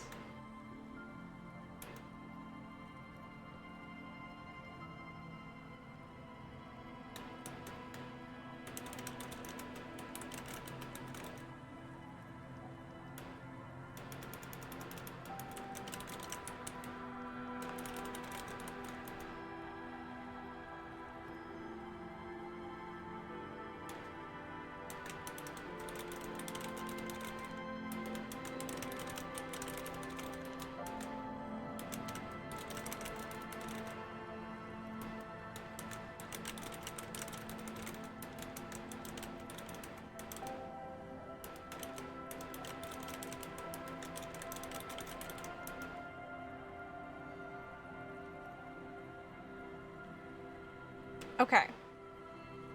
Math. I think I need to add more time. Okay. Yeah, of course. Only take one won't disintegrate, so you can take it out when it's done. Yeah, in my experience, I've never really seen like a bay leaf disintegrate.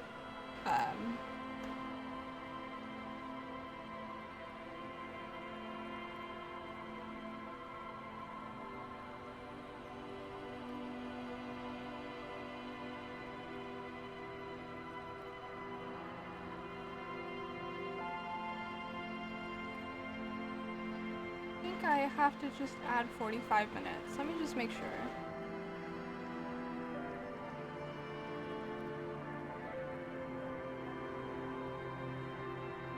Okay, I'm pretty sure I add 45 minutes.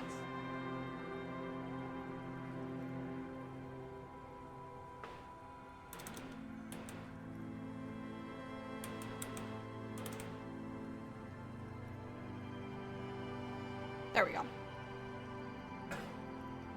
Yeah. Hi, Ash. Thank you so much. No worries. Thank you for lurking. Neither have I, but I've had people express concern they'd be eating bits of leaf with their rice if they did that. Oh, hell nah. That's not how rice works. I'm going to BRB really quick because it's like 7 and I still need to like order dinner for my DoorDash. So I'm going to leave you with my super rad BRB screen. Give me just a moment, guys.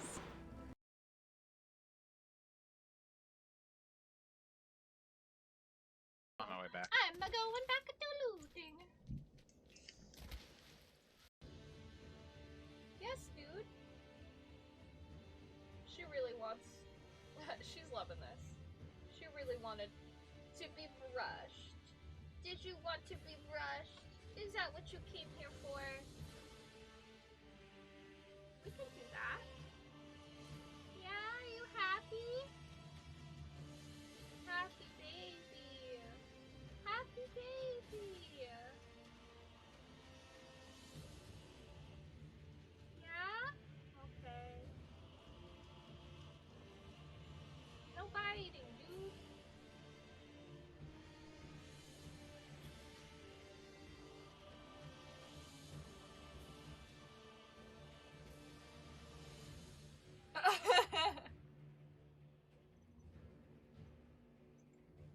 just really wants attention right now. I am but... Oh yeah, do you recognize Johnny? Adjust and phrase more?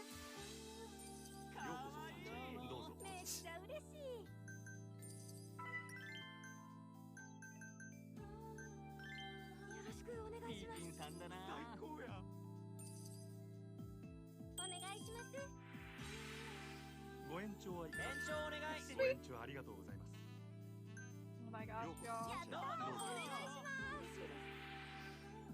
Ow. Oh, so that she's secretary? 失礼します。こちらになります。失礼いたしました。Y'all are hella funny. It's Bert! They're copying Dalton, but Kermit's above 150, so...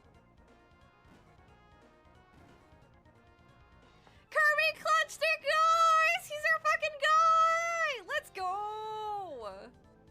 Are themselves Certain prisoners, saw, slaves brah. of the Red Army. Massive.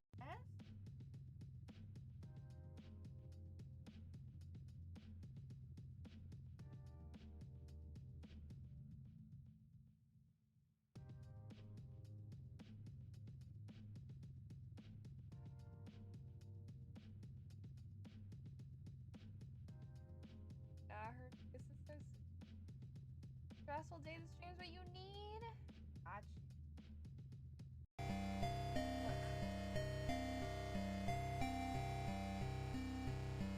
It is the baby.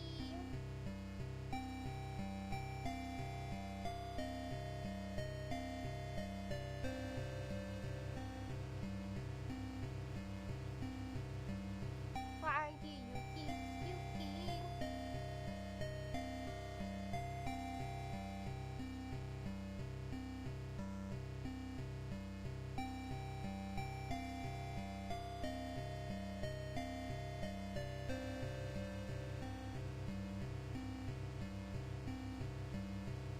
Not on my desk.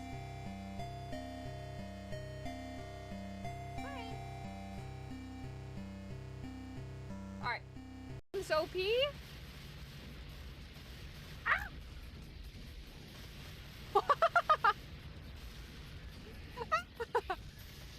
This game is so funny. Why is he upside down like that? Sick gun combos, dude! The sun! It's in my eyes!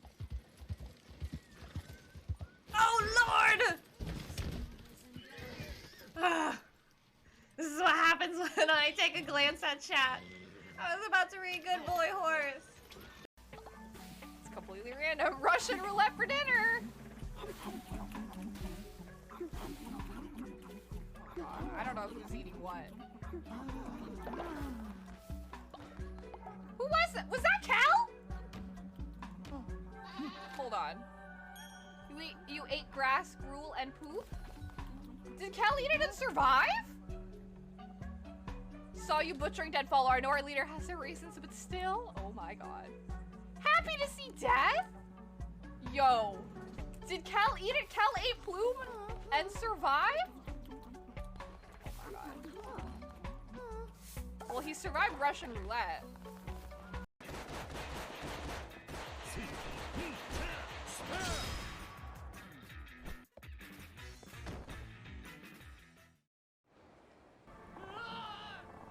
Hi, I'm back. Thank you for waiting. I'm back to our... Pizza's been ordered, so now we're back to our regularly scheduled chaos. Alright. Time to go to the island, guys. That won't be a problem. It's wind still, and the tar just dried. She points to her skiff next to the jetty. We've got 2 days of relative sunshine ahead. 2 days of sunshine? I just got a bacterial infection. What's on that island? Nothing, just ruins. Used to be some kind of fortification there before the war for the communards. And an anti-aircraft gun, I think, bombed to bits in the landing. Haven't been there myself. Always steered clear of it. Hasn't been there herself? Who has then? Can we borrow your boat? Today's the sunshine? Okay, yeah. You said you haven't been there yourself. Who has then, if not you?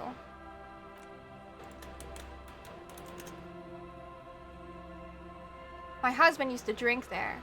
Him and his drinking buddies. Always seemed like a bad place to drink to me. People died there during the landing, you know. My mother told me. This must be one of the many fortifications that was used in the dying days of the revolution against coalition forces before they took the city.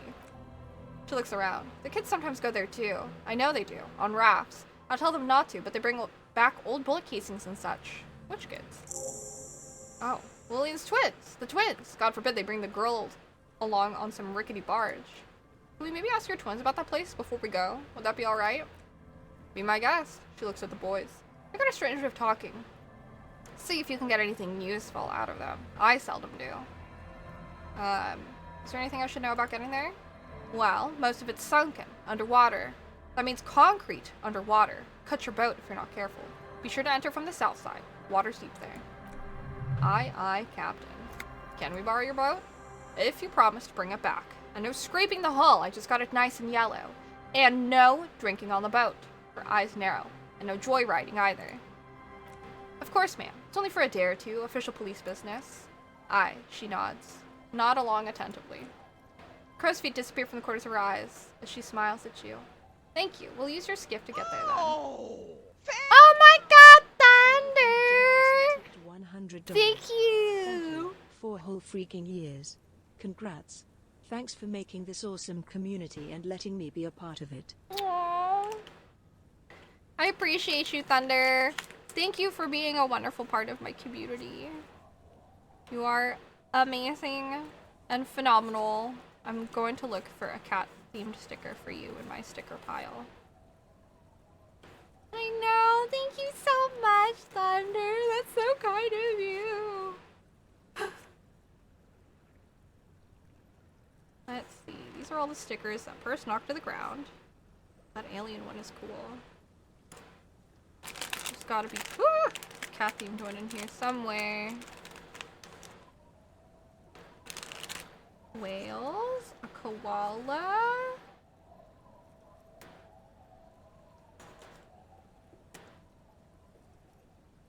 I know, so wow.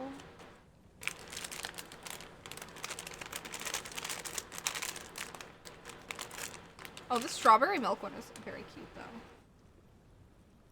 There's bees.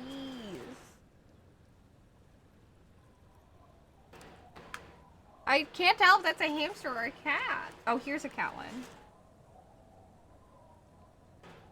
Just got off home so to make sure she would go for a little bit now that you're here. Thank you. There's this cat sticker. I will put this cat sticker on. Thank you so much. I really appreciate it. I hope you had a good day today. I hope everyone had a good day today.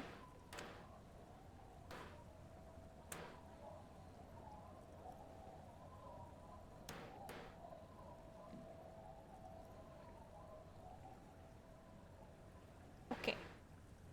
It was long and a little crazy. Okay.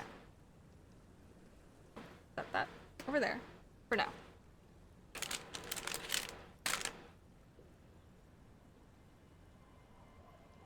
Glad it is over for you now. I hope you get to relax. I finally took a break to order some pizza. I need to eat. My god! She's more sticker than woman. Gonna completely cover up my tattoo. Thank you. We'll use your skiff to get there then. She nods. Please be conservative with the fuel, will you? I just filled her up, but it's a small tank. Alright, let's talk to her kids. Picked up some McDicks on the way home. It's funny. I also got the chicken nuggets goal. So one of these days I'll pick up chicken nuggets on my way home and I'll fucking eat all of them on stream. Okay, kids, you've been to that island, right? On that island? The one who's busy kicking his stone points to the bay. Yes, that one. I need to know what's there. That's, nothing? The boy pauses to think with his finger in his mouth. It's just a seafort and some plants. You could take a raft there. It's great. How many nuggies are you gonna get? Probably 25. My limit was somewhere between 20 and 25. I have to double check. How far are we along the goals? Great question.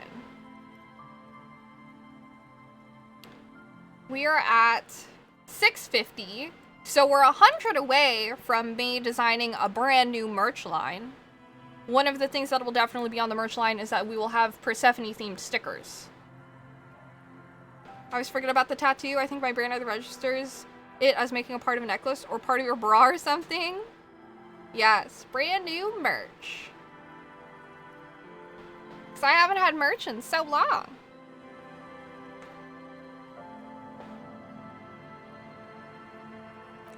And the other one butts in. We make a fire. We make a fire. His brother nods. Gather the sticks for the fire and bullets. Or not real bullets, empty bullets. Yes, purse-themed stickers.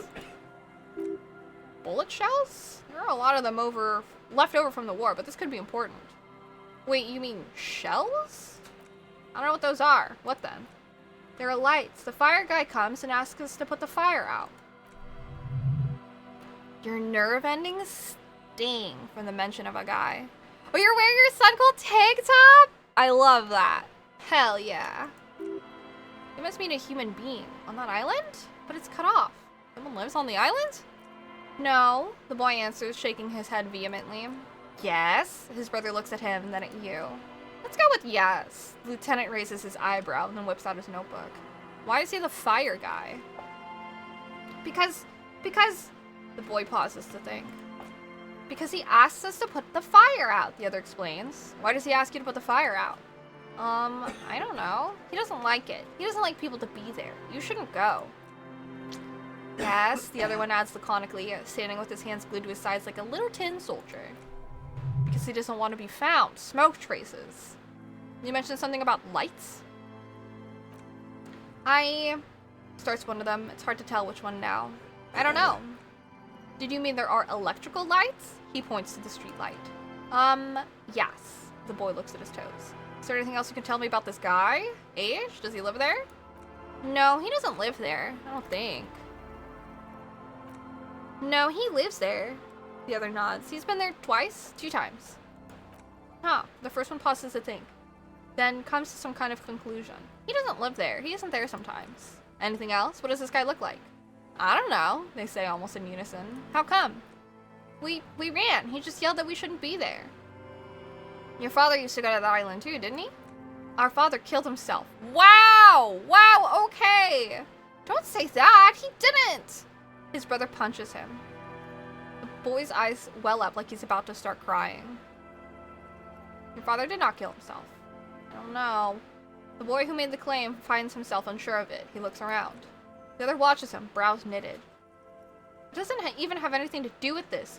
Father isn't the fire guy. The two things are unconnected. Your question didn't make any sense. Is that all you know? Is there anything more you can tell me about this island?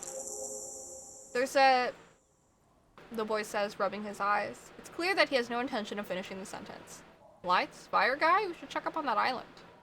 Bye, kids. Take care. Alright. Time to go to the island. Oh, wait! Shit! I forgot! Oops. Well, we should also save. Not that button. Map time. I need to make a call. I forgot a Gatorade earlier. By some miracle, it's still cold? Hell yeah. I hope he didn't catch whatever weird shitty bug I got. Oh. How's Kel doing? He's doing better. Still a little coffee and sniffly, but I believe today is day 8. So, he'll be past his 10 days on Monday. This is Precinct 57. How may I assist you? Connect me to the 41st. The robot officer. Come in, officer. Over. I'm happy to report that I found my badge jewels. 10-4, glad to hear that. Write down there's no need to issue a new one to you. I have not lost my gun. I've heard that people think of me as the Puta Madre's peon. Do you think I'm corrupted? 10-4, sir. There's a pause, as he seems to mull it over behind his enormous radio microphone. Well, there's been some talk, sir, he finally says reluctantly. Some talk? What does it even mean, there's been some talk? Do they think I'm corrupt or not? I only meant that there's been some talk in the station, that's all. But there's always some talk in the station. You know how officers in Shamrock are. Then again, some of us truly are on the take. It's unfortunate. Over. We have no idea.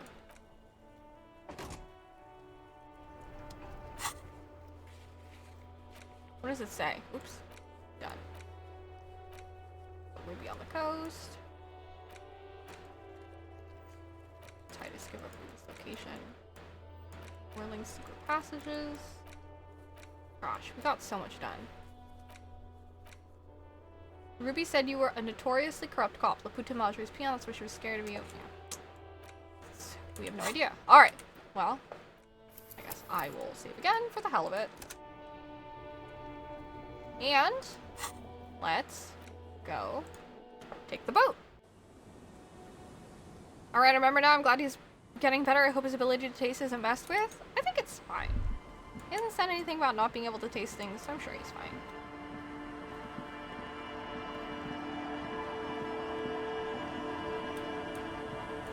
Anything else I can say to her? Be careful out there. Nope. Alright. I assume... yeah, here it is. Time to take the boat out. Oh, let me actually save here.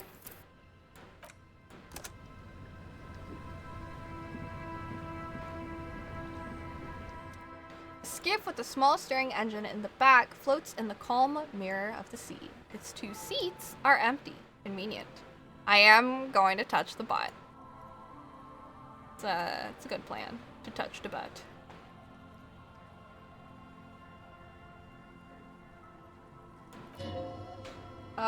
Once you get in, that's it. One pull of the start handle and you're off into the bay.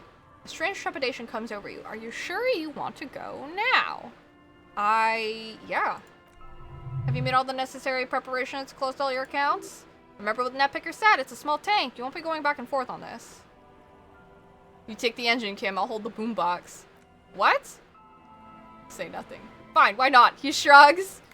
You're cool. Now tune it to Sad FM. You know you want to.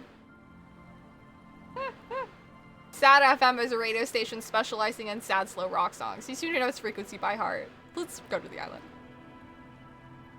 I know, it is a point of no return. What the hell is going on this island? Wow, I'm actually fucking holding the boombox. That's fucking hilarious. She said no rock and roll, but we're really doing this. Want to be free. Guys, I love this game.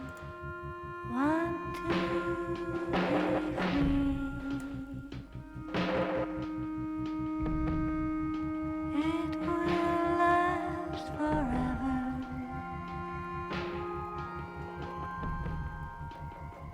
Eternally.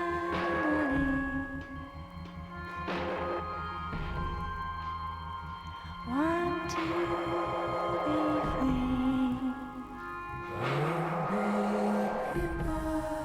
Want to be free.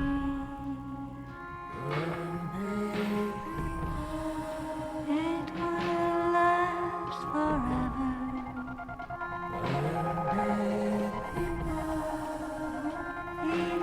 I love this new raft update. It's just Captain Ahabing it on front of that boat. I know! Kim literally was like, yeah, sure, fuck it.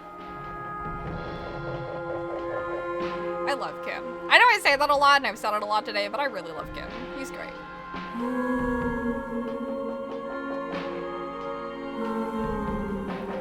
Want to be free. Want to be free. It will last forever. I know that part of the song.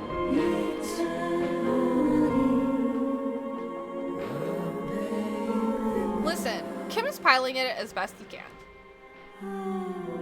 It's a very cinematic experience.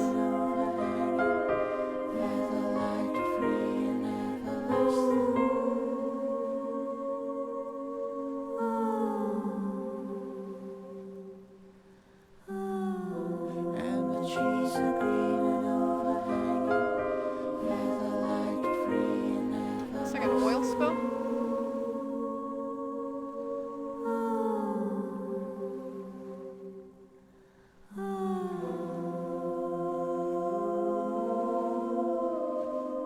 Want to be free from eternity.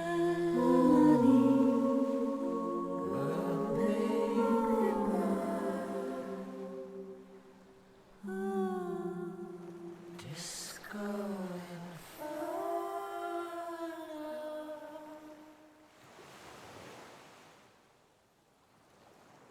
The boat comes to a slow stop.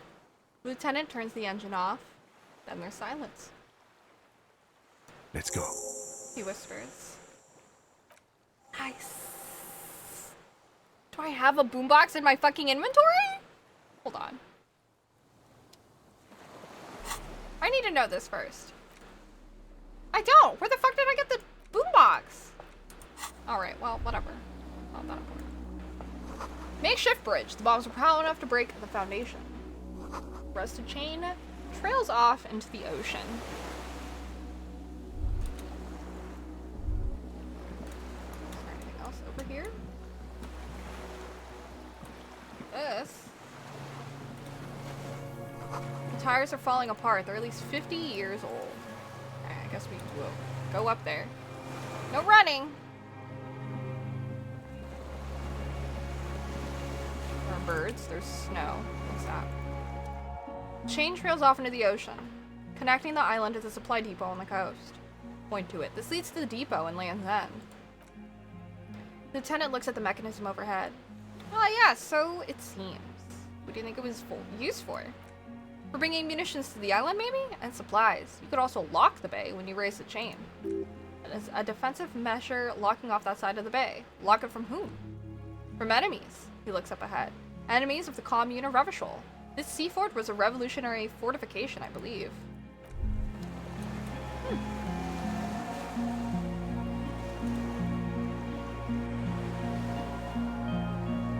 God, the music is so pretty.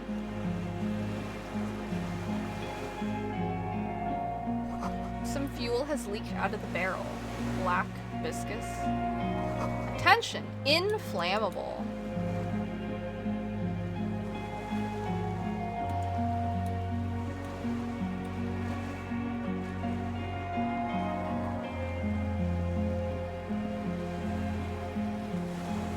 This barrel says ICM. You see a star with little specks in it.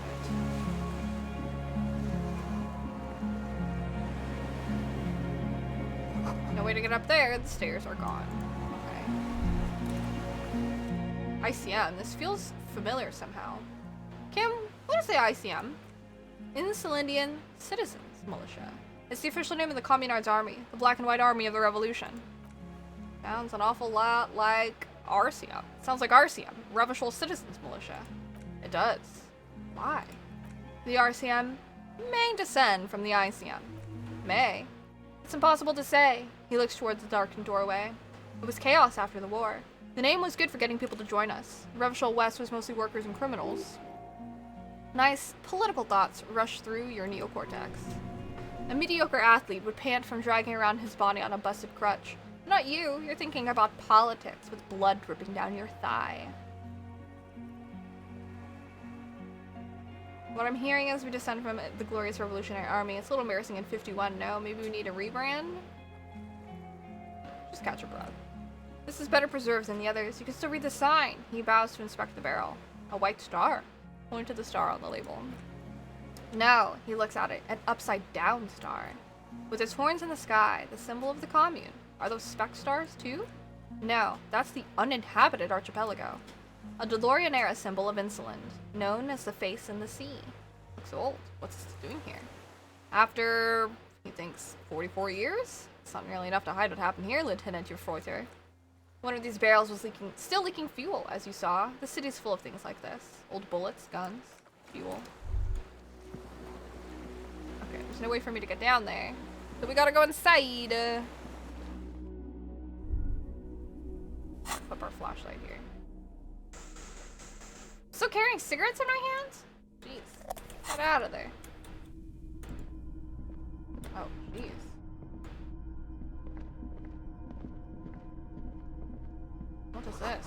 This was once an armament rest. Twin cannons were attached here, medium distance, large caliber. Gotta stay warm somehow? Careful, these stairs have collapsed.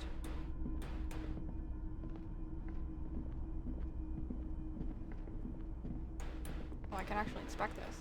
Forgot to right click. Microgrid generator. An old cylindrical generator is nested above the ammo lift, with makeshift electrical wiring running out of its side and across the floor. The cables disappear into the wall on your right. Interesting.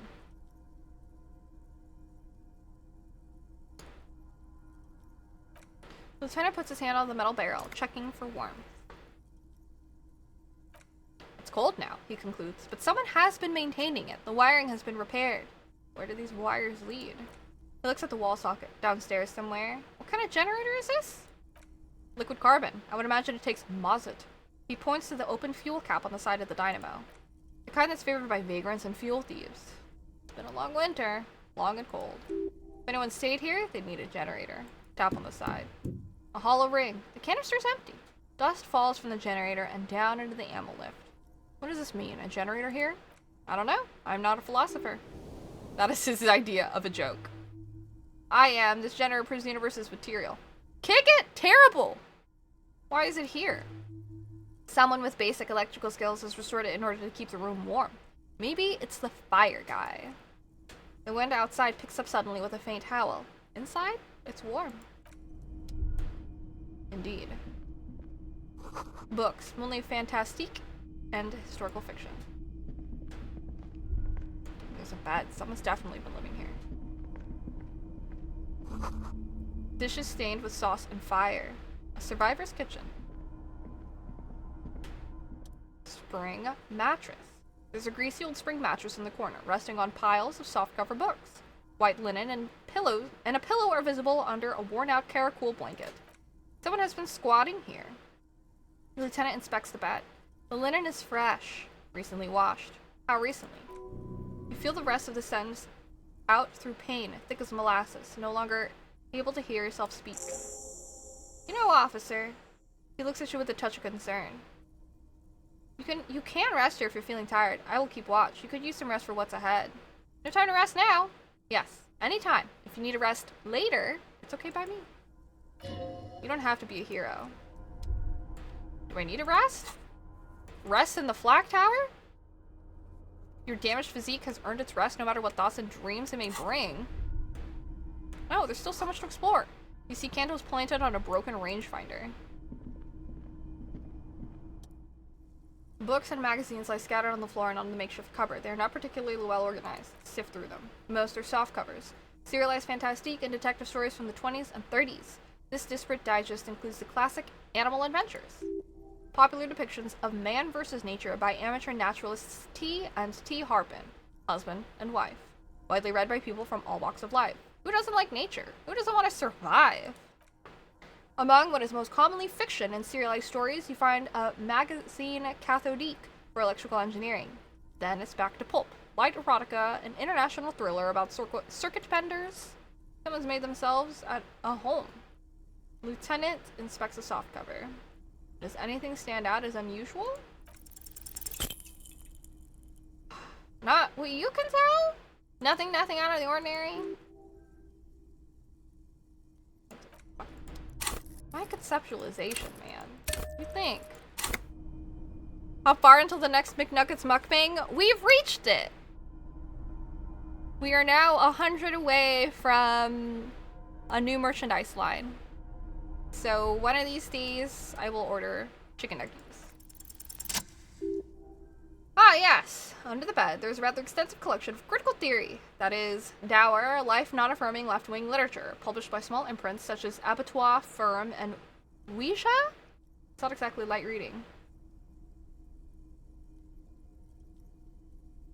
Look, Kim, a book, Left Wing. I have no comments, do you?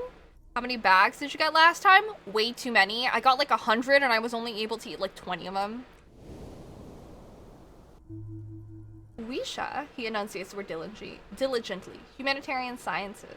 Sciences. Stands out. Not a lot of critical theory around in Revachol West anymore. Your incendiary remark has failed to provoke him. What is there some in the communist students' room? A student in the apartment building seemed to have some as well. Well, yes, that one student did. The little books seem inconsequential next to the big pile of frivolous entertainment covering them. Critical theory books. What do you think this means? 200! Oh, hell nah. Again, I am not a philosopher, but whoever's lived here, they have some education and a certain set of interests. Interesting. Oh, that's a chair. It's a sheet.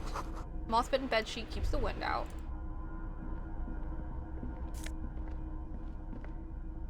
Army surplus winter scarf. My scarf now.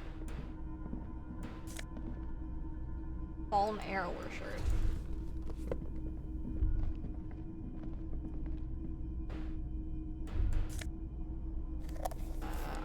Magnesium. Take more magnesium. Great blast door must weigh over 10 tons. Rust peels off it. Small blast door. You see a small metal door nested inside a larger one. A heavy steel blast door. There is a conventional keyhole above the handle. It's very small. 200 is rookie numbers? Yeah, right! Definitely not. I was like, 100 can't be so bad. I was fucking wrong. I couldn't even get through half of it. It's on the other side. Another part of the island, probably. The lieutenant looks into the keyhole. The lock looks like it could still be usable. How do we open this? Maybe this is one of the doors we don't open? He looks at the door, then its bigger brother, then at the lock. He's right. It would be better to open its big brother. A powerful engine hangs under the ceiling. I must control the blast door. You're right. We open the big one. Do you see controls anywhere? You know those nuggets are smaller now with inflation? Uh-huh. I think there's a console just southeast. He shuffles his feet to stay warm. Let's look around. Getting the blast door open seems like the best plan. Yeah, there's something there. Or 10 sandwiches of mayo and pickles? Yeah, right. Gross.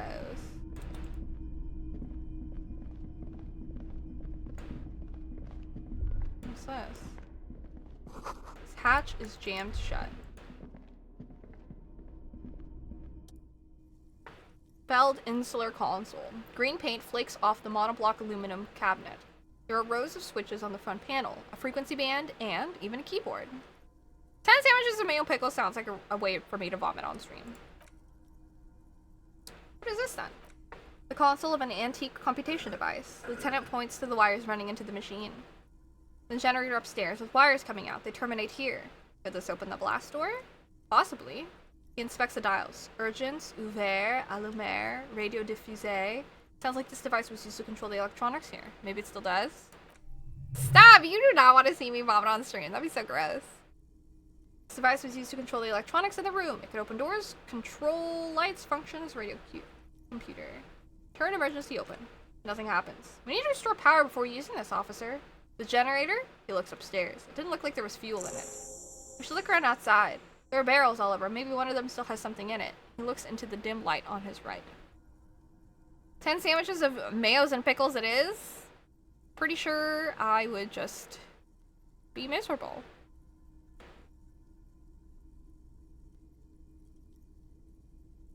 Just be terrible.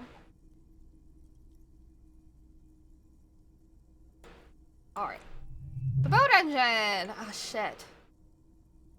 Okay, got some from the boat engine? But officer? He looks you in the eye. Then we would have to swim back to the mainland. Let's just look around, okay? Light? Radio? Dial slides under the glass silently. You make out defunct stations on the UKV frequency. The words Belled Insular are written on the band. Insular. The lieutenant leans in to inspect the cursive writing. This is an off-air radio computer, I believe, used for military communications. What's this? Tummy ache?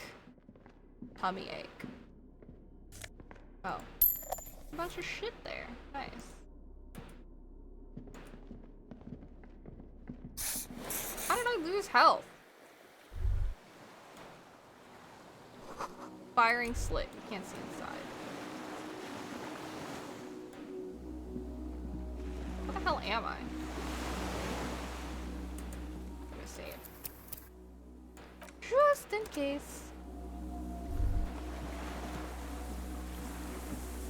It's been a direct hit to take out such a huge chunk.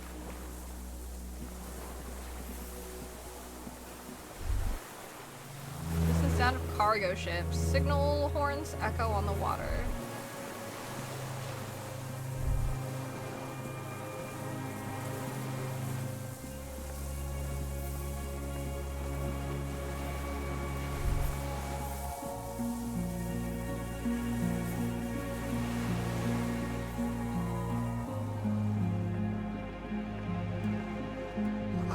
Ice cracks under your feet. Be careful not to fall through. Alright, we are not going that way anymore.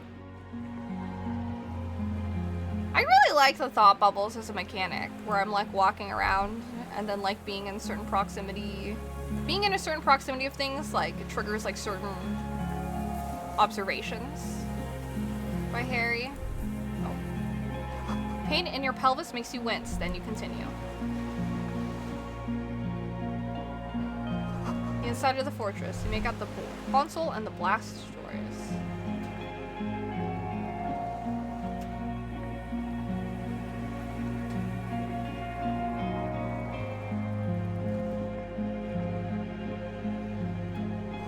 A weathered artillery map showing coordinates in the Bay of Revachol. An old medicine cabinet newly stocked with dramamine. A lum fuel canister. Mattress nest. There's a rain-soaked mattress on a concrete slab, only half covered by the crumbling roof. At the head of it, dumble embrasures, firing slits like two eyes in the wall. B triple prime. The lieutenant lowers his voice, stepping closer with his hand on his gun. This looks like a good place to shoot from. Inspect the mattress. Single-person mattress, modern, civilian use. Brand name, Marjorie. There's a fuel stain on the cover along with cigarette burns. Good place to hide, cozy, relatively safe from the rain. He pokes the mattress. Inspect the wall.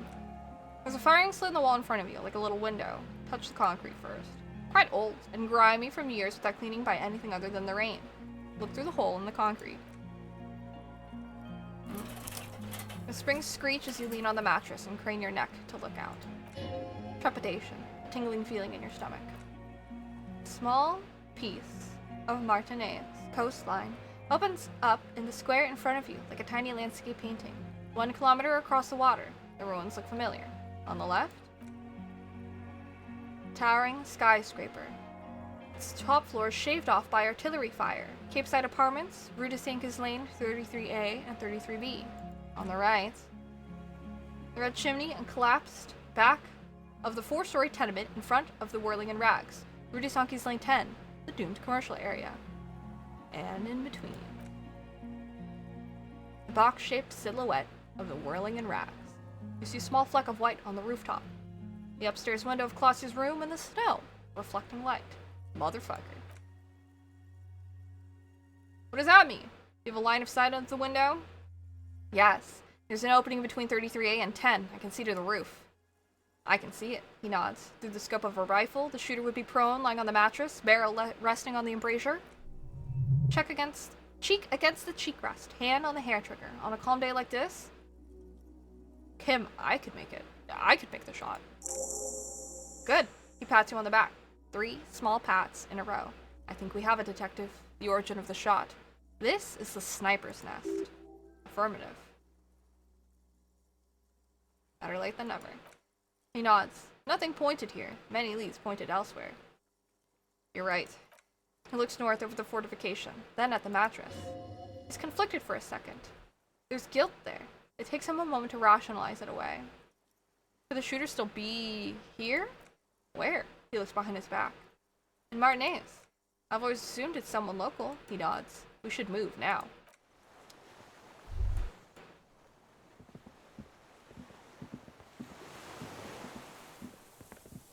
That.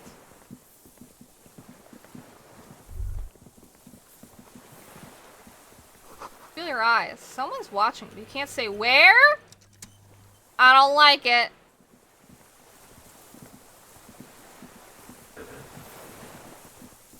Someone's watching.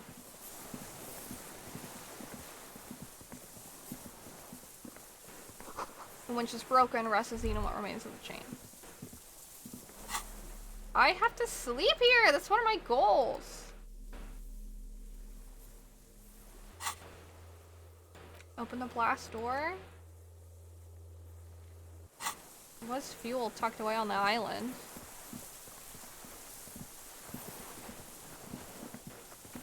go there. Jeepers.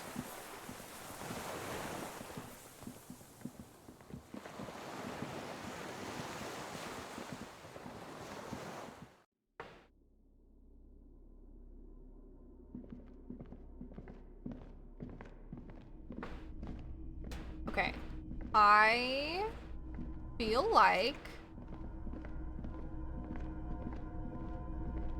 Should we rest now? Maybe we'll just try to rest now. I don't know if that's like a good idea because someone was just looking at us, but...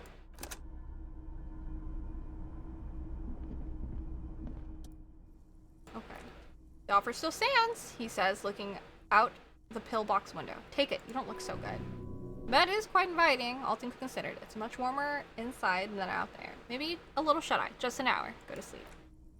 Face a concrete wall. There's less light there, in the dark corner. Like a dog, you lie there. You didn't realize how tired you were. Your body is still nowhere near healed.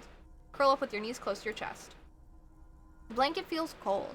The entire room does. Concrete and cold. Minutes pass, half an hour maybe. The sound of the sea beyond grows distant. Your eyelids close. Until... you feel yourself standing up in the darkness, right next to the mattress. Slowly, the world begins to hatch from the blackness. It's evening? I thought I was only napping for an hour. Not like 5 hours. Hello?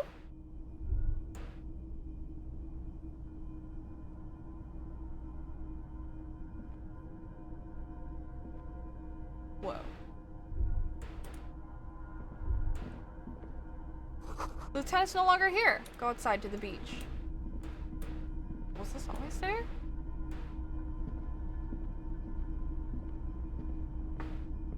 I hope Kim's okay. The door is still here closed. Feels strange somehow. Can't get in.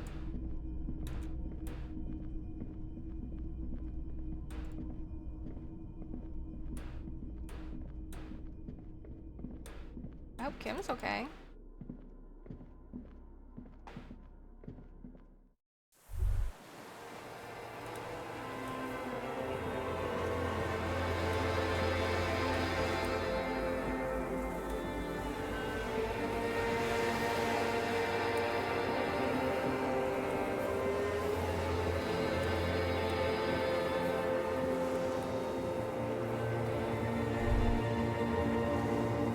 I don't have anything in my lower...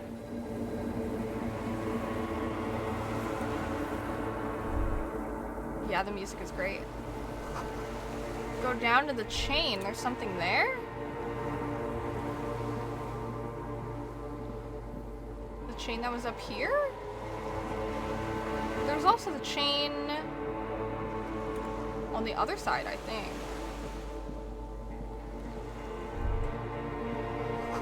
Walk into the water now.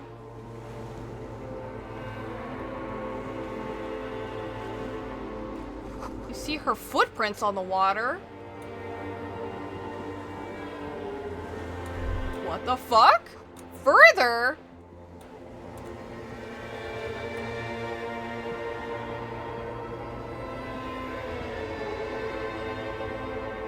What the fuck? What?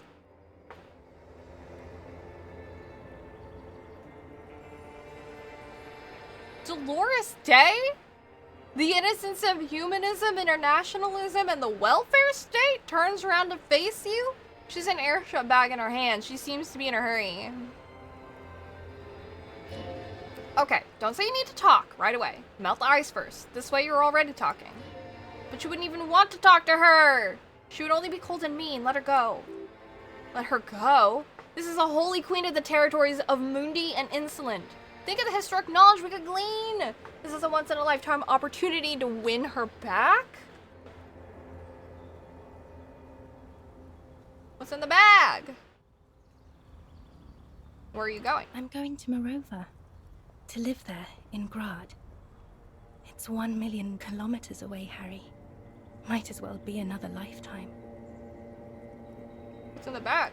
Just my scepter, my globe cruciger, a spare silk gown. A toothbrush, travel documents, the crown of immortality. Crown of immortality? Aren't you already wearing one? Oh, this. She corrects the wreath on her forehead. This is just a wreath. The crown of immortality is made of rarefied light, mana and raw palladium. It was passed on to me by the rulers of late antiquity. She looks at the suitcase, not knowing what more to say, then over her shoulder. Anyway. Something's off. Sorry. I was heading to the aerodrome. I just don't have time to... She stops mid-sentence, glances to her right, then looks at her bag. She means she doesn't have time to tend to your emotions. You don't have time to tend to my emotions? She sighs and looks over her shoulder. What are you doing? Stop saying things like that. Can you stay for a moment? We need to talk. We need to have one more massive epic showdown. No, Harry. No. I don't want a massive epic showdown. I want to go to the aerodrome. I have tickets for the 10:20 flight to Morova. Really. She looks at you plaintively. We don't have anything to talk about anymore. Every combination of words has been played out. The atoms don't form us anymore. Us. Our love. Our unborn daughters. It's all gone. I have to go to the aerodrome. I have to leave Revachol and you. And you have to be alone. In hell. Forever. That's just the way it is. Is this a memory? Oh god, whatever you do, don't try to kiss her yet. Not after that, you're still reeling, you'll fall over if you try now. That's not a very good way for things to be. It's not, but she looks at her feet. Little golden sandals cover her toes. Well, what? Tell me that there's something good. I don't know why I said but. There is no but. That's it? That's it? Yes. She looks up from her toes. She's talked about it a million times. You will get over it, just like I did. People do. Things will get good for you again. Where? In hell? Stop. You're only making it worse for him. You never help with anything.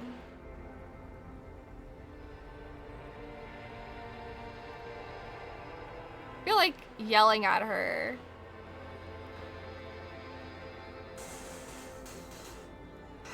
Won't help. Oh my god, I forgot I have the flashlight too.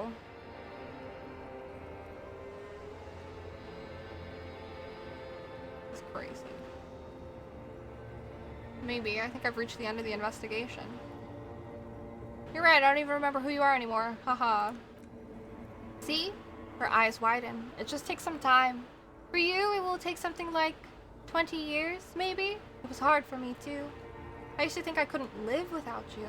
She looks you straight in the eye. Her irises are light blue, flecked with green. But I can. She keeps her shoulders squared and her back straight, but it's clear you're still making her sad. 20 years, that's so much time. Yes. It only took me 1 year, maybe 2. She smiles and wipes her brows up in relief. Woo! Part was so poignant. So you felt that way once, that you cannot live without me? Yes, but the time is gone now. So very gone. Your innocence, Dolores Day, I'm sorry I made you sad. It's okay. It doesn't have to be like this. Maybe we could try again? No, Harry, we can't. Why? We already tried again and it didn't work. Is that how it is now? We should just try all good things twice and then give up by that logic. Not you too! Let's be the last sane people in the world, but only twice. If it doesn't work, let's lose our minds, let it all sink into the pail. Yes, of course. You've got everything under control, and I'm hysterical because I don't want to keep hurting you. She looks away from you. What went wrong when we tried again? I can do it better. I don't know, please. She shuffles from one golden sandaled foot to the other. In the distance, the streetcar screeches. I'm so like... Is this real? Why can't we be together? Harry, we can't be together because you're insane. Her eyes turn to sorrowful ovals. She avoids turning them to you. Insane how? You're turning moist now. Her eyes. She slowly shakes her head and tries to get a hold of herself, brushing her hands in her gown. What do you mean by insane? You know what I mean. Everyone gets a little down. Little down? You've worked there for so long, you can't even talk like a normal person anymore. It's always lists with you, questions. Questions? Someone say questions? They're not lists, they're trees. This is another one, isn't it? We're in a tree right now. Yes, but it's not possible to talk without trees. It's not just the lists or trees or whatever. She corrects the wreath on her head, with her hands trembling now. You get sad, Harry. Too sad. People can't get that sad. It's impossible to watch. Other people get sad too, but not like you. You stay down for too long, until you start giving your thoughts names and talking to things. In conclusion, you're ill. You're an old, insane man, and you have to be in hell until the end of your life, and I have to go to Morova. I buy you this figurine of a headless Fallen Rider. Give it to her. I guess I did. I didn't realize when I bought it at the beginning of the game, but I guess it's for her. I don't want it. She doesn't take it. It looks expensive. I don't want it. I thought you liked figurines. I thought the figurines were for getting you back. That's not what the figurines do, Harry. But then the figurines don't do anything. She looks at the headless Fallen Rider between your fingers and doesn't know what to say. The figurines don't do anything? Anything at all? But I thought the historic figure she liked war games and figurines. Yes, I thought it would be good. A form of communication where words have failed? Yes. It was a good idea. But she felt obliged by the headless Fallen Rider to give you things in return. Things she no longer wants to give you, so she refused. That's how it goes. Your figurine rider idea was naive. What about dice? Hey, I don't want things. I want to go to the aerodrome. Okay, I won't give you things then. Oh.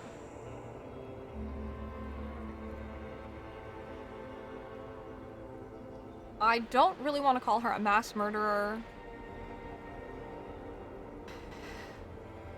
I don't think doing these other things will help. Let's try this. I know you still love me. Kiss her.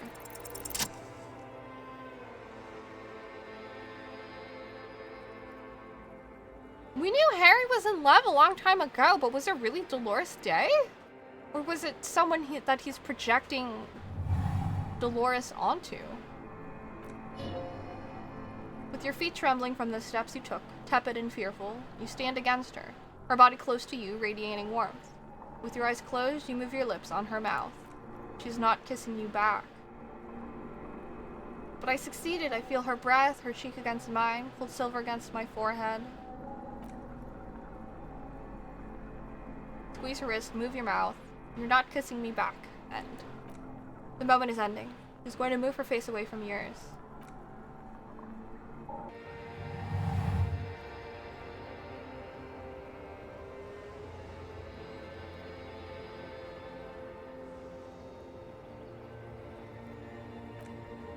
Trying hard not to look at you. When she withdrew and you held onto her hand, she tried not to look at your face and see the expression there. Brother, you should put me in front of a firing squad. I have no words for how I failed you. That's it then. No, Harry. Not yet. There is one more thing you have to see. She slides her hands down her chest and onto her lower stomach and smiles. I'm pregnant. Swallow. You know what this means. It's not mine? Of course not. She looks down at her belly, then up into your old eyes. I terminated yours. Wow! Don't you remember, you poor fuck? Poverty-stricken fuck. Now, go ahead. She wipes her palms into the silk of her gown. Ask me more questions. Let's talk about something else. No, this has to end. Do the last one. Don't go. I have to, Harry. Really, I've already missed the 8:30. Her fingers wrap around the bag handle. I'm gonna go now. You have sworn a holy oath, Harry. She has begged you to not let her go. She herself begged you to not let her go.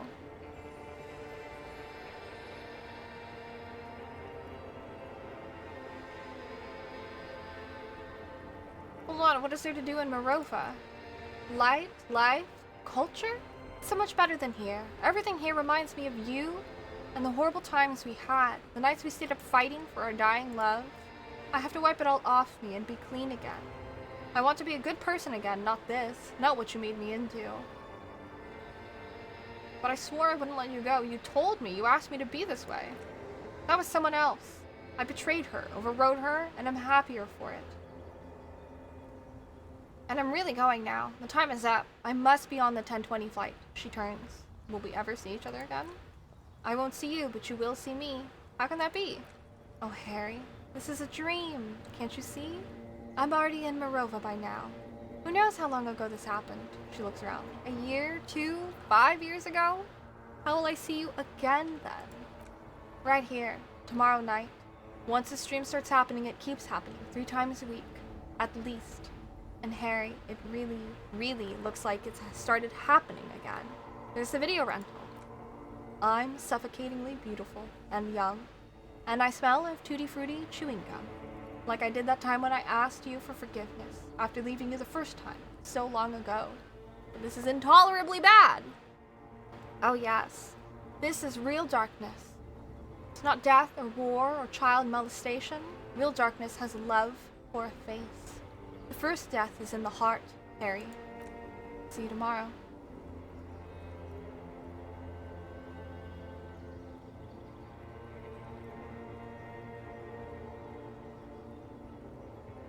Damn.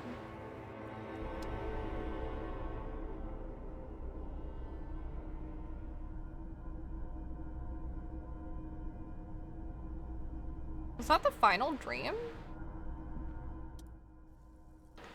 You're up quick. How was your sleep?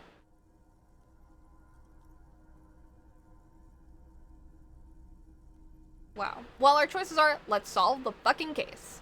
Or, my sleep was deep and invigorating. Try to cover up the blood seeping out with your hands. Actually, it was total annihilation, Kim. Swallow the blood and conclude, comb the entire island centimeter by centimeter. That's the next step in the task chain. Or just spit out the blood and get back to work. You're a badass like that. Total annihilation, Kim. He frowns. I did not want to wake you. Perhaps I should have? Was it a job dream? An ex-wife dream? Lieutenant nods solemnly. I understand. We've all been through similar things. It can be overcome. Let's solve the fucking case. Are you sure you're okay? You thrashed around, then you bolted up half covered in blood from your wound. My sleep was deep and invigorating. Of course, I was just thinking maybe you've torn your stitches. Are you ready to move on? Comb the entire island, centimeter by centimeter. That's the next step in the task chain. Okay, he replies simply. He's still worried. You must have really thrashed and squealed in your sleep. So Dolores Day was our ex-wife? So confused.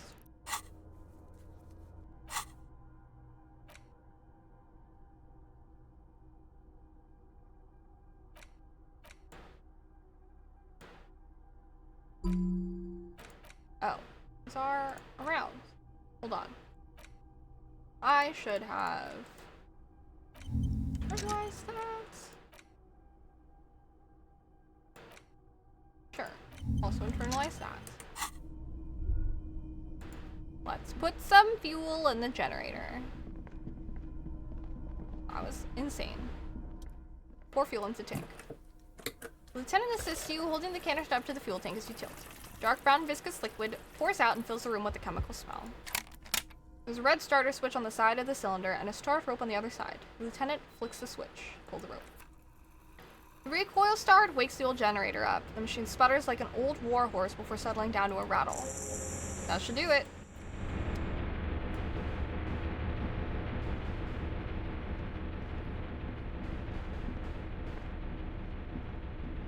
I feel like I need to read things to understand what is happening.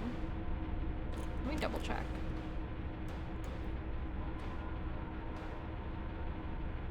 I haven't gotten anything for it, but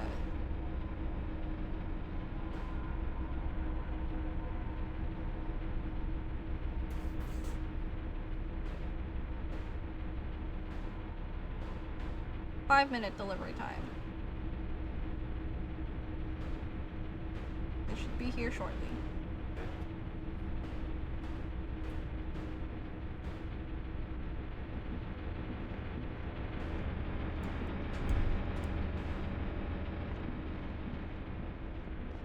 Alright. It's On, he smiles. Turn emergency open. Automatic boot. Blast door opens with a series of clicks. Shaft of light appears and widens as the light shines in.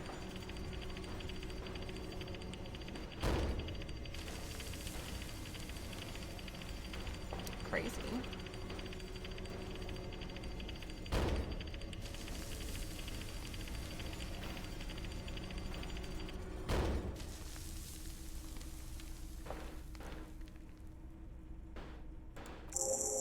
After you, Lieutenant gestures at the opening. Before, outside, when we were walking across the sand, I felt someone watching me. So did I. Not back there, but I felt it ever since we came in here. What if we get into another fight? Don't worry. I have a gun. Takes out his sidearm, checks the barrel, then holsters it again. Harry, this reminds you, you're out of bullets! Fuck. The gun's out of bullets, by the way. And it's extra good that mine is not. What's there? I don't know. Let's go. Map?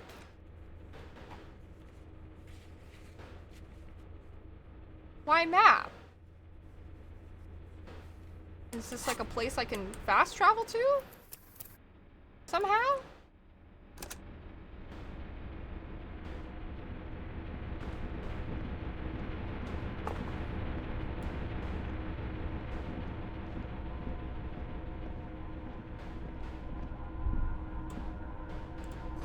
Walk slow. Might be dangerous.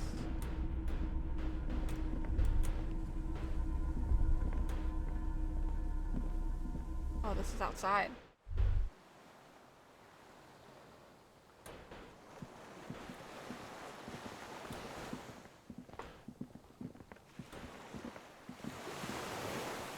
What is this? Small white flowers blossom all around you. A rubber dinghy. It's deflated, broken. Are these the flowers? The Insulindian lilies? Oh, here's the guy.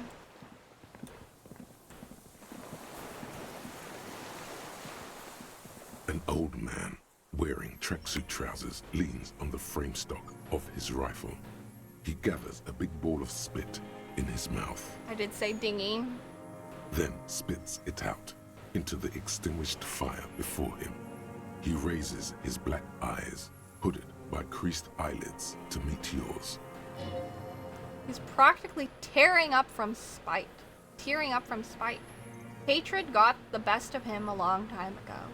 This man hates everything. Are you the fire guy? What now? He cups his ear. I can't hear you.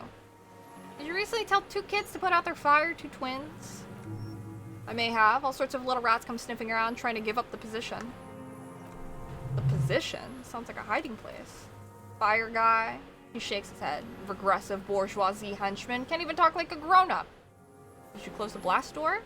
I did. He breathes out with a wheeze. And you opened it. How? I fueled the generator, then used the console. I should have burned that console down. He shakes his head. How did you know I was coming? Reactionary rock and roll music. He gestures north, playing on the water. Told you we shouldn't play Sad FM. This is not reactionary, it was cool. The fascists were right about rock and roll. It is degenerate, hip gyrating mental illness music. Nice gun you got there. It's not nice, it's a piece of shit. He shrugs, but it gets the job done. Is that a Bell McGrave? It's a Tryon Gong 446. A Sumerian rifle. How did you get a hold of one? It was sent to us by our brothers in the Sinya commune. Military aid. He pats the rifle. Just stay true to him. He can still make it sing. The Sinya commune? You heard me. It's good now. Like chalk wiped from the board. His gaze turns inwards. Your weapons stay true to you. Mine stay true to me too. Put your hand on your belt. Yes, I bet you've killed a lot of people with it. His eyes narrow. You fascist fuck. Okay. Have you come to make me one of them? His grip on the rifle tightens. We have come to ask you questions, nothing more. The lieutenant puts his hand on his holster. If you do not comply, we will take you in. Do you understand? Another spitball lands in the ashes. That's all the answer he has to give.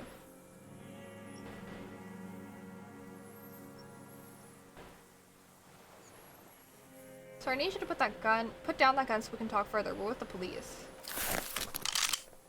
Lieutenant pulls his pistol from the holster.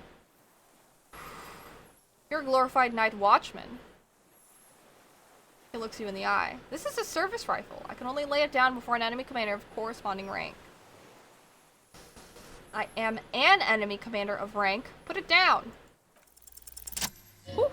The words, I am an enemy commander, sound cold as iron from your lungs. The old man still hugs his gun. And what rank would that be? Lieutenant W. Freuder. A big wheel of the 4th Regiment of the Pederast Army. He sighs. To hell with it. It's a walking stick anyway. It's out of bullets. The old man lays the rifle down carelessly and stares at it, lying there. Like an amputated limb in the sand. He stares on, his wrinkled mouth moving without a sound. A strange sadness, like a song. What did you say? The future teaches you to be alone. The present, let him say it. The present, to be afraid and cold. The old man pulls back the hood of his plastic cape and looks up into the sky. It's blue-gray. Same color as the sea. Those words, the future teaches you. Real music, real prolet cult? He nods. That's La Chevalier, not your rock and roll misanthropy. Chanson des soldats, of the black and whites. You need to address that remark. I'm not a misanthrope. I'm a half-dead police officer who's just doing his job. The job of a shit-licker. What is La Chevalier? It is the anthem of the world revolution. His eyes remain fixed on the sky, one of 3. In Grad, they sang of brave children, favorites of history, and in the Sinyao, it was... He struggles to remember, then gives up some Sumerian shit, I guess. La Chevalier, I've heard that name somewhere else, in a dream. Everyone has. They named a fucking perfume after it. No, that's not it. I've talked to her. Talked to her? He raises his bushy brow and looks down from the sky, straight in your bloodshot eye. Yes, I get these cold spells. It's the drugs you're all on. Druggies, winnows, and whores. How does it go? The song? How did it go? He looks at his gun on the ground and shakes his head slowly. Something about shooting rabbits? I don't know. I can't remember. It doesn't matter. It's gone now. Sure, let's pick up the gun. His gaze follows your motions. The rifle feels surprisingly light in your hands, frame stocked and patched in places with tape and wire. Inspect it closer. The rifle's in a shabby state, like a crutch that's seen too much travel. Hieroglyphics are embossed in the forearm made of walnut. On the butt, you see Vespertine writing, burnt in the wood. Triangong 4.46mm made in Sinyao. As he said, it's a Triangong made in Sinyao. No one said it has to be a Balma grave. The lieutenant does not take his eyes off the old man. We were just guessing. From ballistics? Could have easily been a Triangong too. Doesn't matter if it was made in Shanti Shanti. All it has to do is use jacketed ammunition. And it does. The right type and the right caliber. The lieutenant nods, glancing at the gun. He's liking this. He's now the gun. The old man keeps following your motions with his gaze. His right arm twitches suddenly. This looked very much like the murder weapon. It can be used against him to get a confession. In time. Who are you? My name? He looks across the water. Then back at you. Is Josef Lilianovich Dross, political commissar of the 114th Anti-Aircraft Division of the 4th Army of the Commune of Revachol. I'm a deserter, a partisan, and a prisoner of war. This is my termless surrender. His eyes turn to the reeds again, dead and dull. The Commune of Revachol? The lieutenant forgets to close his mouth. Do you mean the ICM? You're a holdover from the Insulindian Citizens Militia, the Army of the Revolution. I was recruited in Jamrock in 07, trained in the École de Contrôle Aérien, and consigned to emergency defense duties in 08. I left my unit on the eve of the landing. When I returned here on May 14th, the Commune had fallen. Still armed and ideologically trained, I wrote a criticism of myself and resumed partisan duties. 51 minus 8 equals 43. You've been on this island for 43 years? No. He looks into the fire. A wisp of smoke rises from somewhere between the charred logs. I've been on other islands too. I was on Resurrection until they turned it into a spa in 18. Then I was on E48, a nameless sound, until the sea washed over it. Then I came back here. That was, he thinks, 22 years ago? Again, you've been hiding here for 43 years? 43 years and 10 months. That's steadfast. It's not how a human should live, but I had to. He grimaces, clearly in pain. I couldn't just forget. I couldn't just forget what I saw. You just couldn't. You couldn't give up. He nods. But he can now. What have you been doing during all this time? Hiding? Fishing? Waiting? He looks across the water. 2 police officers step out of the Whirling in Rags cafeteria. Satellite Officer Jean Vicmark inspects a series of burnt black letters splashed across the plaza mosaic. Patrol Officer Jus de Mino points west, the fishing village. She glances at her watch. We meet in 15 minutes. It's a 10-minute walk. The officers go, leaving behind the writing, still smoldering. One day, it says, I will return to your side. Always waiting. The old man turns his eyes from the shore and back to you. For what? For her to return. Her who? Girl, child, revolution. I'm afraid she's gone. The material base for an uprising has eroded. He nods and blinks his black eyes. The working class have betrayed mankind and themselves. The historic opportunity for a revolution has passed. It will not come back anymore. However hard I try, whatever I do. What has he done? Perhaps a confession will lighten the load. What have you done then? Yes, what? To get things going again? The lieutenant steps closer. Fan the flame? There's no flame to fan. He stares right through at him, blinking his dark eyes. There's nothing left of the world of our dreams. You said you deserted your units? Okay, let me see. 16, 15 laps of faith, purge.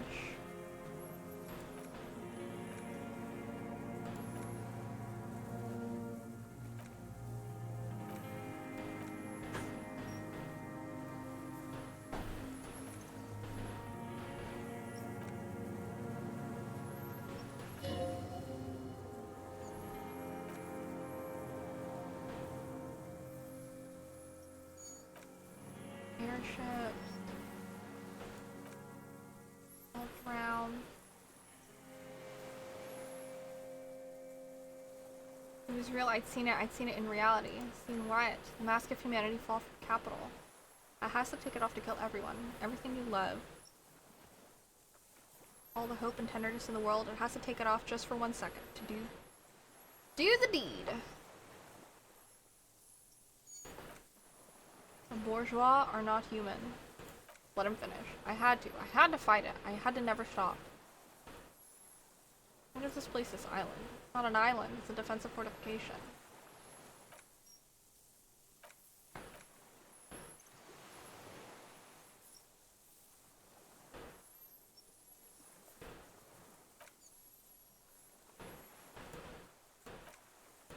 Iblis, the black-eyed angel? Shaitan Ahura, the darkened one. What? Have you survived? I steal? Rainwater? Throwing up blood since winter? Uh-oh. Hello, Stevie! Welcome back in. Thank you so much. How often do you PC game? A fair amount, I would say. I have a lot of games on Steam. Most of my multiplayer games I play these days is on Steam, so pretty frequently.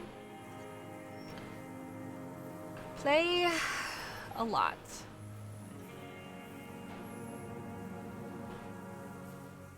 Okay. Does seem frail, gone for his age. More like 75 than 65. Trouble putting on weight could mean cancer. Yeah, I need to die. You don't have medical facilities, you have guns. All they give you. You have Dramamine and other opioid-based painkillers. Must be in pain.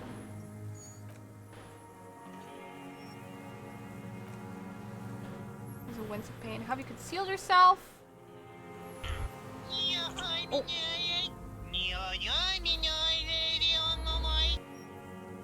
Do you have a means of gifting Steam games to you if we aren't up on your friend list? Do you have to be on my friend list to gift? Is that how it always works? I think you can you like gift codes?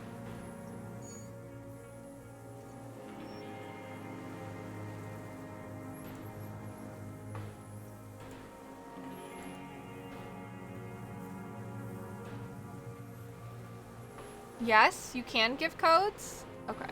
I did also just get Baldur's Gate 3. You have to be friends for like 3 or 2 days. No!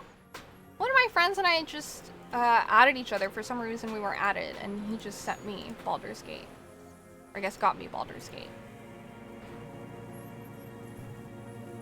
Yeah, on Steam. You want to try Baldur's Gate 3? Depending on time, we could do the beginning of Baldur's Gate 3. I could create my character and we could just kind of see what it's like. Unless other people have already seen what it's like. I haven't seen anything about it. Somehow. I just generally hear about it, but have not been spoiled on it, thankfully.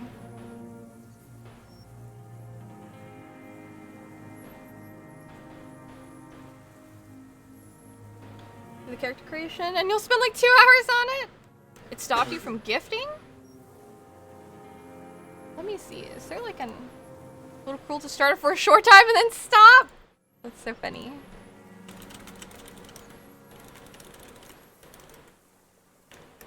Can you give Steam games to non-friends?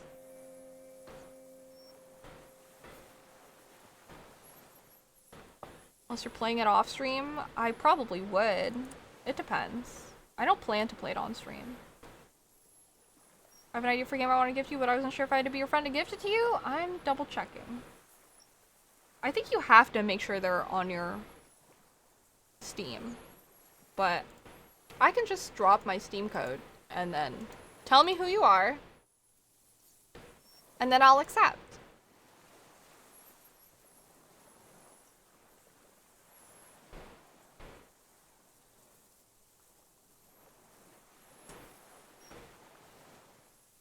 Here.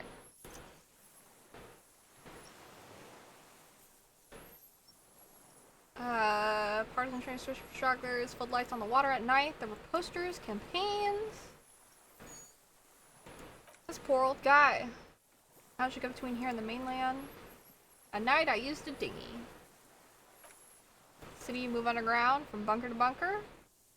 Not anymore, no one cares. I don't even have to hide. They think I'm another antisocial vagrant. I could walk straight into that town if I wanted. I need to just walk there. I don't want to. They're all traitors. I just don't want to see life moving on, people forgetting, drinking, laughing.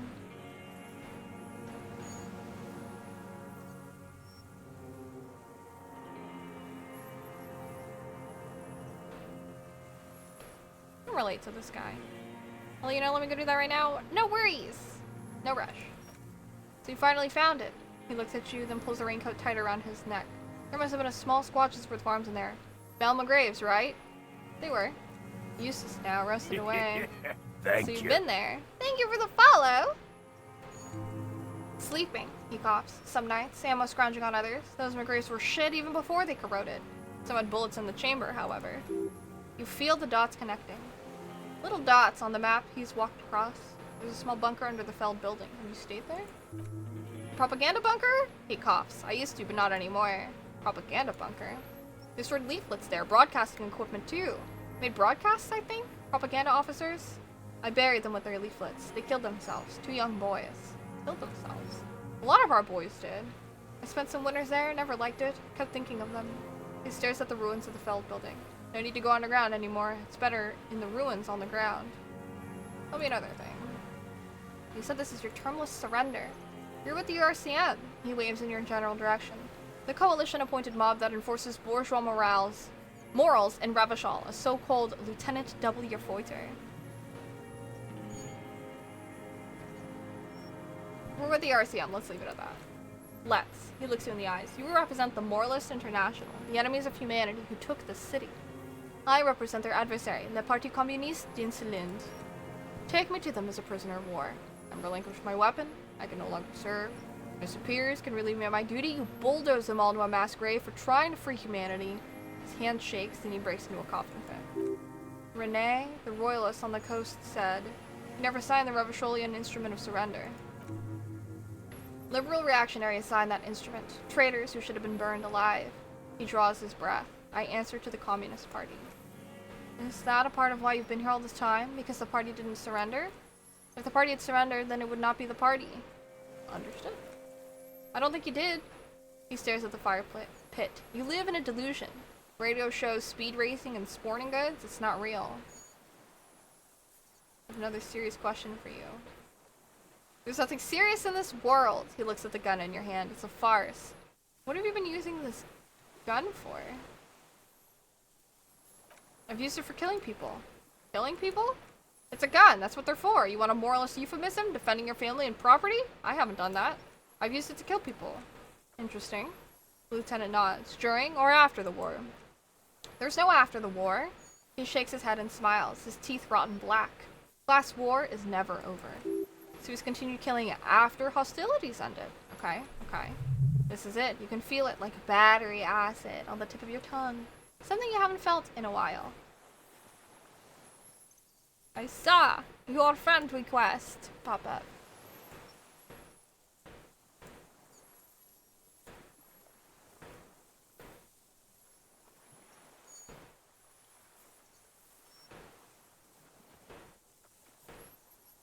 Something I haven't felt in a while, but what? This is what you live for. This is the shit. The greatest serotonin jackpot. The solution. Going straight, no euphemisms. He doesn't like those. No. Be careful now. Slow and steady does it. Make him repeat it first. Don't mess this up. Remember, he wants to tell you. Get personal. Wait, so which one do I say then? Nothing comes to you. Silence. His black eyes look at you. Okay. Straight, no euphemisms. Slow and steady. Make him repeat it.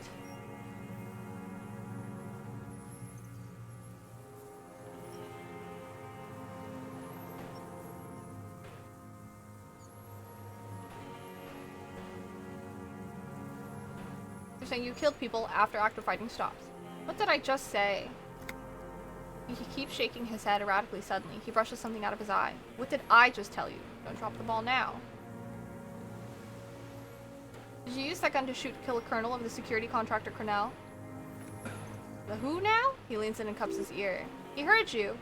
He just wants to hear you say it again. This is a dramatic flair on his part. Right choice. We're in. Do it, sire.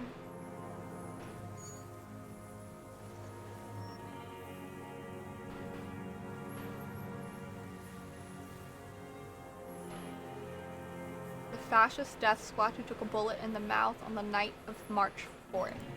Oh yes, that one. He looks up at the sky and clacks his tongue. Ugly piece of work, that boy. Did you kill him? The lieutenant takes a sudden step toward him. New task, extract a confession. I am a son of a welder and an officer of the Commune of Revachol. He spits a big one at the lieutenant's feet. I do not collaborate with murderers and pederasts of the liberal regime. Exhaust him with proof. Pile it all on him, get a confession. The gun, the murder weapon, is a perfect opener. Scent of blood in the air, but what else? There was something you can't remember. Something about the tracks? Suddenly all those tracks get so confusing. Go with something else first. I don't need your cooperation, I've got this. So I'm the Tryon Gong 446. Huh. Not a lot of guns around that use military-grade ammunition, are there? It's a real gun, he points to the lieutenant's holster, not like your little musketeer pistol. I've seen you prance around with those, jumping hoops for the liberals. You look like imbeciles. Why don't you ask them to give you real weapons? He chortles. Going against automatic rifles with those toy guns? Of course you got those boys killed. Damn. He saw you. He's watched it happen. He would have had a good view of the tribunal from here. It's not just empty boasting. Yes, I've accepted. So he saw you. Okay. So what? Don't let it divert you. Stop changing the subject. We have the murder weapon. You know what? You're right. I'm convinced this made the shot. Should we call it? The lieutenant looks at the woman demonstratively. You think we have the murder weapon? 4.46 jacket and ammunition, modified for range, he lists. We have it. This is it. I'm calling it. We have the murder weapon.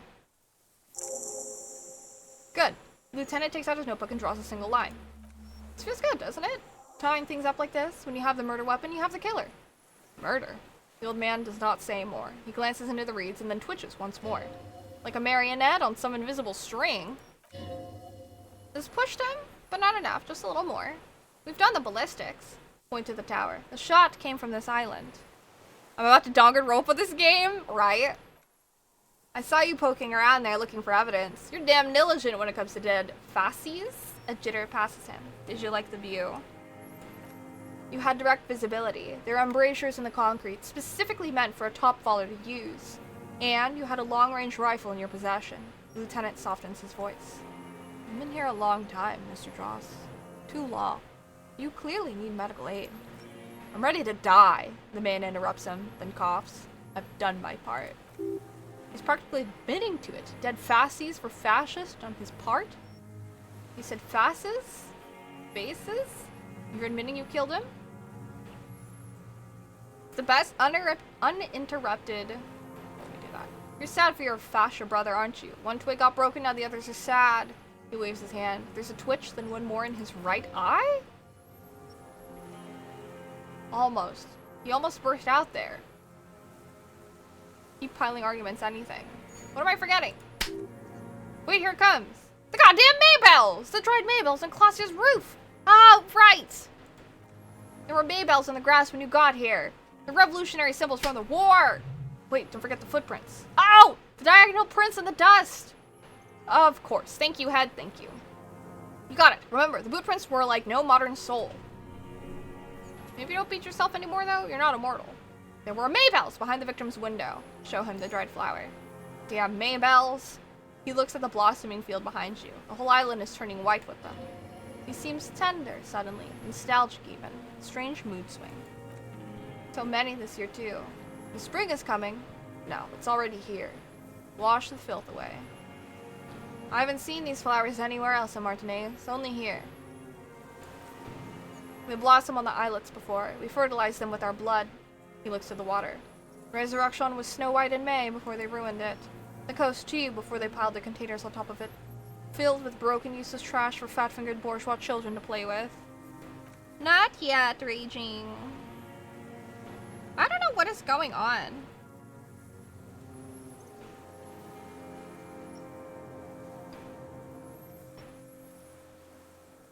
I think they're on their way. Should take like 10 minutes? Something like that.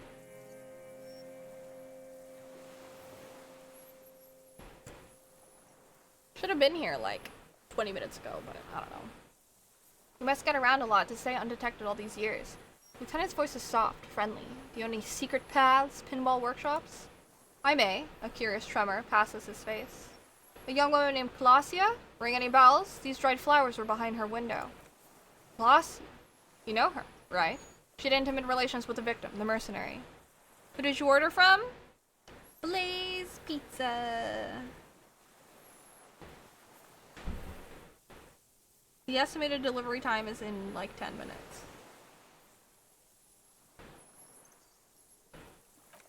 With the victim. He turns his sight from the whitening field of flowers and falls silent. Then the muscles in his jaw twitch, a spasm. Don't leave any loose ends. Get him on everything. I wonder what brand of boots you're wearing. 420 pizza? Yes. Everything is brands with you individualists. Who cares what brand my shoes are? Sansa. He looks at his running shoes covered in mud. Some shit. Show me the soles, please, Mr. Dross. Fucking imbecile. The old man stretches out his leg. A black and white spiral pattern covers the sole of the worn-out old running shoes on his feet. The maker is called Sansa Reek. You see their V-shaped logo, but can't make out the size. These are not the unusual horizontal pattern soles you saw in the dust on the floor of the hidden room. They do, however, seem to be about the same size. The size fits, but not the sole. Maybe it's simpler than that. Sire, he doesn't have to be wearing them right now. People change shoes. Doesn't mean you weren't there near the room the victim died in, sneaking around. Racking those brains, are you? He squints at you, black pearls gleaming with hatred. Desperate to report something back to your masters. They must have really loved that dead fuck. The lieutenant gives you a quick sideways glance and nods to acknowledge. The prints were his. You can see it in those eyes. He can't keep them from flickering, looking for something. The old man stares at his own prints in the ash around the fire. Silent suddenly, some strange process within him. A gush of wind, seagulls in the distance. He suddenly jerks to life. You know who he was, a coalition-trained murderer, armored and armed. He wasn't human, the blunt end of a hammer, dripping with blood. He was a rapist. I'm not saying he didn't deserve it. He was a killer. But he was still under the protection of the law. He was a soldier too. He was a man. Beating us to the ground, moaning with joy, he breathes in with strange animation. You hounds get so thorough when a company-trained killer dies. I haven't seen you on this coast for 40 years. You know, maybe I should have killed one sooner. Hello, Wizzy. No worries. Thank you so much for dropping by. I appreciate it. Thank you, thank you. Got your attention. He looks you dead in the eye, pupils shaking. Thank you, thank you. See you next time. Now you stop beating druggies and prostitutes in your basement. Now you come to investigate. Not when they die by the hundreds. He breathes through flared nostrils. This is it. Shot him, shot him. Say shot him, not killed him. Say you shot him. Oh, the inhumanity. He closes his black eyes. One paramilitary less than Revachol. You can almost see him squeeze a tear out of his eye. His fists begin to tremble from the anger. Thank you so much, Stevie Boy. I appreciate you. Thank you, thank you. Hope you're having a good time. Okie dokie. Lieutenant raises his right arm to hush you. Hush. He does not need to be pushed anymore. The ball is rolling. Hold your breath. I had them in my sights. Both of them. Him and the whore. I was breathing with them in phase, and I pulled the trigger and flew on the air until I landed in his mouth. He begins to smile. I didn't think I had a shot like that in me anymore. I did. I saw him kneel there with his mouth full of death and that stupid look on his face. The smile quivers, and his dick still in her. Then what? Nothing. I went to sleep. Next morning there were Maybells everywhere. The world was white. What's left of it anyway? My last spring here. I knew the fascists would come to avenge their own. And so they did. Mr. Dross, are you aware you're confessing to a murder? The lieutenant asks, after a second of silence. Hopefully the cat video brings her mood up. I appreciate it, Wizzy. Woof. Yes. A single word is all he gives. And you were looking at them, the victim and the young woman, having sex, through the scope of your rifle that night, before you shot him. The lieutenant takes out his notebook slowly. Very slowly. The old man nods. Why? Because that's what they were doing. He shrugs, then smacks his lips. The motive! This is where the motive is going to come from. You can coax it out of him. The lieutenant's preparing the ground. I don't understand. He turns to you. Do you, detective? I don't understand this part. Why were you looking at them that night? I'm always looking. He cocks his head to the side, then turns his eyes to the city. Another tremor passes his right side, lower in intensity. Are you always looking through the scope of a rifle? Explains. I'm just trying to understand. A rifle scope has the best magnification. And if you don't like it, you pull the trigger? Yes. He looks you in the eye. Think of it as a form of critique. He will not stop now. These dialectical materialist types never do. Exploit it. You got him going. Connect every little piece now. Wrap this up like a gift. Start with when he first saw him, and we'll give him a chance to ramble. When did you first see the deceased? 3 weeks ago, when the rich hag came in on her galley. Her honor guard came in tow. Joyce, he means Joyce. By that I mean Joyce Messier, the Wild Pines rep? Wrinkled up whore, he nods. Cough. Moving on, the victim arrives sometime after her. They moved into a deserted apartment above the roundabout. He nods towards the city. Radio equipment out for all to see. Reactionary radio playing, sloppy and drunk. I've seen their kind during the landing. Those Occidental and Mesk phalanx weren't conscripts. Boys like us, they were whites. All they know is to destroy and hurt. Got it. Hurting the strikebreakers like that, I kept an eye on them. What specifically did you not like about what you saw the night of the murder? Them fucking. He looked at the charred wood. I didn't like that. So you were jealous? Jealousy is a reactionary concept. I didn't like the Reaver enjoying himself. Drugged out, soothed in the arms of a young woman. I wanted him to die so he could not enjoy life anymore. For him to stop reacting to stimuli, to be broken off from the world, cordoned into darkness. Hello, Zan. Thank you very much. I appreciate it. And I wanted her to see his head explode, he nods. That too. She should know better than to hold a child murderer between her thighs. I knew he'd be there for one more second, writhing. That's all it takes for the bullet to reach his head. He squints. Now that I think about it, I wasn't aiming for his mouth. I wanted his brains to spill out on her, but he shrugs. You can't have everything. This man has seen her past. Has seen past her like you did. And now he longs to see her covered in blood. To punish her. How long had you been watching her? Since she came into Martinez. I saw her sneaking in the reeds early in the morning behind the Feld building. He took her stuff. It was dark, still winter. She didn't have her skimpy outfit on then, just a spot in the night moving. Past a failed building on the coast, what was she doing there? Hiding something in the water. She had a cigarette after she'd done it. I was up in the ruins there. She couldn't see me, but I could see her. Smoking. She was nervous, but not scared. What do you think she hid there? Her passport and tickets to Villiers. He coughs, and from there to Casherbroom. This is the hidden buoy she talked about. You looked into it? After she was gone. Did you keep what was in it? When we found the submersible, it was empty. No. Why would I do that? I didn't need tickets to Villiers. I put them back. Oh, he put them back. If I wanted to extort someone, I'd do better. This implies he's thought about extorting her. Also, a little inconsistency here. He was surprised to hear her name Colossia before. Would he not have seen it on the documents? Are you sure? We checked the submersible. There was nothing there. Why would I need that trash? Oh. I saw her name. It didn't say Colossia in there. He shakes his head. What did it say her name was? It was something. He stutters. I don't remember. It was dark that morning. I only remember her face on the photo. Did you continue watching her after this? I did. He almost smiles. She had a face like an archipelago with those birthmarks. And a body hard and lean and bruised all over, black and yellow. I could see she's taken a beating. I could see who she was, too. He nods. A spook on the run. Revishal's the cloaca of capital now? All the bagmen and arms dealers end up here to do drugs and have sex like animals. You could tell she was a spook from the documents?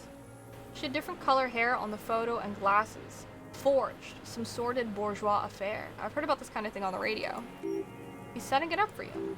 The bruises, you can't make that out in a scope. You can see her bruises through the scope of a rifle. You can't see her bruises through a scope, it's just a blur. How does he know those minute details about her body? Ever see her through a window? On a roof? Mm-hmm. He smacks his lips, bending like a bow against the glass. You've been through the secret route behind the whirling and rags. Those were your footprints. You just changed your shoes. I've been through all of Marneus, every nook and cranny, and that too. Yes, that too. He shakes his head almost in awe. The things they did in that little room, what she'd do to feel good, he explains. Funny the way light works. You turn it on inside and it gets so dark out you can't see a man looking in. I learned that in the 20s when they were still hunting me. I've seen people do some shit, but keeps shaking his head. I don't know what's going on with this. Does it say it's here? No. It keeps saying it'll like be there. Do you want to try calling them and figuring out where they are? Those two took the cake. You heard the familiar scribble of the lieutenant's pen. Quick glance at you. A little more loose on down. We're doing this, detective. Then at the man. How did you get in there? The hidden pinball workshop. I can just walk in there now after a good wash. I told you, they think I'm an antisocial. Closing hour's a good time. The kitchen's empty. You had to open the steel door in the kitchen. How? I got that open a long time ago. Some bourgeois game merchant lived there. I don't know, 15 years ago? Left spare keys all over and I took one. And I saw her turn the light on one night in my scope. He points toward the whirling and rags. And he found a use for it. Spare key, like the one hanging behind the union box window. You want to punish her, so you killed him. She practically breastfed that man. You would believe the things she let him do to her. He shakes his head and stares at the ashes. You stare at them too. In your mind, her innocence day still turns to leave. Airport bag in hand, silk flowing in her wake. A dream. See you tomorrow, Harry. Her voice rings in the evening air, burning. Men are insane! The world is insane. You had feelings for that woman. He sighs, there's nothing to hold on to, only this. It's not enough. Man needs to feel something else. In this fight, it helps if you have your eye on something there. He looks to the city. It's weakness, I know. Was that why you left the dried flowers behind her window? No. He starts to shake his head again. A sunflower on a withered stalk. Why then? I don't really know. I was there one night and she was crying like a child. In the corner of her room on the floor, like she does sometimes. When was this? The day after I killed him. And you brought her Maybells? Yes. I don't know why I do the things I do anymore. It's as if something put the thought there to leave the flowers. Something put the thought in you, a compulsion. What do you mean put? He raises his eyes. They're round and wide. A brief flash of terror. I just got this feeling from what you said. You agree? Maybe. He lowers his head and stares at the logs. I have these holes in my brain now. I wouldn't just sit here waiting for you. If you came for me 10 years ago, I would have killed you. He wipes his eye. In the silence, the lieutenant draws a line in his notes, then nods at you once more. One more down. So in conclusion, it wasn't about him, it was about her. Her. He repeats, staring at the ashes, then the reeds. There's a twitch in the corner of his eye. The lieutenant nods at you in acknowledgement. That's it, motive, we have it. Where is she, that Glacia? The old man looks at you. I haven't seen her in days. She got away, we don't know where she is. Good for her. He looks to the city and nods. That girl kept staring into the scope, you know. In the end, this last week, kept staring at the island. At night, crying or smoking on the roof like she knew I was here. He says to no one in particular. It doesn't matter. Across the water, on a dilapidated jetty in a nameless village, made of gray cinder blocks with eternite roofs, 2 police officers and 1 special consultant look across a narrow strip of sea. He's there doing what exactly? I don't know. Satellite Officer Beekmark. Beekmar? Mayor? Points at the ruins, behind that anti-aircraft something, that's why we can't see him.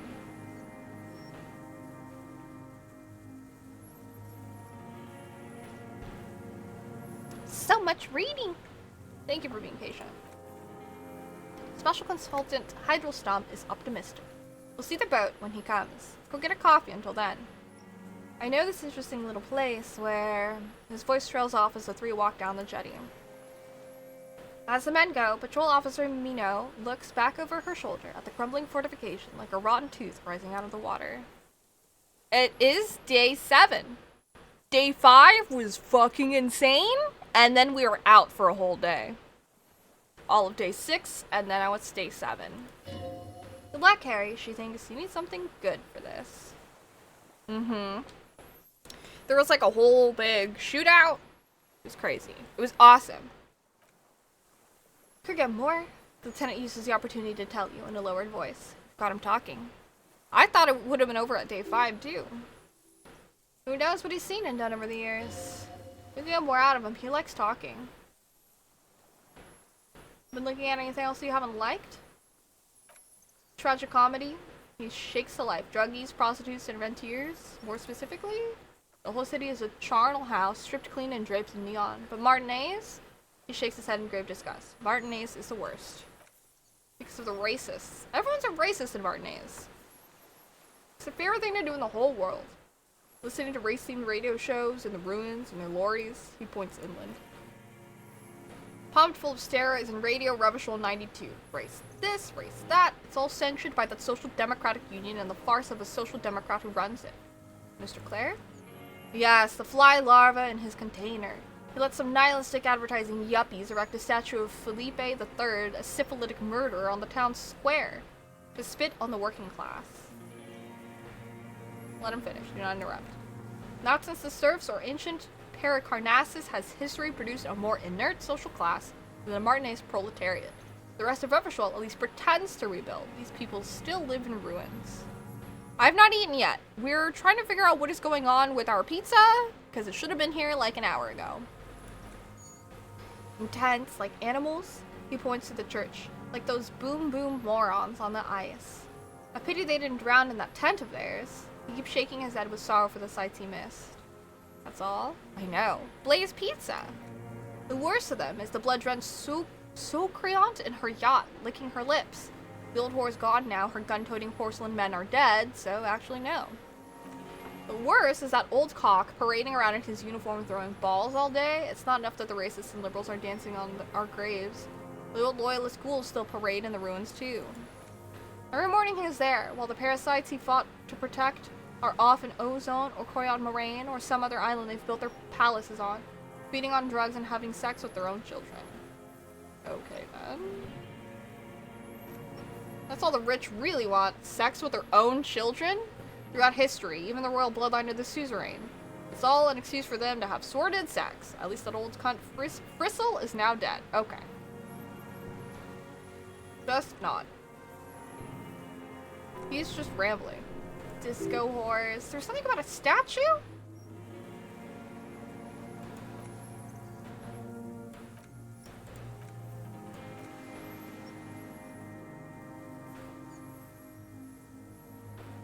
Tusk statue. Because the king is holy and his statues are indestructible. Say, because the king is holy and his statues are indestructible, but mean it ironically.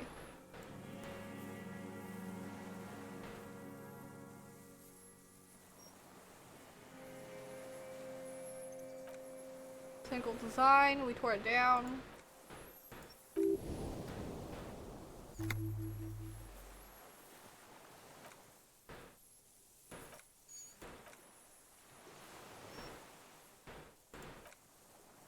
It's a communist monument? Not only.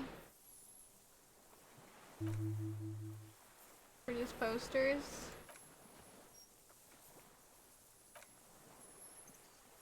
Alright, alright. That's it for the statue then. Alright. What was for dinner? Pizza! Busy day, just got back from dinner with family. Oh, you're asking him what's for dinner. What did you have for dinner? Accusations of corruption. Push him aside. Put the heat on him.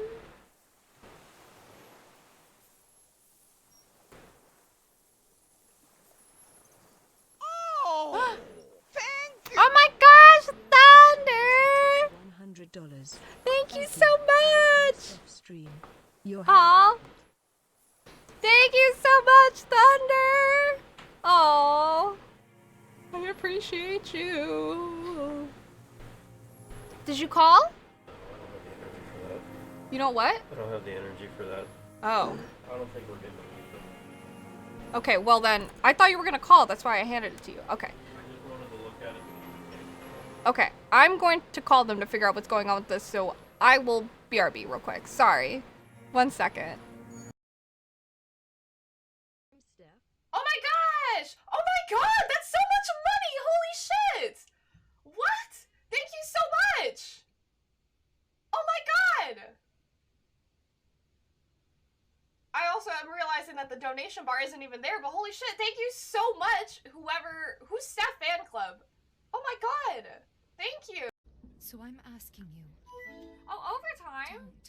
Thank you for the small gift sub bomb. Thank you very much. Congratulations to Sharigan, Street Racer Z34, and Puma-kun. You guys now have tier 1 subs. Thank you, overtime. Oh boy. A non-existent character development. Oh gosh. Okay, so odd job's the final job. The collapse of the plate means that many people in the slums are in desperate need of assistance. Once the party enters the Shinra building, they will no longer be able to help anyone in need. Therefore, try to help as many people as possible before entering Shinra HQ. I don't have the power to reset the sub-goal meter. Dance does, and he just got off work, so he's gonna do that when he gets home. Anytime? Thank you, overtime.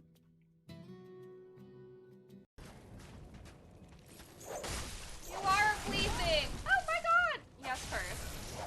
First! This is not the time! First, your claw is stuck on my... First, why do you do this to me?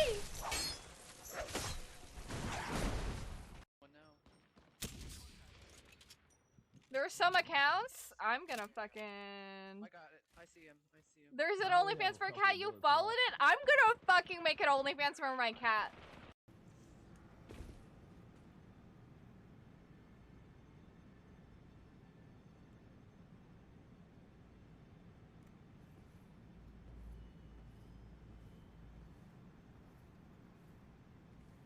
I don't like it here.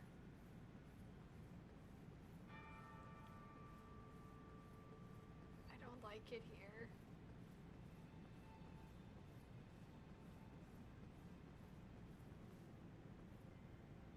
Why is it a dead end? Yakuza's just like a joy. I considered for like a second like only playing Yakuza because I love this game so much. It's just so fun.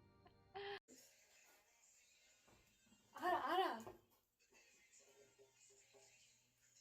Let's do that. Wanna beg for mercy? Oh, it's over.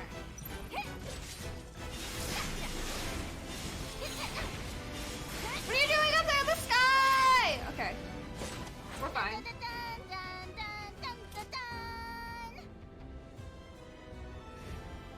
Bro! That was the cutest fucking my god! The greatest gift you or I or anyone could do is to be who you are. Because people can and will endeavor to take things away from you, but the one thing they can never take away from you is yourself. Your food is starting Eating everything up. Somehow, Elizabeth stopped them before it was too late. But how?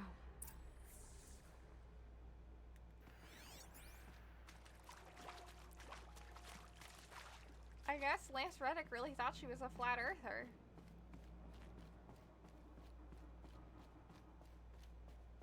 Zaval, let's go, but do they believe in Australia? You want to go to PS2? Sure. All right, cool. So they go there. What is that? I don't know what this is. Pokemon Stadium 2. Oh my god. You're saying PS2, you think— Yeah, I know, I just said PlayStation 2. I was like, what do you mean? You're definitely going with PlayStation 2. Like, what do you mean? PlayStation 2 stage? Like, I thought so. Oh my god. Like, I feel like I know this game enough to know. Like, I'm like, he's gonna say another sentence and I'll gain context clues. I was like, okay, one more sentence. It's just weird. Back, demon. You don't belong in this world. Can't even. It's not working. They know how to fight against it. It's working!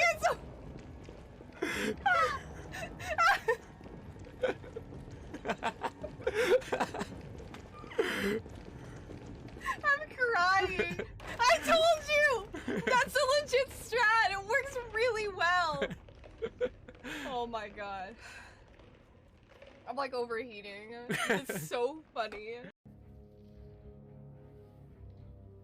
100th episode is a memory recap?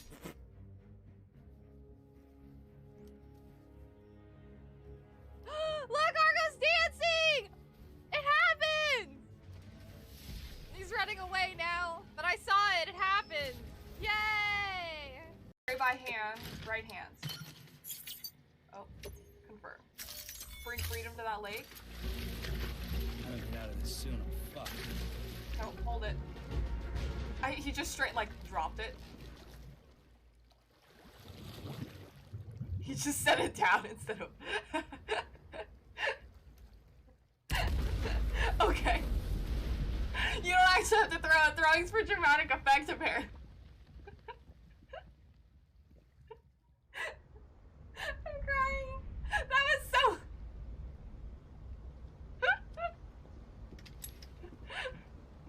Because when you hold things in your arm, you're supposed to hold right trigger and keep holding on to it. But I wasn't holding on to it, so he just dropped into the lake. That was close. This is supposed to be dramatic. This is so fucking funny. The merch store! Operations? Where should you go? Where should any of us go? To bed! We should all go. Gunner report has been updated! We unlocked the skill Infinity Unlimited Flame. Present? What? What? What? What? What do you mean score? Why did he give us his underwear? What?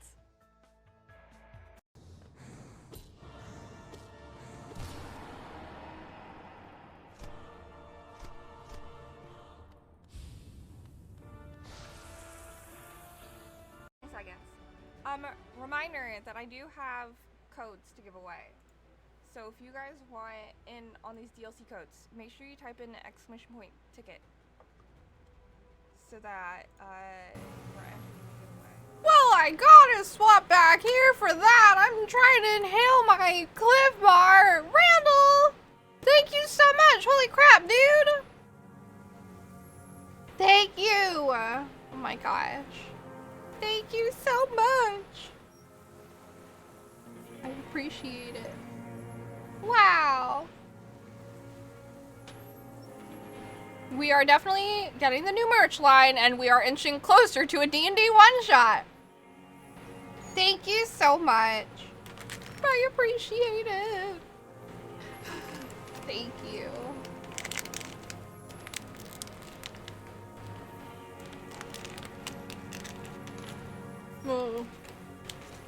Alright. Well, I'm almost done healing this. I know. Well, I called the DoorDash guy and he picked up and said that the lights were all off and the place was closed, and he doesn't know why because they're supposed to be open at this time. It is, like Argentum said, still early. So he doesn't know what happened. I don't know what happened. How about the cat OnlyFans? I know, right? If only.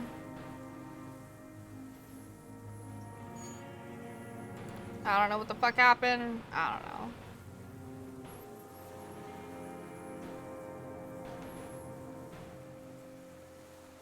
We'll put another sticker on. Dropkick Pizza Hut? It was not Pizza Hut, but more stickers. I think I need to do a second one for Thunder.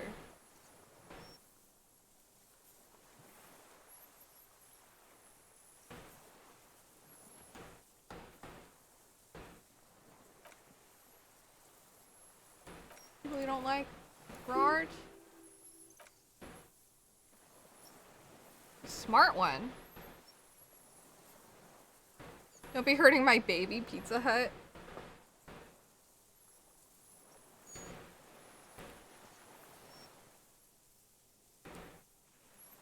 There. Should I just order Domino's? Argentum already said he would get us pizza and he'd be right over, and I tried to protest, but I think he's already gone.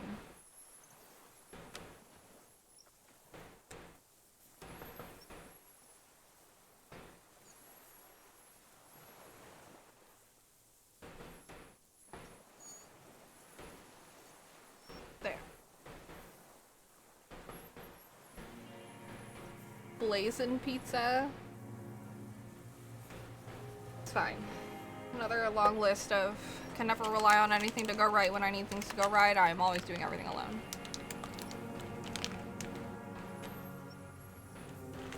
Oh well.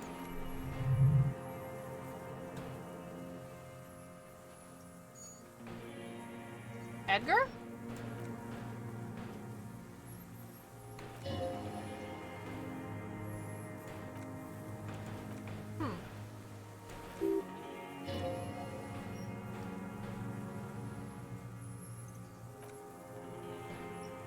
Edgar came to him. Huh. He knew you would protest the actions? Nothing goes right with deliveries on the weekends? I mean, I guess.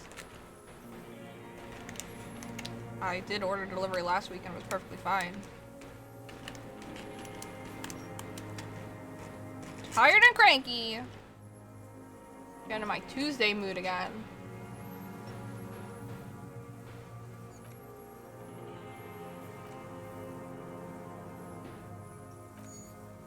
20 years ago. Oh,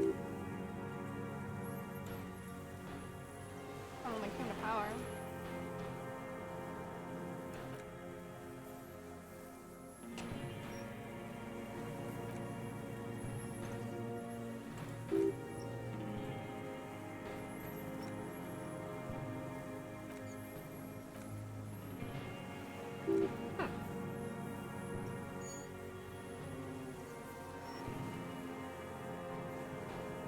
Damn, I need logic.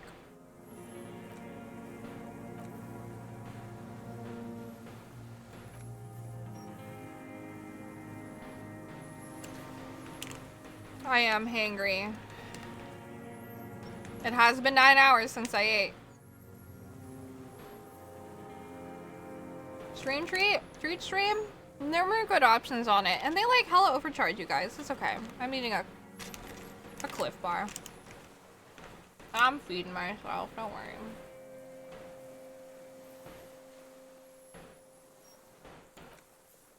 Alright.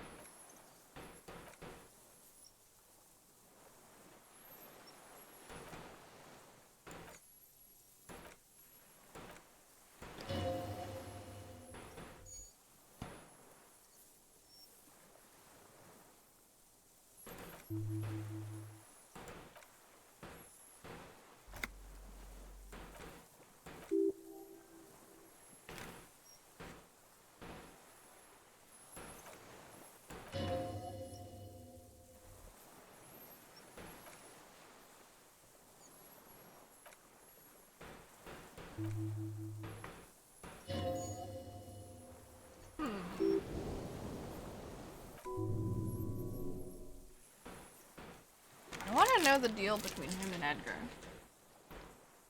300 McNuggets can get you full. That is true.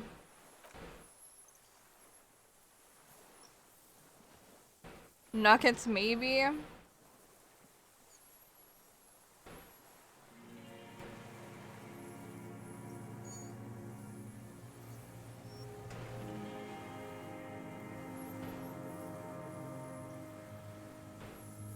Oops.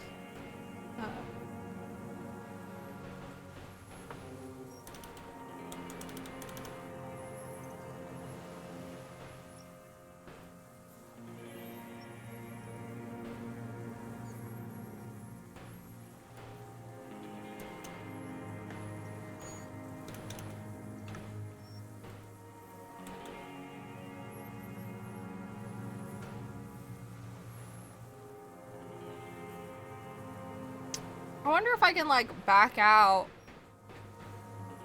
and try doing those things.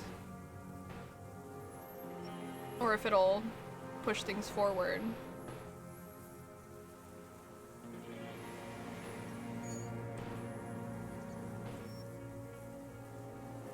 Ramen sounds good right now, too. I really think Argento went to go actually get me pizza. He did not have to, but I think he did. Too sweet.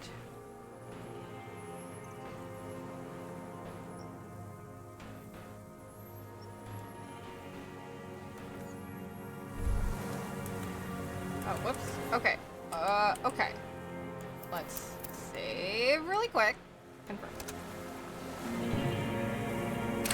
Okay. Wow, I have a bazillion points. Okay. What was it? Logic? My logic maxed out? No.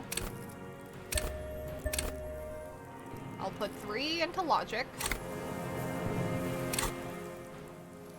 What was the other one? To rhetoric?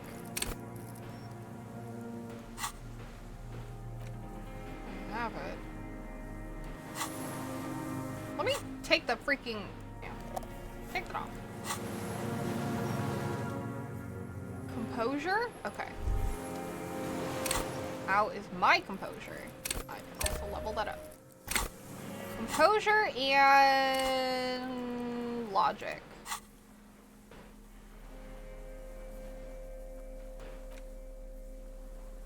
Logic? Plus 1 logic minus 1 composure. There's a shirt.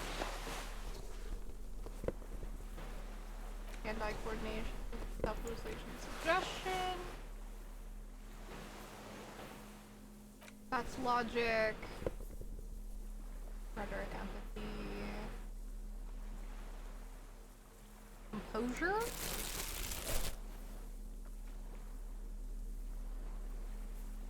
I might have something else.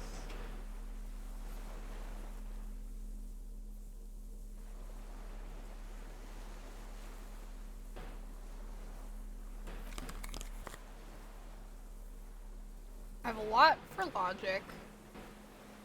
What do I have for composure? Plus 1.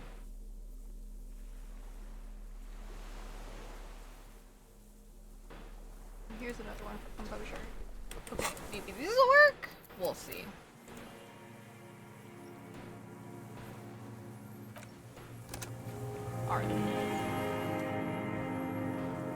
Now it's high. Okay. I've been using the gun for killing people. Hold on.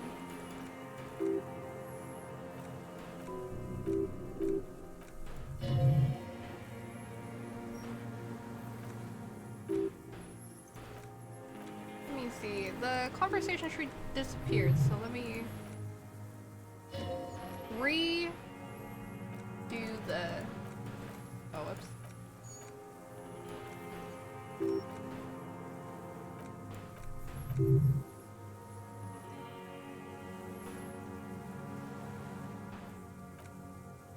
Boots.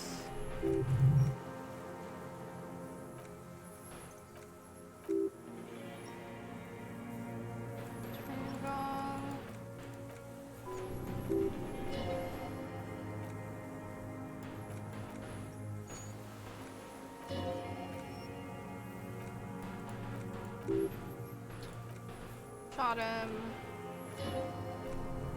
Breath.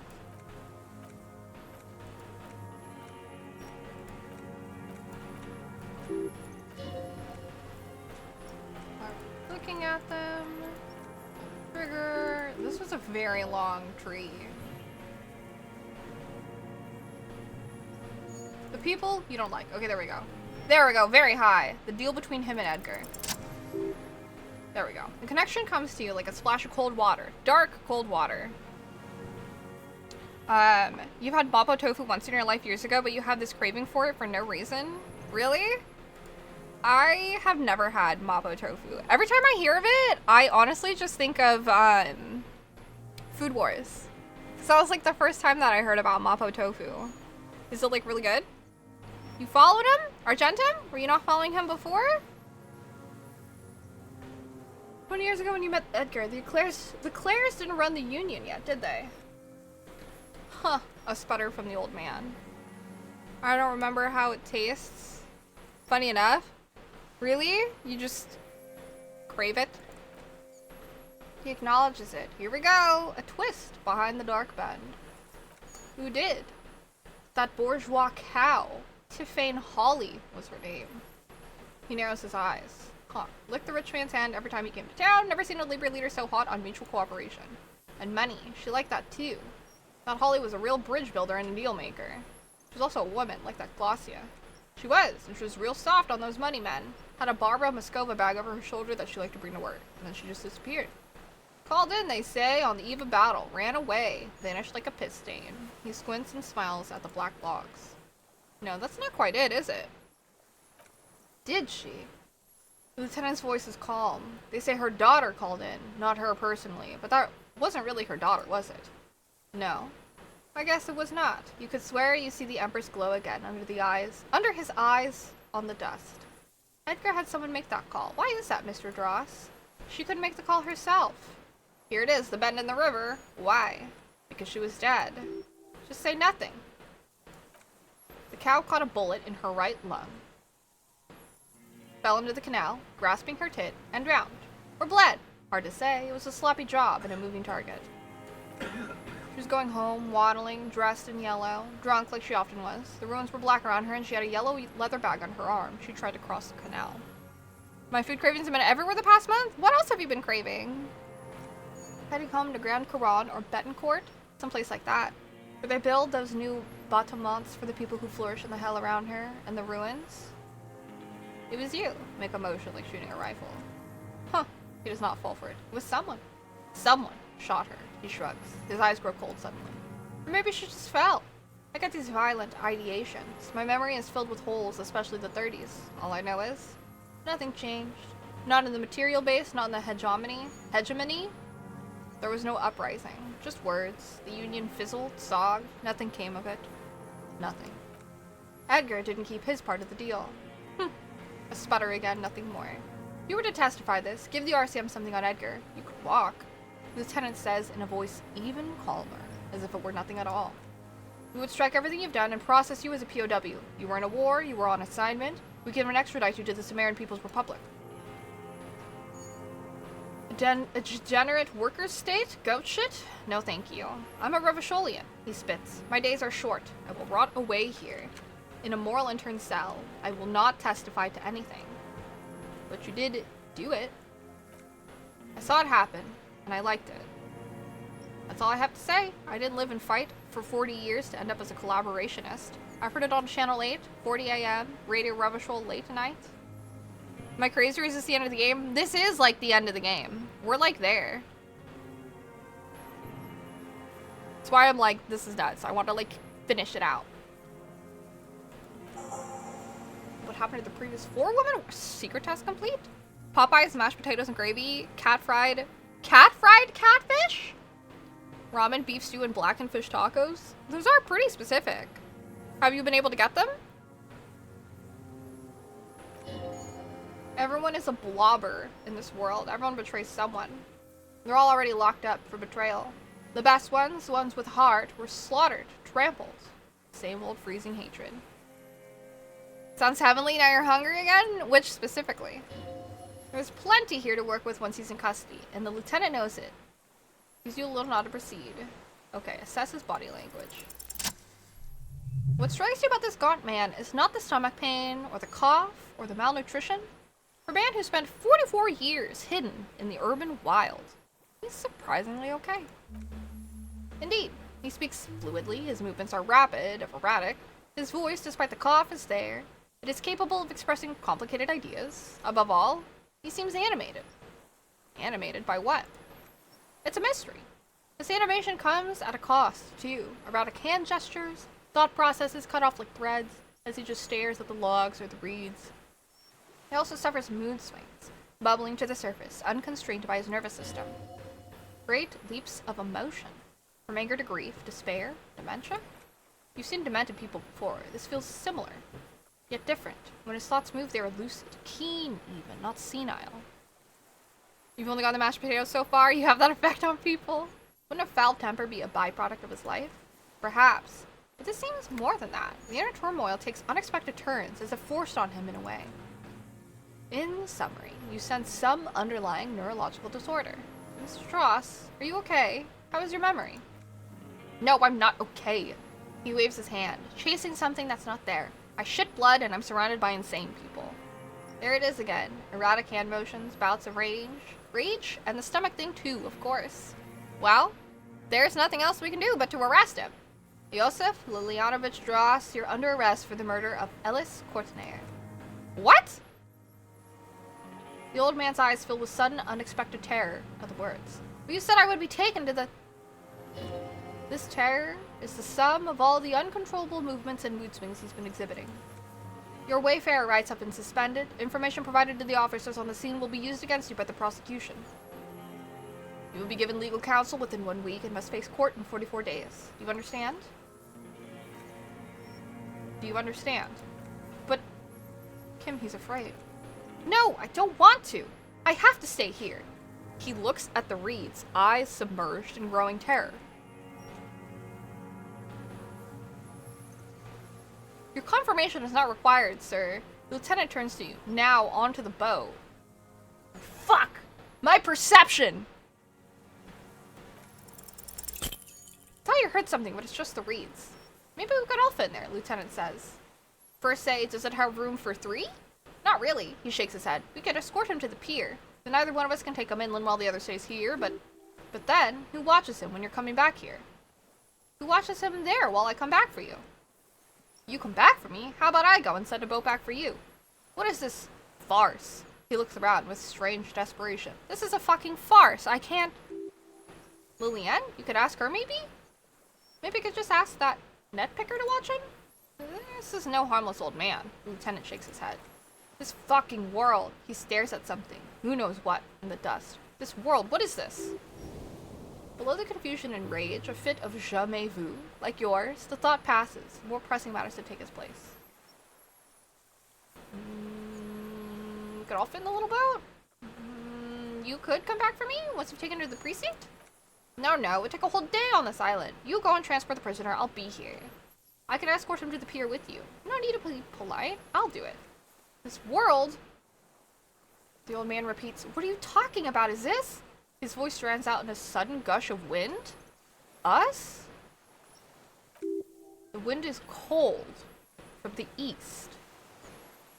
We've been cold the whole time we've been here. Your skin is crawling suddenly. What the fuck is happening? The east? Like over here? Wait. What the fuck? What the fuck?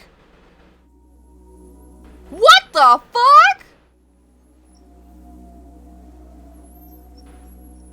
Has that been here this entire time? The Elysium Phasmid is real? What? What? Oh my god. A delicate tangle of arms and legs unfolds from the reeds, limb by limb, to then just stand there, moving at sight like arms in ghostly silence. By the exact same reaction? Oh my god, whoa! It's still there, an unfolding mechanism of reed-like chitin hovering in place. What is that? What are you talking about? The old man looks at the reeds, then at you. It's a giant stick insect! There's nothing there. He looks confused. The stick insect, oh my god, look at his fucking face! Is over 3 meters tall. It looks straight at you with its tiny pinprick eyes and grotesquely small head. You feel your legs shaking under you when your gun hand moved to your holster to grab the gun. There is! I see it! Tell me what you see, damn it! I can't make out one small thing in the reeds. Kim, can you see it? I can see it. Thank fuck, at least Kim can see it. 4 simple words. Thank God. If you can see it, then you're not insane. But that means it's really there. Spinning slowly in absolute silence, its limbs long and slender. Be careful. Oh, be very, very careful, the lieutenant whispers, then takes a step toward the giant arthropod. Kim, we need to take a picture of this. Yes. Oh my god. I'm gonna save. What the fuck? Dude, how is this the end of the game? This is insane.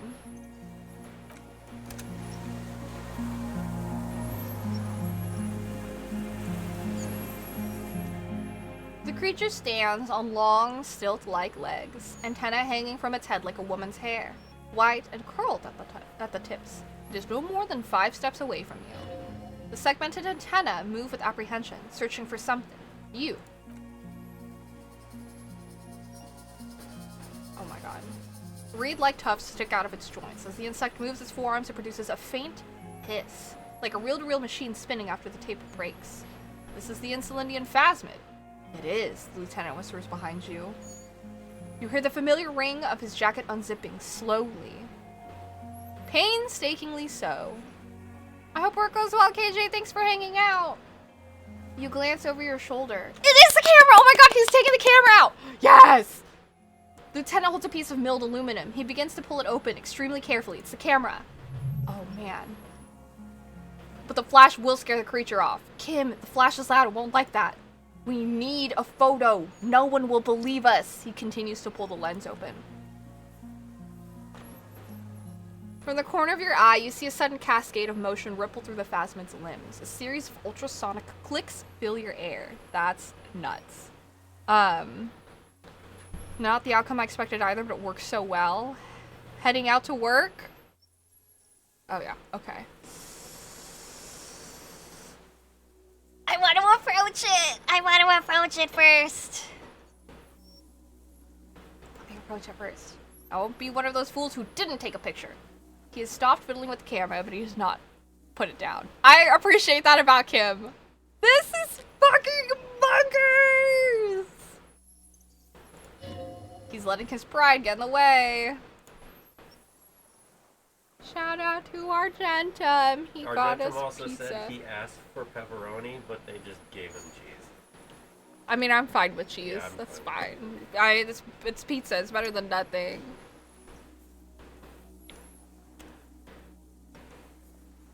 I need to send him a message.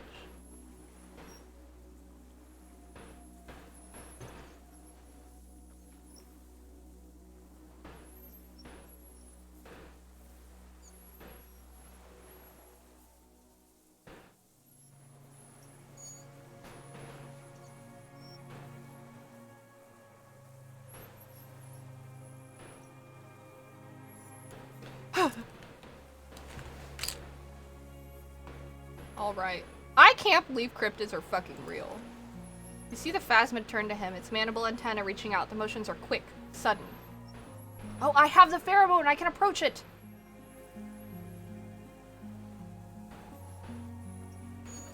I don't think the pheromone will do anything! His whisper turned to a skeptical hiss, but he has stopped now. Okay. The spindly mechanism turns itself back to you, its antenna taking their measure of the air, slowly.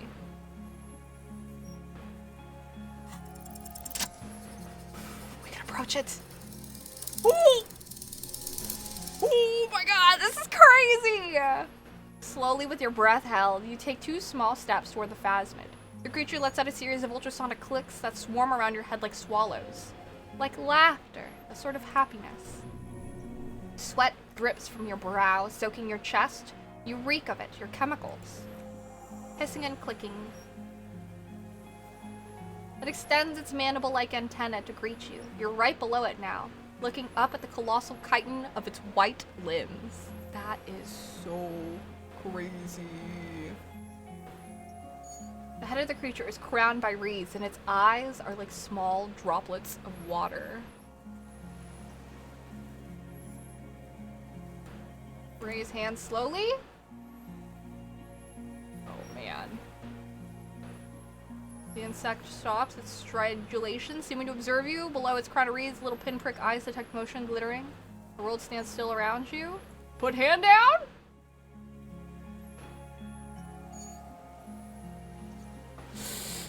I want the picture, but I like want to do more with him. Just take the photo.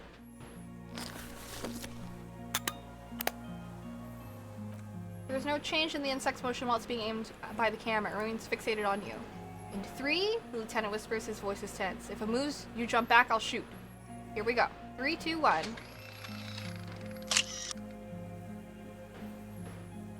Bang! The shrill flash of the camera cuts the air like a blade of a sword.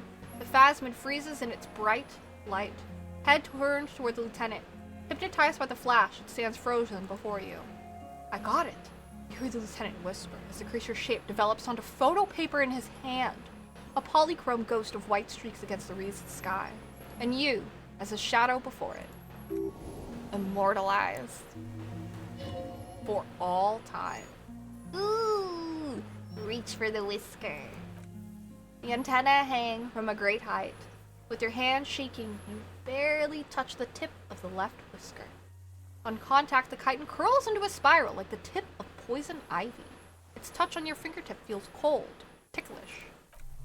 It is surprisingly delicate, the curly end of the whisker, like a young vine. It's even a bit wet. Be careful, detective. It's moving. What's going on with my finger? You were right, it glistens with some kind of moisture. The creature stays in front of you, frozen. I could lick my finger? Fuck it. Tastes like sugar. Very faint. The arthropod towers above you. Tufts of reeds pointing from limb and head alike. That's bonkers. I guess, can we pet it? The limb before you is incredibly light, like eggshell. It's much lighter than a reed. You feel a soft push could tip the creature over, its hollow exoskeleton collapsing. Run your hand up the slender limb, higher. A small shudder passes the creature's arm. High above you, its black pearl eyes still glisten, mesmerized by the light passing its nervous system. There's some kind of countdown happening as it slowly processes the overwhelming brightness of the signal. The invertebrate is regaining control. The stimulus overloaded it. It's passing, like an extended moment, or a gallstone. We got it! Back off. Another shudder pulses through the creature's limbs. It jolts back to life, like a record where it left off, in a swaying, praying motion. Even the small black pearls of its eyes do not stray from you. Hello, I'm Harry. I don't really know who I am. No reply. A total ancient silence comes from its mouth, along with what appears to be some kind of foam. The stridulations of its limbs continue all around you. Concerning. Then our tiptoes look more closely? You were right! Little bubbles foam on the mouth parts of the creature, on its segmented lower lip. It looks to be foaming, slowly. The foam is whitish, then yellowish. Kim, it's foaming. Careful, it may be poisonous. The foam turns a darker shade like burnt caramel. As the insect moves its mouth parts, masticating, the little bubbles begin to burst one by one. Oh. What? Spoke to the hanged man? Did. Did not give up on the phasmid. Tasted it. Knows of parthenogenesis? I exist. What the fuck? I exist too. It fucking talks. Tell me what it's like for you. If I tell you what will happen, then I will tell you what it's like for me. For me, it's fire burning. Fire where? Inside. I do not have fire inside me. In me there is not even blood but lymph, like sap from a wine palm. Now I will tell you what it's like for me. For me, it is a series of half-lit images. A kind of darkness being intruded upon. Transient, dim, and moist. Intruded upon by what? Shapes of plants and animals and internal sensations. A swarm of sounds, tiny vibrations on the inside of my forearms. All speak of complexities totally beyond my understanding. I am at the end of a narrow funnel, weightless. So light it only feels like something to me. In truth, perhaps I'm nothing? I certainly do not have a soul, and if I did, it would never burn. Oh my god, the fuck is happening to me right now?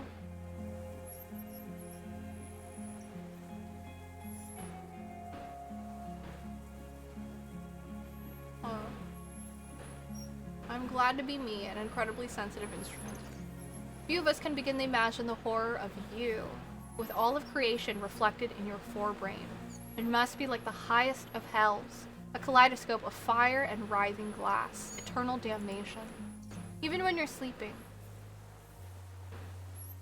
And when you wake, you carry it around on your neck, with eyes open that cannot help but swallow more behind the mirror. I feel great mute empathy for you. It was very disorienting at first, but I'm keeping my shit together. That must be incredibly hard. The arthropods are in silent and meaningless awe of you. Know that we are watching. When you're tired, when the visions spin out of control, the insects will be looking on, rooting for you. Fucking... Wow. And when you fall, we will come to raise you up, bud from you, banner-like, blossom from you and carry you apart in a sky funeral. In honor of your passing. But not me, because I am just a leaf eater. In honor of your shit, Lieutenant Gefreuter, which you kept together in the face of total unrelenting terror. Day after day, second by second. Detective. Arriving on the scene. I am a detective.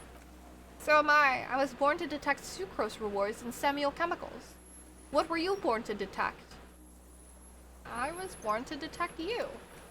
Yes, no one detected me for such a long, long time. For thousands of years, I dithered out of sight, draped myself in greenery. This is my masterpiece.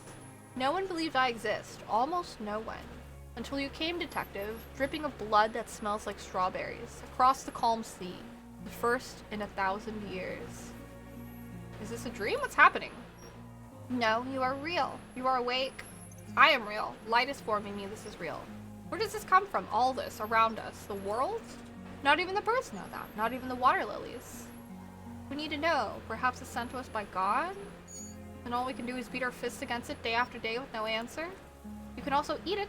If it's a leaf, you can put it on your mouth. Yum yum. Or a reed. What exactly are you? I am an unknown species of the order Phantasmodea, endemic to the Insulindian Isola. For the last 350 years, I have hidden in plain sight, masquerading as the reeds, molding, cloning myself, unfolding at night to play with trash bins and buoys. I went unnoticed by the first settlers and the land surveyors of the suzerain, also by the soldiers of the revolution and the officials of the occupation. Even the Seminese islanders who came here first, but did not stay, have not seen me. I have stayed hidden through 4 forms of government and 2 scientific revolutions, until I was accidentally discovered by a detective of the Citizens Militia in Revachol, District of Martinaise, March 51. That's insane. No, you are. The moral of our encounter is, I am a relatively median life form, while it is you who are total, extreme, madness. A volatile simian nervous system, ominously new to the planet. The Pale too came with you. No one remembers it before you. The Nandarians do not, the radically symmetricals do not. There is an almost unanimous agreement between the birds and the plants that you are going to destroy us all. The Pale is human-made? It is a nervous shadow cast in the world, by you, eating away at reality. A great unnatural territory. Its advent coincides with the arrival of the human mind. I don't have that kind of power. You are a violent and irrepressible miracle. The vacuum of cosmos and the stars burning in it are afraid of you. Given enough time, you would wipe us all out and replace us with nothing, just by accident. How? We suspect it will be something like the oxygen holocaust that wiped out anaerobic life 2.6 billion years ago, when organisms first started breathing, only much worse. Instead of air, you exhale thoughts. There are no trees that eat thoughts. Or tau.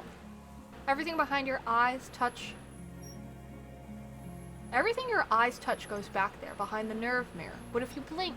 Are we still here? Please don't blink. What if you misplace us all one day, or just forget?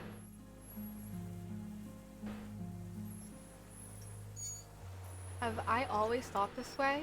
No, you're only thinking it now. This is a revelation.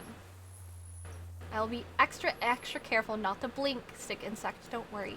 Please be, or one day, one of you will close your eyes and sigh, and open them to see that none of this ever existed.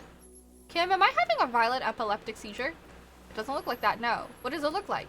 You're just staring at it, he whispers. Then I think I'm having a vision about the final fate of mankind. Okay. After a second, the lieutenant asks, is it somehow related to the case? No, I told you what it's about, our fate. I think you should back away from the unstudied speeches now. I have to say goodbye now. I have no more thoughts, that was all. No, there is one more. Of all the creatures I have met, you are the kindest, the scariest, or the most beautiful? The most beautiful. Thank you. I also have one more thing to say to you. That woman.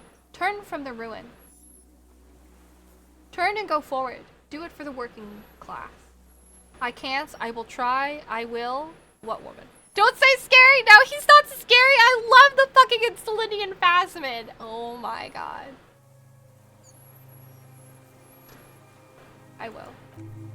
She was middle class. It doesn't take a 3-meter stick insect to tell you that. Disengage slowly. As you're turning away, the Phasmid mirrors your movements, stepping on the water. The long limbs carry its feather weight without breaking its surface. Was the Insulinian Phasmid always just fucking hanging out in that corner there? Oh my god. There it goes! Goodbye, friend.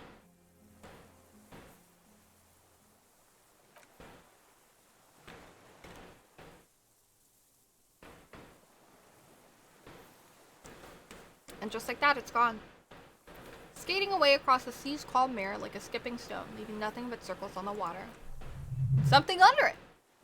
In the place it stood, bobbing there among the reeds, a collection of items. It's gone! The lieutenant looks north, with his hand raised to his brow. Oh, what now? Leave! No! Oh, well. The old man behind you repeats suddenly.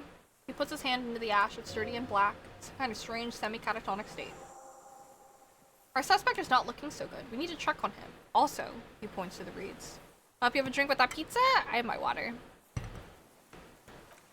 Looks like the insect had some kind of nest there. Look, maybe it's left some proof. In the reeds, where the Phasmid was hiding, you see a little flash of white. Porcelain white. Is this a buoy? Oh, it's a fair weather helmet? And a rifle scope? What the? Oh, and Clausia's passport?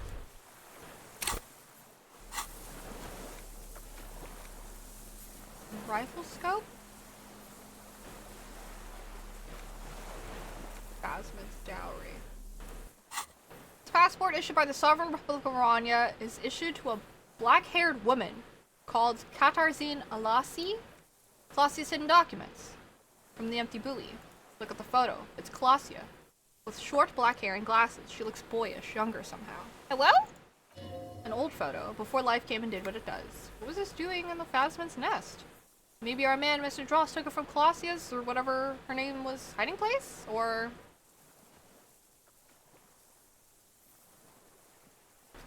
Phasmid took it and I sensed it. I think the Phasmid took it. Like a magpie? What a coincidence. And it would have also collected the other objects, which would be highly unusual. I can see how the helmet would wash up on the island, and the scope. Maybe Mr. Dross lost it, but to seek this out would be very unusual behavior for an arthropod. You also ordered pizza? Nice. Would it? Maybe it was simply curious. Maybe it was curious. An octopus belongs to a very different class. It's not even an insect, it's a mollusk, but yes, I see your point. It says Katarzyna Lassie. He opens his notes. She said it would be for Anouk Mayer Smit. Anouk Mayer Smit.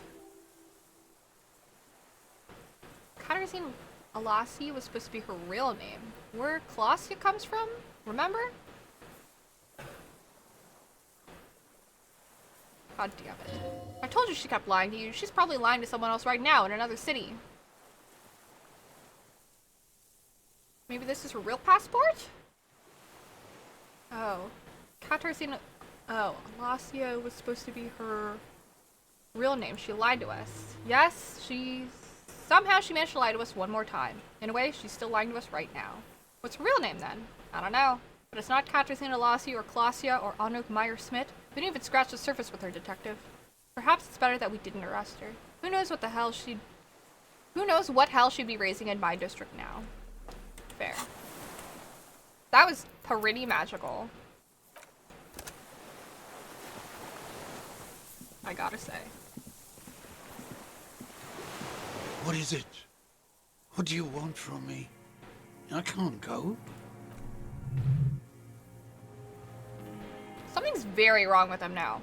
Sir, how could you not see the Phasmid? See? He stares at the reeds and falls silent. Mr. Dross? The man does not respond. He keeps staring. Black eyes glazed over and bulging from their sockets, his gap-toothed mouth shaking. With fear and longing. Touch his shoulder gently. The plastic cape feels coarse. A light shiver passes the man. Other than that, no reaction. He feels small and frail. He's going to some kind of psychomotor immobility. Lieutenant inspects him gently. The good news is, this solves our transportation problem, doesn't it, Mr. Dross? Amy says hello, she's going to bed. Tell her good night, and I hope she had a good day. The trembling mouth appears to sigh. Okay. Between this and the broken tire he's used for a boat, I think it's safe to leave him here while we go and get help. We will need to be medical first, I'm afraid. What has happened to this man? Old age and shock. He looks at him, then you. I think it's the Phasmid. Yes, the arrest and the appearance of the Phasmid. The combined stress. He looks at you. But you think it's something more than that, don't you? There is much more. Remember what it said when it spoke. Quite a few things about that health check you did on him make sense now. Before, when I evaluated his state, he seemed strangely animated. He nods. He was energetic and articulate. After all these years alone, with a little hygiene or medication, I would expect him worse. Perhaps this animation is induced by something in the Phasmid? He does not seem to be animated, now it's left. He looks to the sea. Honestly, I'm ready to believe anything at this point. Maybe it is psychoactive. I mean, why not? It's 3 inches tall. Or sorry, 3 meters tall. He takes off his glasses and cleans them. When he puts them back on, he's still staring at the sea. He couldn't see it, Kim. It's just the reeds for him. That could be part of the shock, but you're right. Something's off here. Mr. Dross, he touches the man's shoulder. No response. Maybe this is how the Phasmid has stayed hidden all these years? Then how did we see it? Oh, you mean whatever does this does it over time? Teenagers, kids, drugs, sightings are brief and hence not credible. But anyone who spends a long time with it, yes, you forget it's there. The lieutenant inspects the man. Mr. Dross, have you ever seen a stick insect pretending to be the reeds? The old man stutters. How are we on our dono goals? We are 150 away from the next one. We have the new merch line. We are 150 away from me DMing a one-shot for the Discord. The doctors will have to look at this. I hope your station has better medical personnel than 57. This is a little advanced for a nurse. He's been here for a long time. Who knows how much of it is in its company? We need that! It did seem distressed when it finally came to arresting him. Like he didn't want to leave this place. And the insect, maybe. He looks at his notebook.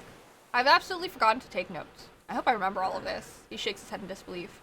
This will be one hell of a report. Thank God we have the photo. Oh, it happens? Are you watching Critical Role right now?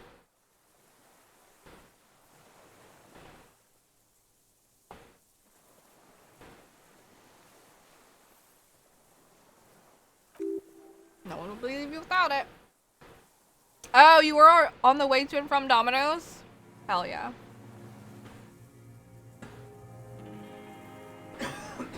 Thank you.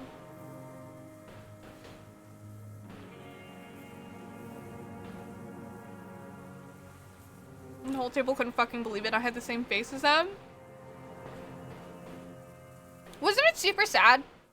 Literally an episode ago, Bo was crying to Ford about how the Mighty Nine is like family to her now, and she can't imagine, and she's terrified to imagine having to leave everyone, and then when she goes up, she offers to leave them?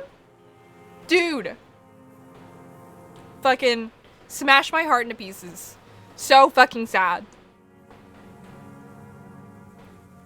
But then Laura does her fucking thing. Dude, it's the best when Matt doesn't even know what the fuck is going on. Twitter broke when that happened live. Yeah, it was really rough. Man. That scene is like an absolute masterpiece. That was nuts. Alright.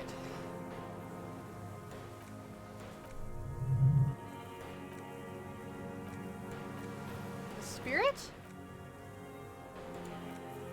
I lost it. I lost the scope.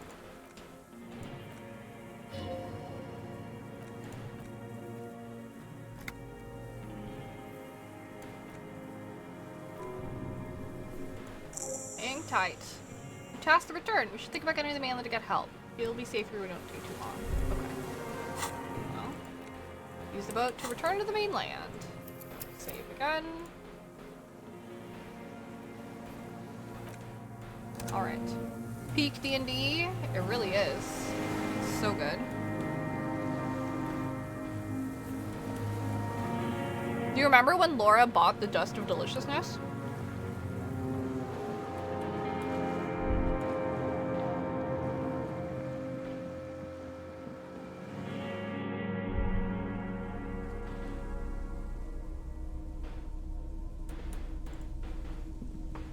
How long ago was that? I don't even remember. Okay. It was like quite a while in game.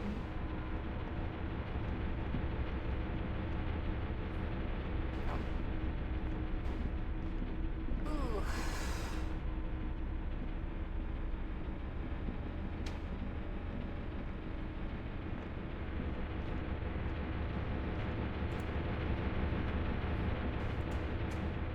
Once I go to the mainland, those people will be there.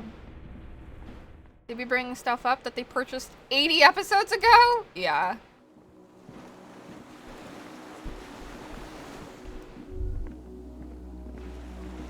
I mean, that cupcake she had was also old as fuck.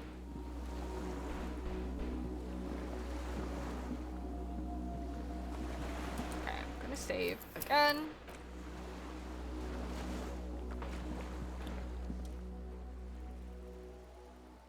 Return to the mainland. We're done here.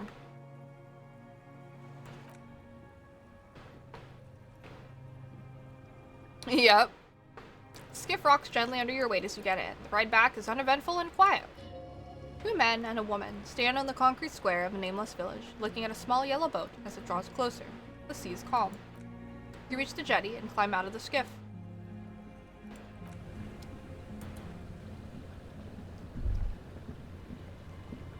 Where are they?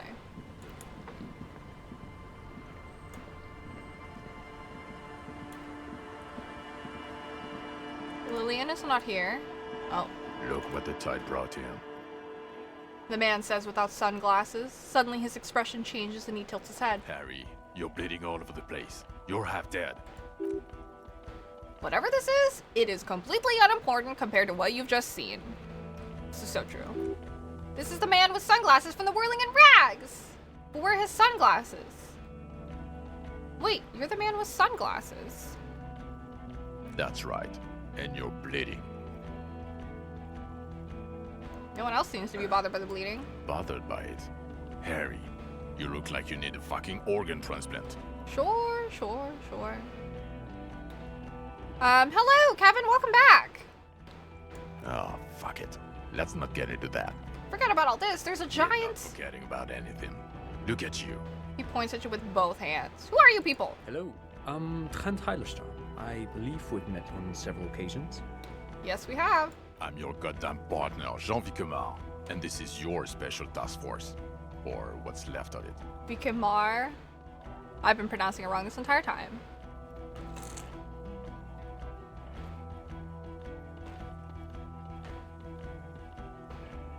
You're not my partner, Kim is. Special Consultant Trond Heidelstam, Patrol Officer Judith Minot. Hi. We've come to scrape what's left of you off the pavement. Lieutenant Kim Kisuragi, Prison 57. We've just come from the island, where our investigation led us. He points to the sea for it. The scene is making even him feel as though he has to justify your actions. We might need your help with something later. He adds, suddenly regaining his confidence. As if he recalled that he's, in fact, a decorated police lieutenant and not a naughty boy. But this is clearly a departmental matter, so I'm going to leave you to discuss it among yourselves. Oh my god, either thank you, Lieutenant, or way to feed me to the wolves, or no, Kim, you've gotta have my back, let's destroy them. That's hilarious. Well, thank you, Lieutenant. It's good to meet you, Lieutenant Kitsuragi, she says warmly, flashing the lieutenant the tiniest of smiles. Letting the lieutenant know he shouldn't feel embarrassed over the shitstorm that's about to befall you. Alright, what's this about? Ari, we want to help you. Taunt, I believe this is where you come in? This is a horse-faced woman. I don't know why you named her that, but it was beyond idiotic. You should never address her using those words again. I don't quite know what I'm doing here. I was asked to participate as an expert. I think I need to manage your expectations a little. I'm at best an enthusiast in cognitive science. My background is in something else entirely. I engage in neurology on a merely theoretical level. In fact, I should probably get going. No, Trent, it's too late. You're part of this shit now. What have you got to say for yourself, shit kid? He turns to you. What does he have to say for himself? He left you to catch the bullets. Shit kid. What an interesting moniker.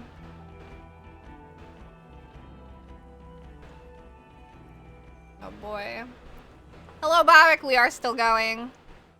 I heard neurology. My ears were like, yes, Pete. What's a shit kid? You, shit kid. That's you. Despite all that you've done, the deserter, the phasmid, the case, despite all that I've done, better not to piss him off by arguing. Good idea. It doesn't look like he thinks you're in a position to correct him on the shit kid issue. How did you know I was here? Cafeteria manager you fucked over told us where you went. Okay, I understand. Gar told you. And she looks around. People on this street helped us too with your whereabouts. More importantly, we hit the D&D goal? Not quite yet. We're getting close. You're a legend among the drunks, Harry. A legendary local drunk. You weren't the man with sunglasses at all. You're not even blonde. Guilty as charged. I heard you'd lost your mind and your memory. I wanted to see if it was true. And it was. Good work, Harry. You're insane now. There's one less person for me and everyone else to rely on. He was too sarcastic for you to realize who he was. I mean, if you hadn't been so sarcastic, I would have realized I knew you. I'm clinically depressed, Harry. Sorry if I wasn't in the mood to butter you up after you told us to fuck off. Okay, I had that coming. Had what coming? Not recognizing people you work with every day? Brain damage? You, nodded the female officer. I'm sorry I didn't recognize you before. It's okay, she sighs. I didn't come here to gloat or to fool you. Neither did he, actually. She gestures towards Vikmare. We're just worried. That's right, worried. I'm always worried about you every time you don't show up for work or when you do, but stink. You're a worry fest. She's worried about you. I'm worried about you. Even Special Consultant Backpedal is worried about you. Everyone worries instead of working. So Trant Heidelstam turns out to be special consultant. Trant Heidelstam. We are 150 away from the one shot. Yes, I'm Trant Heidelstam. I never said I wasn't. What was up with the kid? Mikhail? Mikhail's my son. Oh, yeah? Oh, okay. Sorry. No problem. So what are you special consulting here? What indeed? He looks at the dilapidated shacks, and then you. I was asked to share my take on some of the more obscure theories developed in Königstein in the 30s, like partial psychotraumatic amnesia, group personality theory? He's here to see if you're insane. He's smart. Let's move on. You mentioned a task force?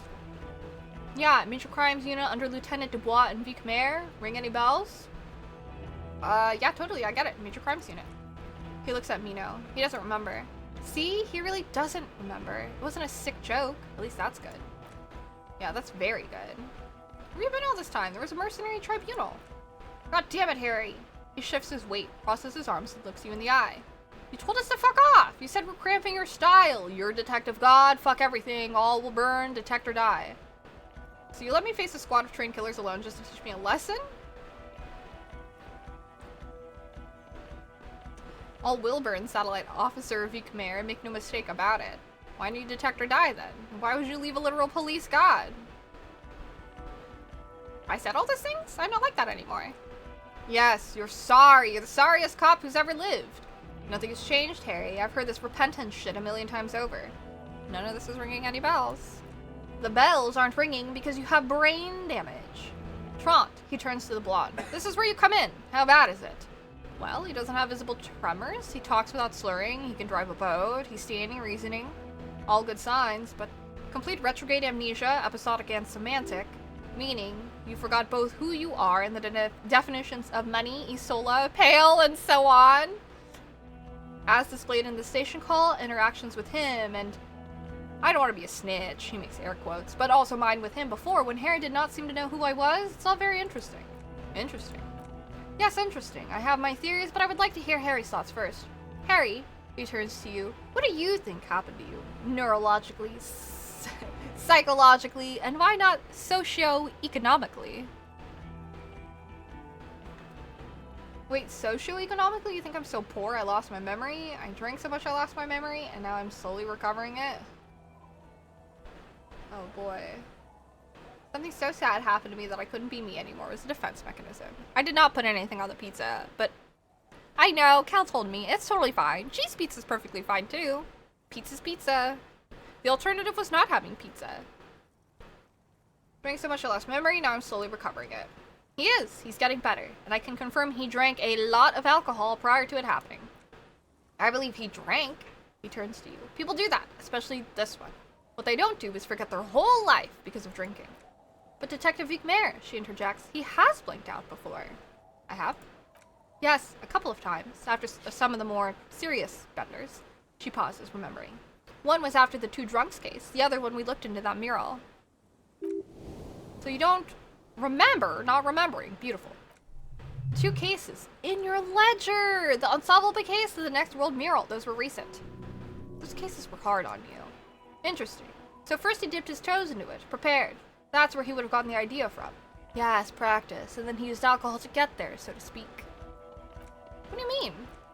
Well, here's my theory. What if this is an absolutely normal reaction to the world we're living in? What if this is not a significant anomaly at all, something to be explained, approached as a defect? Look at the sensory input here. He gestures for the scenery. Look at the ruins, the neon. Listen to the radio, the multitudes, the people. Live here for 40 years? As a police detective, he's like a magnetic reader on the world tape, to borrow a known metaphor. Harry's been pushed flat against it. Total input. I hope work goes well, GD. Thanks for hanging. Hardwired to the free market? He nods confidently. You just needed for it to end. Okay, Trot, thank you. That's absolutely meaningless. I'm glad we brought you.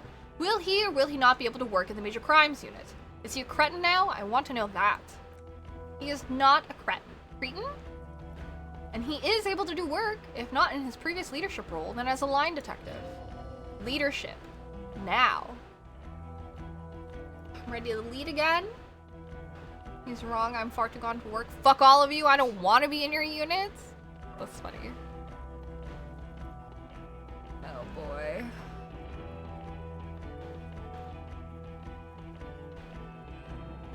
Wow. Fuck all of you, I don't want to be in your unit. No, Harry, fuck you. You already fucked us. I've already explained this shit to Price twice. To Bertie Ayeva 4 times. I'm your partner. I answer for you when you're not there. Hi Justin, thank you. When you clocked out, I became responsible for your cases and your special task force. What now? Now nothing. Now we're just gonna stand here. Just stand there. Yeah, just stand there. It's cool. Really? No! Now we have to discuss that! He points to the water. What the fuck did you do to our motor carriage? Why is it there, Harry? Tequila sunset. I also jumped the canal, by the way. Ha ha ha. Ho ho ho. He grabs his stomach in humorless laughter. Tequila sunset. Jump the canal. So fucking... so funny, Harry. Thank you for fucking me. Thank you for destroying 45,000 real of police property that's coming out of my payslip. You know that, right? You're gonna get fired. And I'm gonna pay till I die. It doesn't matter. He exhales to calm his breathing. Your badge, Harry. Show me your badge. I got my badge right here. Show it to them. Oh. In a rush to demonstrate your badge. Ah, shit. Your eager fingers can't sustain a grip on the smooth plastic, and the badge slips out of your hand. Sure, I'll try it. It's a really low. Yeah. Just fucking embarrassing. I am very close to finishing it. I strained my elbow trying to catch it. He found it! The patrol officer picks it up and gives it back to you, slippery and cold. He found it, Jean! It's his badge! And your gun? The man stares at you unimpressed. As if having your badge and gun are natural states, not achievements. What is with all these material objects? My gun's right here! Show him the Villiers 9mm.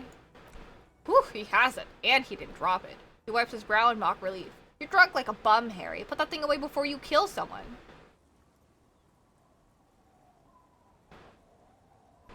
I quit drinking forever. It's only me in this boring hellhole now. I don't buy it. Why do you smell like a corpse then, huh? He's wounded. He looks at you. It's been a long week and he handled an actual corpse. Wait, it might be because of the pheromone. Detective, please, don't start talking about your pheromones again. This is serious if you don't. She doesn't finish the sentence. Yeah, it's been a bit of a week. I'm sorry, I smell bad. A bit of a week? He squints. You're drunk, and you let a suspect escape, a certain Klausya, because you were too drunk to assess her flight risk? We've read the reports, Harry. Lieutenant Kitsuragi's. We know.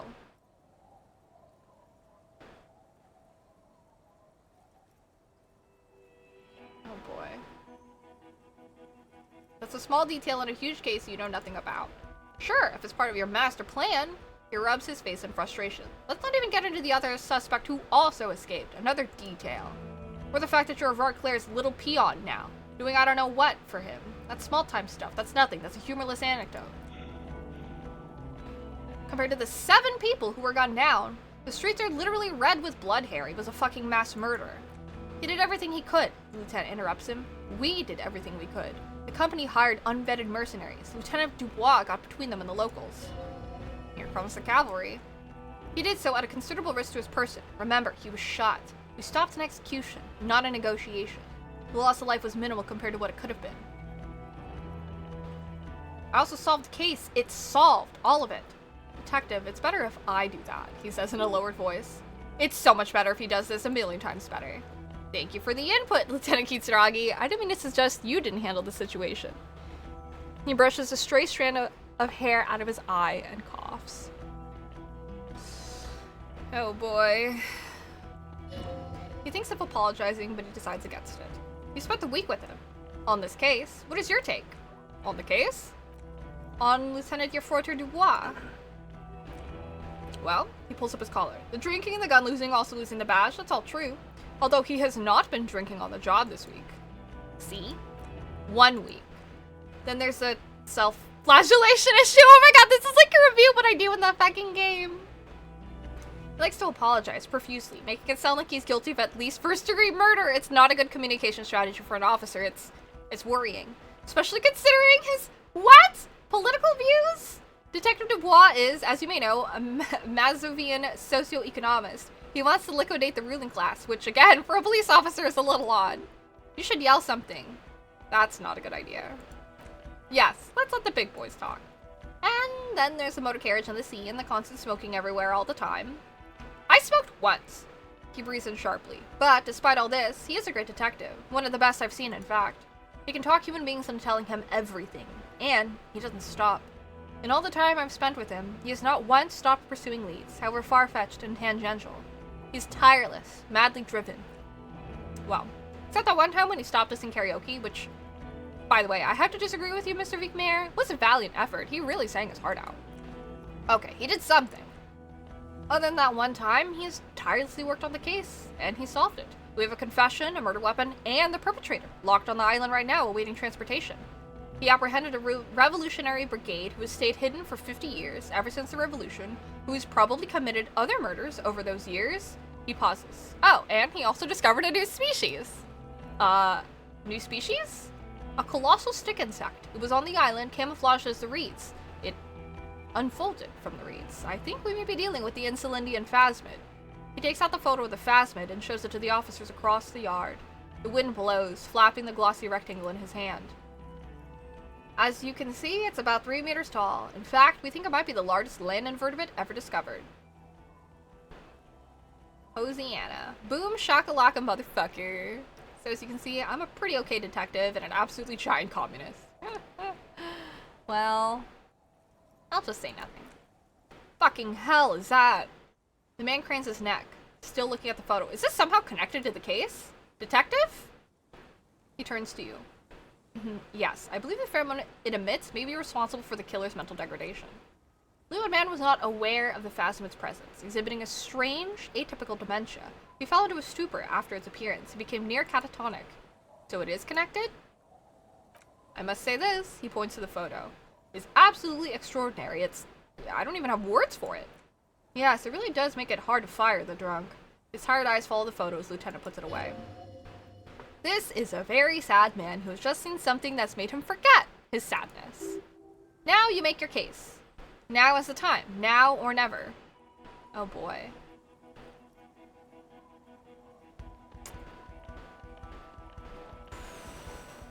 The killer Lilianovich draws. We have a strong motive for him. Lilianovich? The special consultant raises his eyebrow. A revolutionary matronym. Oh, a matronym? Custom started in Grodd. Oh, the man's mother was Lillian. He's Lillian's son, Lilianovich. The custom was overturned after the revolution failed. It is what a soldier of the RCM would be called. A motive? Thank you. Oh, hi, Taps! Thank you for subscribing for 32 months, dude. I appreciate it. Hi, thanks.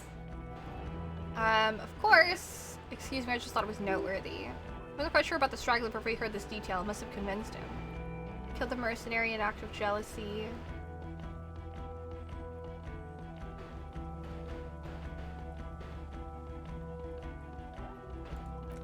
Jealousy? I thought this Lilianovich was an old man.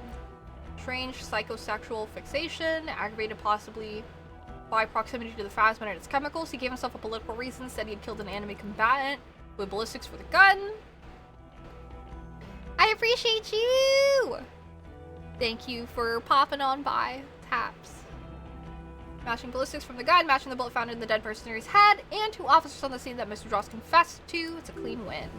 Oh, it's way more than that. Way, way more. I'll win her back with this. Still not completely satisfied with it. It could be just a little neater. Get over yourself. You're not a perfectionist. You're a cop and you did a good job with a lot of help from Lieutenant Kitsuragi. Is there a time cap for the stream? Midnight.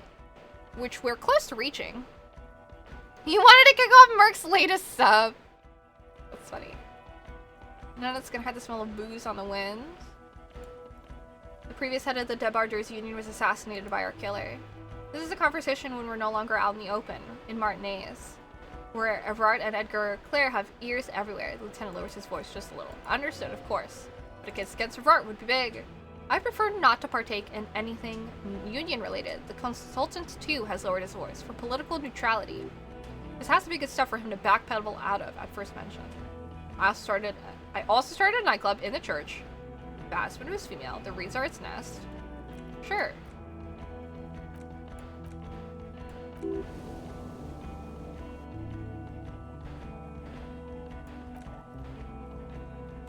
was female. Reproduces by parthenogenesis.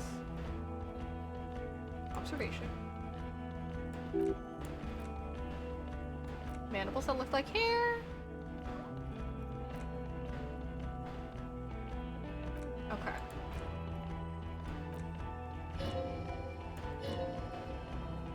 Wit, well, you're ahead. You're doing good. Okay. What do you say? Want to take this hot shit back?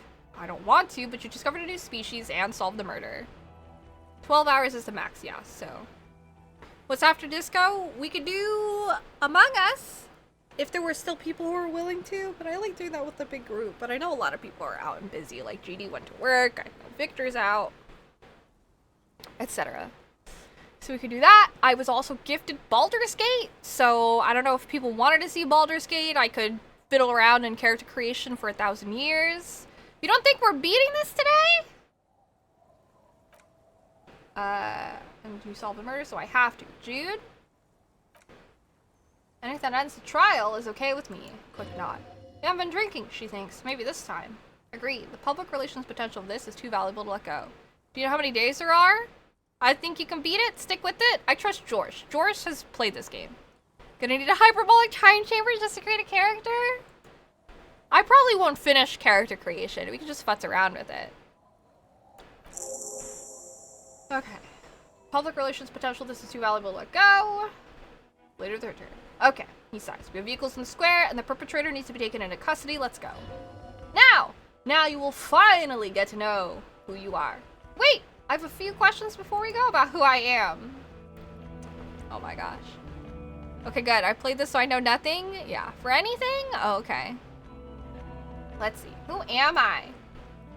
I'm a gym teacher? Well, obviously you're not a gym teacher anymore. But before you were a cop, you were a gym teacher in Quran?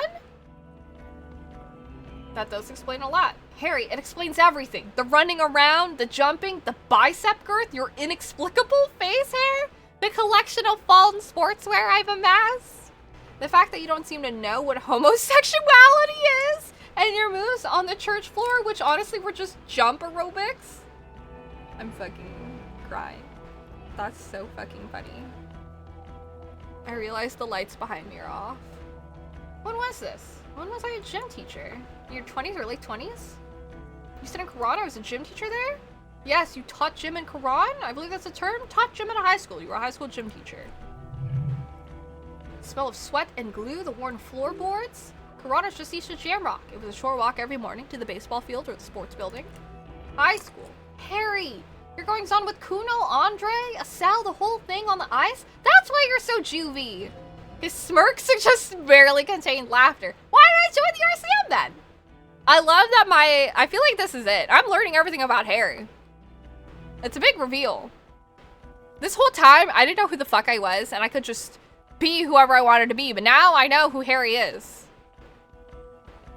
The regular. You found some chick. She inspired you to fight the big fight. Be more than you are, all that. You, every morning, walking from Voyager Road to teach gym. She, leaving for the academy with her spring coat on. They are filled with the smell of smoke and raspberries and incredible hope. An ocean full of hope. I see now. I knew it. I knew no normal human being can run like that. He's an honest-to-God gym teacher. Why am I like this? It's not a mystery. Some chick fucked you over. Also, you're a drunk. You really went with it, too. Really maximize the damage. Some chick? Who? Dora something. Dora Ingerland? You think? Yeah, you mentioned her name. Not Dolores Day. Just Dora. No! Oh, not Dora Dubois? Wait, Dora Ingerland? Something like that. Half of a son. Vasa is where beautiful and impossibly blonde people come from. So we weren't even married. No one is married anymore. This is Revachol. When was this? God, I don't know. He thinks. 6 years ago? She was way before my time. 6 years and you haven't gotten over it? What the hell is wrong with you? 6 years? Yeah, or 7? You're not doing too good there. It's an old band thing. 2 old years equals 1 normal year. That and Dora Ingerland really tore you a new one. A big one. Who was she? Incredibly bangable? Huh? She was extremely fuckable, Harry. Gorgeous. A gorgeous bourgeois woman. Wayfish. Like a Welkin, basically. Snow Welkin. Blonde Welkin. Heartbreak Welkin. Pain Welkin. I've only seen a picture, but it's obvious you formed a real spiritual connection with how pretty she was. One you never recuperated from. Look, the sun's about to go down. It's time to go home. No! I think she taught in the Academy de Art. East of the river? Way east? Hard to say which came first, the middle-class chick or the drink? Egg and the chicken kind of thing. My point is, you need to see a psychiatrist about this shit, not a psychologist. Several degrees harder. Is there something harder than a psychiatrist? He pauses to think. A forensic psychiatrist. Go talk to that. In other words, he's heard enough about this. Okay, am I a dirty cop working for La Puta Madre? I need to know. No. Okay then. Talks concluded? Precinct 41, what kind of station is it? Us? We're the bloody murder station. Haven't you heard? We're the bad guys. No one likes us. That's not true. Jamrock goes too big for one precinct. You're just understaffed. And everyone respects the 41st. You have to count in price. Thank you, Lieutenant. You're being kind. It is an understaffed station and the district is too big, which is why we need to... He tilts his head northward. Get back to it! You left Torzin and McLean are in the Sea Wing. It's not good. Torzin and McLean? Mac the Torso, Torzin, and Chester McLean? She arches an eyebrow. They're not fit to run a wing. Believe me, things are shaky as it is. They are damn iconic, though. Torzin and McLean. An iconic duo, I take it? Yeah, not like us. Two clinically depressed old men. Where's the contrast here? We're garbage. Sea Wing, 4 wings? We're in C, made of losers and clock punchers. You and I reconceptualized it as a task force. It was a mistake. There's a lot of outside help involved. Not only me, other losers too. And Price is... Ptolemy Price? He's son of Old Price, one of the founders of RCM. He's one of the most highly regarded men in the force. You're lucky. So I'm under the curved roof of a former silk factory shaped like a ladybird with 2 chimneys. Police Captain Ptolemy Price sits behind a heavy wooden desk. Resident medic Nick Gottlieb pours him coffee. It's silent in the captain's office. They speak of change, the city, the tension on the streets. They speak of the events of April and the blood on the streets in May. Did we recently shoot up a church by any chance? So he remembers that. Yes, there may have been a raid on some churches. It wasn't good press. Shooting up churches never is. I was thrown out of town, to be clear. What happened? Why do we need to go there? Our enemies were hiding in a church, to the best of our information. That's it. I'm not talking about this anymore. Your security clearance is shit tier right now. You have to wait for it to go up. He means it. The RCM and its enemies will not be discussed on this coast. So I work in the bloody murder station?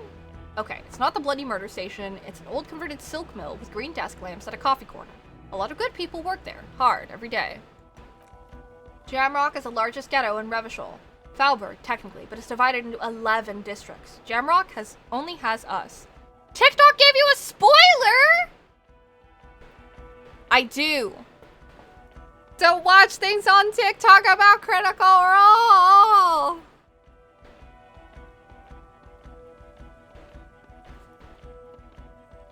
I do know Henry Crabgrass.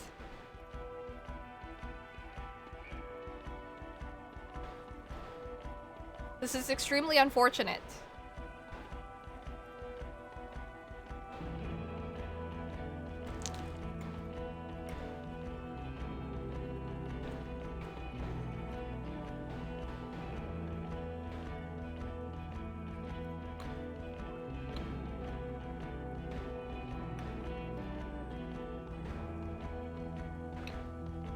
Good to swipe away, you don't know the context of that.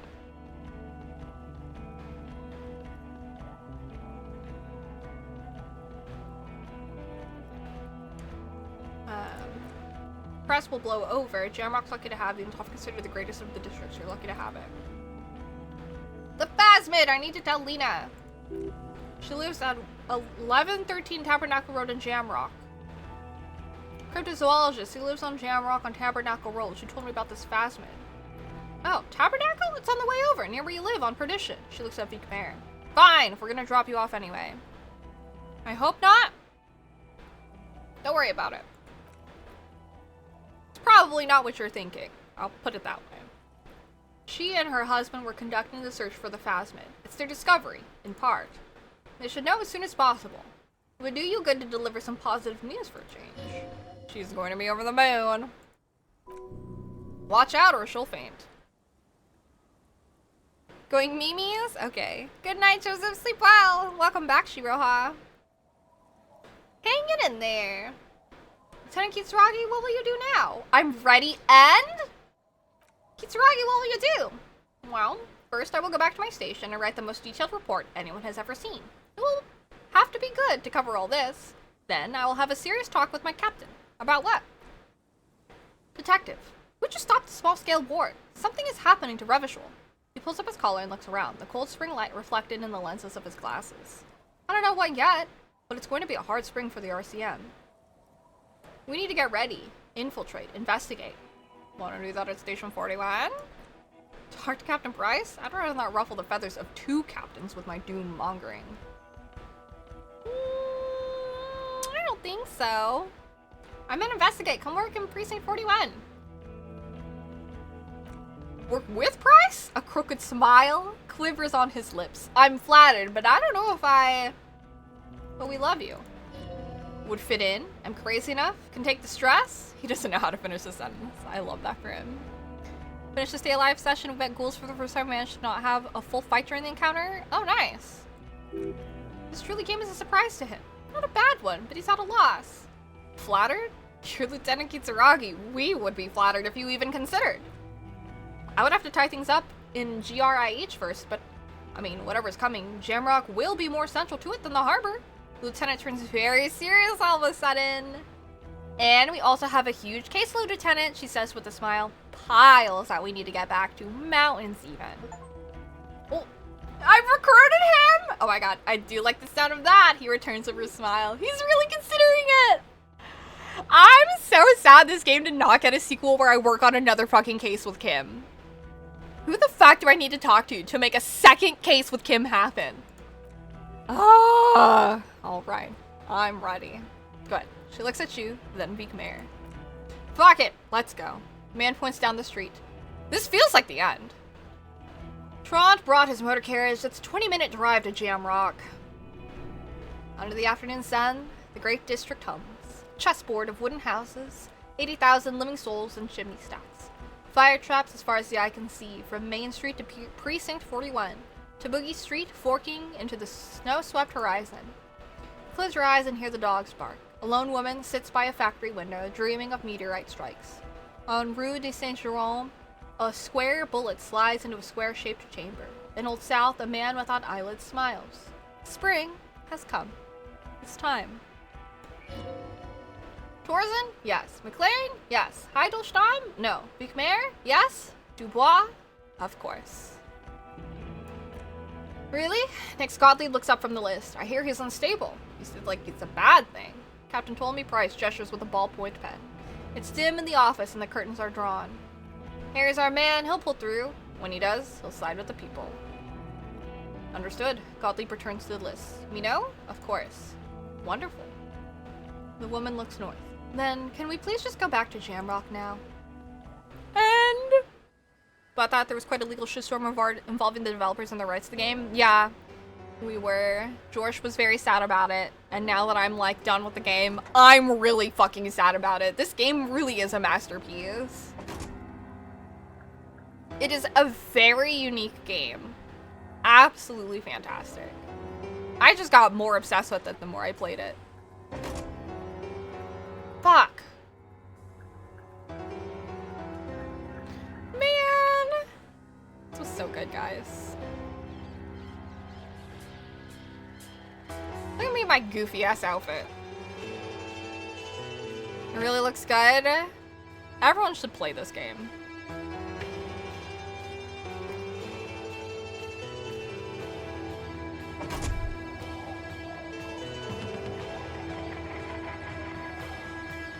This game is amazing!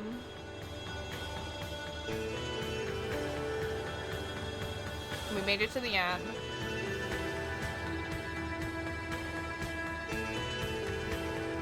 God damn. That's why I said stick with it. Makes sense. The ending was right around the corner. I want to play this game again. It was crazy. Yeah. When the tribunal was going down, It was like all of the Hardy Boys against the like 3 mercenaries. We knew it would happen. That was so fucking nuts. And like, I ran between them and we were all talking. I was trying to defuse the situation. And then I tried to shoot the like leader of the mercenaries, but I fucking missed. And it like got absorbed by his armor. And he like looked at me and was like, "Oh, you're trying to shoot me? Try to shoot me again." Like hella intimidating. So I tried, and I had like disadvantage basically because I missed the first time. But when I shot him again, I fucking hit him. I blew a hole into his cheek. It was nuts, and then all the fighting started. It was insane. It was so good. Man, that tribunal was fucking nuts. Yeah, it was insane. It was so good. I want Disco Elysium merch all the time now. It was really awesome. I was stressed. It was all red checks. I was afraid I would die. I love seeing you fangirl about this game. This game is so good. It's incredible. One of us. That church literally just gave me brain rot.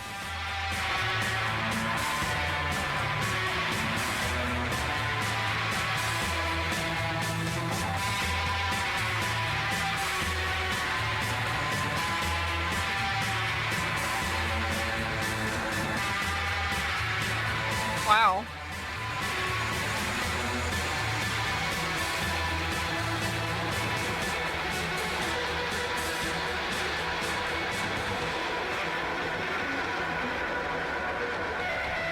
I think I could get those jackets those dudes were wearing. Because when Harry woke up after the tribunal, he could like ask Kim about him not wearing the jacket. But he had no special jacket, so. What's the final score for this game? 10 out of 10. This is probably one of the greatest games I've ever played. It's like genuinely a really great game. It's so unique. It's literally tailored for people to know nothing about it. It's very like different in how it has you approach things. Like, one of the things that stands out to me the most is just that like exploring. Hi, Purse. Exploring doesn't make the time go. I thought the time was constantly going, but time only goes when you're like talking to people. I mentioned earlier, I love how like when you're walking around, when certain things happen, you have thought bubbles, which is like literally like your character just thinks of things when things happen. The world building is so good. There's like legit lore. It took me a while to wrap my head around it. There's like so much lore, but like everything ties together. Like I went to the bookstore. That's like one of the first places I went when I started this game, and there was so much reading and I kind of like skimmed a lot of it. But then today I stopped by the bookstore and I was looking at all the books, and all the books meant something to me now because of all the time I've spent in the game, that I've learned a lot of the things about the world, and now I understand the importance about them and stuff like that. Like, I love it. The topics that this game tackles really resonate with me. I love, you know, I mentioned before, I love all the like nihilistic, existential stuff. It's got like the perfect balance of like thought-provoking, serious topics and like absurd humor. That's like my favorite mixture, because it's like it takes itself seriously and also so not seriously at the same time, and it really nails that balancing act because it tackles these like high concept thoughts but doesn't like necessarily think it's like so high and mighty about it, you know? The voice acting was also so good. Yeah, the voice acting's really great too. I will probably do like more playthroughs on my own time and turn on all the actual voice acting so I can actually hear them now. It's probably one of the best written games ever. Yeah, I think like in terms of like writing, this is probably one of the most well-written games, if not the most well-written game I've ever played. This is like, I'm really blown away with like everything. It's just really, really good. I'll say it again, if you want another game like this game was directly inspired by Planescape Torment. Yeah, I kind of want to check it out. They followed the blueprint of that game to a T. Like, I don't know what other game has like great writing. The story of this is so genuinely good. Like, if this was a book I'd read it. I'd consume this story in every form, like, if I could. There's just so much that goes into it. The music's also really good. Like, all of it is really good. The art style is unique. It's great. Like, as much as I enjoy, you know, because if I think of all the other games that I love them for different reasons. Like, I love Elden Ring. I love, like, the gameplay. I love what I had to do. But, like, I wouldn't say that the story is the thing that I love the most. I love the story that they do have, but I wouldn't say that it's, like, great art. Like, I love Monster Hunter as a series, but again, it's, like, the gameplay. I don't really care about, like, the story in Monster Hunter. I love, like, the Zelda games. I love, you know, Red Dead. Red Dead also had, like, a great story, but, like, that's probably the closest I can get to, like, a game with great story. Metal Gear also had, like, a pretty good story, but it was also all over the place. This is, like, a nice, self-contained masterpiece, in my opinion. As, like, as someone who's, like, an avid fan of, like, rich story lore and everything, like, it's so good. I love how the story's so grounded and yet it isn't. Yeah. The stakes aren't saving the world, but it's still big. It's really great because it has you... I really love... It's very unique in how it has you start out with knowing absolutely nothing. Because the world is so... It's, like, similar enough to ours, but still a little bit different, where it's like, okay, like, you know, you're, like, a piece of shit cop. Okay, they have cops, you know, and, like, they have a radio that says, like, temperatures, and, like, you were depressed, and it has a lot of things that are similar, but, like, as you play the game, you realize more and more, and as you, like, learn about the world, that it's not exactly the same as our world, but you don't know where the line in the sand is drawn. So, like, when the concepts of, like, you know, like, when they went into their whole world history, I was like, oh, okay. And they get into Dolores Day, and I'm like, oh, Dolores Day is kind of like their Jesus Christ. Okay. And, you know, there's a lot of things that are, like, parallel. They have cryptids. Okay. But then, like, I started understanding, like, what they actually meant by, like, the Pale. And then you have the 2mm hole in the world. And I'm like, oh, they have kind of crazy stuff going on. Yeah, I kept thinking what country is this set in? It's sunk in that it's its own world. Yeah, like, I thought when Joyce was explaining the Pale, that it was just like, oh, that's what they called, like, when you're not, like, when you're just out on the ocean. And they're like, there's no islands. And you're just kind of, like, in the middle of nowhere. But it's like, no. The Pale is literally, like, the end of the world. It will kill you. You will go insane. Yes. There was this whole thing. That's what really hooked me in this game. There was a programmer who was so, like, she was making a game with, like, a bunch of other people. And all of a sudden, all of their, like, data about the game just fucking disappeared. And their company went under. And she knew there had to be a reason for it. And you convince her to go into the church where those crazy kids are. Well, she's actually there. You convince her to let the crazy kids in the church because they have speakers. Because she realized there's some strange 2mm hole, she describes it, where, like, sound just disappears. And she's been kind of tracking it by magnifying it with, like, water and, like, cables, but she couldn't get it loud enough. So she agrees to let the crazy the crazy music kids move into the church where she's working. Because they wanted to start a club there so that she can use their speakers. Yeah, there is so much going on there. And they are trying to start, like, a nightclub in this church because they think it'd be really fucking cool. And she's only working there to try and investigate this hole in the ceiling. Just like a metaphorical hole. Just something that swallows sound. So she has, like, these microphones hooked up to there and everything, but we finally connect everything together. We started doing this today. We finally connect everything together, and then, I'm so sad. We connect everything together, and then we were able to, like, play sound out of the speakers, and it was just horrifying sound of, like, the universe dying.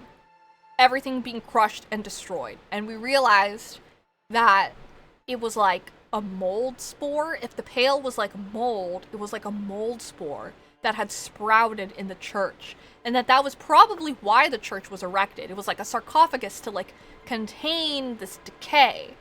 Yeah. And that the Pale, the Oblivion, will slowly infect the whole world. That'll all be engulfed in this nothingness. It will, like, rot. And it was just one of the parts. Because we thought it was just, like, a slow, encroaching thing. Like waves that would lap over the world, but we're realizing it sprouts. Yeah, it was crazy. So then she's like, this thing envelops everything. It took the data. It swallows sound. It's probably the reason why things fail. Because, like, you discover there's this place called the Doomed Commercial Area, or the DCA for short, and it just seems like it's cursed, and it turns out it's actually kind of legitimately cursed because there's a hole in the world that's eating the things around it and causing things to fail. Yeah, same, George. It's fucking fascinating. So then Suna's like, holy shit, I gotta tell everyone, it's not because we suck that we failed, it's because literally the location that we chose ate all our data. We couldn't, like, succeed. And then the people in the nightclub are like, hey, we should take that sound of the universe dying and, like, remix it into the bass line for our music, which turns into music that plays at the church, and it's fucking awesome. It's, like, one of the most hardcore things either. The song is so fucking good. But yeah. There's just so many things like that. They're so good. Like, the concepts in the game are just, like, genuinely so fascinating. They're really good concepts. Very intrigued by them. Very original. I love them so much. So good. Okay. Well, 10 out of 10. I love you, Disco Elysium. What a fucking time. Kim is also such a well-written guy. I love Kim. Yeah, I'll confirm. It's definitely one of my top 10 games. It's probably one of my, like, top 5 games ever. I need to, like, make a list of, like, all games I've ever played. There's a lot of games that, like, I really love. But I don't know. That's definitely up there as one of my favorite games of all time. Yeah. It's up there with, like, Undertale for me, I would say. Undertale is one of my absolute favorite games of all time. I would say Disco Elysium is also probably up there. What are we gonna do for the next hour? I'm not sure.